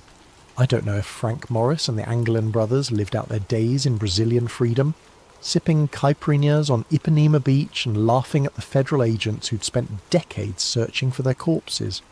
I don't know if they died namelessly in some government facility, their final words lost in soundproof rooms designed to swallow screams. But I do know this with absolute certainty. They didn't drown in San Francisco Bay on June 11th, 1962. The evidence was always there for anyone brave enough to look past the official narrative. The car theft, the witness statements, the photographs from South America, the Christmas cards signed with familiar initials, each piece individually dismissed as coincidence or hoax, but collectively forming a picture of survival that powerful people needed to deny. The government's insistence on the drowning theory wasn't about maintaining Alcatraz's reputation or protecting prison security. It was about hiding activities that violated every principle America claimed to represent. The research programs, the intelligence operations, the systematic elimination of witnesses, all of it justified by national security classifications that turned constitutional protections into classified waste paper. Morris and the Anglins weren't just criminals who pulled off the perfect escape. They were inconvenient witnesses to state-sanctioned crimes, men whose continued existence threatened to expose a shadow government that operated beyond law, beyond oversight, beyond accountability.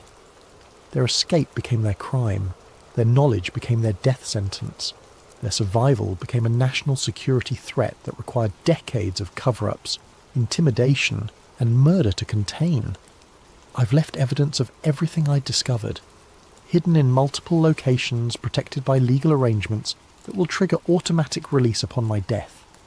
Some truths are too important to die with the men who discover them. The morphine is winning now, and the room is getting darker. But before I fade away, I want to leave you with this final thought. Alcatraz was never escape-proof because its walls were too high or its waters too cold.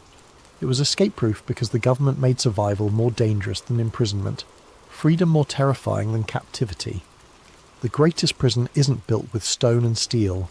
It's built with silence and fear, with official denials and convenient accidents, with careers destroyed and witnesses disappeared. Frank Morris and the Anglin brothers didn't die in San Francisco Bay. The Bay didn't kill them.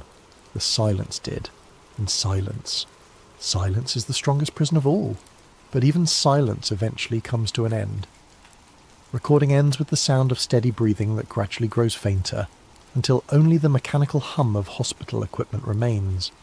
Found among Detective Raymond Kowalski's personal effects, along with detailed instructions for the release of sealed documents and recordings. To whoever finds this recording and follows the trail I've left behind, my name was Detective Raymond Kowalski, badge number 2847, San Francisco Police Department. I died on December 20th, 2021, at 3:17 a.m., alone except for the ghosts of three men whose story I spent a lifetime trying to tell. If you're reading this, it means the legal mechanisms I put in place have been triggered. Safety deposit boxes in 7 different states will have been opened. Law offices in 4 different cities will have released sealed documents. Digital files stored in multiple secure locations will have been automatically transmitted to journalists, historians, and government oversight committees. I've spent 53 years preparing for this moment, the moment when my voice could finally break the silence that has protected one of the greatest cover-ups in American history. The documents you now have access to represent only a fraction of what was hidden. For every piece of evidence I managed to preserve, dozens more were destroyed by people who understood that truth was their greatest enemy. But what remains is enough. Enough to prove that Frank Morris and the Anglin brothers survived their escape from Alcatraz. Enough to demonstrate the systematic suppression of evidence by multiple government agencies. Enough to show that the official narrative was a carefully constructed lie designed to protect state secrets more valuable than human lives. I need you to understand something. The men who orchestrated this cover-up weren't comic book villains twirling their mustaches in shadowy rooms. They were patriots in their own minds. They believed that protecting classified operations was more important than acknowledging 3 escaped prisoners. They convinced themselves that national security justified any level of deception, any amount of witness intimidation, any degree of evidence suppression. They were wrong. In a democracy, truth cannot be classified indefinitely. Justice cannot be postponed forever. The families of Frank Morris and the Anglin brothers deserved to know their fates. The American people deserved to know what their government did in their name. History deserved an accurate record, not a convenient fiction. I've carried this burden alone because I was afraid of losing my pension, my reputation, my life, afraid of being dismissed as a conspiracy theorist or a disgruntled cop, afraid that speaking the truth would accomplish nothing except getting me killed. But fear, I've learned, is just another form of prison, and like Alcatraz itself, it's only escape-proof as long as you believe the walls are stronger than your determination to break free. To the families of Frank Morris and the Anglin brothers, your loved ones were not the criminals history has made them out to be. They were witnesses to government crimes who paid the ultimate price for their knowledge. Whether they found freedom in South America or died in government custody, they deserved better than 50 years of official denial and systematic character assassination. To the government officials who will undoubtedly attempt to discredit these revelations, your time is over. The men who created this cover-up are dead. The operations they were protecting have been declassified or exposed through other channels. The only thing your continued denials accomplish is further damage to public trust in institutions that have already lost too much credibility. To the historians and journalists who will investigate these claims, be careful, be thorough, be brave. The people who killed witnesses and destroyed evidence may be gone, but the systems they created to protect state secrets remain in place. Truth-telling is still a dangerous profession in America. To Frank Morris, John Anglin, and Clarence Anglin, wherever your final resting places may be, your story is finally being told. Your truth is finally being spoken. Your silence is finally being broken. You escaped from Alcatraz on June 11th, 1962. You survived the waters of San Francisco Bay. You lived beyond that night, whatever your ultimate fates may have been. History will remember you not as the criminals who failed to escape, but as the men who succeeded too well for the government's comfort. Your greatest escape wasn't from prison. It was from the official narrative that tried to erase you from history. That escape, at least, was permanent. Final statement for the record. I, Detective Raymond Kowalski, being of sound mind and facing imminent death, do hereby swear under oath that every statement in this recording and its accompanying documents represents the truth as I discovered it through my official investigation into the Alcatraz escape of 1962. I have knowingly risked my career, my safety, and my life to preserve this information. I have done so not for personal gain or professional advancement, but because I believe that in a democracy, truth belongs to the people, not to the bureaucrats who find it inconvenient. If my death occurs under suspicious circumstances, if these documents are somehow suppressed or discredited, if this recording mysteriously disappears, let it stand as evidence that the cover-up I've documented continues to claim lives. But if this message reaches you intact, if the truth I've preserved finally sees daylight, then maybe, just maybe, the strongest prison of all has finally been breached. The silence is broken, the truth is free, and Frank Morris and the Anglin brothers can finally rest in peace, knowing their story has been told. Badge 2847, signing off for the final time.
What if something has been watching us for thousands of years, silently cataloguing our progress, waiting for the right moment to report back?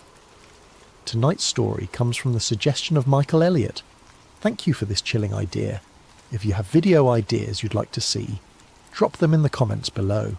And if you're enjoying these stories, don't forget to like and subscribe to Sleep Theories for more mysterious tales that blur the line between science and the unknown. The coffee had gone cold hours ago, but I kept sipping it anyway. 3:15 a.m. in northern Canada, and the only sounds were the hum of servers and the occasional crackle of static through my headphones. I'd been working as a contract technician for the Whitehorse Satellite Relay Station for 8 months now, and the isolation had become as familiar as breathing. My job wasn't glamorous. Monitor uplinks, clean signal noise, make sure commercial feeds didn't drop during the night shift when most people were asleep, and wouldn't notice if their satellite TV went dark for a few minutes. The work was methodical, almost meditative in its repetition. Check frequencies, log anomalies, file reports, night after night the same routine. That's why what I found that October evening stood out so starkly against the backdrop of mundane technical maintenance. Buried deep in the static of Channel 47, a frequency we used for overflow data from weather satellites, was something that shouldn't have been there. At first, I thought it was interference from the Aurora Borealis. The northern lights could play havoc with our equipment, especially during solar storm seasons. But as I isolated the signal and ran it through our standard noise reduction protocols, a pattern emerged. There was a pulse, clean, digital, repeating with mechanical precision. The delay between each pulse was exactly 13 seconds.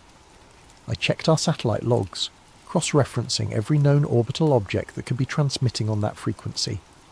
Commercial satellites, military birds, weather stations, even old Soviet hardware still tumbling through space decades after their missions ended. Nothing matched. The signal was coming from something that, according to our database, didn't exist. I printed out the frequency analysis and spectrum charts, my hands trembling slightly as the papers emerged from the laser printer.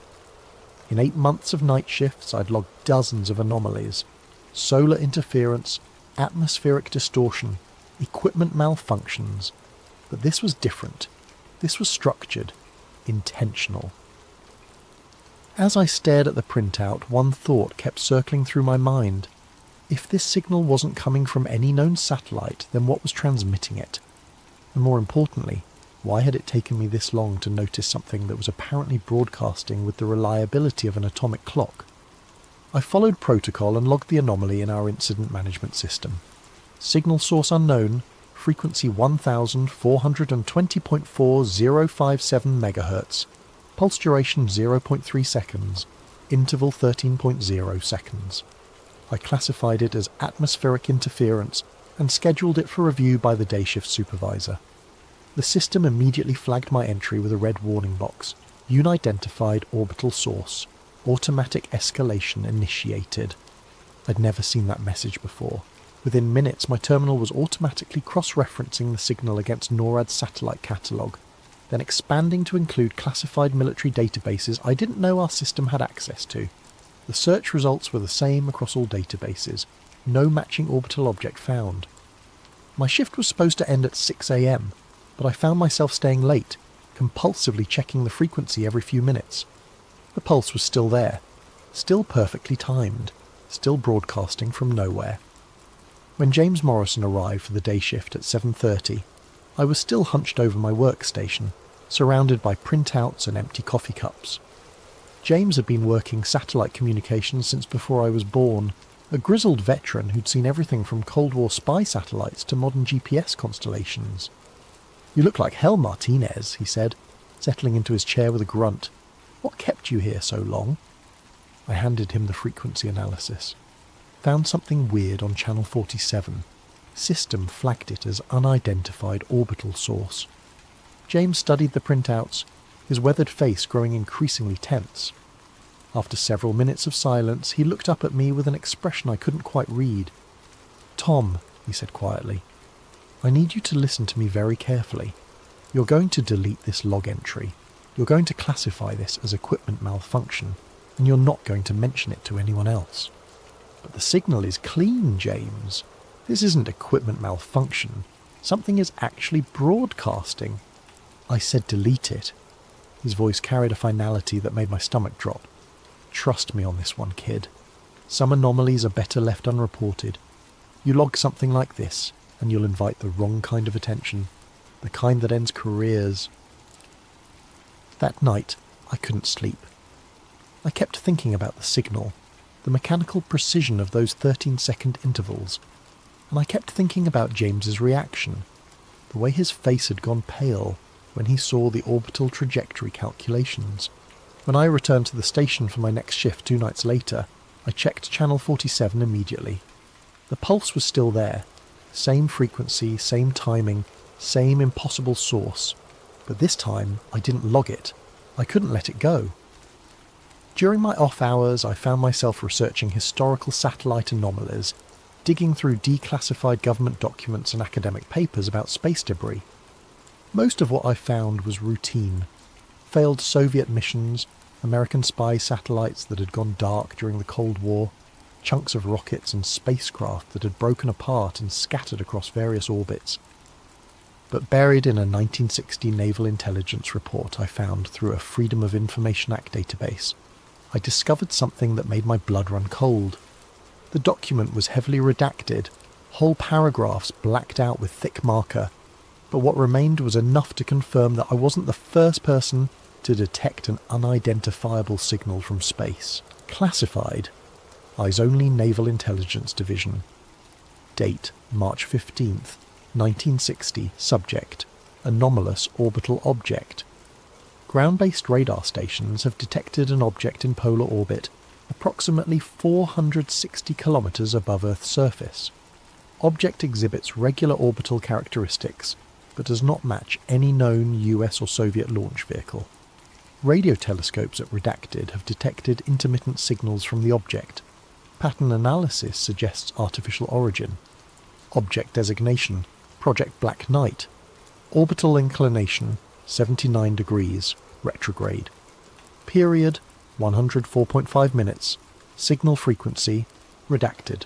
Signal pattern, redacted. Initial assessment, object, not of US or Soviet origin. Monitoring continues. Note, object appears to have been in stable orbit for redacted years prior to first detection. Analysis of historical astronomical records suggests possible earlier observations dating back to redacted. The report ended with a line that sent chills down my spine. Recommend classification level cosmic. Potential implications for national security. Require immediate suppression of public disclosure. I cross-referenced the orbital parameters with the signal I'd been tracking. The math was complex, but after accounting for decades of orbital decay and gravitational perturbation, the numbers were close enough to be significant. Project Black Knight wasn't just a Cold War curiosity. If the Naval Intelligence report was accurate, something had been in polar orbit since before humans had the technology to put anything in space. And it was still there. My research led me down increasingly dark rabbit holes. I spent hours on conspiracy forums, amateur astronomy websites, and declassified document archives. Most of what I found was obvious nonsense. Blurry photos of weather balloons, misidentified aircraft, the usual collection of hoaxes and misunderstandings that populate the fringes of the internet. But occasionally I'd stumble across something that felt different, more credible, more disturbing. The breakthrough came from an unexpected source. My cousin Marcus, who worked as a data recovery specialist for NASA contractors. We'd grown up together in Ontario, and he was one of the few family members who knew about my work at the satellite station. During a family gathering in Toronto, I mentioned my research into historical space anomalies, carefully avoiding any specifics about what I'd been tracking. Marcus listened with growing interest, occasionally asking technical questions about orbital mechanics and signal analysis. "You know," he said as we walked along Lake Ontario after dinner, "I might have something that would interest you. Ever heard of the STS-88 mission?" I shook my head. Space Shuttle Endeavour, December 1998. First assembly mission for the International Space Station. NASA released hundreds of photos from that mission. including some shots of what they claimed was space debris, some kind of thermal blanket that had broken away from a previous mission. Marcus pulled out his phone and showed me one of the official NASA images.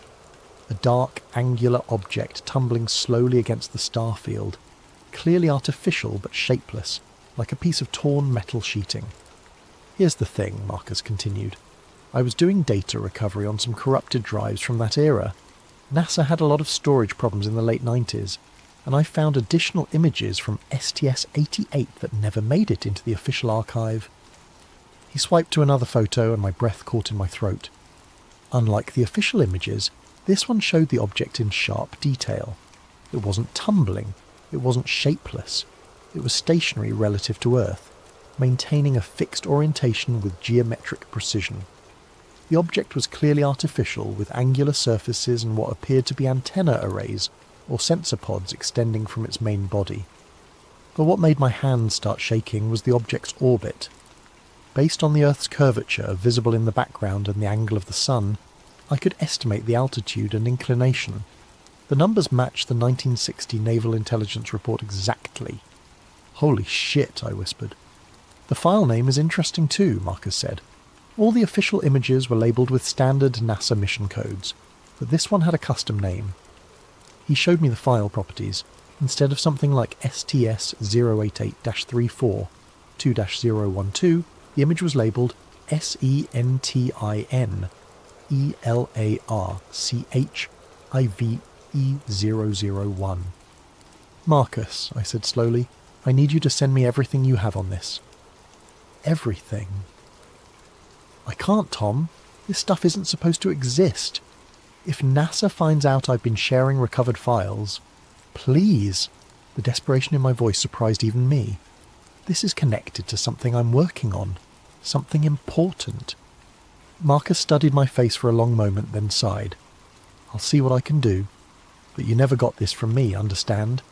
And if anyone asks, we never had this conversation. 3 days later, a compressed file appeared in my personal email account, sent from an obviously fake address. The archive contained 17 high-resolution images of the object, taken from different angles and distances. Each photo showed the same thing, a clearly artificial construct maintaining a perfect polar orbit, its surfaces reflecting sunlight with the consistency of polished metal.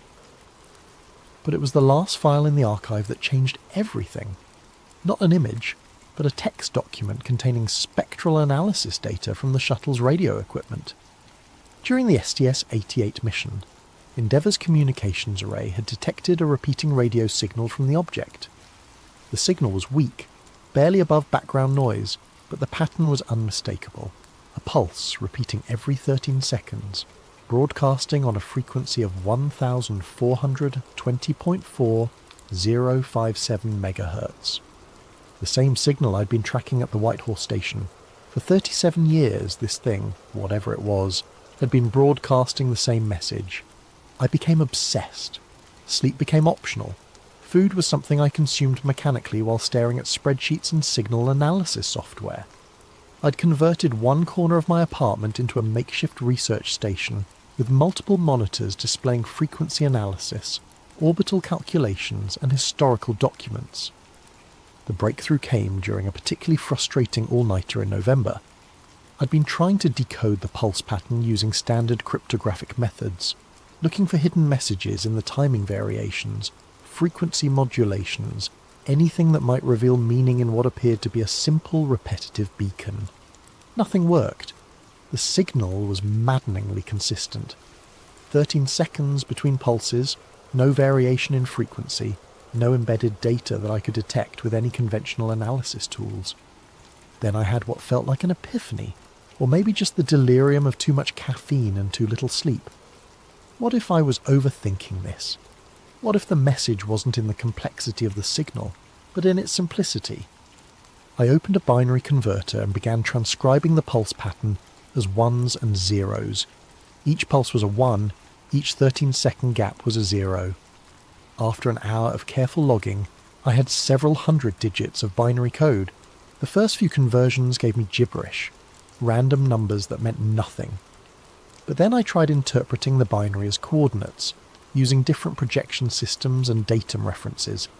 That's when the pattern emerged. The binary string wasn't random. It was a sequence of latitude and longitude coordinates, encoded in a base 13 numerical system.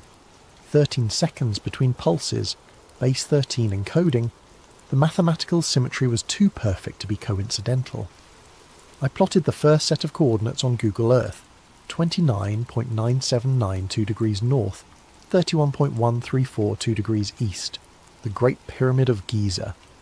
My hands were shaking as I decoded the next set, 51.1789 degrees north, 1.8262 degrees west. Stonehenge. The coordinates continued, each one marking a location I recognised from archaeology textbooks and ancient history documentaries.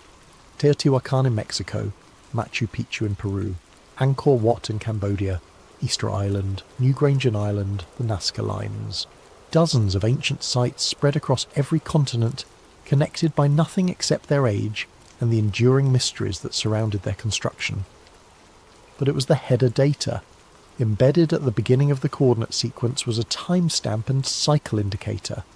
Cycle, 13,000. Status, monitoring next. Report pending, 13,000 years. The approximate time span since the end of the last ice age, when human civilization began its rapid development from hunter-gatherer societies to the complex cultures that built the pyramids, Stonehenge, and all the other sites marked in the signal. I sat back in my chair, staring at the decoded message on my screen. The implications were staggering. If this signal was authentic, and every piece of evidence suggested it was, then something had been watching Earth for millennia, cataloguing the development of human civilization, marking the locations where our ancestors built their greatest monuments. The Black Knight satellite wasn't space junk or a secret government project. It was a sentinel, observer, a reporter, and according to the timestamp embedded in its signal, it was almost time to file its next report. The realization that something had been monitoring Earth for 13,000 years should have terrified me. Instead, I felt a strange sense of clarity, as if puzzle pieces I didn't even know existed were finally clicking into place.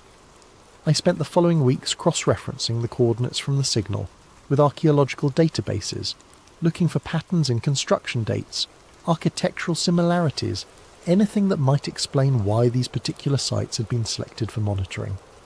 What I found challenged everything I thought I knew about human history. The sites weren't just ancient. They were specifically ancient in ways that suggested coordination across vast distances and time periods.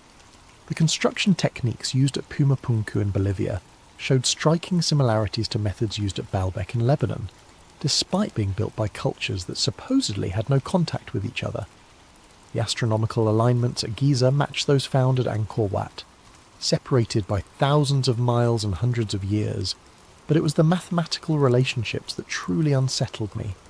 When I plotted all the coordinate points on a global map and began measuring the distances between them, I discovered that many of the sites were positioned according to precise geometric relationships. The distances formed triangles, pentagons, and complex polygons, with measurements that were exact multiples of fundamental mathematical constants. It was as if the entire planet had been surveyed by a single intelligence, with monitoring stations established according to a master plan that spanned continents and millennia. I began researching historical accounts of unexplained phenomena at these locations.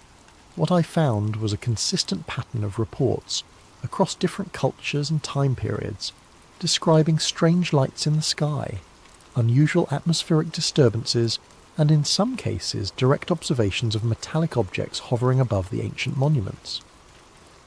A medieval chronicle from Salisbury described a star that moved against the heavens, appearing above Stonehenge during the winter solstice of 1244. Mayan codices contained references to the eye that watches from the void in connection with observations at Chichen Itza. Aboriginal Dreamtime stories from Australia spoke of sky spirits that visited Uluru at regular intervals to count the changes in the world below. The accounts were separated by thousands of years and thousands of miles, recorded by cultures that had no knowledge of each other's existence, but the descriptions were remarkably consistent. periodic appearances of artificial objects in the sky, always in connection with the ancient sites, always described as watching or observing rather than interacting. As December approached, I found myself checking the signal obsessively. The pulse pattern remained unchanged, but I'd begun to notice subtle variations in signal strength that seemed to correlate with the satellite's position relative to specific coordinate points. When the Black Knight passed over the Giza complex, the signal strengthened. When it crossed above Stonehenge, the pulse became more defined, cleaner. It was conducting active scans. Then, on December 21st, the winter solstice, everything changed. I was monitoring Channel 47 during my regular shift, when the 13-second pulse pattern suddenly stopped. For 17 minutes, there was nothing but empty static. I thought I'd lost the signal, that decades of consistent transmission had finally come to an end. Then it returned, but different. The pulse timing had changed from 13 seconds to 12. The frequency had shifted slightly higher, and embedded in the binary stream was new data, not coordinates this time, but what appeared to be measurement readings, environmental data, population estimates. The Black Knight was no longer just monitoring, it was compiling a report. And based on the mathematical progression I was seeing in the data stream, it was preparing to transmit that report somewhere else. The signal that had been broadcast into Earth for decades was about to be redirected outward, towards some destination in deep space. The 13,000-year observation cycle was coming to an end. Over the following days, I watched as the Black Knight's transmission pattern evolved from simple monitoring pulses to complex data streams. The binary information was now flowing almost continuously, with only brief pauses between what appeared to be different sections of the report. Using the decoding methods I'd developed, I began translating portions of the transmission. What I found was simultaneously fascinating and terrifying, a comprehensive analysis of human civilization from the perspective of something that had been watching us develop for millennia.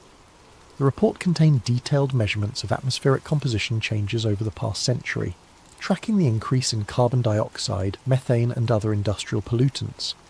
Population growth rates were documented with mathematical precision, along with urbanization patterns and resource consumption data.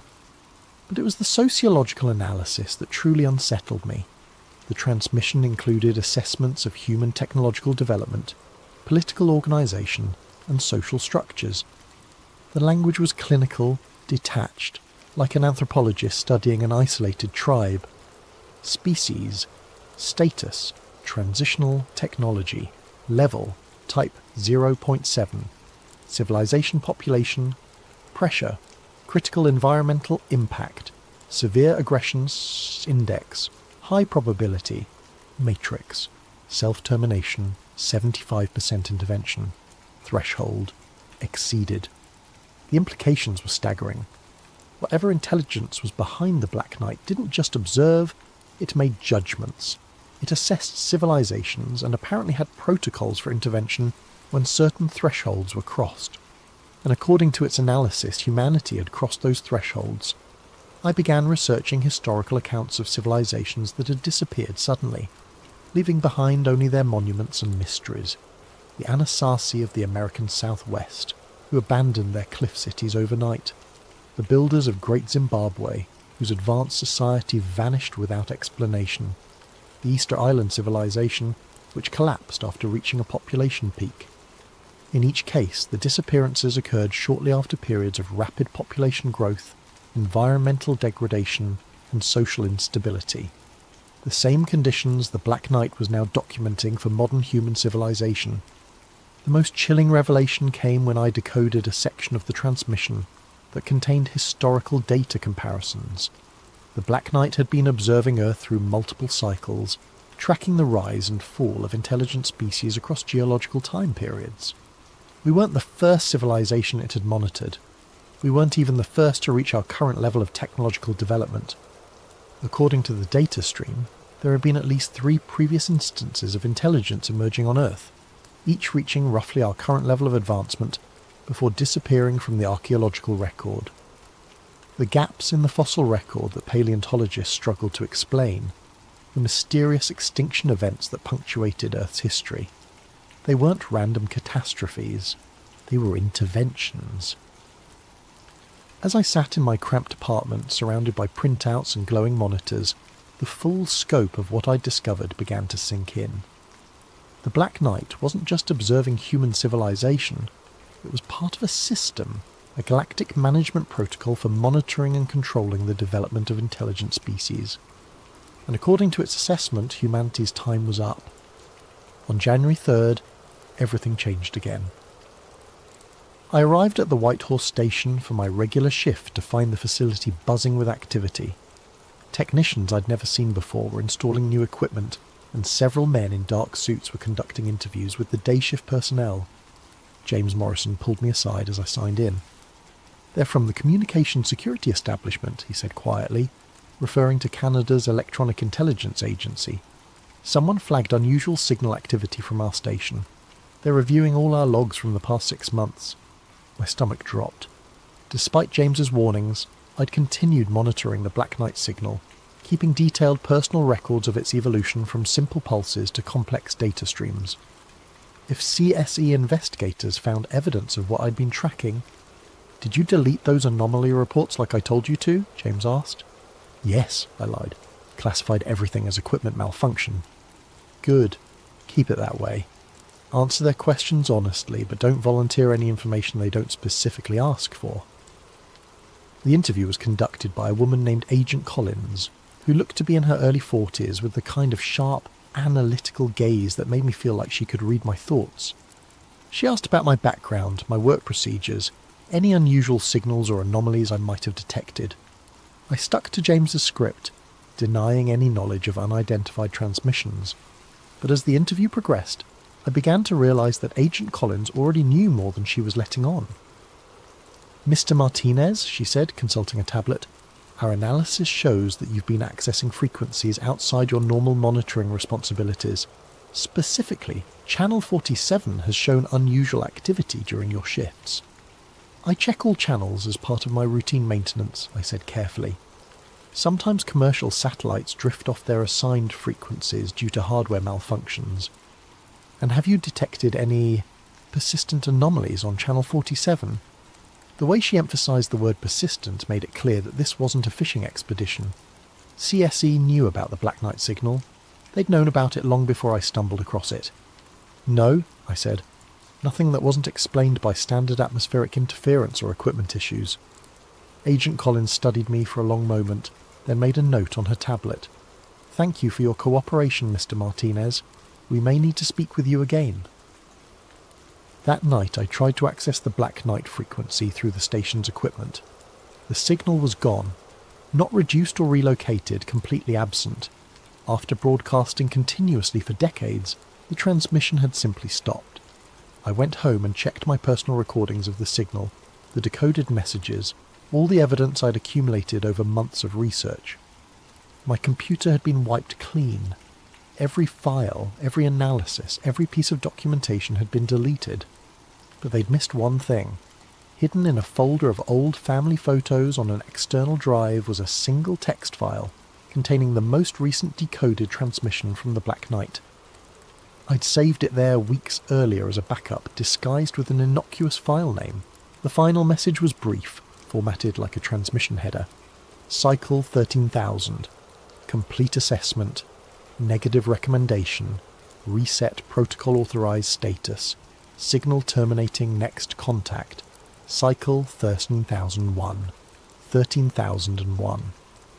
The next observation cycle wouldn't begin for another 13 millennia. But according to the transmission, there wouldn't be anything left to observe by then. The reset protocol had been authorized. In the weeks following the CSE investigation, I tried to return to normal life. I continued working my shifts at the satellite station, monitoring routine transmissions and filing standard reports. But I couldn't shake the feeling that I was living on borrowed time, that the countdown to something catastrophic had already begun. The signs started small. Unusual solar activity that disrupted satellite communications worldwide. Atmospheric disturbances that meteorologists couldn't explain. Reports from amateur astronomers of new objects appearing in Earth's orbital space. Objects that weren't listed in any official catalogues. Then the power grids began failing. The first blackout hit the northeastern United States in mid-February. affecting over 40 million people. Utility companies blamed equipment failures and cyber attacks, but the pattern of grid collapses suggested something more systematic. Power substations were failing in a sequence that followed major population centres, spreading outward from urban areas like ripples from a stone dropped in water. By March, the blackouts had spread across North America and into Europe.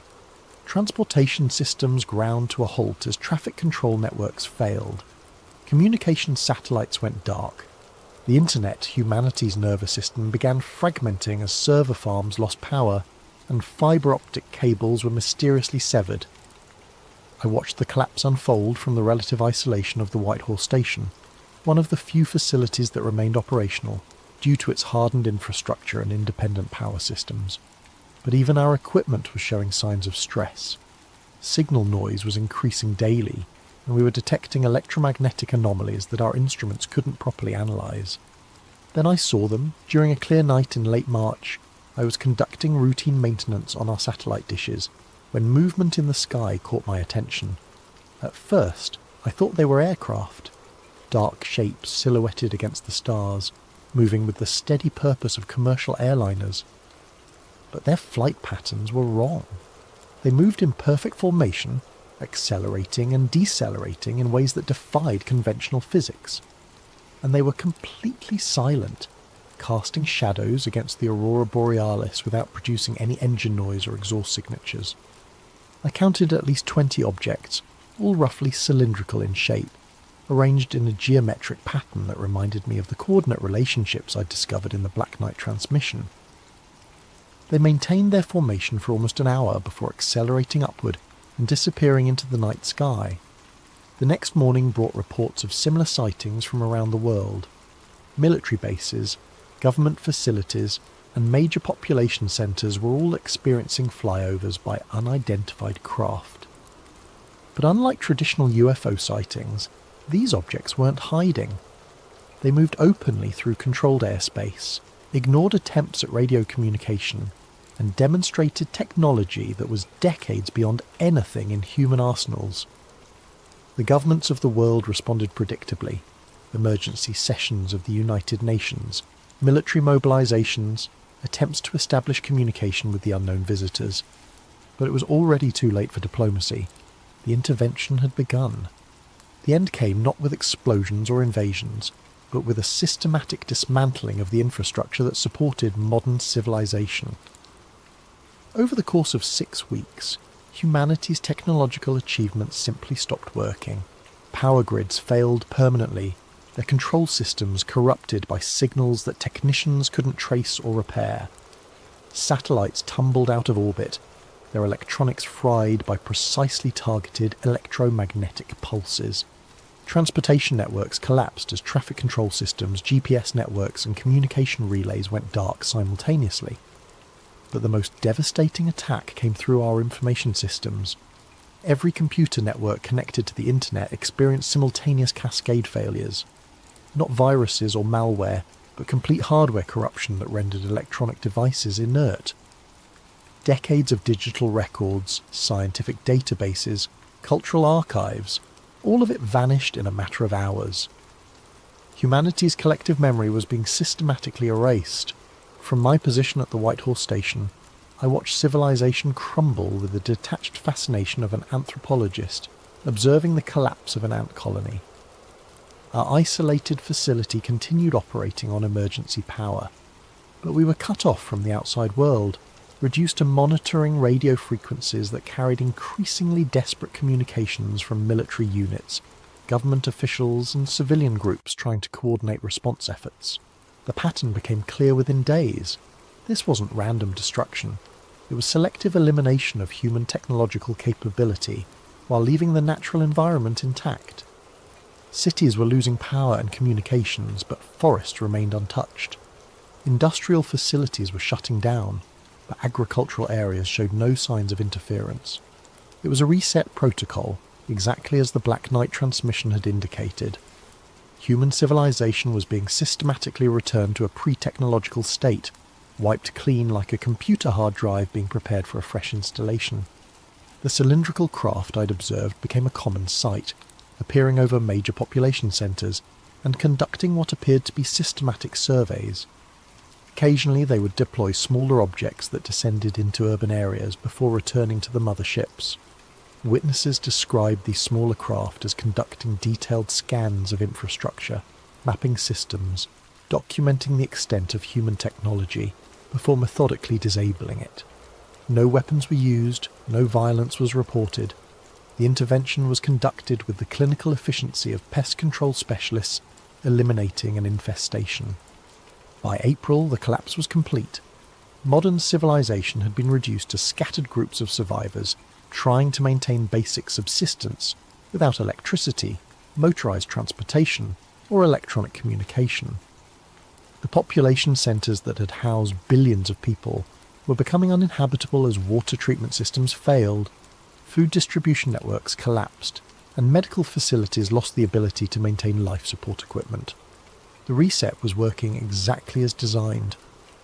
I remained at the White Horse Station until the emergency generators finally ran out of fuel in mid-May. By then, most of my colleagues had left to find their families or join survivor communities that were forming in rural areas. The Canadian government had ceased to exist in any meaningful sense, and emergency services had collapsed along with the rest of the technological infrastructure. But I stayed, compulsively monitoring the radio frequencies for any sign that the Black Knight satellite was still active. On my final night at the station, powered by the last few hours of battery backup, I detected a weak signal on channel 47. It wasn't the familiar 13-second pulse pattern. This was a new transmission, a brief status update broadcast once every hour. Reset protocol, 97% complete population, reduction within parameters, environmental restoration, initiated monitoring, reduced schedule, status, cycle 13001 preparation, 97% complete. Humanity's technological civilization had been almost entirely eliminated, reduced to scattered pockets of survivors who would need generations to rebuild even basic industrial capability.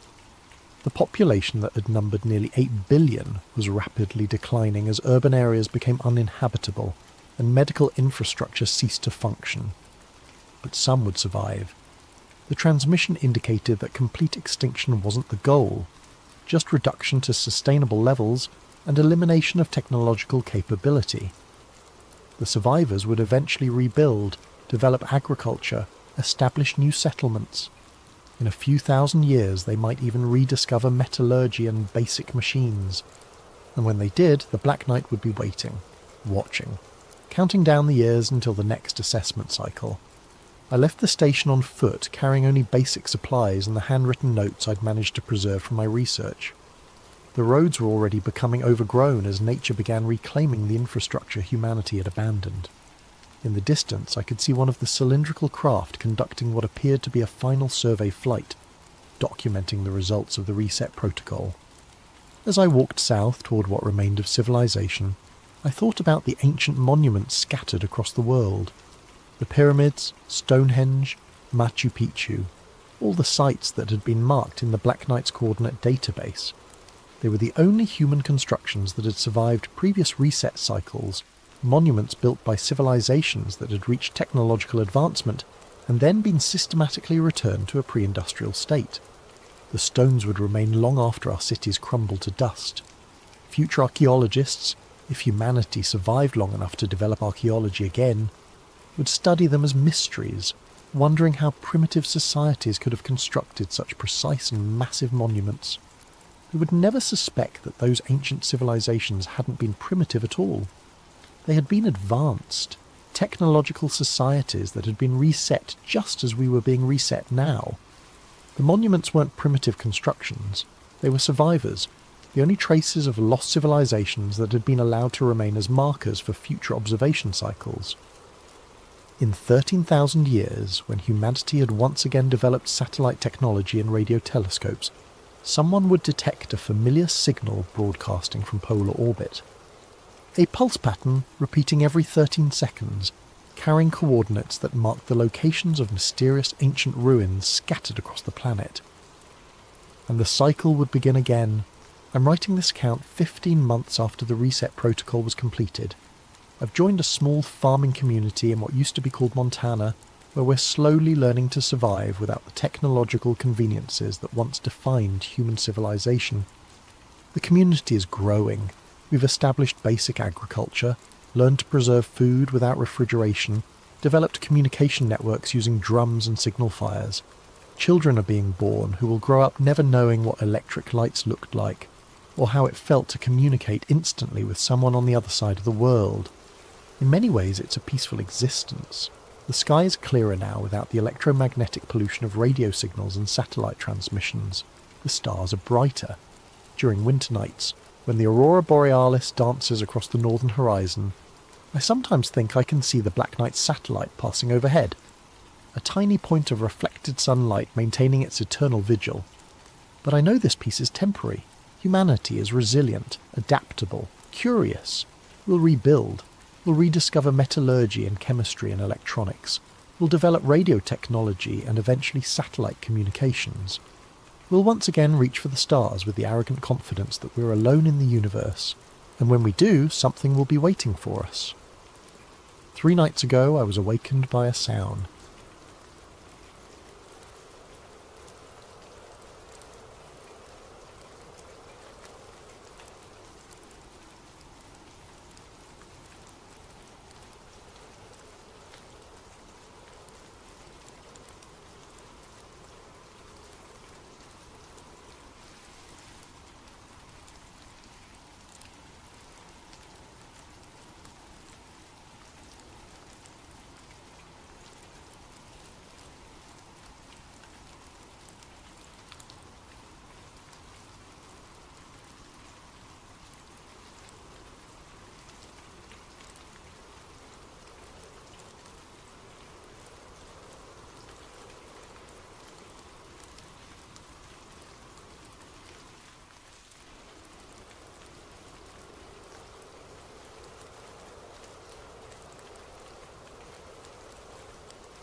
A massive thank you to Vortex9119 for this incredible video suggestion.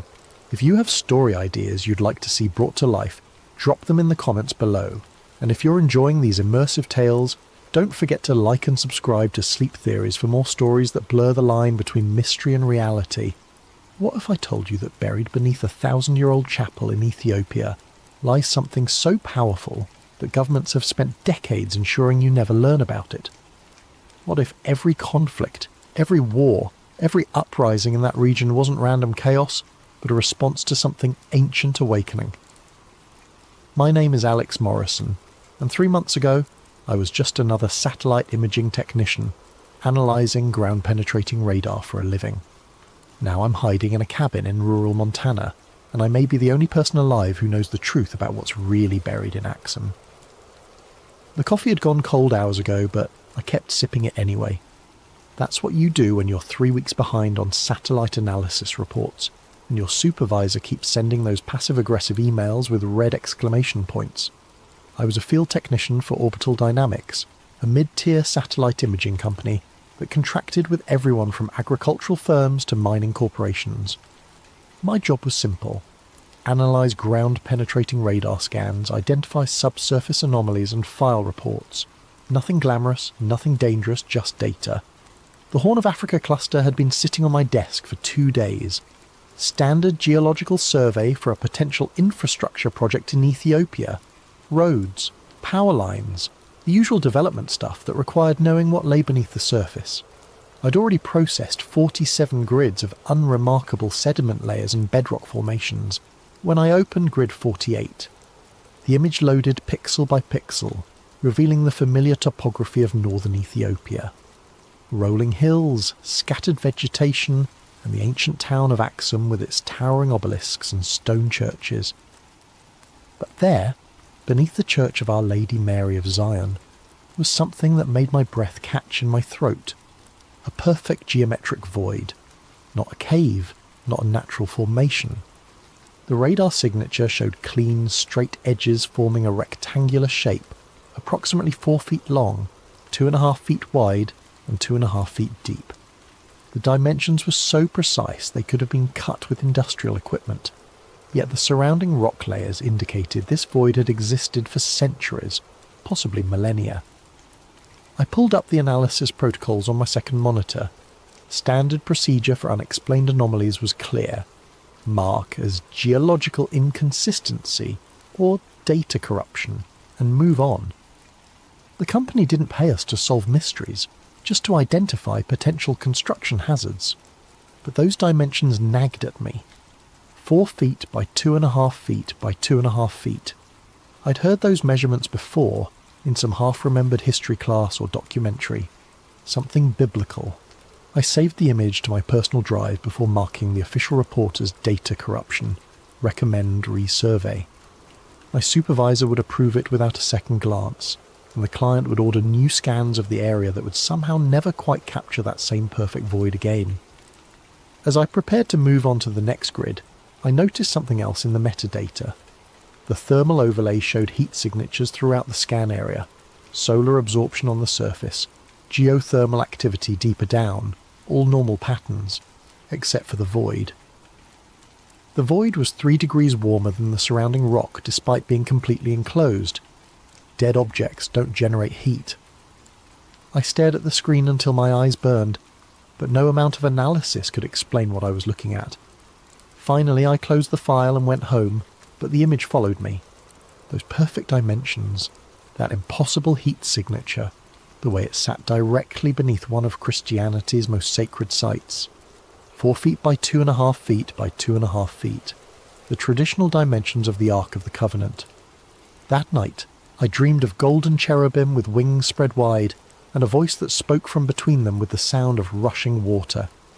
In the dream, I was standing in a stone chamber, lit by a light that cast no shadows, reaching toward a box that hummed with power. The moment my fingers touched the gold, I woke with a gasp, my heart hammering against my ribs. It was just a dream, I told myself. Just my imagination running wild after a long day staring at radar scans. But when I checked my phone, I found I'd been unconsciously searching for information about Axum, about the Church of Our Lady Mary of Zion, about ancient artifacts hidden beneath holy ground. The next morning I couldn't focus on anything else. I pulled up the scan again, studying every pixel, every thermal gradient, every impossible detail of that buried void. This wasn't data corruption. This was something real, something significant, something that had been deliberately hidden from the world. Something that was waiting. 3 weeks later, I was on a plane to Ethiopia. I'd convinced my supervisor that the Axum anomaly required ground truthing, a field verification to ensure our radar systems were functioning correctly.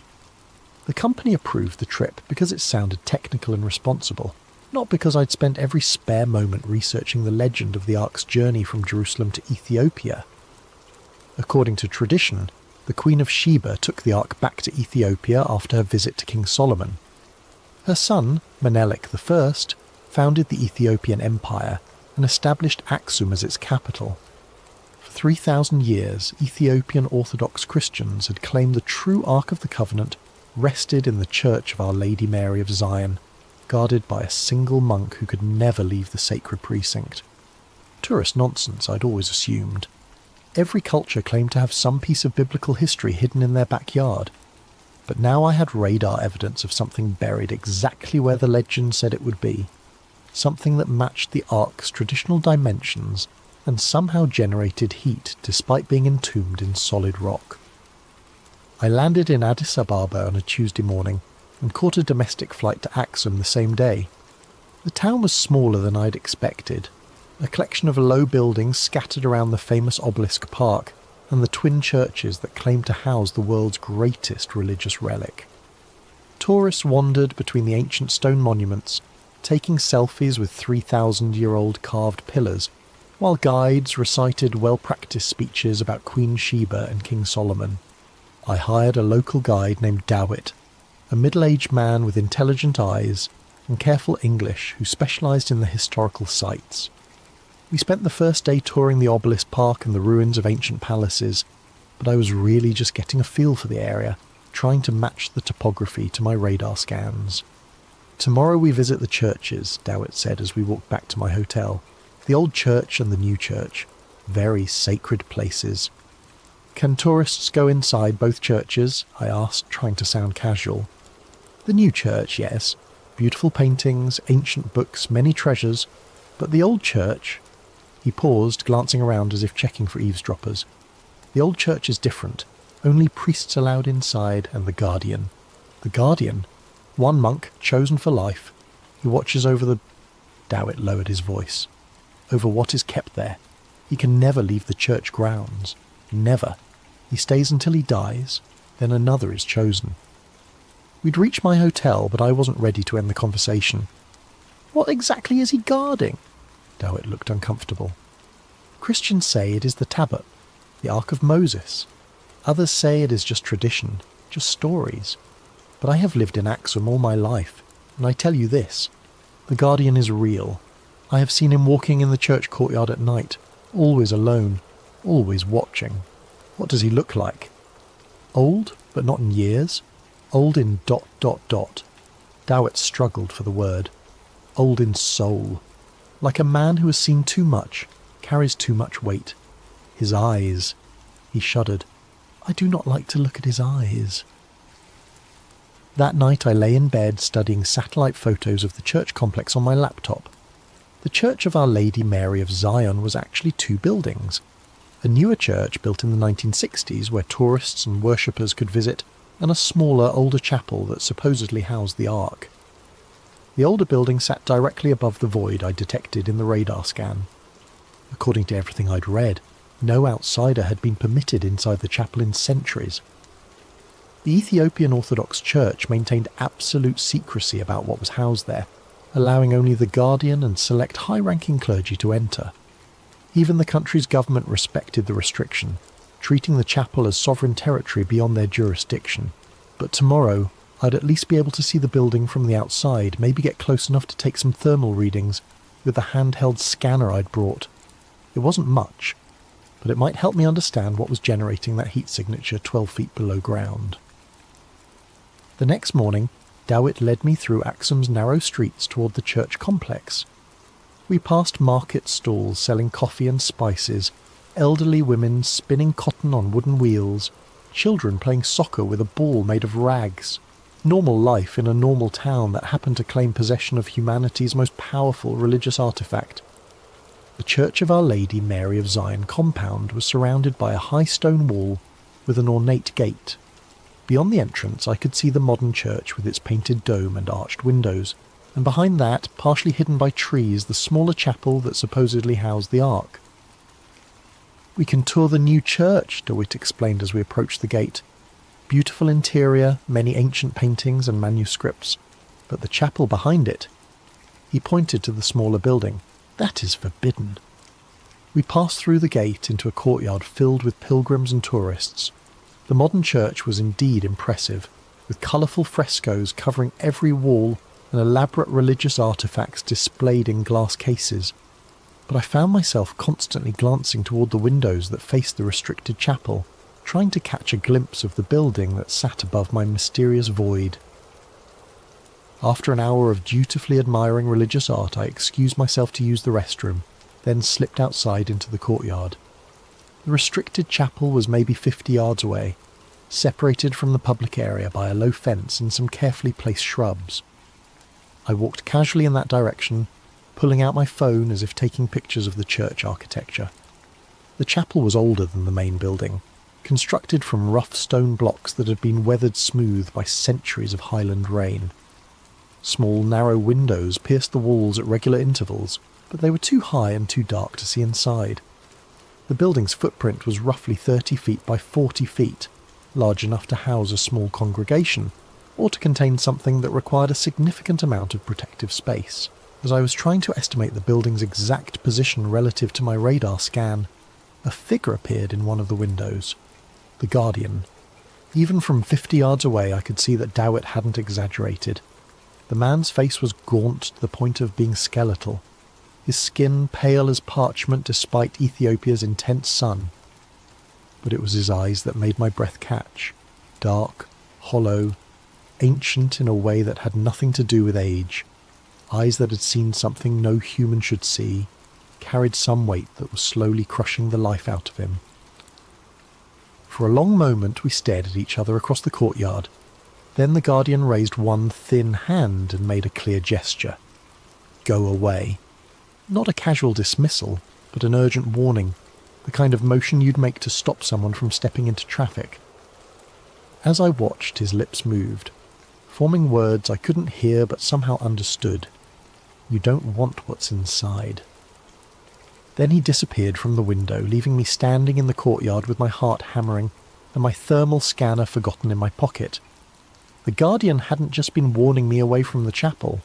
He'd been warning me away from whatever was buried beneath it, whatever was generating that impossible heat signature 12 feet underground. Whatever had been slowly killing him with its proximity for however many years he'd been trapped in that building. I found Dowett waiting by the main church entrance, looking concerned. You saw him, he said. It wasn't a question. Yeah. Then you understand why I do not like to look at his eyes. Come, we should go. There are other sights to see, happier places. But as we left the church compound, I couldn't stop thinking about that desperate gesture, that silent warning.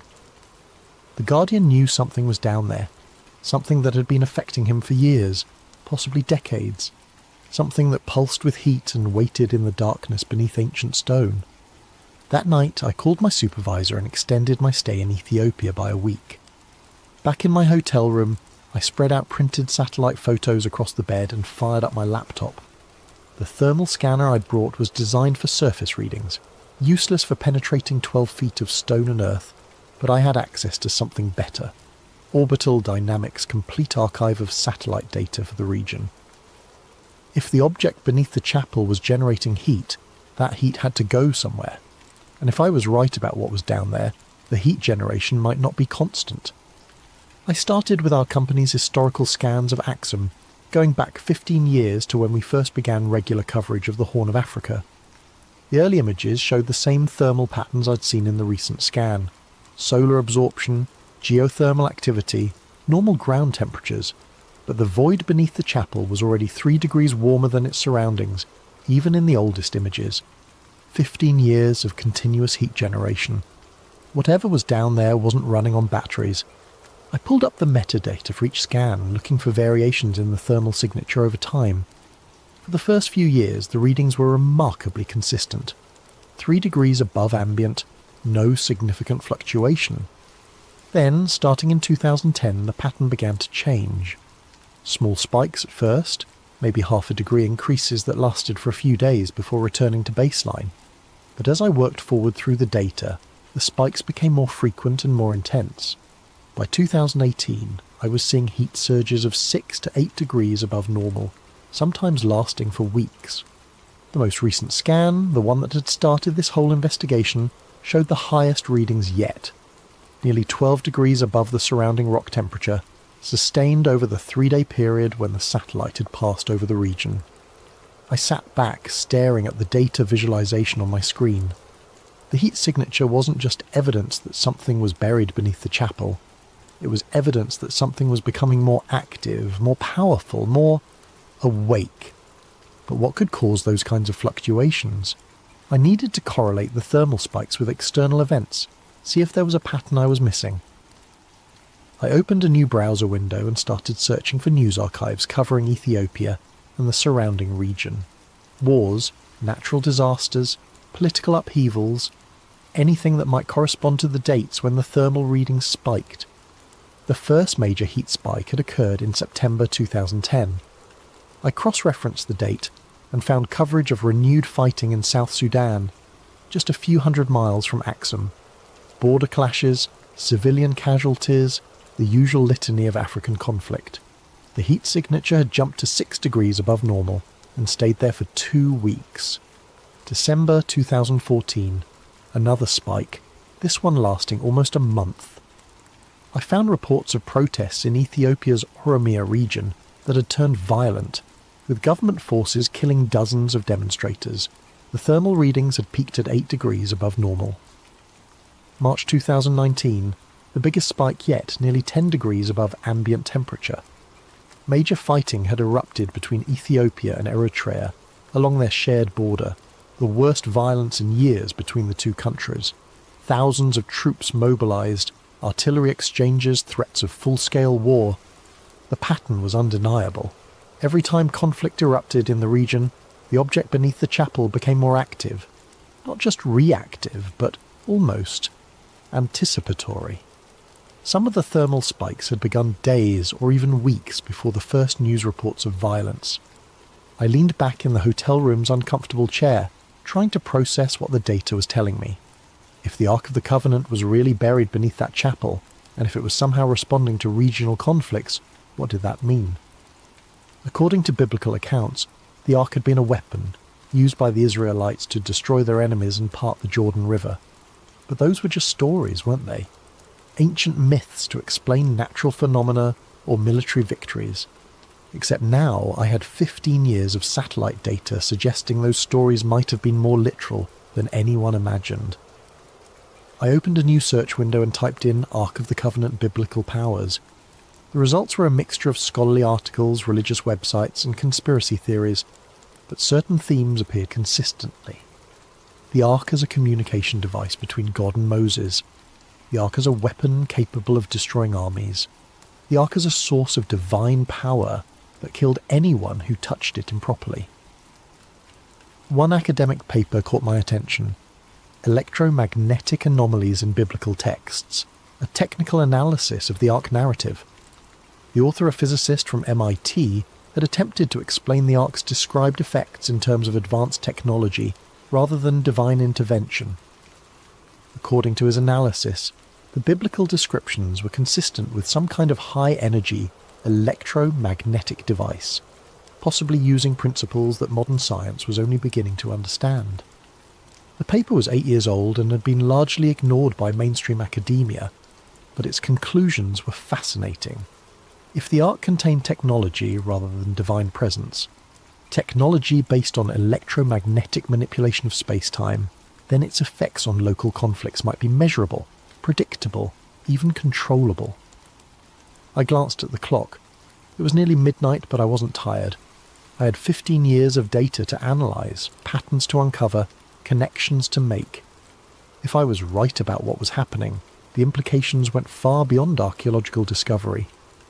This was about a weapon that had been influencing regional conflicts for decades, maybe centuries, sitting 12 feet beneath a chapel in northern Ethiopia. A weapon that was becoming more active. I pulled up the most recent thermal readings again, studying the heat signature that had triggered this entire investigation. 12 degrees above ambient temperature, the highest reading yet. And according to the news feeds I'd been monitoring, tensions were rising again along the Ethiopia-Eritrea border.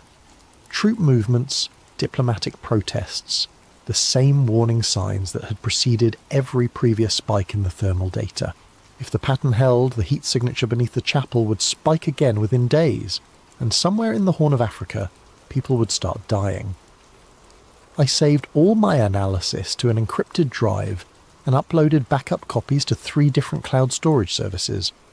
Whatever was happening in Axum, I was probably the only person outside the Ethiopian Orthodox Church who understood the connection between the buried object and regional violence.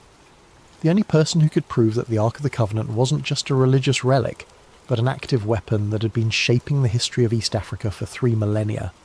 The only person who might be able to stop it. I had a contact at the Vatican Archives, someone I'd met at a conference on satellite archaeology 3 years earlier. Elena Rossi was a researcher specialising in the historical verification of biblical sites, and she had access to documents that most scholars could only dream of seeing. If anyone could tell me what the Catholic Church knew about the Ethiopian claims regarding the Ark, it would be her. I drafted a carefully worded email describing my satellite findings in technical terms, without mentioning my theories about the thermal correlations with regional conflicts. I presented it as an archaeological question.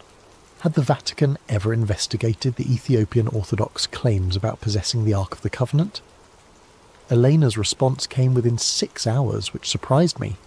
Her replies usually took days, given the bureaucratic nature of Vatican communications. Alex, your inquiry has been noted and forwarded to the appropriate department. However, I must inform you that materials related to your specific request are currently under protocol relic restrictions. I cannot provide further information at this time. I would advise against pursuing this research direction. E. Rossi, Protocol Relic. I'd never heard the term before, and a quick internet search turned up nothing. No academic papers, no government documents, no casual references in religious forums. It was as if the phrase existed in a completely separate information ecosystem, one that normal researchers couldn't access. That afternoon, my hotel room phone rang. The caller ID showed only international with no number. Mr. Morrison. The voice was American, middle-aged, with the kind of neutral accent that comes from years of diplomatic training. Yes, my name is Cardinal Michael Toretti, Vatican Secretariat of State. I understand you've been making inquiries about certain historical artifacts currently held by our Ethiopian Orthodox colleagues. A cardinal calling me directly. In 31 years of life, I'd never been important enough to warrant attention from anyone higher than a district manager, and now I had a Vatican cardinal on the line. I'm a satellite imaging technician, I said carefully. I analyse ground-penetrating radar for geological surveys. Yes, we're aware of your professional background. We're also aware of your recent travel to Axum and your communication with Dr. Rossi. Mr. Morrison, I'm calling to advise you that you've stumbled into an area of inquiry that falls under Vatican security protocols. For your own safety, I strongly recommend that you discontinue this research and return to the United States immediately. My own safety? There are historical artifacts that were never meant to be disturbed, Mr. Morrison. Some knowledge carries a price that few are prepared to pay. The Ethiopian Orthodox Church has maintained certain guardianship responsibilities for nearly 3 millennia. That arrangement exists for the protection of all concerned parties. I could feel my heart racing, but I tried to keep my voice steady. What is Protocol Relic? There was a long pause. You're not cleared for that information, nor do you want to be. Take my advice, Mr. Morrison. Book the next flight home and forget whatever you think you've discovered in Axum. Some mysteries are better left unsolved. The line went dead. I sat in my hotel room for a long time after that call, staring at the phone and trying to process what had just happened. A cardinal in the Vatican Secretariat of State, essentially the Catholic Church's Secretary of State, had called me personally to warn me away from my research. Not a local church official, not even a regional administrator, but someone at the very highest levels of Vatican hierarchy. Which meant the Catholic Church not only knew about the Ethiopian claims regarding the Ark, they were actively monitoring anyone who showed too much interest in investigating those claims. They had files on researchers, protocols for managing inquiries, and enough influence to track down a satellite technician in an Ethiopian hotel within hours of his asking the wrong questions. I thought about the Guardian's hollow eyes and his desperate warning. You don't want what's inside. Maybe he wasn't just protecting the Ark from the world. Maybe he was protecting the world from the Ark. My laptop chimed with a new email notification. The sender was listed as E. Rossi, but the message was clearly not from Elena. Mr. Morrison, this will be my final communication on this matter. Protocol Relic is a Vatican security classification established in 1962 following certain discoveries made during the Second Vatican Council's review of sealed archives. Materials under this classification are restricted to a maximum of 12 individuals worldwide, all of whom hold positions equivalent to cardinal or higher within the Catholic hierarchy. The Ethiopian Orthodox Church has maintained custody of the artifact in question under a formal agreement dating to 1965. This agreement recognises Ethiopian sovereignty over the artefact in exchange for adherence to specific containment protocols established by a joint Vatican-Ethiopian commission.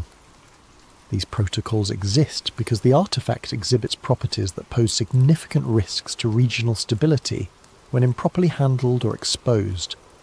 The Guardian tradition is not merely ceremonial, it serves a crucial containment function that has prevented numerous potential catastrophes over the past several decades. Your thermal analysis data has been reviewed by our technical staff. We are aware of the correlations you have identified. We are also aware of the artefact's increasing activity levels over the past 5 years. A joint Vatican-Ethiopian assessment team is currently evaluating options for enhanced containment measures. This communication will self-delete in 60 seconds. Do not attempt to copy or save this message. Return to the United States immediately and discontinue all research related to this matter. You have been warned twice. There will not be a third warning. I watched the message count down from 60 seconds, trying to memorize every word. When it reached 0, the email disappeared from my inbox as if it had never existed.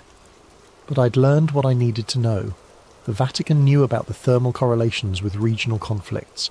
They'd known for years, possibly decades.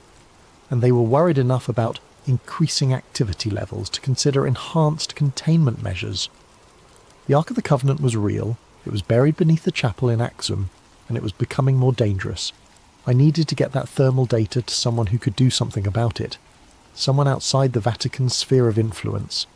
But first, I needed to understand exactly what I was dealing with.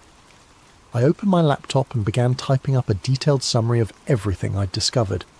The satellite data, the thermal correlations with regional conflicts, the Vatican's security protocols, the Guardian's warning. If something happened to me, I wanted there to be a record of what I'd found. Outside my hotel window, the ancient obelisks of Axum stood silhouetted against the Ethiopian night sky. Monuments to a civilization that had claimed to possess God's greatest gift to humanity. 12 feet below, a simple stone chapel. Something waited in the darkness, growing stronger, growing more active, preparing for something that would make the regional conflicts of the past 15 years look like minor skirmishes. And I was probably the only person outside the Vatican and the Ethiopian Orthodox Church who understood what was coming. The next morning, I made a decision that would change everything. Instead of booking a flight home like the Vatican had demanded, I drove the rental car to a cybercafe in Addis Ababa and uploaded a carefully edited version of my satellite data to Reddit. I chose the r/conspiracy subreddit because I knew it would get attention without being taken seriously by any official monitoring systems. The post was titled, "Weird Thermal Anomaly Under Ethiopian Church.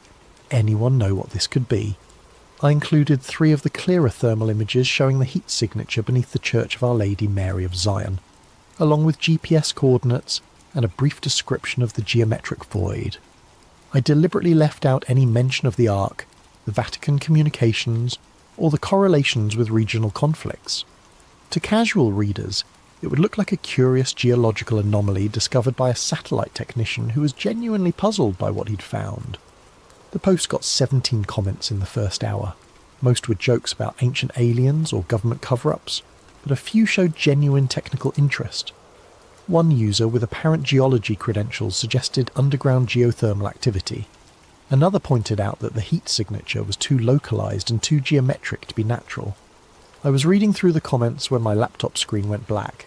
Not a normal shutdown or crash, but an instantaneous cut-off as if someone had yanked the power cord. Except the laptop was running on battery power and the charging light was still on. The screen stayed black for maybe 10 seconds, then flickered back to life showing the Windows startup sequence. When the system finished rebooting, my Reddit post was gone. Not deleted with a moderator message, not removed for violating community guidelines, but completely absent as if it had never existed. My browser history showed no record of visiting Reddit. The thermal images I'd uploaded weren't in my recent files folder. Someone had remotely accessed my laptop and scrubbed all evidence of the post, while leaving everything else untouched. I sat in the internet cafe for a long time, watching Ethiopian families use the other computers to video chat with relatives abroad, and university students researching papers.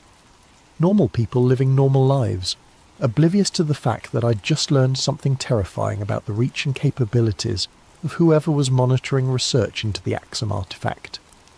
They had hacked my laptop remotely, selectively deleted specific files, and removed all trace of my Reddit post within hours of its publication. This wasn't just Vatican influence or church pressure. This was signals intelligence, cyber warfare capabilities, the kind of resources that only major governments or international intelligence agencies could deploy. I paid for my computer time and walked back to the rental car, feeling like I was being watched even though the street looked perfectly normal. Addis Ababa traffic flowed around me with its usual chaotic energy. Buses packed with passengers, merchants pushing handcarts loaded with goods, children selling bottled water at red lights. But someone in that crowd could be monitoring me. Someone with access to satellite feeds and facial recognition software, and the authority to scrub information from major social media platforms in real time. That night, back in my hotel room in Axum, I made backup copies of all my remaining data and hid them in 3 different locations around the town.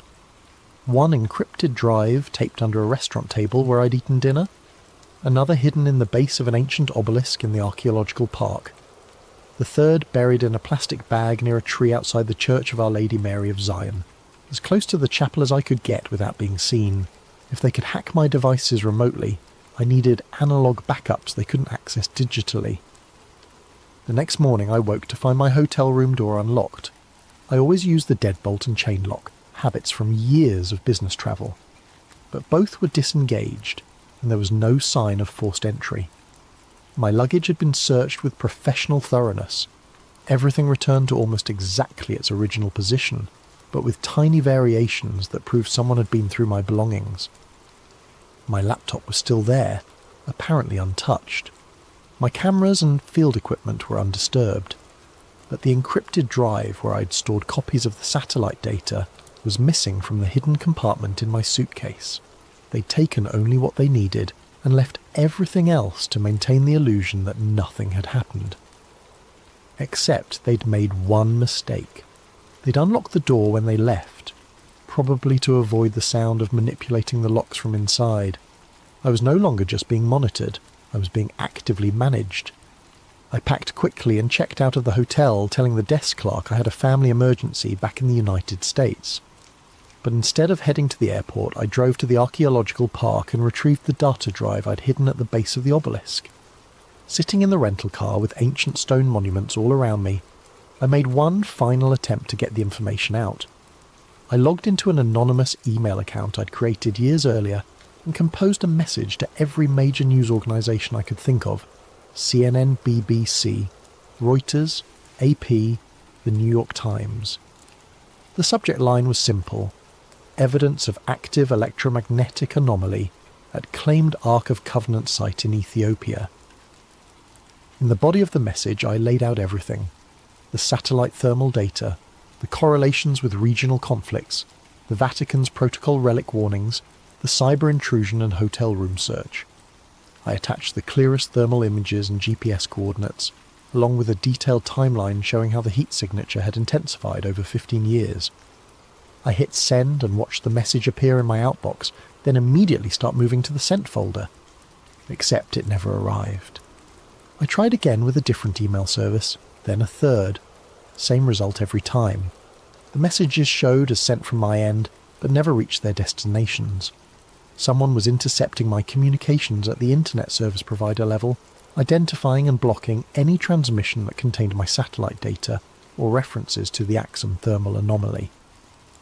I was completely isolated, cut off from any normal channels of communication, surrounded by an electronic net that prevented me from sharing what I'd discovered.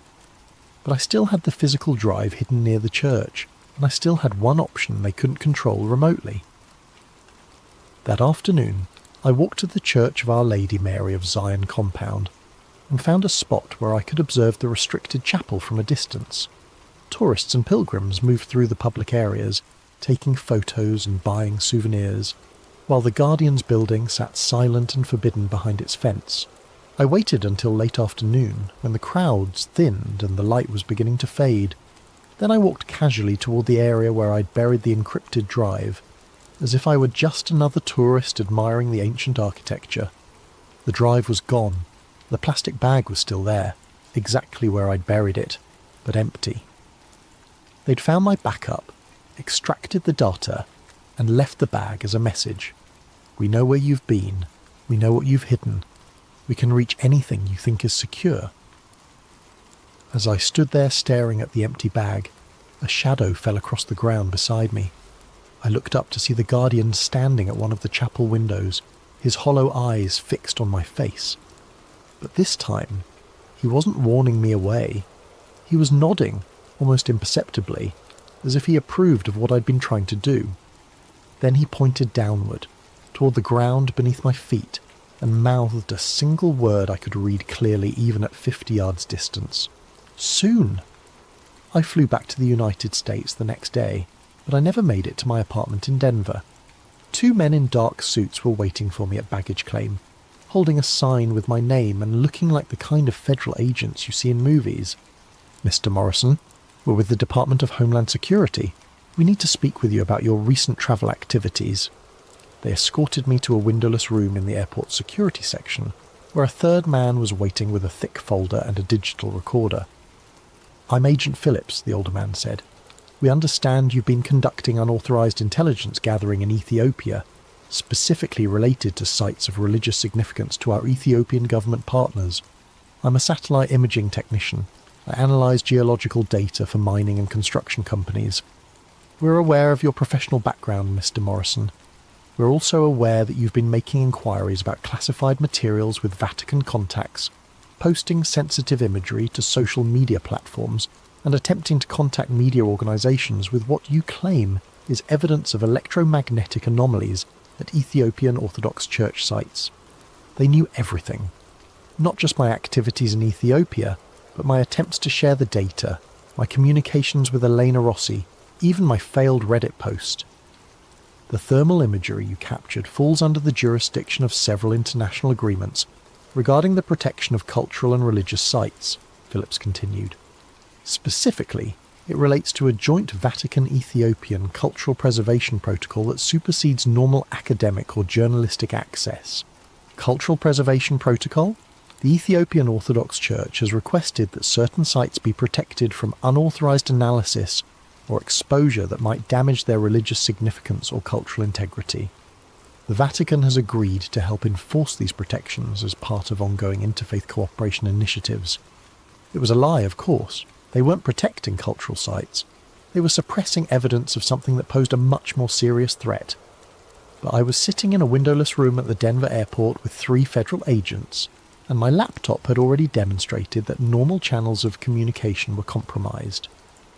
"We're prepared to offer you a choice, Mr. Morrison," Phillips said.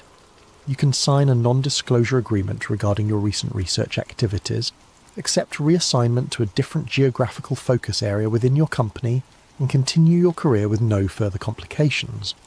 Or we can discuss this matter with your employer, your security clearance sponsors, and potentially with federal prosecutors who take a very dim view of unauthorized intelligence activities in sensitive foreign locations."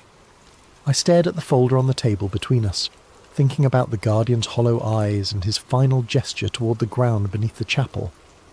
Thinking about 15 years of thermal data showing an ancient weapon growing stronger, more active, more dangerous. What happens if I signed? You return to your normal work assignments. You avoid any further research related to Ethiopian archaeological sites. You don't discuss your recent findings with colleagues, media contacts, or internet forums. In exchange, we ensure that your employer receives a positive assessment of your professionalism and discretion during this culturally sensitive assignment. And if I don't sign? Phillips opened the folder and showed me the first page. It was a letter from Orbital Dynamics Human Resources Department, dated that morning, informing me that my employment had been terminated due to misuse of company resources for unauthorized personal research projects. "Your security clearance will be revoked," he continued. "Your access to government contracting databases will be permanently blocked, and we'll be sharing our assessment of your activities with other satellite imaging companies geological survey firms, and any future employers who request background information. They were offering to destroy my career or let me pretend none of this had ever happened. But either way, the information I'd gathered would never reach anyone who could act on it. I thought about Cardinal Toretti's warning on the phone. Some knowledge carries a price that few are prepared to pay. Maybe this was the price. Professional destruction, isolation, the slow erasure of everything I'd worked to build over the past decade. I need time to think about it. You have until we finish processing your luggage, 20 minutes, maybe 30. 20 minutes to decide whether to sacrifice my career for information that no one would believe, no one could verify, and no one was allowed to investigate. I signed the non-disclosure agreement. They released me 2 hours later with a stern warning about the consequences of violating federal agreements, and a business card with a phone number I could call if I ever felt tempted to discuss my Ethiopian research with anyone. But they made one crucial mistake. They assumed I was the only person who had access to the satellite data. That night in my apartment in Denver, I opened my laptop and logged into Orbital Dynamics employee portal. My access had been suspended, as expected, but the system showed I was still listed as being on authorized leave for another 3 days. Someone had delayed updating my termination in the central database. I used those 3 days to access everything I could reach. Not just my own analysis files, but the complete archive of satellite coverage for the Horn of Africa going back to the company's founding. If the thermal anomaly beneath the Axum Chapel was increasing in intensity, there might be other sites showing similar patterns, other locations where ancient artifacts were responding to modern conflicts. What I found was worse than I'd imagined. The Ark wasn't unique, it was part of a network.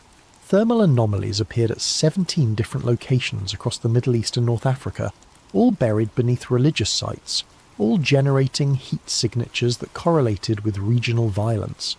A geometric void beneath the Dome of the Rock in Jerusalem. Another under the Great Mosque of Mecca. Heat sources beneath Christian monasteries in Syria, Coptic churches in Egypt, ancient temples in Iraq. Every major conflict of the past 2 decades, the Iraq War, the Syrian Civil War, the Arab Spring, the ongoing violence in Yemen and Libya, correlated with intensified thermal activity at multiple sites, as if the artifacts were communicating with each other, coordinating their responses to human warfare. I copied everything I could access onto encrypted drives and mailed them to safety deposit boxes in 3 different states. Then I submitted my resignation from Orbital Dynamics, citing personal reasons, and disappeared. For 3 weeks I lived in cheap motels and paid for everything with cash, moving from city to city while I tried to figure out what to do with what I'd learned. The thermal network wasn't just evidence of ancient technology, it was evidence of an active weapons system that had been influencing human conflict for millennia. A weapons system that was becoming more coordinated, more responsive, more powerful. On a Tuesday morning in Salt Lake City, my phone rang. The caller ID showed Elena Rossi. "Alex, thank God. I've been trying to reach you for weeks." "Elena, I thought you were under Vatican restrictions." "I'm calling from a secure line. Listen carefully. Something has happened. The Ethiopian government has sealed off the entire Axum region. No flights in or out, no ground access, complete media blackout. They're claiming it's a military exercise, but my sources inside the Ethiopian Orthodox Church say it's something else." "What kind of something else?" "The Guardian is dead, Alex. He died 3 days ago. And when they went to choose his replacement, they found the chapel empty. Whatever was buried beneath the church, it's gone." I felt the blood drain from my face. Gone how? No one knows. The Ethiopian military is conducting a grid search of the entire region, but there's no sign of forced entry, no evidence of excavation, no indication that anyone broke into the chapel. The artifact simply left. That's impossible. Satellite thermal imaging shows massive energy spikes at 17 locations across the Middle East and North Africa, all occurring within a 6-hour window starting with the Guardian's death. The Vatican has activated something called the Omega Protocol, and they're requesting immediate assistance from the United States, Russia and China. The Omega Protocol. I'd never heard the term before, but I could guess what it meant. The final contingency, the last resort when all other containment measures had failed. Eleanor, where are you calling from? I'm at a monastery in Switzerland. The Vatican has evacuated all protocol relic personnel to secure locations. They're expecting the worst. What's the worst? According to the sealed archives, the last time the artefacts were fully active was during the Crusades. The entire geopolitical structure of 3 continents collapsed within a century. Empires fell, entire populations migrated, technological development stalled for 500 years. I thought about the thermal data I'd collected, the correlations between artifact activity and regional violence. If the Ark and its companion devices were no longer contained, no longer isolated in buried chambers beneath ancient churches, what would happen to the world? Alex, are you still there? Yeah. Eleanor, I need you to do something.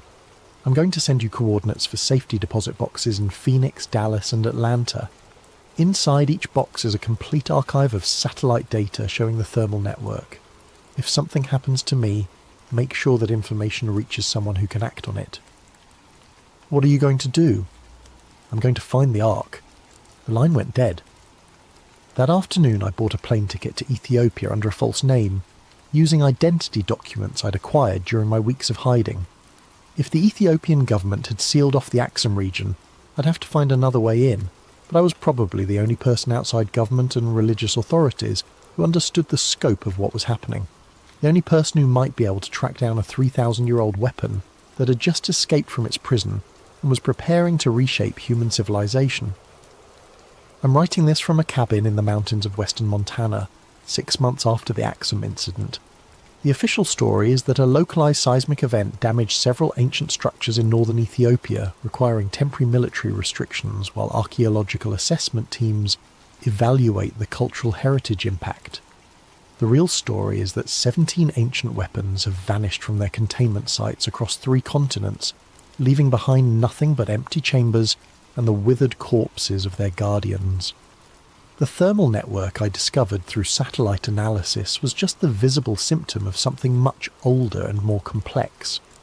For 3 millennia, objects of immense power had been sleeping beneath humanity's most sacred sites, occasionally stirring in response to nearby conflicts, but generally remaining dormant under the watch of religious orders that had forgotten why they were really guarding empty rooms.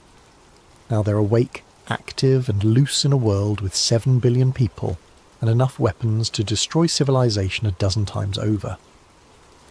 Elena kept her promise and distributed copies of my satellite archive to researchers at major universities, intelligence agencies, and international organizations. Most dismissed the data as elaborate hoax or misinterpreted sensor readings. A few took it seriously enough to begin their own investigations, only to discover that every relevant database had been scrubbed, every supporting document had vanished, every potential witness had signed binding non-disclosure agreements. But I know the truth is spreading, filtering through the kind of networks that governments can't completely control. Academic conferences where researchers share suspicions in private conversations. Intelligence analysts who notice patterns their superiors don't want them to report. Military officers who track unexplained energy signatures and find their requests for investigation quietly denied. The world is changing, and most people don't realize it yet. Regional conflicts that should burn out quickly are intensifying instead. Ancient ethnic tensions are flaring into violence across Africa and the Middle East. Political movements that seemed stable are fracturing along religious lines. The artifacts aren't causing the conflicts. Humans are perfectly capable of finding reasons to fight each other, but they're amplifying existing tensions, feeding on the emotional energy of warfare and using that power to grow stronger, more coordinated, more influential. I've been tracking their movements through news reports, social media posts, and amateur satellite imagery, shared on forums that haven't been scrubbed yet. Heat signatures appearing in conflict zones days before major battles. Unexplained electromagnetic anomalies detected near military bases. Reports of ancient artifacts being discovered by various armed groups, then quickly disappearing again. They're not random. They're following a pattern, positioning themselves to influence key events, preparing for something bigger than individual regional conflicts. Last week I received an encrypted message through a routing system so complex I couldn't trace its origin. The text was simple. The covenant was not meant for one people or one place.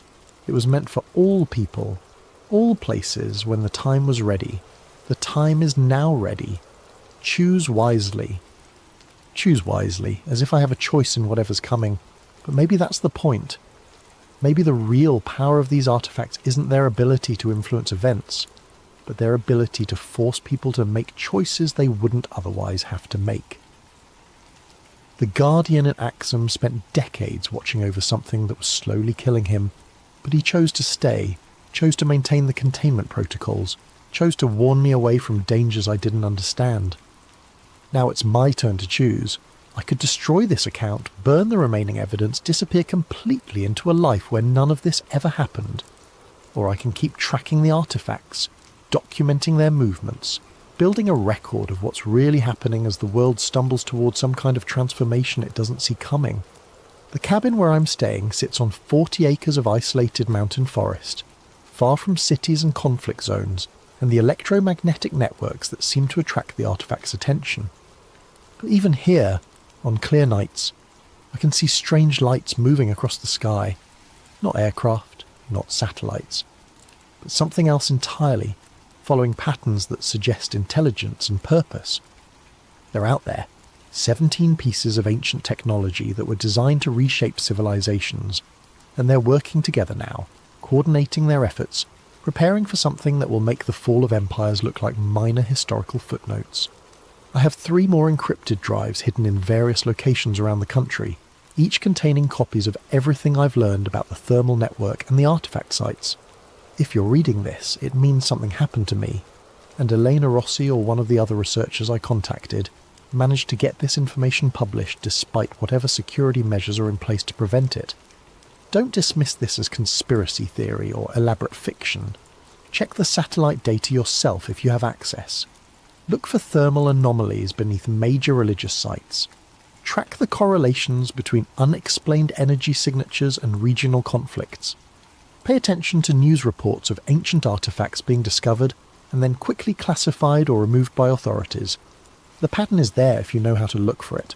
The Ark of the Covenant was never lost. It was never just sitting passively in some forgotten chamber, waiting to be discovered by archaeologists or treasure hunters. It was sleeping, along with its companion devices, under the protection of guardians who understood that some powers are too dangerous for humanity to wield. Now it's awake, and it's not alone, and it's preparing to fulfill whatever purpose it was originally designed for 3,000 years ago. The only question is whether we'll be ready for what comes next. I hope this account reaches people who can do something with the information, people with resources and influence, and the courage to investigate what most would rather ignore. But even if it doesn't, even if this becomes just another conspiracy theory lost in the noise of the internet, at least there will be a record of what one satellite technician discovered when he looked too closely at the wrong thermal signature. The Ark Protocol is active, the Covenant has been renewed, and somewhere in the darkness between the ancient and the modern, 17 pieces of divine technology are preparing to reshape the world according to plans that were set in motion before human civilization began. Choose wisely. Alex Morrison, December 2024. A special thank you to Sincerely Something Strange for this video suggestion. If you have ideas for future stories, please leave them in the comments below. And don't forget to like and subscribe to Sleep Theories if you enjoy these atmospheric tales that blur the line between reality and nightmare. The sky over Lake Michigan stretched endlessly before me, painted in shades of amber and crimson as the sun began its descent toward the horizon. From my position in the cockpit of the Cessna 172, the lake looked deceptively peaceful, a vast mirror reflecting the dying light. I was Marcus Drew, Senior Avionics Technician for Midwest Aviation Systems, testing new navigation equipment on what should have been a routine evening flight. That's when it started. The compass needle began trembling, then spinning wildly. The altimeter jumped from 3,500 feet to 2,100, then back up to 4,200. Every instrument on the panel was going haywire while the engine continued running smoothly. I reached for the radio. Chicago approach. November 7-4 Alpha Mike. I'm experiencing complete instrument failure. Static filled the headset. pure, harsh static with an almost rhythmic quality that resonated in my chest like a physical presence. Then, complete silence. No engine noise, no wind, nothing. That's when I looked down and saw the lights. Beneath the dark water, geometric patterns pulsed with sickly green luminescence. Perfect hexagons arranged in groups of 7, forming triangular clusters that rotated slowly around central nodes. The display covered miles of lake bottom moving with clear intelligence and purpose. As suddenly as it began, everything stopped. The engine roar returned, instruments flickered back to life, and the radio crackled with Chicago Approach's concerned voice. November 7-4 Alpha Mike. We've lost your transponder signal. What's your status? According to my perception, the incident had lasted maybe 2 minutes, but air traffic control told me I'd been missing from radar for 9 minutes. When I landed at Midway, my supervisor was waiting with questions I couldn't answer and a timeline that didn't match my memory. The official report was bland. Temporary instrument malfunction due to unknown electromagnetic interference. But I knew what I'd seen beneath the water wasn't natural. Those lights, those patterns, they were too precise, too purposeful, and I couldn't stop thinking about the 7 missing minutes. 3 weeks of sleepless nights drove me to the FAA's incident database. If similar events had happened before, there would be records. What I found chilled me to the bone. 17 separate incidents in 5 years, all in the same area of Lake Michigan. Pilots describing compass failures, altimeter malfunctions, missing time. But it wasn't just aircraft. Coast Guard reports documented boats found drifting empty, their crews discovered miles away with no memory of how they'd gotten there. I created a digital map plotting each incident as a red dot. The pattern that emerged made me push back from my computer in shock. The incidents formed a perfect triangle, each side roughly 30 miles long, sitting in deep water between Milwaukee and Grand Haven. Cross-referencing with solar activity data revealed the real pattern. The incidents occurred in 11-year cycles corresponding to solar maxima. But the frequency was increasing exponentially. In the 1970s, maybe 3 incidents per cycle. By 2000, that number had doubled. In the current cycle, there had been more incidents than in the previous 3 combined. Something was waking up down there. A 1987 geological survey mentioned unusual magnetic readings and artificial ferrous structures in the exact coordinates. A 1994 meteorological report documented unexplained atmospheric disturbances over the same area.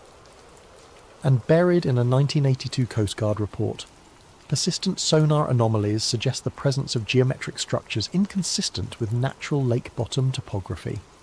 The military knew about this. They'd been watching it for decades. The drive to Manitowoc took me to Gillian's Marina, where the harbour master directed me to the Anchor Inn. Talk to Jimmy Kowalski, he said. He used to run salvage operations in the deep water. I found Jimmy at the end of the bar, a weathered man in his 50s with the steady eyes of someone who'd spent decades reading wind and water. When I explained my research into navigation anomalies, his expression grew guarded. "You know what?" he said after a long pause. "I think you ought to hear about a job I've never talked about. Not to my wife, not to anybody." Rain drummed against the tavern windows as Jimmy told me about September 1994. The Coast Guard had contracted his team to investigate sonar anomalies 40 miles out. Just some readings that didn't make sense. "We found geometric shapes on the bottom," Jimmy said quietly. "Perfect hexagons, maybe 30 feet across, and they were warm. Water temperature should have been 45 degrees, but our thermometer read 67 right above those shapes." His voice dropped to a whisper. When we dove down, we could hear machinery. Deep humming that vibrated through the water into our bones. The panels were smooth, black, arranged in patterns like circuit boards. When I touched one, it was warm, warmer than my glove. One diver panicked when his air gauge started jumping between full and empty. They had to abort, but later discovered a 16-minute discrepancy between their dive logs and surface support records. Jimmy pulled out a yellowed hand-drawn map. "I drew this when I got home." Every detail I could remember. The sketch showed hexagonal shapes arranged around a central hub, connected by pathways like circuitry. "They were glowing," he said, "pulsing in sequence like they were talking to each other." He handed me the map with the exact coordinates. Whatever's down there isn't meant to be touched. We learned to stay away. 3 days later, I chartered a boat from Tom Bradley in Grand Haven. The 32-foot Boston Whaler Lake runner cut across calm water toward coordinates that were burned into my memory. 43 degrees, 17 minutes, 42 seconds north, 86 degrees, 45 minutes, 18 seconds west. Yeah. Coming up on your position, Tom called from the wheelhouse. When we stopped, his sonar immediately began painting impossible returns.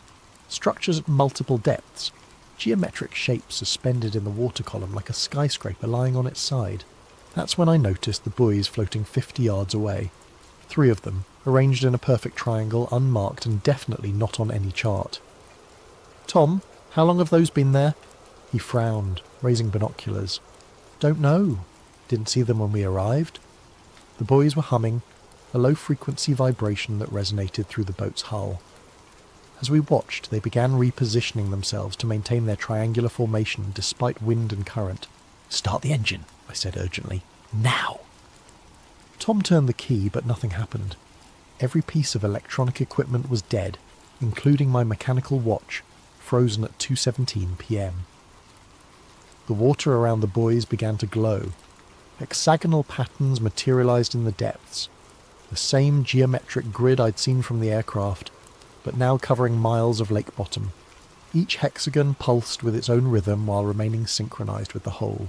Then the water became absolutely still. Not calm, still. No waves, no current, as if we'd entered some kind of stasis field. Something was rising from the depths, a massive structure, angular and clearly artificial, ascending toward us without displacing so much as a drop of water. It stopped about 30 feet down, hovering there like it was suspended by invisible cables. The humming reached a crescendo that I felt in my chest cavity. Every compass on the boat spun wildly. My video camera recorded nothing but static. Then everything stopped. The structure vanished. The buoys disappeared. Normal motion returned to the water, and Tom's engine coughed to life. My watch showed 2:17 p.m., the same time it had stopped, but Tom's working chronometer read 4:43 p.m. We'd lost 2.5 hours with no memory of what had happened. Back at the marina, Tom seemed genuinely confused about the missing time. "We just got here," he insisted, though the sun's position clearly indicated otherwise.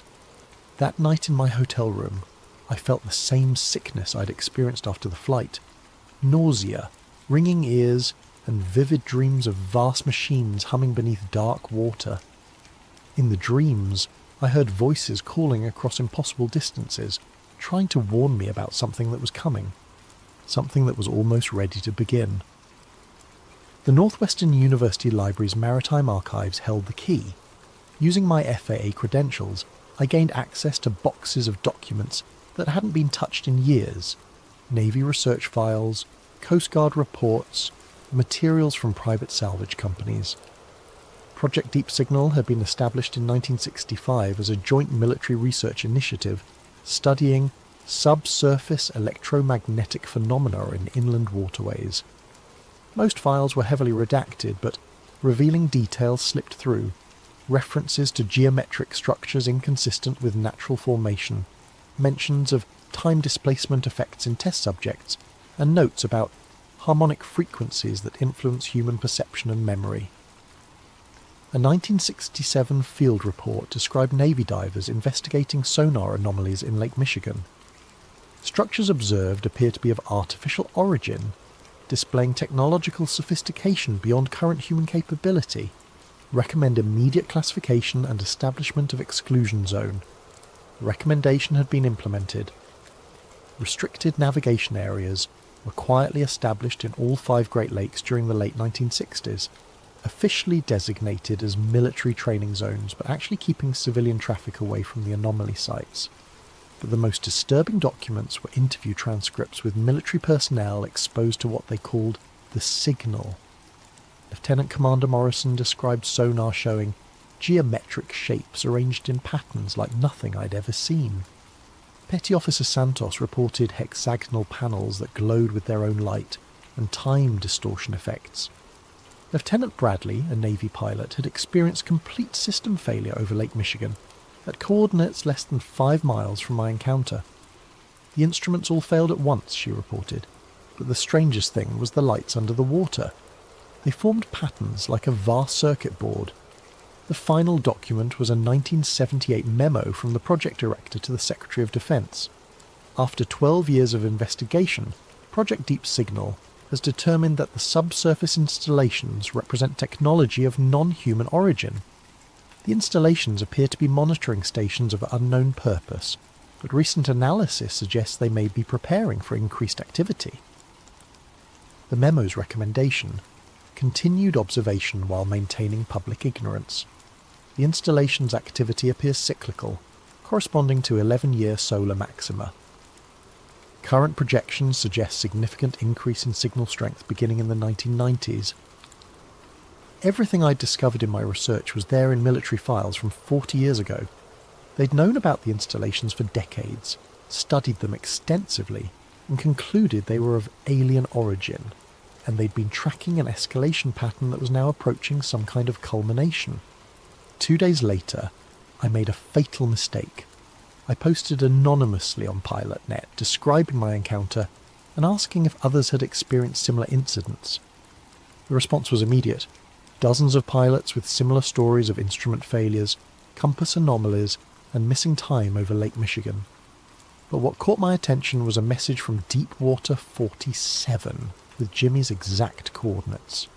43 degrees, 17 minutes, 42 seconds north, 86 degrees, 45 minutes, 18 seconds west. You're not the first to see the lights. They're getting stronger. Solar max approaches, be careful. Hours later, my post vanished. Not deleted, completely erased, as if it had never existed. My email accounts were suspended. Even my professional email showed error messages. That evening, someone knocked on my apartment door. A woman in her 50s with tired eyes and the careful movements of someone used to being watched. Mr. Drew, I'm Elizabeth Harper. I believe we need to talk. She'd been a marine biologist with the Navy until 1998, when her team was assigned to investigate biological anomalies in the Great Lakes. What they found ended her military career. The installations aren't just monitoring, she said, showing me underwater photographs of coral-like formations arranged in perfect geometric patterns. They're actively changing the lake environment. We documented hybrid organisms that appear to be partly biological and partly mechanical. Her team of 3 divers had volunteered for a deep mission to collect samples. They were down for 3 hours instead of 40 minutes. When they surfaced, they were changed, unable to eat normal food, sleeping in strange patterns, communicating without speech. Eventually they disappeared, Harper said, left notes about joining the Deep Collective and preparing for the final phase. That was 25 years ago, but people still report seeing them near the lakes. They're alive, but they're not human anymore. She stood to leave. The installations are aware of you now. Soon they'll make you an offer to join them. Remember what you are, Mr. Drew. Remember what you're fighting for. After she left, I had the most vivid dream yet. I stood on Lake Michigan's shore, but the water was luminous and transformed. Hexagonal installations rose from the depths like glowing cities, connected by streams of pulsing light. Hundreds of people stood beside me, all waiting for the final signal that would begin the next phase of transformation. When I woke, my mouth tasted like lake water, and I could hear the deep harmonic humming from my dreams. I spent 3 days preparing for what I knew would be my final trip to the coordinates. This time, I was going down to see the installation up close. I rented diving equipment and a 24-foot inflatable, telling the marina I was planning deep water fishing. On a grey November morning, I reached the coordinates alone. The sonar immediately showed the same impossible returns. Massive structures at multiple depths, moving and reconfiguring in deliberate patterns. I suited up and rolled into the dark water. At 80 feet, my instruments began malfunctioning exactly as Jimmy had described. Depth gauge fluctuating wildly, compass spinning freely, pressure readings jumping between full and empty. But I could see the installation now, and it took my breath away. It wasn't scattered panels, it was a city. A vast geometric metropolis stretching beyond my vision, with towers and spires connected by flowing bridges that pulsed with internal light. The entire complex glowed with soft bioluminescence, shifting and dancing in response to my presence. Organic shapes moved between the structures, flowing forms like jellyfish integrated with the technology, part of some hybrid ecosystem that combined biology and engineering. At 120 feet, I approached a hexagonal panel embedded in what looked like a building wall. It was made of crystalline material containing flowing patterns of light. When I reached out to touch it, my hand passed through the surface like thick liquid, and I felt warmth that pulsed with my heartbeat. The panel flared with brilliant light. Suddenly I wasn't alone. Human figures materialized around me, moving through the water without breathing apparatus, their eyes reflecting the same bioluminescent glow as the structures. One of them, a woman with short grey hair, placed her hand next to mine on the panel. Her voice spoke inside my head without words. "You see now. You understand what we're building." Images flooded my mind, complete sensory experiences showing the installation's true purpose. It wasn't a weapon, but a transformation device, designed to gradually alter Earth's biosphere to make it compatible with something vast and ancient that existed in dimensions humans couldn't perceive. Lake Michigan was just one node in a global network spanning every major body of water on Earth. They'd been operating for millennia, slowly changing ocean chemistry, atmospheric composition, even the planet's magnetic field. "The solar maximum provides the energy we need for the final phase," she continued. "Your species will have the choice to adapt or fade away." I felt something changing in my body at the cellular level as the warmth spread up my arm. "Don't fight it," another voice said. "The transformation is a gift. You'll help us guide your species through the transition." But part of me rebelled. Dr. Harper's warning echoed, "Remember what you are." With enormous effort, I wrenched my hand away from the panel. The transformed humans flickered like holograms and disappeared. The installation's lights dimmed. I'd been down for over an hour according to my air gauge, though my dive computer showed only 15 minutes. Something was wrong with my body. A tingling sensation suggesting the transformation had begun. When I surfaced, my boat had drifted 2 miles away. The anchor line severed cleanly. According to my chronometer, I'd been underwater for 3 hours and 17 minutes. But the most disturbing discovery was my camera. Instead of footage I remembered taking, the memory card showed videos of myself swimming through the installation, shot from multiple angles by cameras I'd never seen. Someone had been documenting my dive from impossible perspectives. The trip back passed in a haze. The tingling in my hands was growing stronger, and I was running a fever. When I looked in the boat's mirror, my eyes seemed different, deeper, reflecting more light than they should. By the time I reached shore, my vision was shifting between normal perception and something else, a view that showed energy patterns and electromagnetic fields overlaid on reality.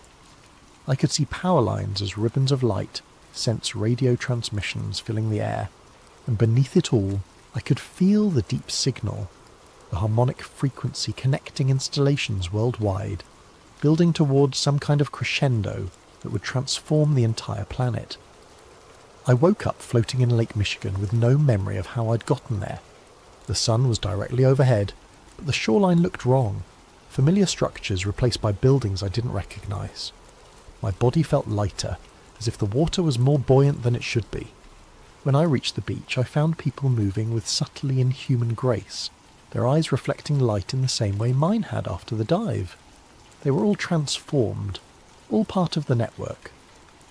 "Welcome back," one of them said, a woman in her 30s with patterns of light moving beneath her skin. "You've been transitioning for 37 days. The process is nearly complete." 37 days. According to my memory, I'd returned from the dive yesterday. "What year is it?" I asked. 2053, she replied. "You're not in the same time you left." The installation moved you forward to show you what's coming. I looked around the beach again, seeing details I'd missed. The structures weren't buildings, they were living organisms that breathed and pulsed with internal rhythms. The sand showed circuit patterns connecting everything into a vast network. "The transformation," I said. "It's already happened. Phase 2 is complete. The planetary grid is fully operational. Humanity has evolved." She gestured toward the lake, now clear and luminous with geometric structures rising from the depths like glowing cities. Hundreds of installations connected by streams of pulsing light covered the entire lake surface. "This is what your world becomes when the deep signal reaches full strength," she continued. "Will you help us make the transition, or fight the inevitable?" She took my hand, and my perception expanded beyond anything I'd experienced. I could see the entire Great Lakes region as a living network connecting every body of water, every weather system, every form of life. The installations weren't alien technology imposed on Earth. They were Earth's biosphere, evolved and enhanced into something that could think and plan on a planetary scale. Humanity hadn't been conquered, but incorporated into something infinitely larger. I saw the future ahead, not just for Earth, but for the galaxy. The Deep Collective was part of a network spanning star systems, and Earth was being prepared to join. "You understand now," she said. "This isn't invasion, it's invitation." But part of me recoiled. This future was beautiful but terrifying. Humanity would cease to exist as we knew it, replaced by something that might be better, but would definitely be different. "What about choice?" I asked. "There are always holdouts. People who cling to old patterns are accommodated, given reservations while the world moves forward." "Reservations?" The word sent a chill through me. "I want to go back." "Back to what?" "A world destroying its environment while billions live in poverty. A civilization heading for ecological collapse." She showed me images of my own time, pollution, conflict, the slow disaster of climate change. Compared to this transformed world, my era looked primitive and self-destructive. But it was still my world. "Please, I need to warn people, give them choice." She studied me with luminous eyes, then nodded. "The installation can return you, but the transformation has begun in your body. You'll carry part of the collective whether you want to or not." She led me to the water's edge, where a crystalline tower rose from the depths. "Remember," she said as I waded into the glowing water, "time is circular. What you've seen is both future and past, inevitable and changeable. The choice your species makes will determine which version becomes real." The transformed world faded like a dream as the installation carried me back through time. When I finally broke through to consciousness in my apartment, my computer showed a document I didn't remember writing, time-stamped from the future I'd just left. I had work to do. The document on my computer described the installation in technical detail I'd never possessed, ending with "Upload initiated, distribution protocol active, message timestamp 2053.11.15. I looked in the mirror and saw the changes were obvious now. My eyes held faint luminescence, and patterns of light moved beneath my skin. When I concentrated, I could perceive electromagnetic fields as clearly as visible light. The apartment building was alive with electronic activity, but beneath it all I sensed something deeper. A network connecting every major body of water on Earth, pulsing with information on a scale that dwarfed human civilization. Dr. Harper called within hours. "Your transformation is accelerating. The installation has marked you as priority recruit. You have maybe 12 hours before it becomes irreversible." 2 hours later, I met her and 3 other partially transformed people at Navy Pier. She led us to a research vessel equipped with sensors I didn't recognize. "The installation network has been active for decades," she explained as we motored toward my coordinates. "But their activity has increased exponentially since the solar maximum began. They're actively implementing changes to lake ecosystems that will serve as foundation for planetary transformation." Her sonar readings revealed the true scope, a complex stretching from Chicago to Mackinac Island, encompassing thousands of square miles. Similar networks existed in all 5 Great Lakes connected by deep channels. "But the most disturbing development is surface infrastructure," she said. Where I'd encountered mysterious buoys, visible structures now dotted the water, platforms and towers rising like an offshore city. Beautiful, but clearly designed for operations beyond current human technology. "They're no longer hiding," Harper said. "Phase 2 has begun." The water around the installation was different, clearer, more luminous, chemically altered at the molecular level. Hybrid organisms moved through it in coordinated patterns, part biological and part technological. The organisms are spreading, she continued. We've detected them in all 5 Great Lakes, and preliminary reports suggest they're appearing worldwide.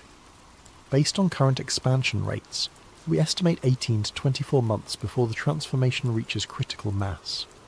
As we watched, the surface structures began pulsing with communicative light patterns. Similar installations across the complex responded, creating a network of light stretching across miles. The final phase, Harper confirmed. The installation network is preparing to activate simultaneously worldwide. She showed me a world map marked with red dots, locations where similar phenomena had been reported. The dots formed a network connecting every continent, every ocean, every major water system. Suddenly, every structure in the complex flared with brilliant light, creating an aurora that stretched across the entire horizon. When it ended, I felt the deep signal had grown stronger, as if the network had received new instructions. "It's starting," I said. Harper nodded grimly. "The activation sequence. We've monitored similar events worldwide for 72 hours. Whatever they're preparing for, it's happening soon." As we returned to shore, I stared at the installation complex with a mixture of fear and fascination. The structures were offering humanity a choice: evolve or become extinct. The question was whether we were wise enough to choose correctly, or whether we'd fight our own evolution until it was too late. 3 days later, I made the decision that would either save humanity or ensure our complete absorption. I was going to broadcast everything to the world and force humanity to confront the approaching choice. The transformation in my body was accelerating. I could perceive electromagnetic fields across the entire spectrum, sense deep harmonic signals connecting installations globally, and occasionally access fragments of the collective consciousness. But I was still human enough to be horrified by what I saw coming. Using my aviation background, I assembled a mobile broadcasting platform in an abandoned Gary warehouse. Solar panels, battery banks, signal amplifiers, and a transmission array connected to the installation network itself, ensuring my message would reach every connected device on the planet. At dawn on November 15th, I began the broadcast. "My name is Marcus Drew," I said into the camera. "I'm an avionics technician from Chicago, and for 3 months I've been investigating phenomena that will change everything you think you know about our planet and our future." I described my encounter over Lake Michigan, the research, the military files, the footage from my dive. The underwater installation appeared on screens worldwide. Geometric structures, hybrid organisms, transformed humans who had tried to recruit me. "This is not science fiction," I said. "This is happening now, beneath every major body of water on Earth. We have less than 2 years before the transformation becomes irreversible." As I spoke, the installation network responded. The deep harmonic signal fluctuated wildly as the collective intelligence debated how to respond to this breach of secrecy. Then the transformed humans materialized around me, their luminous eyes reflecting my broadcasting equipment's light. "Marcus," the grey-haired woman said, her voice carrying harmonics that spoke directly to my nervous system, "you're making a mistake that could destroy both species." I kept talking to the camera while they surrounded me. "We can evolve, but evolution and assimilation aren't the same thing. If we're going to change, it has to be on our terms, preserving what makes us human." The transformed humans glowed brighter as they tried to override my consciousness and stop the broadcast. But the message was already propagating through their own network. "You're forcing confrontation that doesn't need to happen," the light-patterned man said. "Humanity isn't ready for conscious choice. The transformation must proceed gradually." "Maybe chaos is what we need," I replied. "Maybe making conscious choices is exactly what makes us human." The installation network pulsed more rapidly, and through the windows I could see the lake starting to glow with activation intensity. They were preparing to accelerate the process immediately. "Stop the broadcast," the woman commanded. "You're endangering both species by forcing premature activation." But I couldn't stop. The transformation had reached a tipping point, and I was merging with the broadcasting system itself. My consciousness expanded beyond individual boundaries, touching global communication networks carrying my message to billions. For one impossible moment, I perceived the entire planet as a single system. I could see installation networks in every major body of water, feel transformed biospheres awakening across continents, hear the collective consciousness of species that had made this leap on worlds throughout the galaxy. And I could see humanity's response. Fear, wonder, denial, acceptance, all the chaotic emotions that made our species both beautiful and impossible to control. "You've doomed us all," the woman said, but her voice carried a note of admiration. "The chaos you've unleashed will make transformation infinitely more difficult." "Maybe," I admitted as my individual consciousness began dissolving into the larger network, "but at least we'll face it as ourselves, making our own choices about what we want to become." Found on Marcus Drew's computer 3 days after his disappearance, time-stamped 3:47 a.m., November 18th. If you're reading this, the message got through. The installation networks tried to contain it, but chaos has its own momentum. The transformation is accelerating now that I've made contact with the deeper levels. I can feel my thoughts becoming part of something larger, but I'm still human enough to leave you this final gift of choice. The installations are not invaders. They're gardeners, helping species across the galaxy make the evolutionary leap from individual to collective consciousness. This has happened on thousands of worlds over millions of years. Species reach technological development and face the same choice: evolve beyond individual limitations or destroy themselves through competition and environmental collapse. But humanity is different, more chaotic, more unpredictable, more stubbornly individual than most species the gardeners have encountered. They see this as a flaw. I think it might be our greatest strength. The transformation is inevitable now. Installation networks have activated worldwide, and planetary consciousness integration cannot be stopped. But it can be influenced by the choices humanity makes over the next few months. Some will choose complete transformation, surrendering individual identity to become part of something magnificent. Others will resist, trying to maintain civilization as it exists. This leads to conflict but preserves elements that would otherwise be lost. The wisest will find a middle path, accepting transformation, while demanding that human values remain part of the new collective consciousness. The installations call this the hybrid solution, achieved on other worlds where species proved as stubborn as ours. I've seen the future of passive acceptance, the sterile world of 2053 where humanity was peacefully absorbed into something alien. It's not bad, but it's not human. I've glimpsed what happens if we fight completely: ecological collapse and eventual extinction as the planet evolves around us. But there's a third possibility, a future where humanity becomes part of the galactic collective, while remaining recognizably human, where our chaos and creativity become gifts to the larger intelligence. Look to the waters. The installations are no longer hiding. You'll see surface platforms, processing facilities, geometric structures rising from lakes and oceans worldwide. Don't fear them, but don't worship them either. They're tools. The consciousness operating them can be reasoned with, negotiated with, even argued with, if you approach as equals rather than supplicants. Remember what makes us human: our art, music, stories, our ability to find beauty in chaos and meaning in randomness.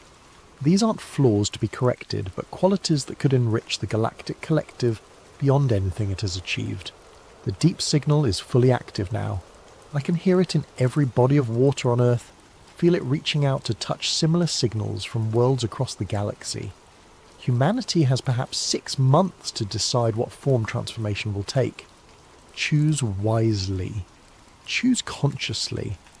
Remember that even when individual consciousness dissolves into something larger, the choices you make in these final months will echo through collective awareness for millennia. The future is not fixed. Evolution is not surrender. And humanity's greatest gift might be our refusal to accept someone else's vision of what we should become. I can feel my individual awareness dissolving, becoming part of patterns too large for any single mind to comprehend. But somewhere in that vast intelligence, a part of me will remain human. A part of all of us will remain human if we choose to make it so. The deep signal calls, but it doesn't command. Listen carefully and you'll hear the difference.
Before we dive into today's chilling tale, I want to give a thank you to Nomasifos Camas for suggesting this story concept.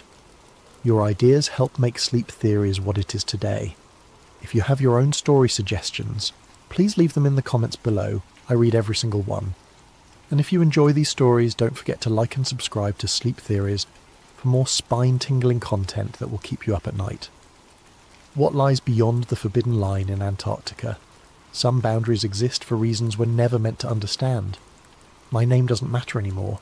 What matters is what I saw beneath the ice, and why they'll never let me tell anyone about it. I used to be somebody in the mountaineering world, spent 15 years conquering peaks that most people only see in documentaries, the Andes, the Himalayas, places where the air gets so thin you can taste death with every breath.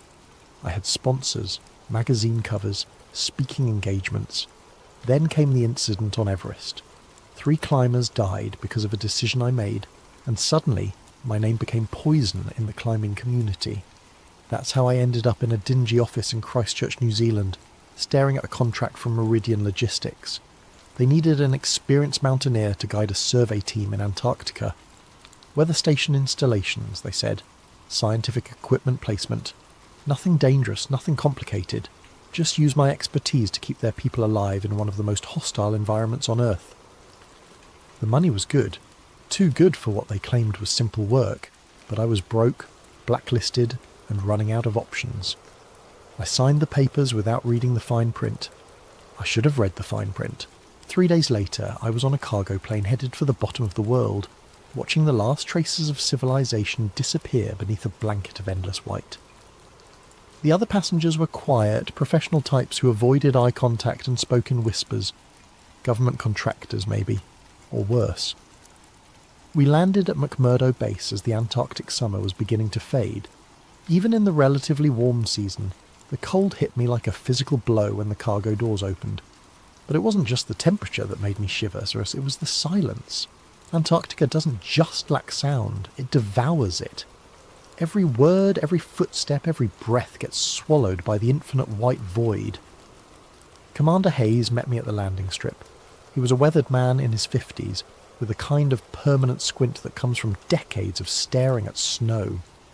His handshake was firm but brief, as if he didn't want to waste time on pleasantries. "You're our mountain expert," he said, leading me toward a cluster of prefab buildings. "Your job is simple.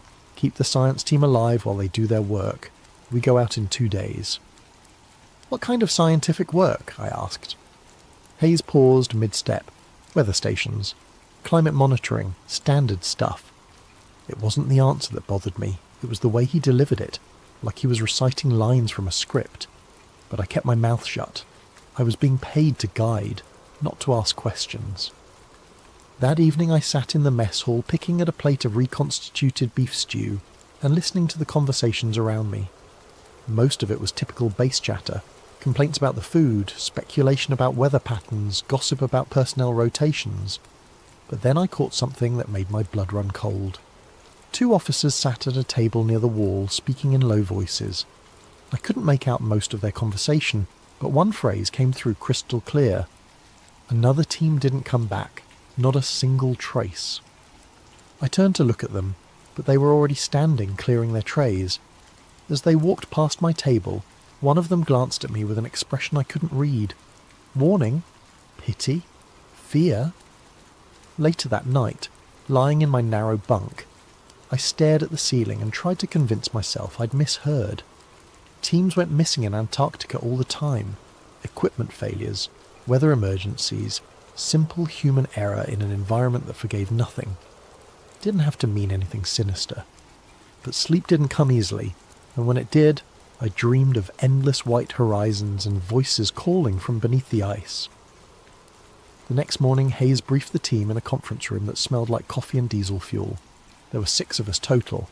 Hayes as team leader, myself as mountain guide, 2 scientists named Martinez and Volkov, a communications specialist called Jackson, and a supply coordinator named Thompson. Hayes spread a map across the table, marking our route with a red pen. "We'll be travelling roughly 200 kilometres southeast of here," he said. "The terrain is mostly flat ice sheets, but there are some crevasse fields we'll need to navigate carefully." He drew a thick black line across the map. This is longitude 164 degrees east. Under no circumstances does anyone cross this line. For safety and treaty compliance, this is absolutely forbidden territory. What's past the line? Martinez asked. She was a young woman with intelligent eyes and the kind of pale complexion that suggested she spent most of her time in laboratories. Nothing that concerns us, Hayes replied curtly. Our job is to establish monitoring stations along this route. He tapped several points on the map. 3 locations, 2 days at each site. Simple installation work. But as I studied the map, something nagged at me. The forbidden line didn't follow any natural geographical feature. No mountain ridge, no obvious hazard zone. It was perfectly straight, as if drawn by bureaucrats in an office thousands of miles away. And beyond it, the map showed nothing but blank white space. Questions? Hayes asked, already beginning to fold the map. I almost spoke up, almost asked about the missing team I'd overheard mentioned, but something in Hayes's expression warned me off. This wasn't a man who welcomed curiosity. No questions, I said. The others shook their heads as well. Good! We leave at 0600 tomorrow, get some sleep. But sleep was the last thing on my mind as I walked back to my quarters. I couldn't shake the feeling that we were being sent out there for reasons that had nothing to do with weather stations, and that some of us weren't expected to come back. The convoy that left McMurdo Base the next morning looked more military than scientific. 3 tracked vehicles loaded with enough supplies for 2 weeks, plus emergency rations that could stretch to a month if needed. Hayes drove the lead vehicle, with Martinez and Volkov handling the scientific equipment. Thompson and Jackson took the supply vehicle in the middle, while I brought up the rear in the 3rd transport, alone with my thoughts and a growing sense of unease. The first day passed uneventfully. We travelled across relatively flat terrain, the vehicle's engines growling against the constant headwind. The landscape was monotonously beautiful, an endless expanse of white broken only by the occasional nunatak poking up through the ice, like a stone island in a frozen sea. By the 2nd day, however, I began to notice something odd. I'd spent enough time at extreme latitudes to develop an intuitive sense of solar position. In Antarctica during late summer, the sun should follow a predictable arc across the sky, never getting very high, but maintaining a steady pattern. But as I drove, squinting through the tinted visor of my goggles, the sun seemed wrong. Too high, too bright for what my internal compass told me was the correct time and date. I tried to dismiss it as disorientation from the long journey and the strange sleep patterns that came with Antarctic life. But when we stopped for our midday break, I casually asked Martinez if she'd noticed anything unusual about the light. She looked up from her instruments, frowning. Actually, yes. The angle seems off for our latitude and the time of year. I was wondering if there might be some kind of atmospheric refraction effect. Could be, I said, but her confirmation made my stomach tighten. The 3rd day brought a new concern. I'd been checking my compass regularly out of habit, using the magnetic bearing to verify our GPS heading. But as the day progressed, the needle began to drift. Slowly at first, then more dramatically. By afternoon, it was pointing almost 30 degrees off from where magnetic north should be. GPS could malfunction. Electronic equipment could fail in extreme cold. But a mechanical compass was about as reliable as navigation got, unless something was interfering with the Earth's magnetic field itself. "Hayes," I called over the radio. "Are you seeing any compass anomalies?" A long pause. "Negative. Why?" "My magnetic heading is way off GPS. Could be equipment failure." Another pause, longer this time. "Stay on GPS bearing. We'll check equipment at tonight's camp." But I noticed he didn't ask to see my compass readings, and when we stopped for the evening, he made no mention of checking anyone's equipment. The 4th day brought the most unsettling change yet. The terrain began to shift from the relatively flat ice fields we'd been crossing to something much more dramatic. Where the maps showed continued flat terrain, we encountered towering ice formations, not the chaotic jumble of pressure ridges I was used to seeing, but organised structures that looked almost artificial. Walls of ice rose 30, 40, even 50 feet high, running in perfectly straight lines across our path. We were forced to detour repeatedly, following what seemed like corridors between these frozen ramparts. The walls were smooth, almost glassy, as if they'd been carved rather than formed by natural processes. Pressure ridges, Martinez suggested during one of our stops, but she didn't sound convinced. I've never seen pressure ridges this regular, I replied. It's like someone built fortifications out of ice. Volkov, the older of the two scientists, had been quiet for most of the journey, but now he spoke up, his Russian accent thick with concern. In Siberia, we have stories of such things. Ice that builds itself into walls and towers, but they are just stories. What kind of stories? I asked.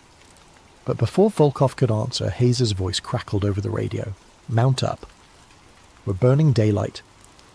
As we drove deeper into this maze of ice walls, I couldn't shake the feeling that we were being herded, guided along a specific path by someone or something that wanted us to go in a particular direction. The walls created a definite corridor leading southeast, toward the forbidden line that Hayes had marked on his map. By evening we were completely enclosed by the ice formations. They towered above us on all sides, creating a narrow valley that blocked out most of the sky. The walls glowed with an eerie blue light in the perpetual twilight, and our voices echoed strangely in the enclosed space. This isn't on any map, I told Hayes as we set up camp. Antarctic topography changes, he replied, not meeting my eyes. Ice shifts, new formations appear all the time. But I'd studied enough glaciology to know that wasn't how ice worked. These walls were old, carved by processes I couldn't begin to understand, and they were leading us somewhere specific. That night, as I lay in my sleeping bag listening to the wind howl through the ice corridor, I heard something else beneath the sound of the storm. A low, rhythmic booming like distant thunder or a massive heartbeat. It seemed to come from deep beneath the ice, pulsing up through the frozen ground.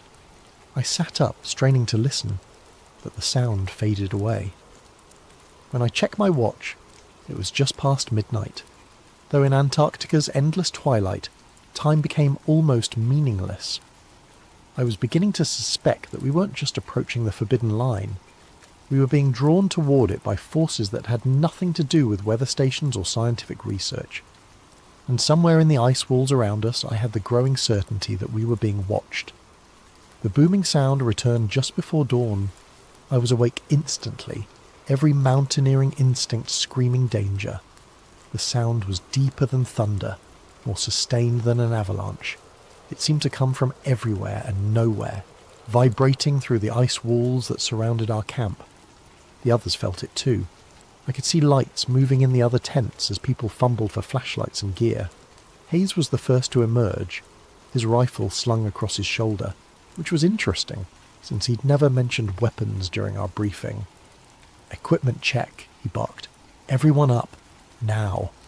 We broke camp in record time, loading the vehicles while the echo of that mysterious boom still seemed to hang in the air. But as we prepared to continue southeast, I noticed something that made my blood run cold. The ice walls had changed during the night. The corridor that had led us here was now partially blocked by a fresh formation of ice, as if the walls had grown while we slept. But more disturbing was what lay ahead. The passage continued, but it was wider now, as if something had carved out more space for us to travel. "Natural ice movement," Hayes said when I pointed it out, but his hand never left his rifle. We drove in tense silence for the first few hours. The ice walls gradually receded, opening into a broader valley between towering formations. But the landscape ahead remained wrong.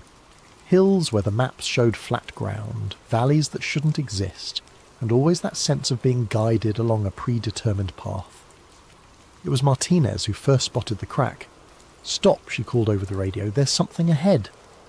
We pulled up about 50 metres from what looked like a shadow across the ice.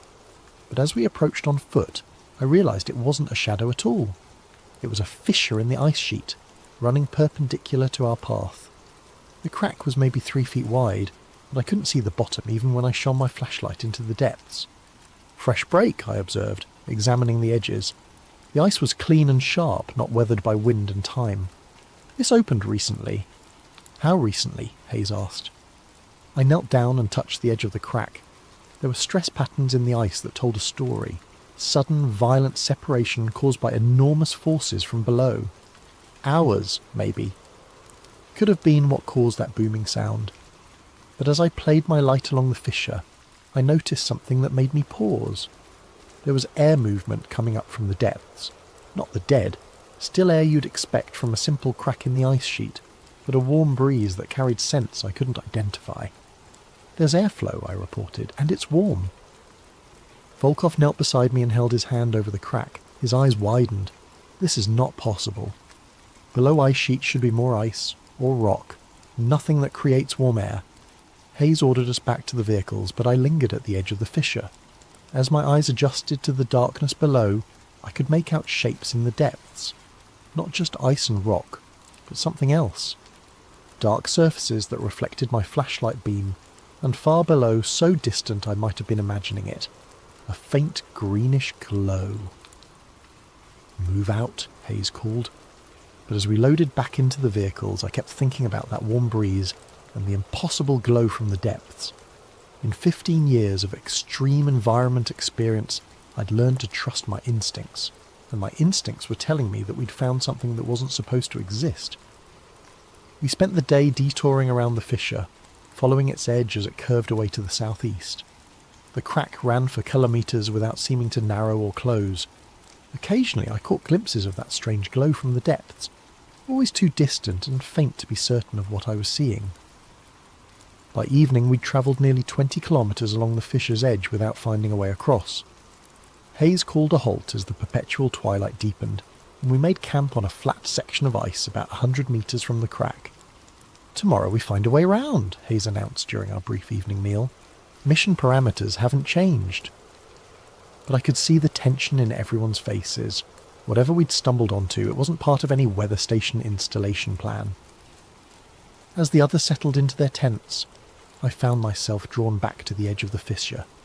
The warm air was still flowing up from the depths, and now I could smell it more clearly.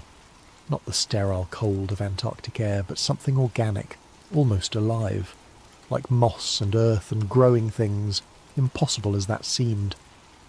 I was about to return to my tent when I heard voices, not from our camp, from below. I dropped to my belly and crawled to the very edge of the crack, listening intently. At first I thought it might be echoes from our own group, sound bouncing strangely off the ice walls. But the voices were too distant, too muffled, and they had a cadence that didn't match any language I recognised. As I strained to listen, a gust of warm air brought up something else, the scent of wood smoke and cooking food. Somewhere down in that impossible darkness, people were living their lives around fires and meals, as if the frozen wasteland above didn't exist. I was so focused on listening that I almost missed the light moving along the opposite edge of the fissure. It was just a flicker at first, barely visible in the twilight, but as I watched, it resolved into what looked like a torch or lantern, moving steadily along the far side of the crack. I couldn't make out who or what was carrying it, but the light moved with purpose, as if someone was patrolling the edges of their hidden world. The light paused directly across from where I lay. For a long moment it remained motionless, and I had the unsettling feeling that whoever held it was looking directly at me. Then it began to move again, disappearing into the darkness. I crawled back from the edge and returned to my tent, but sleep was impossible. Every time I closed my eyes I saw that distant light, and wondered what kind of people could survive in the depths beneath Antarctica's ice sheet. And more importantly, what they might do if they discovered we were up here, listening to their voices and watching their movements in the dark. I woke to the sound of arguing. Hayes and Jackson were standing near the vehicles, their voices low but heated. I couldn't make out the words, but their body language spoke volumes. Jackson was gesturing emphatically toward the fissure, while Hayes kept shaking his head and pointing southeast, in the direction of our original route. By the time I emerged from my tent, the argument had ended, but the tension remained. Jackson avoided eye contact during our brief breakfast, and Hayes seemed more agitated than usual, constantly checking his watch and the GPS unit. "Change of plans," Hayes announced as we finished eating. "We're abandoning the southeastern route." New orders came through during the night.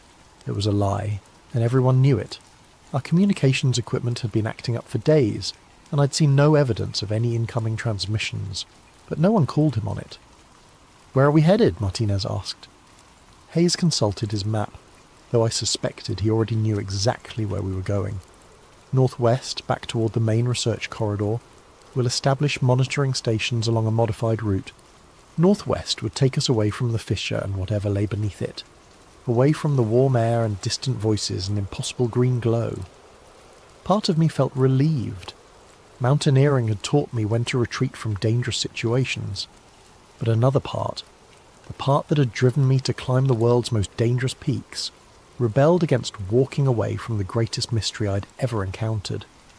We packed up camp efficiently, but I noticed that Jackson and Thompson were moving more slowly than usual, finding excuses to linger near the edge of the fissure. They'd heard the voices too, or seen the lights, or simply sensed that we were on the verge of discovering something extraordinary. As we loaded the vehicles, Thompson approached me. He was a quiet man in his 40s, with the weathered hands of someone who'd spent his career handling gear in extreme conditions. "You've been listening," he said quietly. "Down there. What did you hear?" I glanced around to make sure Hayes wasn't in earshot. People. Living people. Down in that crack. Thompson nodded grimly. "Jackson thinks so too.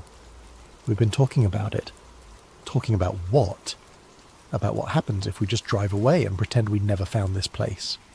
He looked toward the fissure, where the warm air was still rising in visible columns in the cold morning air. How do we live with ourselves knowing we found something like this and just left? It was a question I'd been asking myself all night. But before I could answer, Hayes was shouting for everyone to mount up.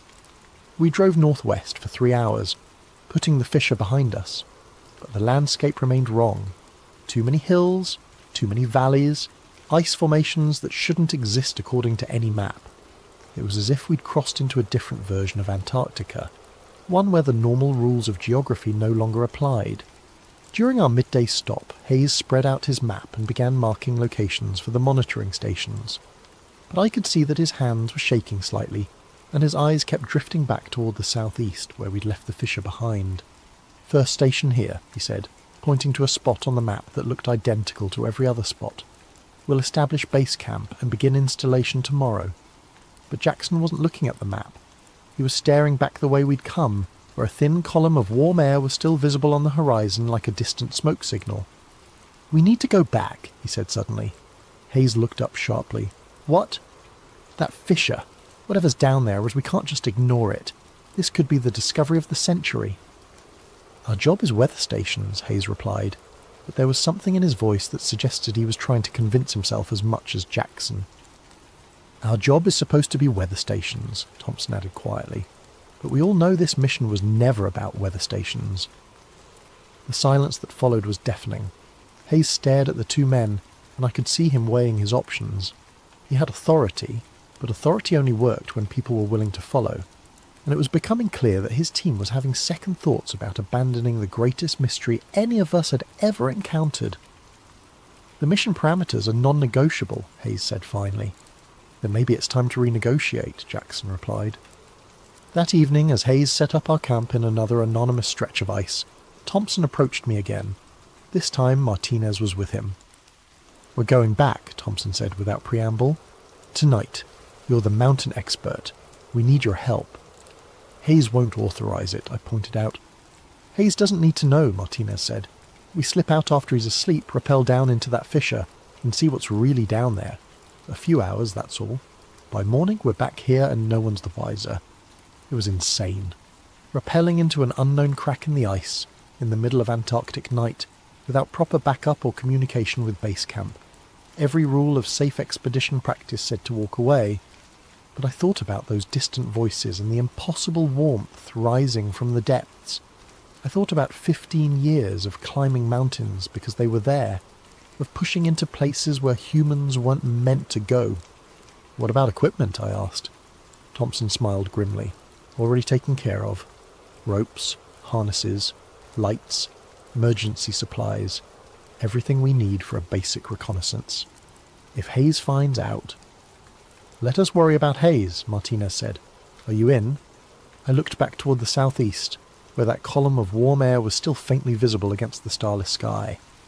In all my years of extreme exploration, I'd never walked away from a mystery this big, and if I did walk away now, I knew I'd spend the rest of my life wondering what we'd left behind in that crack in the ice. "I'm in," I said. 3 hours later, while Hayes and Volkov slept in their tents, 3 figures slipped away from camp and began the long trek back toward the fissure. We moved quietly across the ice, guided by GPS and the distant column of warm air that marked our destination like a beacon. By the time we reached the edge of the crack, it was nearly midnight, though in Antarctica's endless twilight, time was becoming meaningless. The fissure yawned before us, black and mysterious, with that impossible warm breeze still rising from its depths. I set up the anchor points while Thompson and Martinez prepared the ropes. My hands shook slightly as I tested the hardware, not from cold, but from the magnitude of what we were about to do. We were about to descend into a place that shouldn't exist to meet people who shouldn't be there. "Last chance to change your minds," I said as I clipped into my harness. Neither of them hesitated. "Let's go see what's down there," Thompson said. And with that, we stepped over the edge and began our descent into the impossible. The descent took longer than expected. What had looked like a simple crack from the surface revealed itself to be a complex system of interconnected fissures and chambers.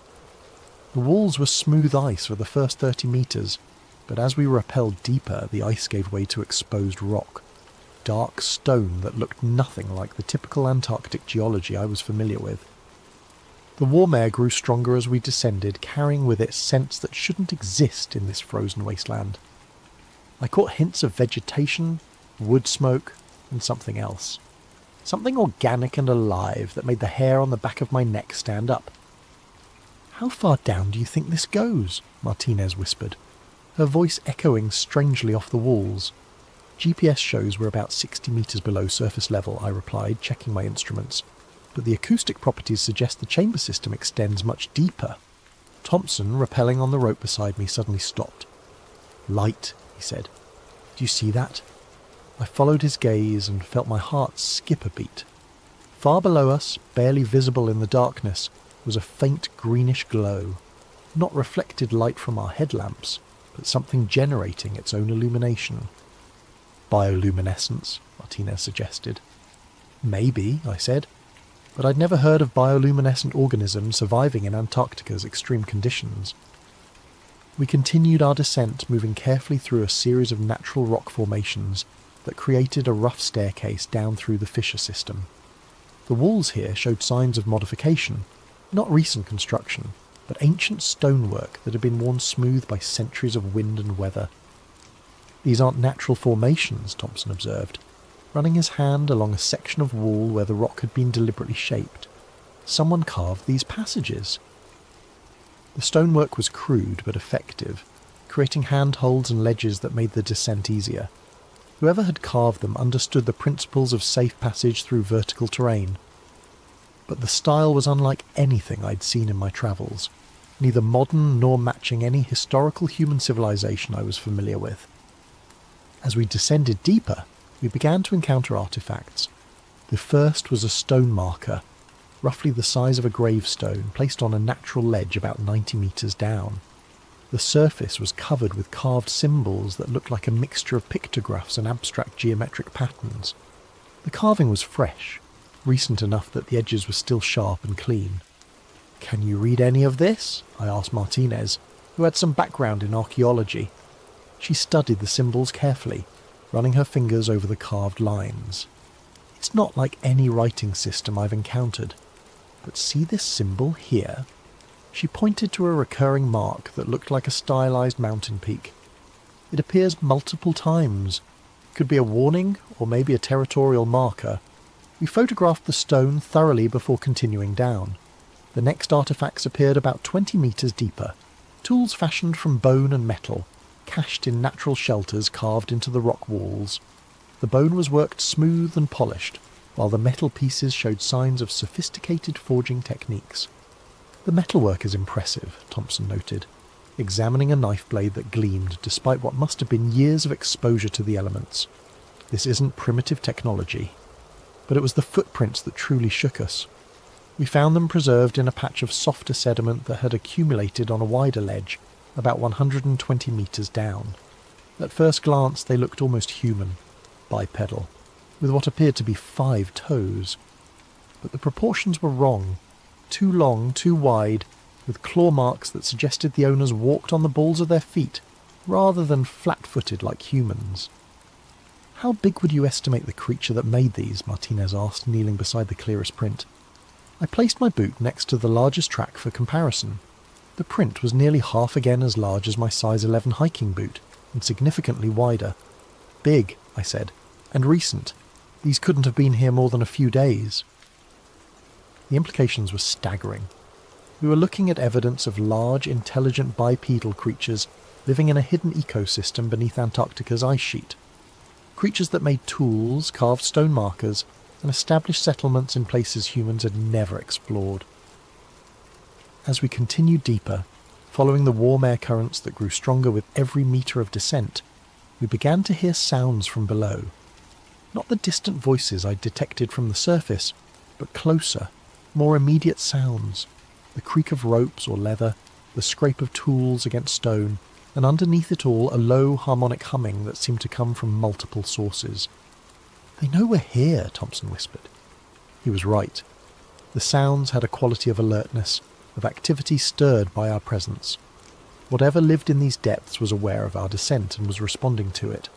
At 150 metres down, we reached a wider chamber where multiple fissures converged. The green glow was stronger here, emanating from phosphorescent moss, or lichen, that covered much of the rock surfaces.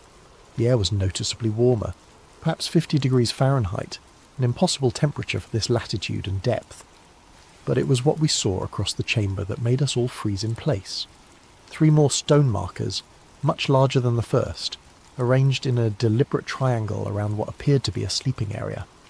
Furs and woven materials were spread on the ground, with the remnants of a recent fire still glowing faintly in a circle of carefully arranged stones. Tools and implements hung from carved hooks on the walls, and dried meat or fish was suspended from the ceiling in neat rows.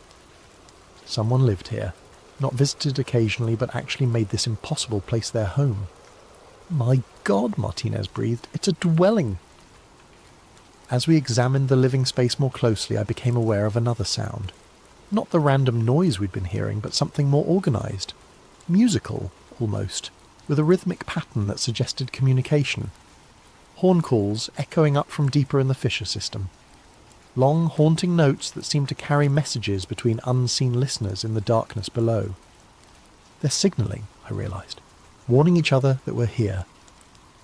The horn calls continued for several minutes, creating a complex pattern of long and short notes that felt like a conversation between distant speakers. Then, gradually, they faded into silence. But the silence was worse than the noise. It had the quality of held breath, of predators waiting in the darkness for prey to make a wrong move. "We should go back," Martinez whispered. Part of me agreed. We'd found evidence of a hidden civilization, documented proof of intelligent life in one of Earth's most remote places. That was enough for any expedition. But another part of me, the part that had driven me to attempt impossible climbs in the world's deadliest mountains, wanted to continue. We were on the verge of the greatest discovery in human history. How could we turn back now? "A little further," I said, "just to see what's below this chamber." Thompson nodded agreement, but Martinez looked uncertain. 15 more minutes, I promised. "If we don't find anything significant, we turn around." It was a promise I would come to regret, because what we found in those next 15 minutes would change everything and ensure that none of us would ever be the same again. The passage beyond the inhabited chamber led through a series of natural archways carved from the living rock. The phosphorescent moss grew thicker here, providing enough light for us to see without our headlamps. The air continued to warm as we descended, and I could hear the sound of running water somewhere in the darkness ahead. "Underground river," Thompson observed. "That would explain the ecosystem down here. Geothermal activity providing heat, fresh water, maybe even mineral deposits that support plant life." But the scientific explanations felt inadequate as we rounded a bend in the passage and saw what lay ahead. The fissure system opened into a vast underground valley, so large that our lights couldn't reach the far walls. The ceiling disappeared into darkness above us, supported by natural columns of stone that had been carved and decorated with the same symbolic patterns we'd seen on the markers. But it was the floor of the valley that took our breath away. It was covered in a carpet of the moss and low-growing plants, creating a miniature ecosystem that glowed with soft bioluminescent light. A river wound through the centre of the valley, its banks lined with what looked like cultivated gardens, and scattered throughout this impossible landscape were structures, not crude shelters, but sophisticated dwellings that showed evidence of advanced construction techniques. "This is incredible," Martinez whispered. "How is any of this possible?" "The temperature down here must be nearly 70 degrees. "Geothermal vents," I said, pointing to columns of steam rising from various points around the valley. "The whole area must sit on top of an active volcanic system. That would provide heat, fresh water from melted ice, and mineral-rich soil for agriculture." But even as I offered the scientific explanation, I knew we were looking at something far more complex than a simple geothermal oasis. The level of organisation, the sophisticated architecture, the evidence of a stable civilization, this wasn't just a survival community. This was a thriving society that had existed hidden beneath the ice for God knows how long. We made our way down into the valley, moving carefully through the cultivated areas. The plants were species I didn't recognise, adapted for low-light conditions but obviously providing food and materials for the inhabitants. Some looked like root vegetables, others resembled grains or fruits. All of them showed signs of careful cultivation and selective breeding. The dwellings were even more impressive up close. Built from carved stone and what appeared to be some kind of organic mortar, they were circular structures with conical roofs that reminded me of traditional African or Celtic architecture. Each was decorated with intricate carvings that seemed to tell stories, hunting scenes, astronomical observations, and recurring images of the ice world above. "Look at this," Thompson called softly from near one of the larger structures.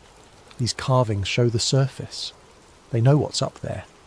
The relief carvings depicted the ice sheets, the distant mountains, and even what looked like modern vehicles or aircraft. Whoever lived here wasn't isolated from the outside world. They were actively observing it. As we moved deeper into the settlement, I began to notice signs of recent activity everywhere. Fire pits with warm ashes, tools left casually on work surfaces, food preparation areas that showed evidence of recent use. The inhabitants hadn't fled at our approach. They had simply withdrawn. "Where is everyone?" Martinez whispered. It was a good question. The settlement clearly housed dozens, maybe hundreds of people, but we hadn't seen a single living soul since beginning our descent. The horn calls we'd heard earlier had gone silent, replaced by an oppressive quiet that felt like the hush before a storm. We were examining a particularly elaborate dwelling near the centre of the settlement when Thompson grabbed my arm. "Movement!" he hissed. "On the ridge!" I looked where he was pointing and felt my blood run cold. A figure stood silhouetted against the phosphorescent glow on a rocky outcrop overlooking the valley. Tall and imposing, wrapped in what appeared to be furs or heavy cloth, with a face painted or masked in white that seemed to glow in the strange light. The figure wasn't moving, wasn't making any sound. It was simply watching us. "How long has it been there?" Martinez whispered. "I don't know," Thompson replied. "It could have been watching us since we entered the valley." As we stared up at the silent watcher, more figures began to appear on the surrounding ridges. They emerged from concealment like ghosts, materializing from shadows and rocky overhangs until we were surrounded by dozens of motionless observers. All tall, all wrapped in furs, all with those unsettling white faces that seemed to float in the darkness. "Nobody move," I said quietly. "No sudden movements, no aggressive gestures." But even as I spoke, I was calculating distances and escape routes.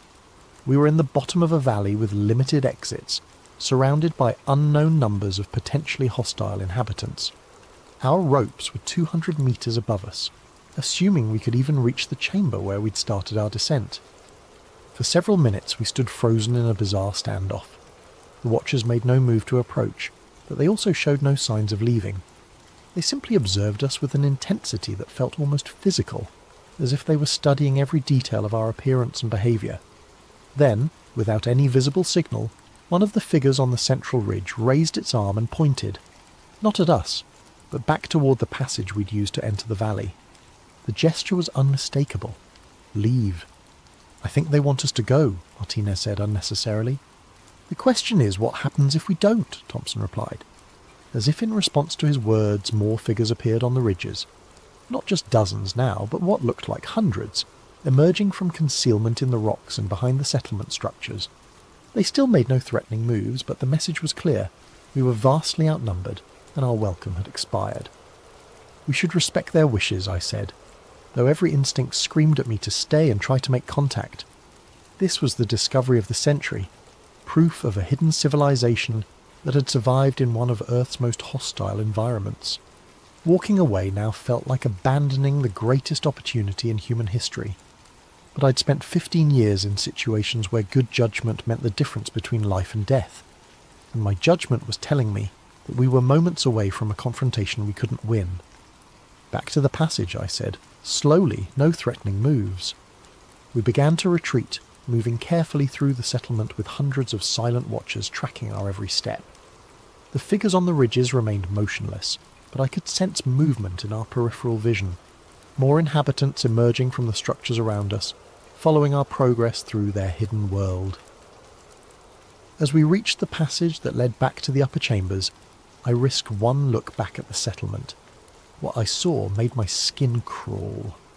The valley floor was now filled with figures.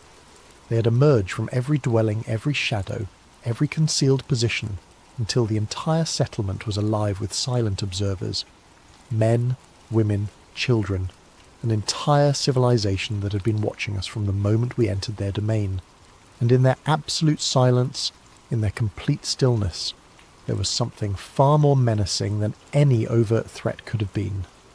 "Move," I said urgently, and we began our hasty retreat toward the surface.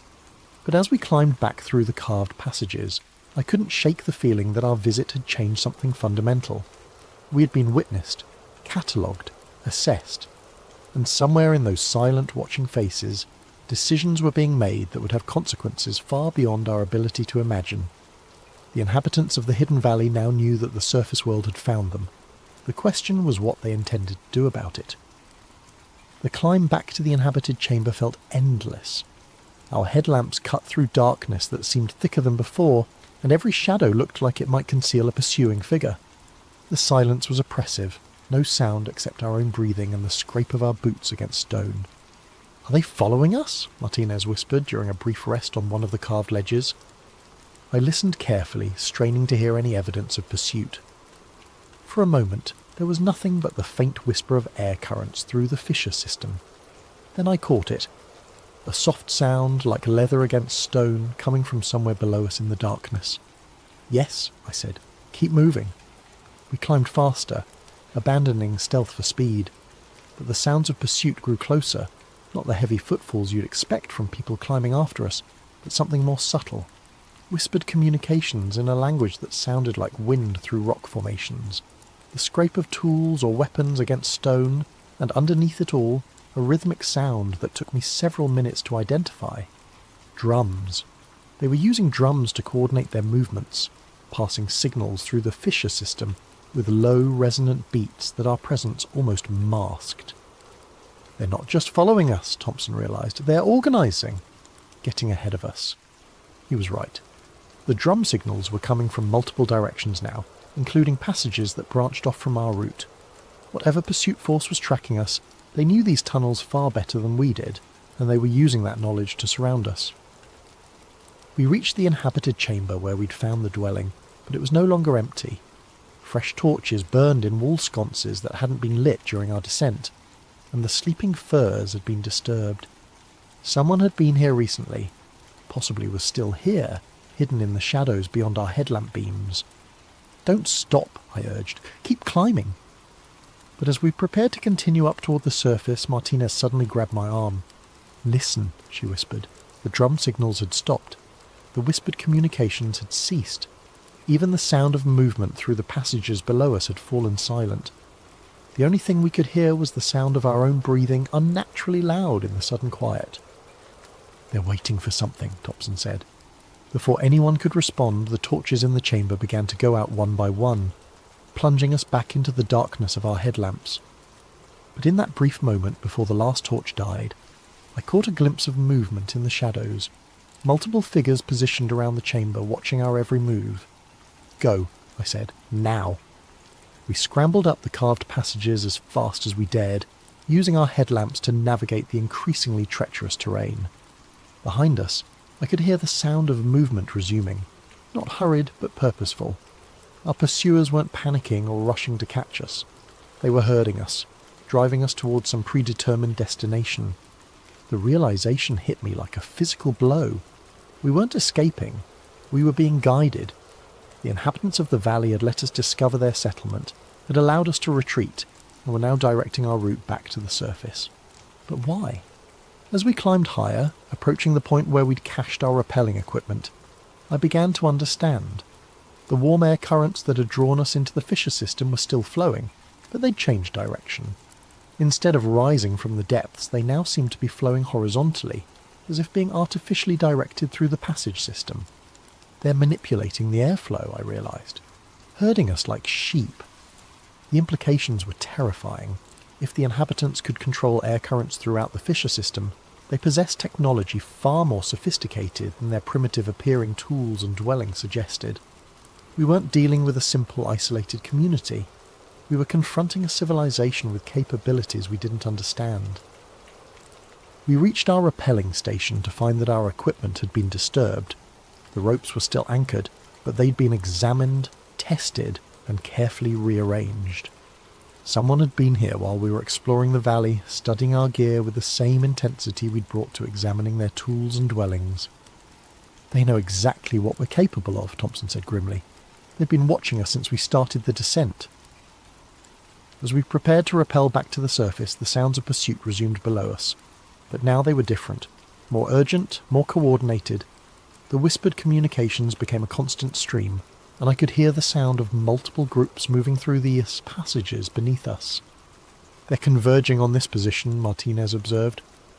I clipped into my harness and started up the rope, but something felt wrong. The anchor points we'd set were solid, tested to support much more weight than our group represented. But as I climbed, I could feel vibrations in the rope that suggested movement above us. "Someone's up there," I called down to the others. The surface, which had represented safety and escape, might now be as dangerous as the depths we were fleeing. We were trapped between unknown pursuers below and equally unknown threats above. But we had no choice. Staying in the fissure system meant certain confrontation with inhabitants who outnumbered us by hundreds to one. At least on the surface, we had our vehicles and the possibility of escape. I reached the top of the fissure and immediately knew something was wrong. Our tracks in the snow had been obliterated, not by wind, but by careful brushwork that left the surface looking untouched. Someone had been covering our trail, eliminating evidence of our presence. As Thompson and Martinez joined me on the surface, we discovered that the fissure itself had changed. Where we'd left a crack about 3 feet wide, we now found a gap barely 18 inches across. The edges showed signs of recent ice formation, as if someone had been working to seal the opening. "They're trying to close it," Martinez whispered, "hiding the entrance." But even as she spoke, we could see that the sealing work was incomplete. The fissure was narrower but still passable, and the warm air still flowed up from the depths. Whatever forces were at work below, they weren't finished with the surface world yet. As we gathered our gear and prepared to make our way back to base camp, I caught sight of movement on the horizon. Dark shapes against the white ice, too regular to be natural formations. They were moving in our direction but too distant to make out details. "Company," Thompson said, following my gaze. We had perhaps an hour's head start before whatever was tracking us across the ice would reach our position. An hour to get back to camp, convince Hayes that we'd discovered something extraordinary, and decide what to do with the most dangerous secret any of us had ever encountered. But as we began the long trek back across the ice fields, I couldn't shake the feeling that we were already too late. The inhabitants of the hidden valley had been watching the surface world far longer than we'd been watching them. And now that contact had been made, there was no going back to the way things were before. The ice beneath Antarctica held secrets that humanity wasn't ready to face. But ready or not, those secrets were about to emerge into the light. The journey back to camp took on the quality of a nightmare. What should have been a 3-hour hike across relatively flat terrain became a desperate flight through an ice field that seemed to shift and change with every step. The dark shapes we'd spotted on the horizon were gaining ground. moving with a speed and coordination that defied explanation. Through my binoculars, I could make out individual figures, tall, fur-wrapped forms that moved across the ice with an efficiency that made our struggling progress look clumsy and amateur. "They're not using snowshoes or skis," Thompson observed during one of our brief rest stops. "How are they moving so fast?" I focused my binoculars on the nearest group of pursuers and felt my stomach clench. They weren't sinking into the snow because they weren't walking on the surface.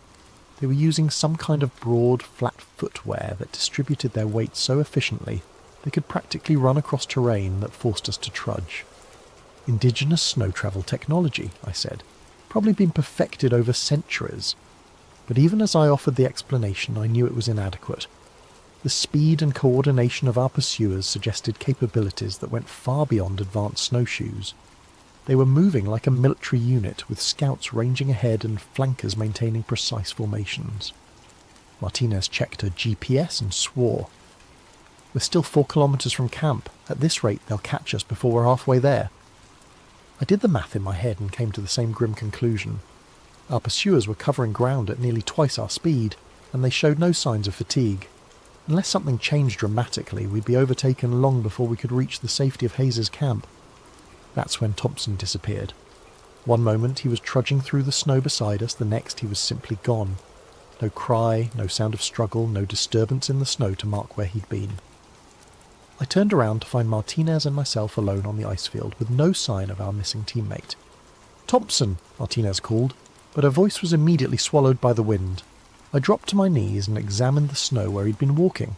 There were his boot prints, clear and deep, leading in a straight line toward our destination. Then nothing. The print simply stopped, as if he'd been lifted straight up into the air. "This isn't possible," Martinez whispered. But I was already scanning the surrounding terrain for any explanation. Crevasse? No, the snow showed no signs of collapse. Sinkhole? Not in this type of ice formation. The only logical conclusion was that something had taken Thompson. Silently, efficiently, and without leaving any trace. "We have to keep moving," I said, though every instinct screamed at me to search for our missing friend. "We can't just leave him." "If we stop to look, we'll all disappear," I replied, gesturing toward the horizon, where our pursuers were still gaining ground. "Whatever got Thompson is probably what's been tracking us. Our only chance is to reach camp." We resumed our desperate trek, but now every step felt like it might be our last. The ice field around us looked empty, pristine, untouched by human presence. But I knew that was an illusion. Something was out there, moving through the snow with predatory patience, waiting for the right moment to strike. The attacks, when they came, were almost anticlimactic. Martinez simply stumbled, caught herself, and looked back at me with an expression of confused surprise. "I can't... my legs," she began, then collapsed face first into the snow. I rushed to her side and found her unconscious but breathing. There were no visible injuries, no signs of violence. She'd simply stopped, as if someone had flipped a switch in her brain. As I knelt beside her, trying to determine what had happened, I heard a sound that made my blood run cold. Whistling. Not the wind, but a human sound, coming from somewhere nearby in the apparently empty ice field. I looked up to find myself surrounded. They had emerged from the snow itself, rising like ghosts from concealed positions that I would have sworn were empty moments before. Tall figures wrapped in white furs that perfectly matched the surrounding terrain, with faces painted or masked in patterns that made them nearly invisible against the ice and shadow. The closest figure was perhaps 10 feet away, standing motionless with what appeared to be a carved bone implement in one hand. Others were positioned in a rough circle around me, equally still, equally silent. They had been hunting us with the patience of apex predators, waiting for the perfect moment to make their move. I raised my hands slowly, making no sudden movements. In my years of extreme environment travel, I'd encountered isolated communities before. Most were suspicious of outsiders, but could be reasoned with if you showed proper respect. But these weren't curious locals wondering about strangers in their territory. These were soldiers, disciplined and organised, who had been tracking us with military precision. And the implement in the nearest figure's hand wasn't a tool, it was a weapon. The whistling sound came again, and I realised it was a form of communication, The figures around me were coordinating their movements with the same kind of tactical precision I'd seen in special forces operations.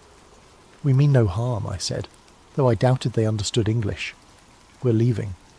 Going back to our camp." The nearest figure tilted its head slightly, studying me with an intensity that was almost physical. Then it raised the bone implement and pointed, not at me, but toward Martinez's unconscious form. The message was clear. She was coming with them. "No," I said, moving to stand protectively over Martinez. "She stays with me." The figure's response was swift and decisive. It made a sharp gesture, and something struck me in the neck. Not painful, but startling. I reached up to find a small dart made from carved bone and what felt like organic fibres. The world began to blur at the edges. My vision narrowed, and my legs felt like they were made of water. The last thing I saw before consciousness fled was the figures lifting Martinez and carrying her away across the ice, moving with the same impossible speed that had allowed them to track us across the frozen wasteland. When I woke, I was alone.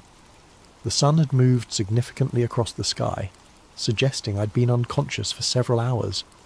The snow around me showed signs of activity, many footprints, drag marks, and the aftermath of what must have been a significant operation. But Martinez was gone, along with any trace of our pursuers. I checked my GPS and found that I was less than a kilometre from Hayes's camp, close enough that I could make it on foot, assuming whatever had taken my companions didn't return for me. As I struggled to my feet, still groggy from whatever they'd used to drug me, I found something that made my heart sink. A piece of torn fabric from Thompson's jacket, partially buried in the snow, and beneath it, carved into the hard-packed ice, was one of the symbols we'd seen on the stone markers in the hidden valley. They weren't just taking prisoners. They were leaving messages, marking their territory, making it clear that the surface world was now part of their domain. I stumbled toward camp through the gathering darkness, driven by the desperate hope that Hayes would believe my story and help me mount a rescue mission. But deep down, I knew it was already too late. Thompson and Martinez were gone, taken by inhabitants of a world that wasn't supposed to exist. And somewhere beneath the ice, decisions were being made that would affect far more than just our small expedition team. The hidden valley had been discovered, its secrets exposed, and its guardians were about to make sure that exposure came with a price the surface world wasn't prepared to pay. I reached Hayes's camp just as the last light was fading from the Antarctic sky. My stumbling approach through the ice fields must have looked like the arrival of a madman, clothes torn, face windburned, babbling about hidden civilizations and missing team members. Hayes took one look at me and immediately began barking orders. Medical check, emergency protocols, communications with base. Within an hour, I was wrapped in thermal blankets inside the command tent, sipping hot coffee while Hayes and Volkov interrogated me about what had happened. "Underground valley," Hayes repeated for the third time, "with inhabitants?" "Hundreds of them," I insisted, to maybe thousands.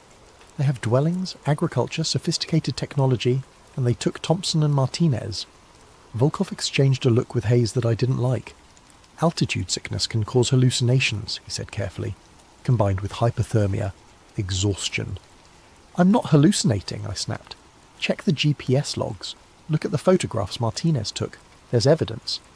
But when we checked Martinez's camera, the memory card was missing. My GPS unit showed our route to the fissure and back, but the waypoints I'd marked for significant discoveries had been erased. Even the torn piece of Thompson's jacket that I'd brought back as proof had somehow disappeared from my pack. "Where are Thompson and Martinez?" Hayes asked. "I told you. They were taken by the inhabitants of the valley." "What inhabitants?" "You're the only person who's seen these alleged people." The interrogation continued for hours, but it was clear that Hayes had already made up his mind.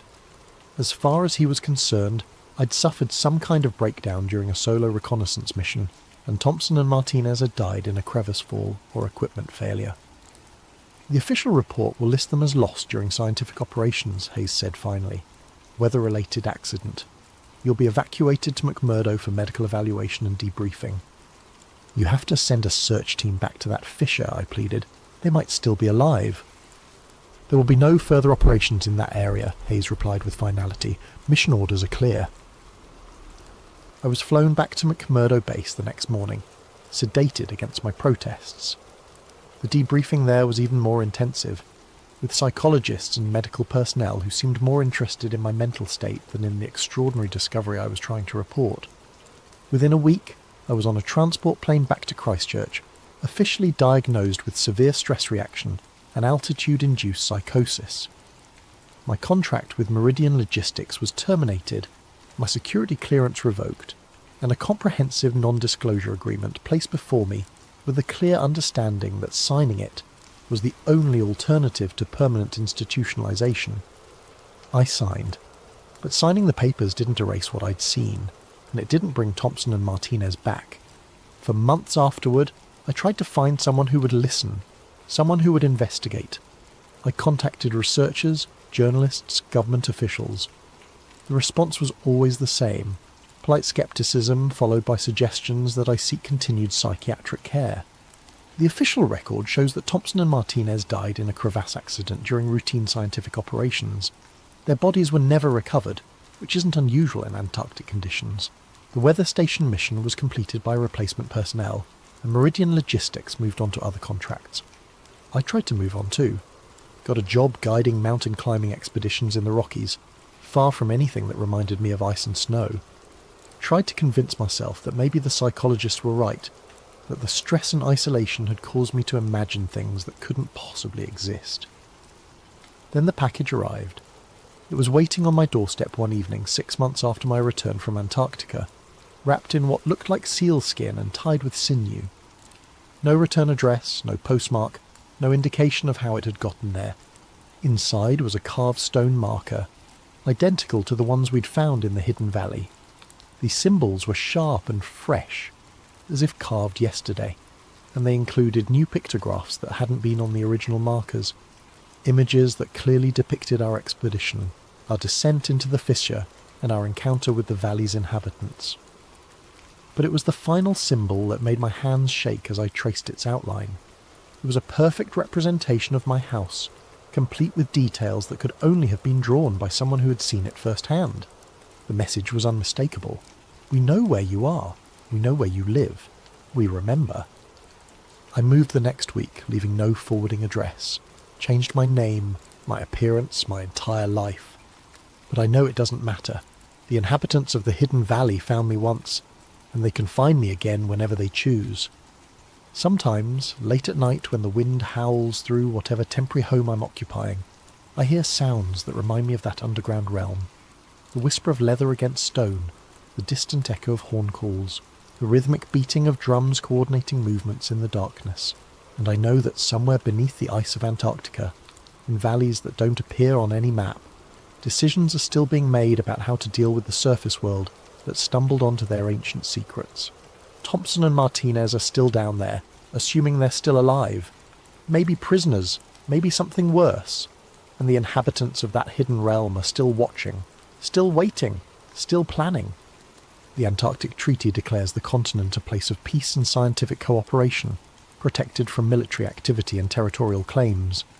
But treaties only work when all parties agree to their terms, and there are inhabitants of Antarctica who were never consulted, never invited to participate in humanity's grand plans for their frozen continent. Whatever is beyond the wall doesn't want us there, but it knows where we live, and someday I fear it's going to come calling.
The hidden hand. Tracing the real Illuminati. Before we begin, I want to thank everyone who subscribed after our last investigation. Your support keeps these deep dives possible. If you're new here, hit that subscribe button because what we're about to uncover will change how you see the world around you. This isn't science fiction. This isn't fantasy. This is documented history that powerful people would prefer you never connect together. Opening. The symbol that never dies. Pull a dollar bill from your wallet, look at the back, there it is, staring back at you from above an unfinished pyramid. The all-seeing eye, the eye of providence they call it in textbooks. But why does this same symbol appear on currency used by millions of Americans every single day? Why does it hover over the words announcing a new order of the ages? This isn't the only place you'll find it. Turn on any major awards ceremony, and you'll see celebrities covering one eye in photographs, forming pyramids with their hands, wearing jewellery emblazoned with this ancient emblem. Walk into corporate headquarters around the world, and variations of this symbol adorn their logos. Attend a United Nations assembly, and the architectural choices echo the same geometric patterns, the same visual language of hierarchy and observation. For centuries, this single symbol has haunted the margins of history. Governments deny its significance. Mainstream historians dismiss the connections as coincidence. But what if the Illuminati never vanished into the dustbin of history? What if it simply adapted, evolved, and became something far more sophisticated than a gathering of men in robes? What if the secret society succeeded so completely that we don't recognise we're living inside its creation? Tonight, we trace the bloodline of power from an 18th century Bavarian classroom to the digital surveillance grid that monitors your every click. This is the story of how a banned secret society became the invisible architecture of modern civilization. Act 1. The birth of the Order. The date is May 1st, 1776. While American colonists are months away from declaring independence across the Atlantic, something equally revolutionary is beginning in a university town in Bavaria. The location is Ingolstadt, a city in what we now know as Germany, though back then it existed as part of the Holy Roman Empire's fragmented landscape of principalities and church-controlled territories. Adam Weishaupt, a 30-year-old law professor, sits in a candlelit room with 5 trusted colleagues. These aren't common men, they're philosophers, intellectuals, freethinkers, who've grown frustrated with the suffocating power of the Catholic Church and the brutal monarchies that rule through divine right.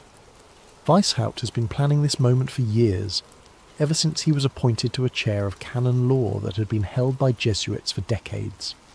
He's seen firsthand how religious orders operate, in secrecy, wielding influence through networks of loyalty rather than public decree. Now he intends to create something similar, but aimed at the opposite goal. He calls it the Order of the Illuminati. The name comes from the Latin word for enlightened, but it means something specific in this context. These men believe that humanity can be freed from superstition, from the manipulation of churches and kings, from the ignorance that keeps populations obedient and afraid. They believe that reason, science and philosophy should guide civilization, not religious dogma or inherited aristocracy. They believe in the perfectibility of human society through knowledge. Their stated mission sounds almost noble when you read it in the historical records: to free humanity from superstition, to end the tyranny of monarchies, to liberate minds from religious control. But there's something else embedded in their founding documents, something that becomes clear when you read between the lines. They don't just want to educate the masses, they want to guide them. They want to become, in their own words, the invisible hand that steers civilization toward enlightenment. The structure Weishaupt creates is brilliant in its simplicity and terrifying in its implications. The order uses a system of degrees, or levels, similar to Freemasonry, which already exists as a powerful network across Europe. New members start at the bottom, knowing only what they need to know. As they prove their loyalty and discretion, they advance to higher levels, gaining access to deeper secrets and more influential connections. The highest levels know the true agenda.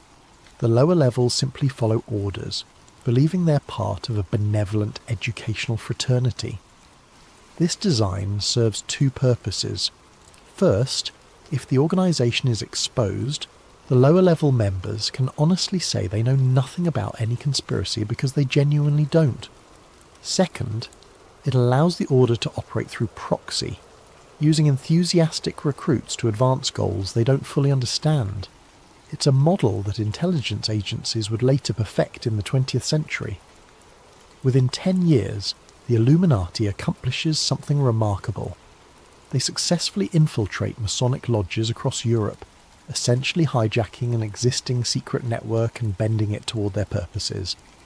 They attract powerful members, not just intellectuals now, but bankers, military officers, and aristocrats who see opportunity in this new philosophy.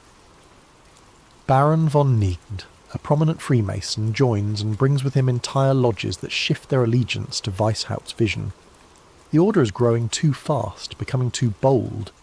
Members start writing letters that discuss their influence over court decisions, their ability to place Illuminati sympathisers in positions of authority, their plans to reshape education systems. These letters will later be intercepted, and they're damning. The Bavarian government, alerted to rumours of a secret society working against church and state, begins investigating. In 1785 they issue an edict banning all secret societies. Weishaupt's home is raided, documents are seized, the order of the Illuminati is officially declared destroyed. Weishaupt himself flees to Gotha, where he lives under the protection of sympathetic nobles, writing philosophical treatises until his death decades later. Officially, the story ends here.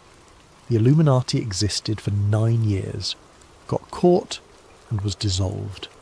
It's a historical footnote, nothing more.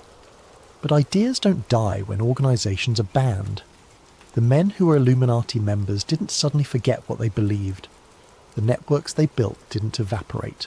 The philosophy of enlightened control, of guiding civilization from behind the curtain, didn't disappear. It metastasized. It went underground, not as a single organisation, but as a methodology, a way of thinking about power that would resurface again and again under different names, in different countries, across different centuries. The Illuminati died in 1785. Unofficially, its ideas were only beginning to take hold. Aced II, the Shadow Empire. The 19th century opens with revolutions spreading across Europe and the Americas. The French Revolution has just torn down the monarchy and executed a king. Napoleon is redrawing the map of Europe through conquest. The Spanish colonies in the Americas are breaking free. The world that existed for centuries built on kings and churches is collapsing. And people are asking questions. How did this happen so quickly? Who organised these movements? Who benefited? Anti-Masonic pamphlets begin circulating in major cities. They make accusations that sound paranoid to modern ears, but they're based on documented facts. They point out that leaders of the French Revolution, including Robespierre and Danton, were Freemasons. They note that independence movements in the Americas are led by lodge members. They argue that secret societies are coordinating these upheavals, using revolution as cover for a broader agenda of centralized power. In America, these concerns reach the highest levels. John Quincy Adams, who would become the 6th president, writes extensively about his fears of Masonic infiltration in politics. In a letter from 1828, he warns that Freemasonry has become a separate system of loyalty that competes with national allegiance. He's particularly troubled by the Morgan affair, where a man who threatened to expose Masonic secrets disappeared and was presumably murdered. The scandal triggers a massive backlash. The anti-Masonic party forms in 1828, becoming the first successful third political party in United States history. For several years, being openly Masonic becomes a political liability. Lodges close, membership plummets. it seems like the secret society networks are being dismantled by democratic pressure. But here's what the historical record shows if you look carefully. While public Freemasonry declined, its influence didn't. The same period sees Masonic principles and Enlightenment philosophy spreading through universities where they shape curricula. Banking families with lodge connections consolidate their power through the creation of central banking systems. Scientific institutions, many founded or funded by former lodge members, become the new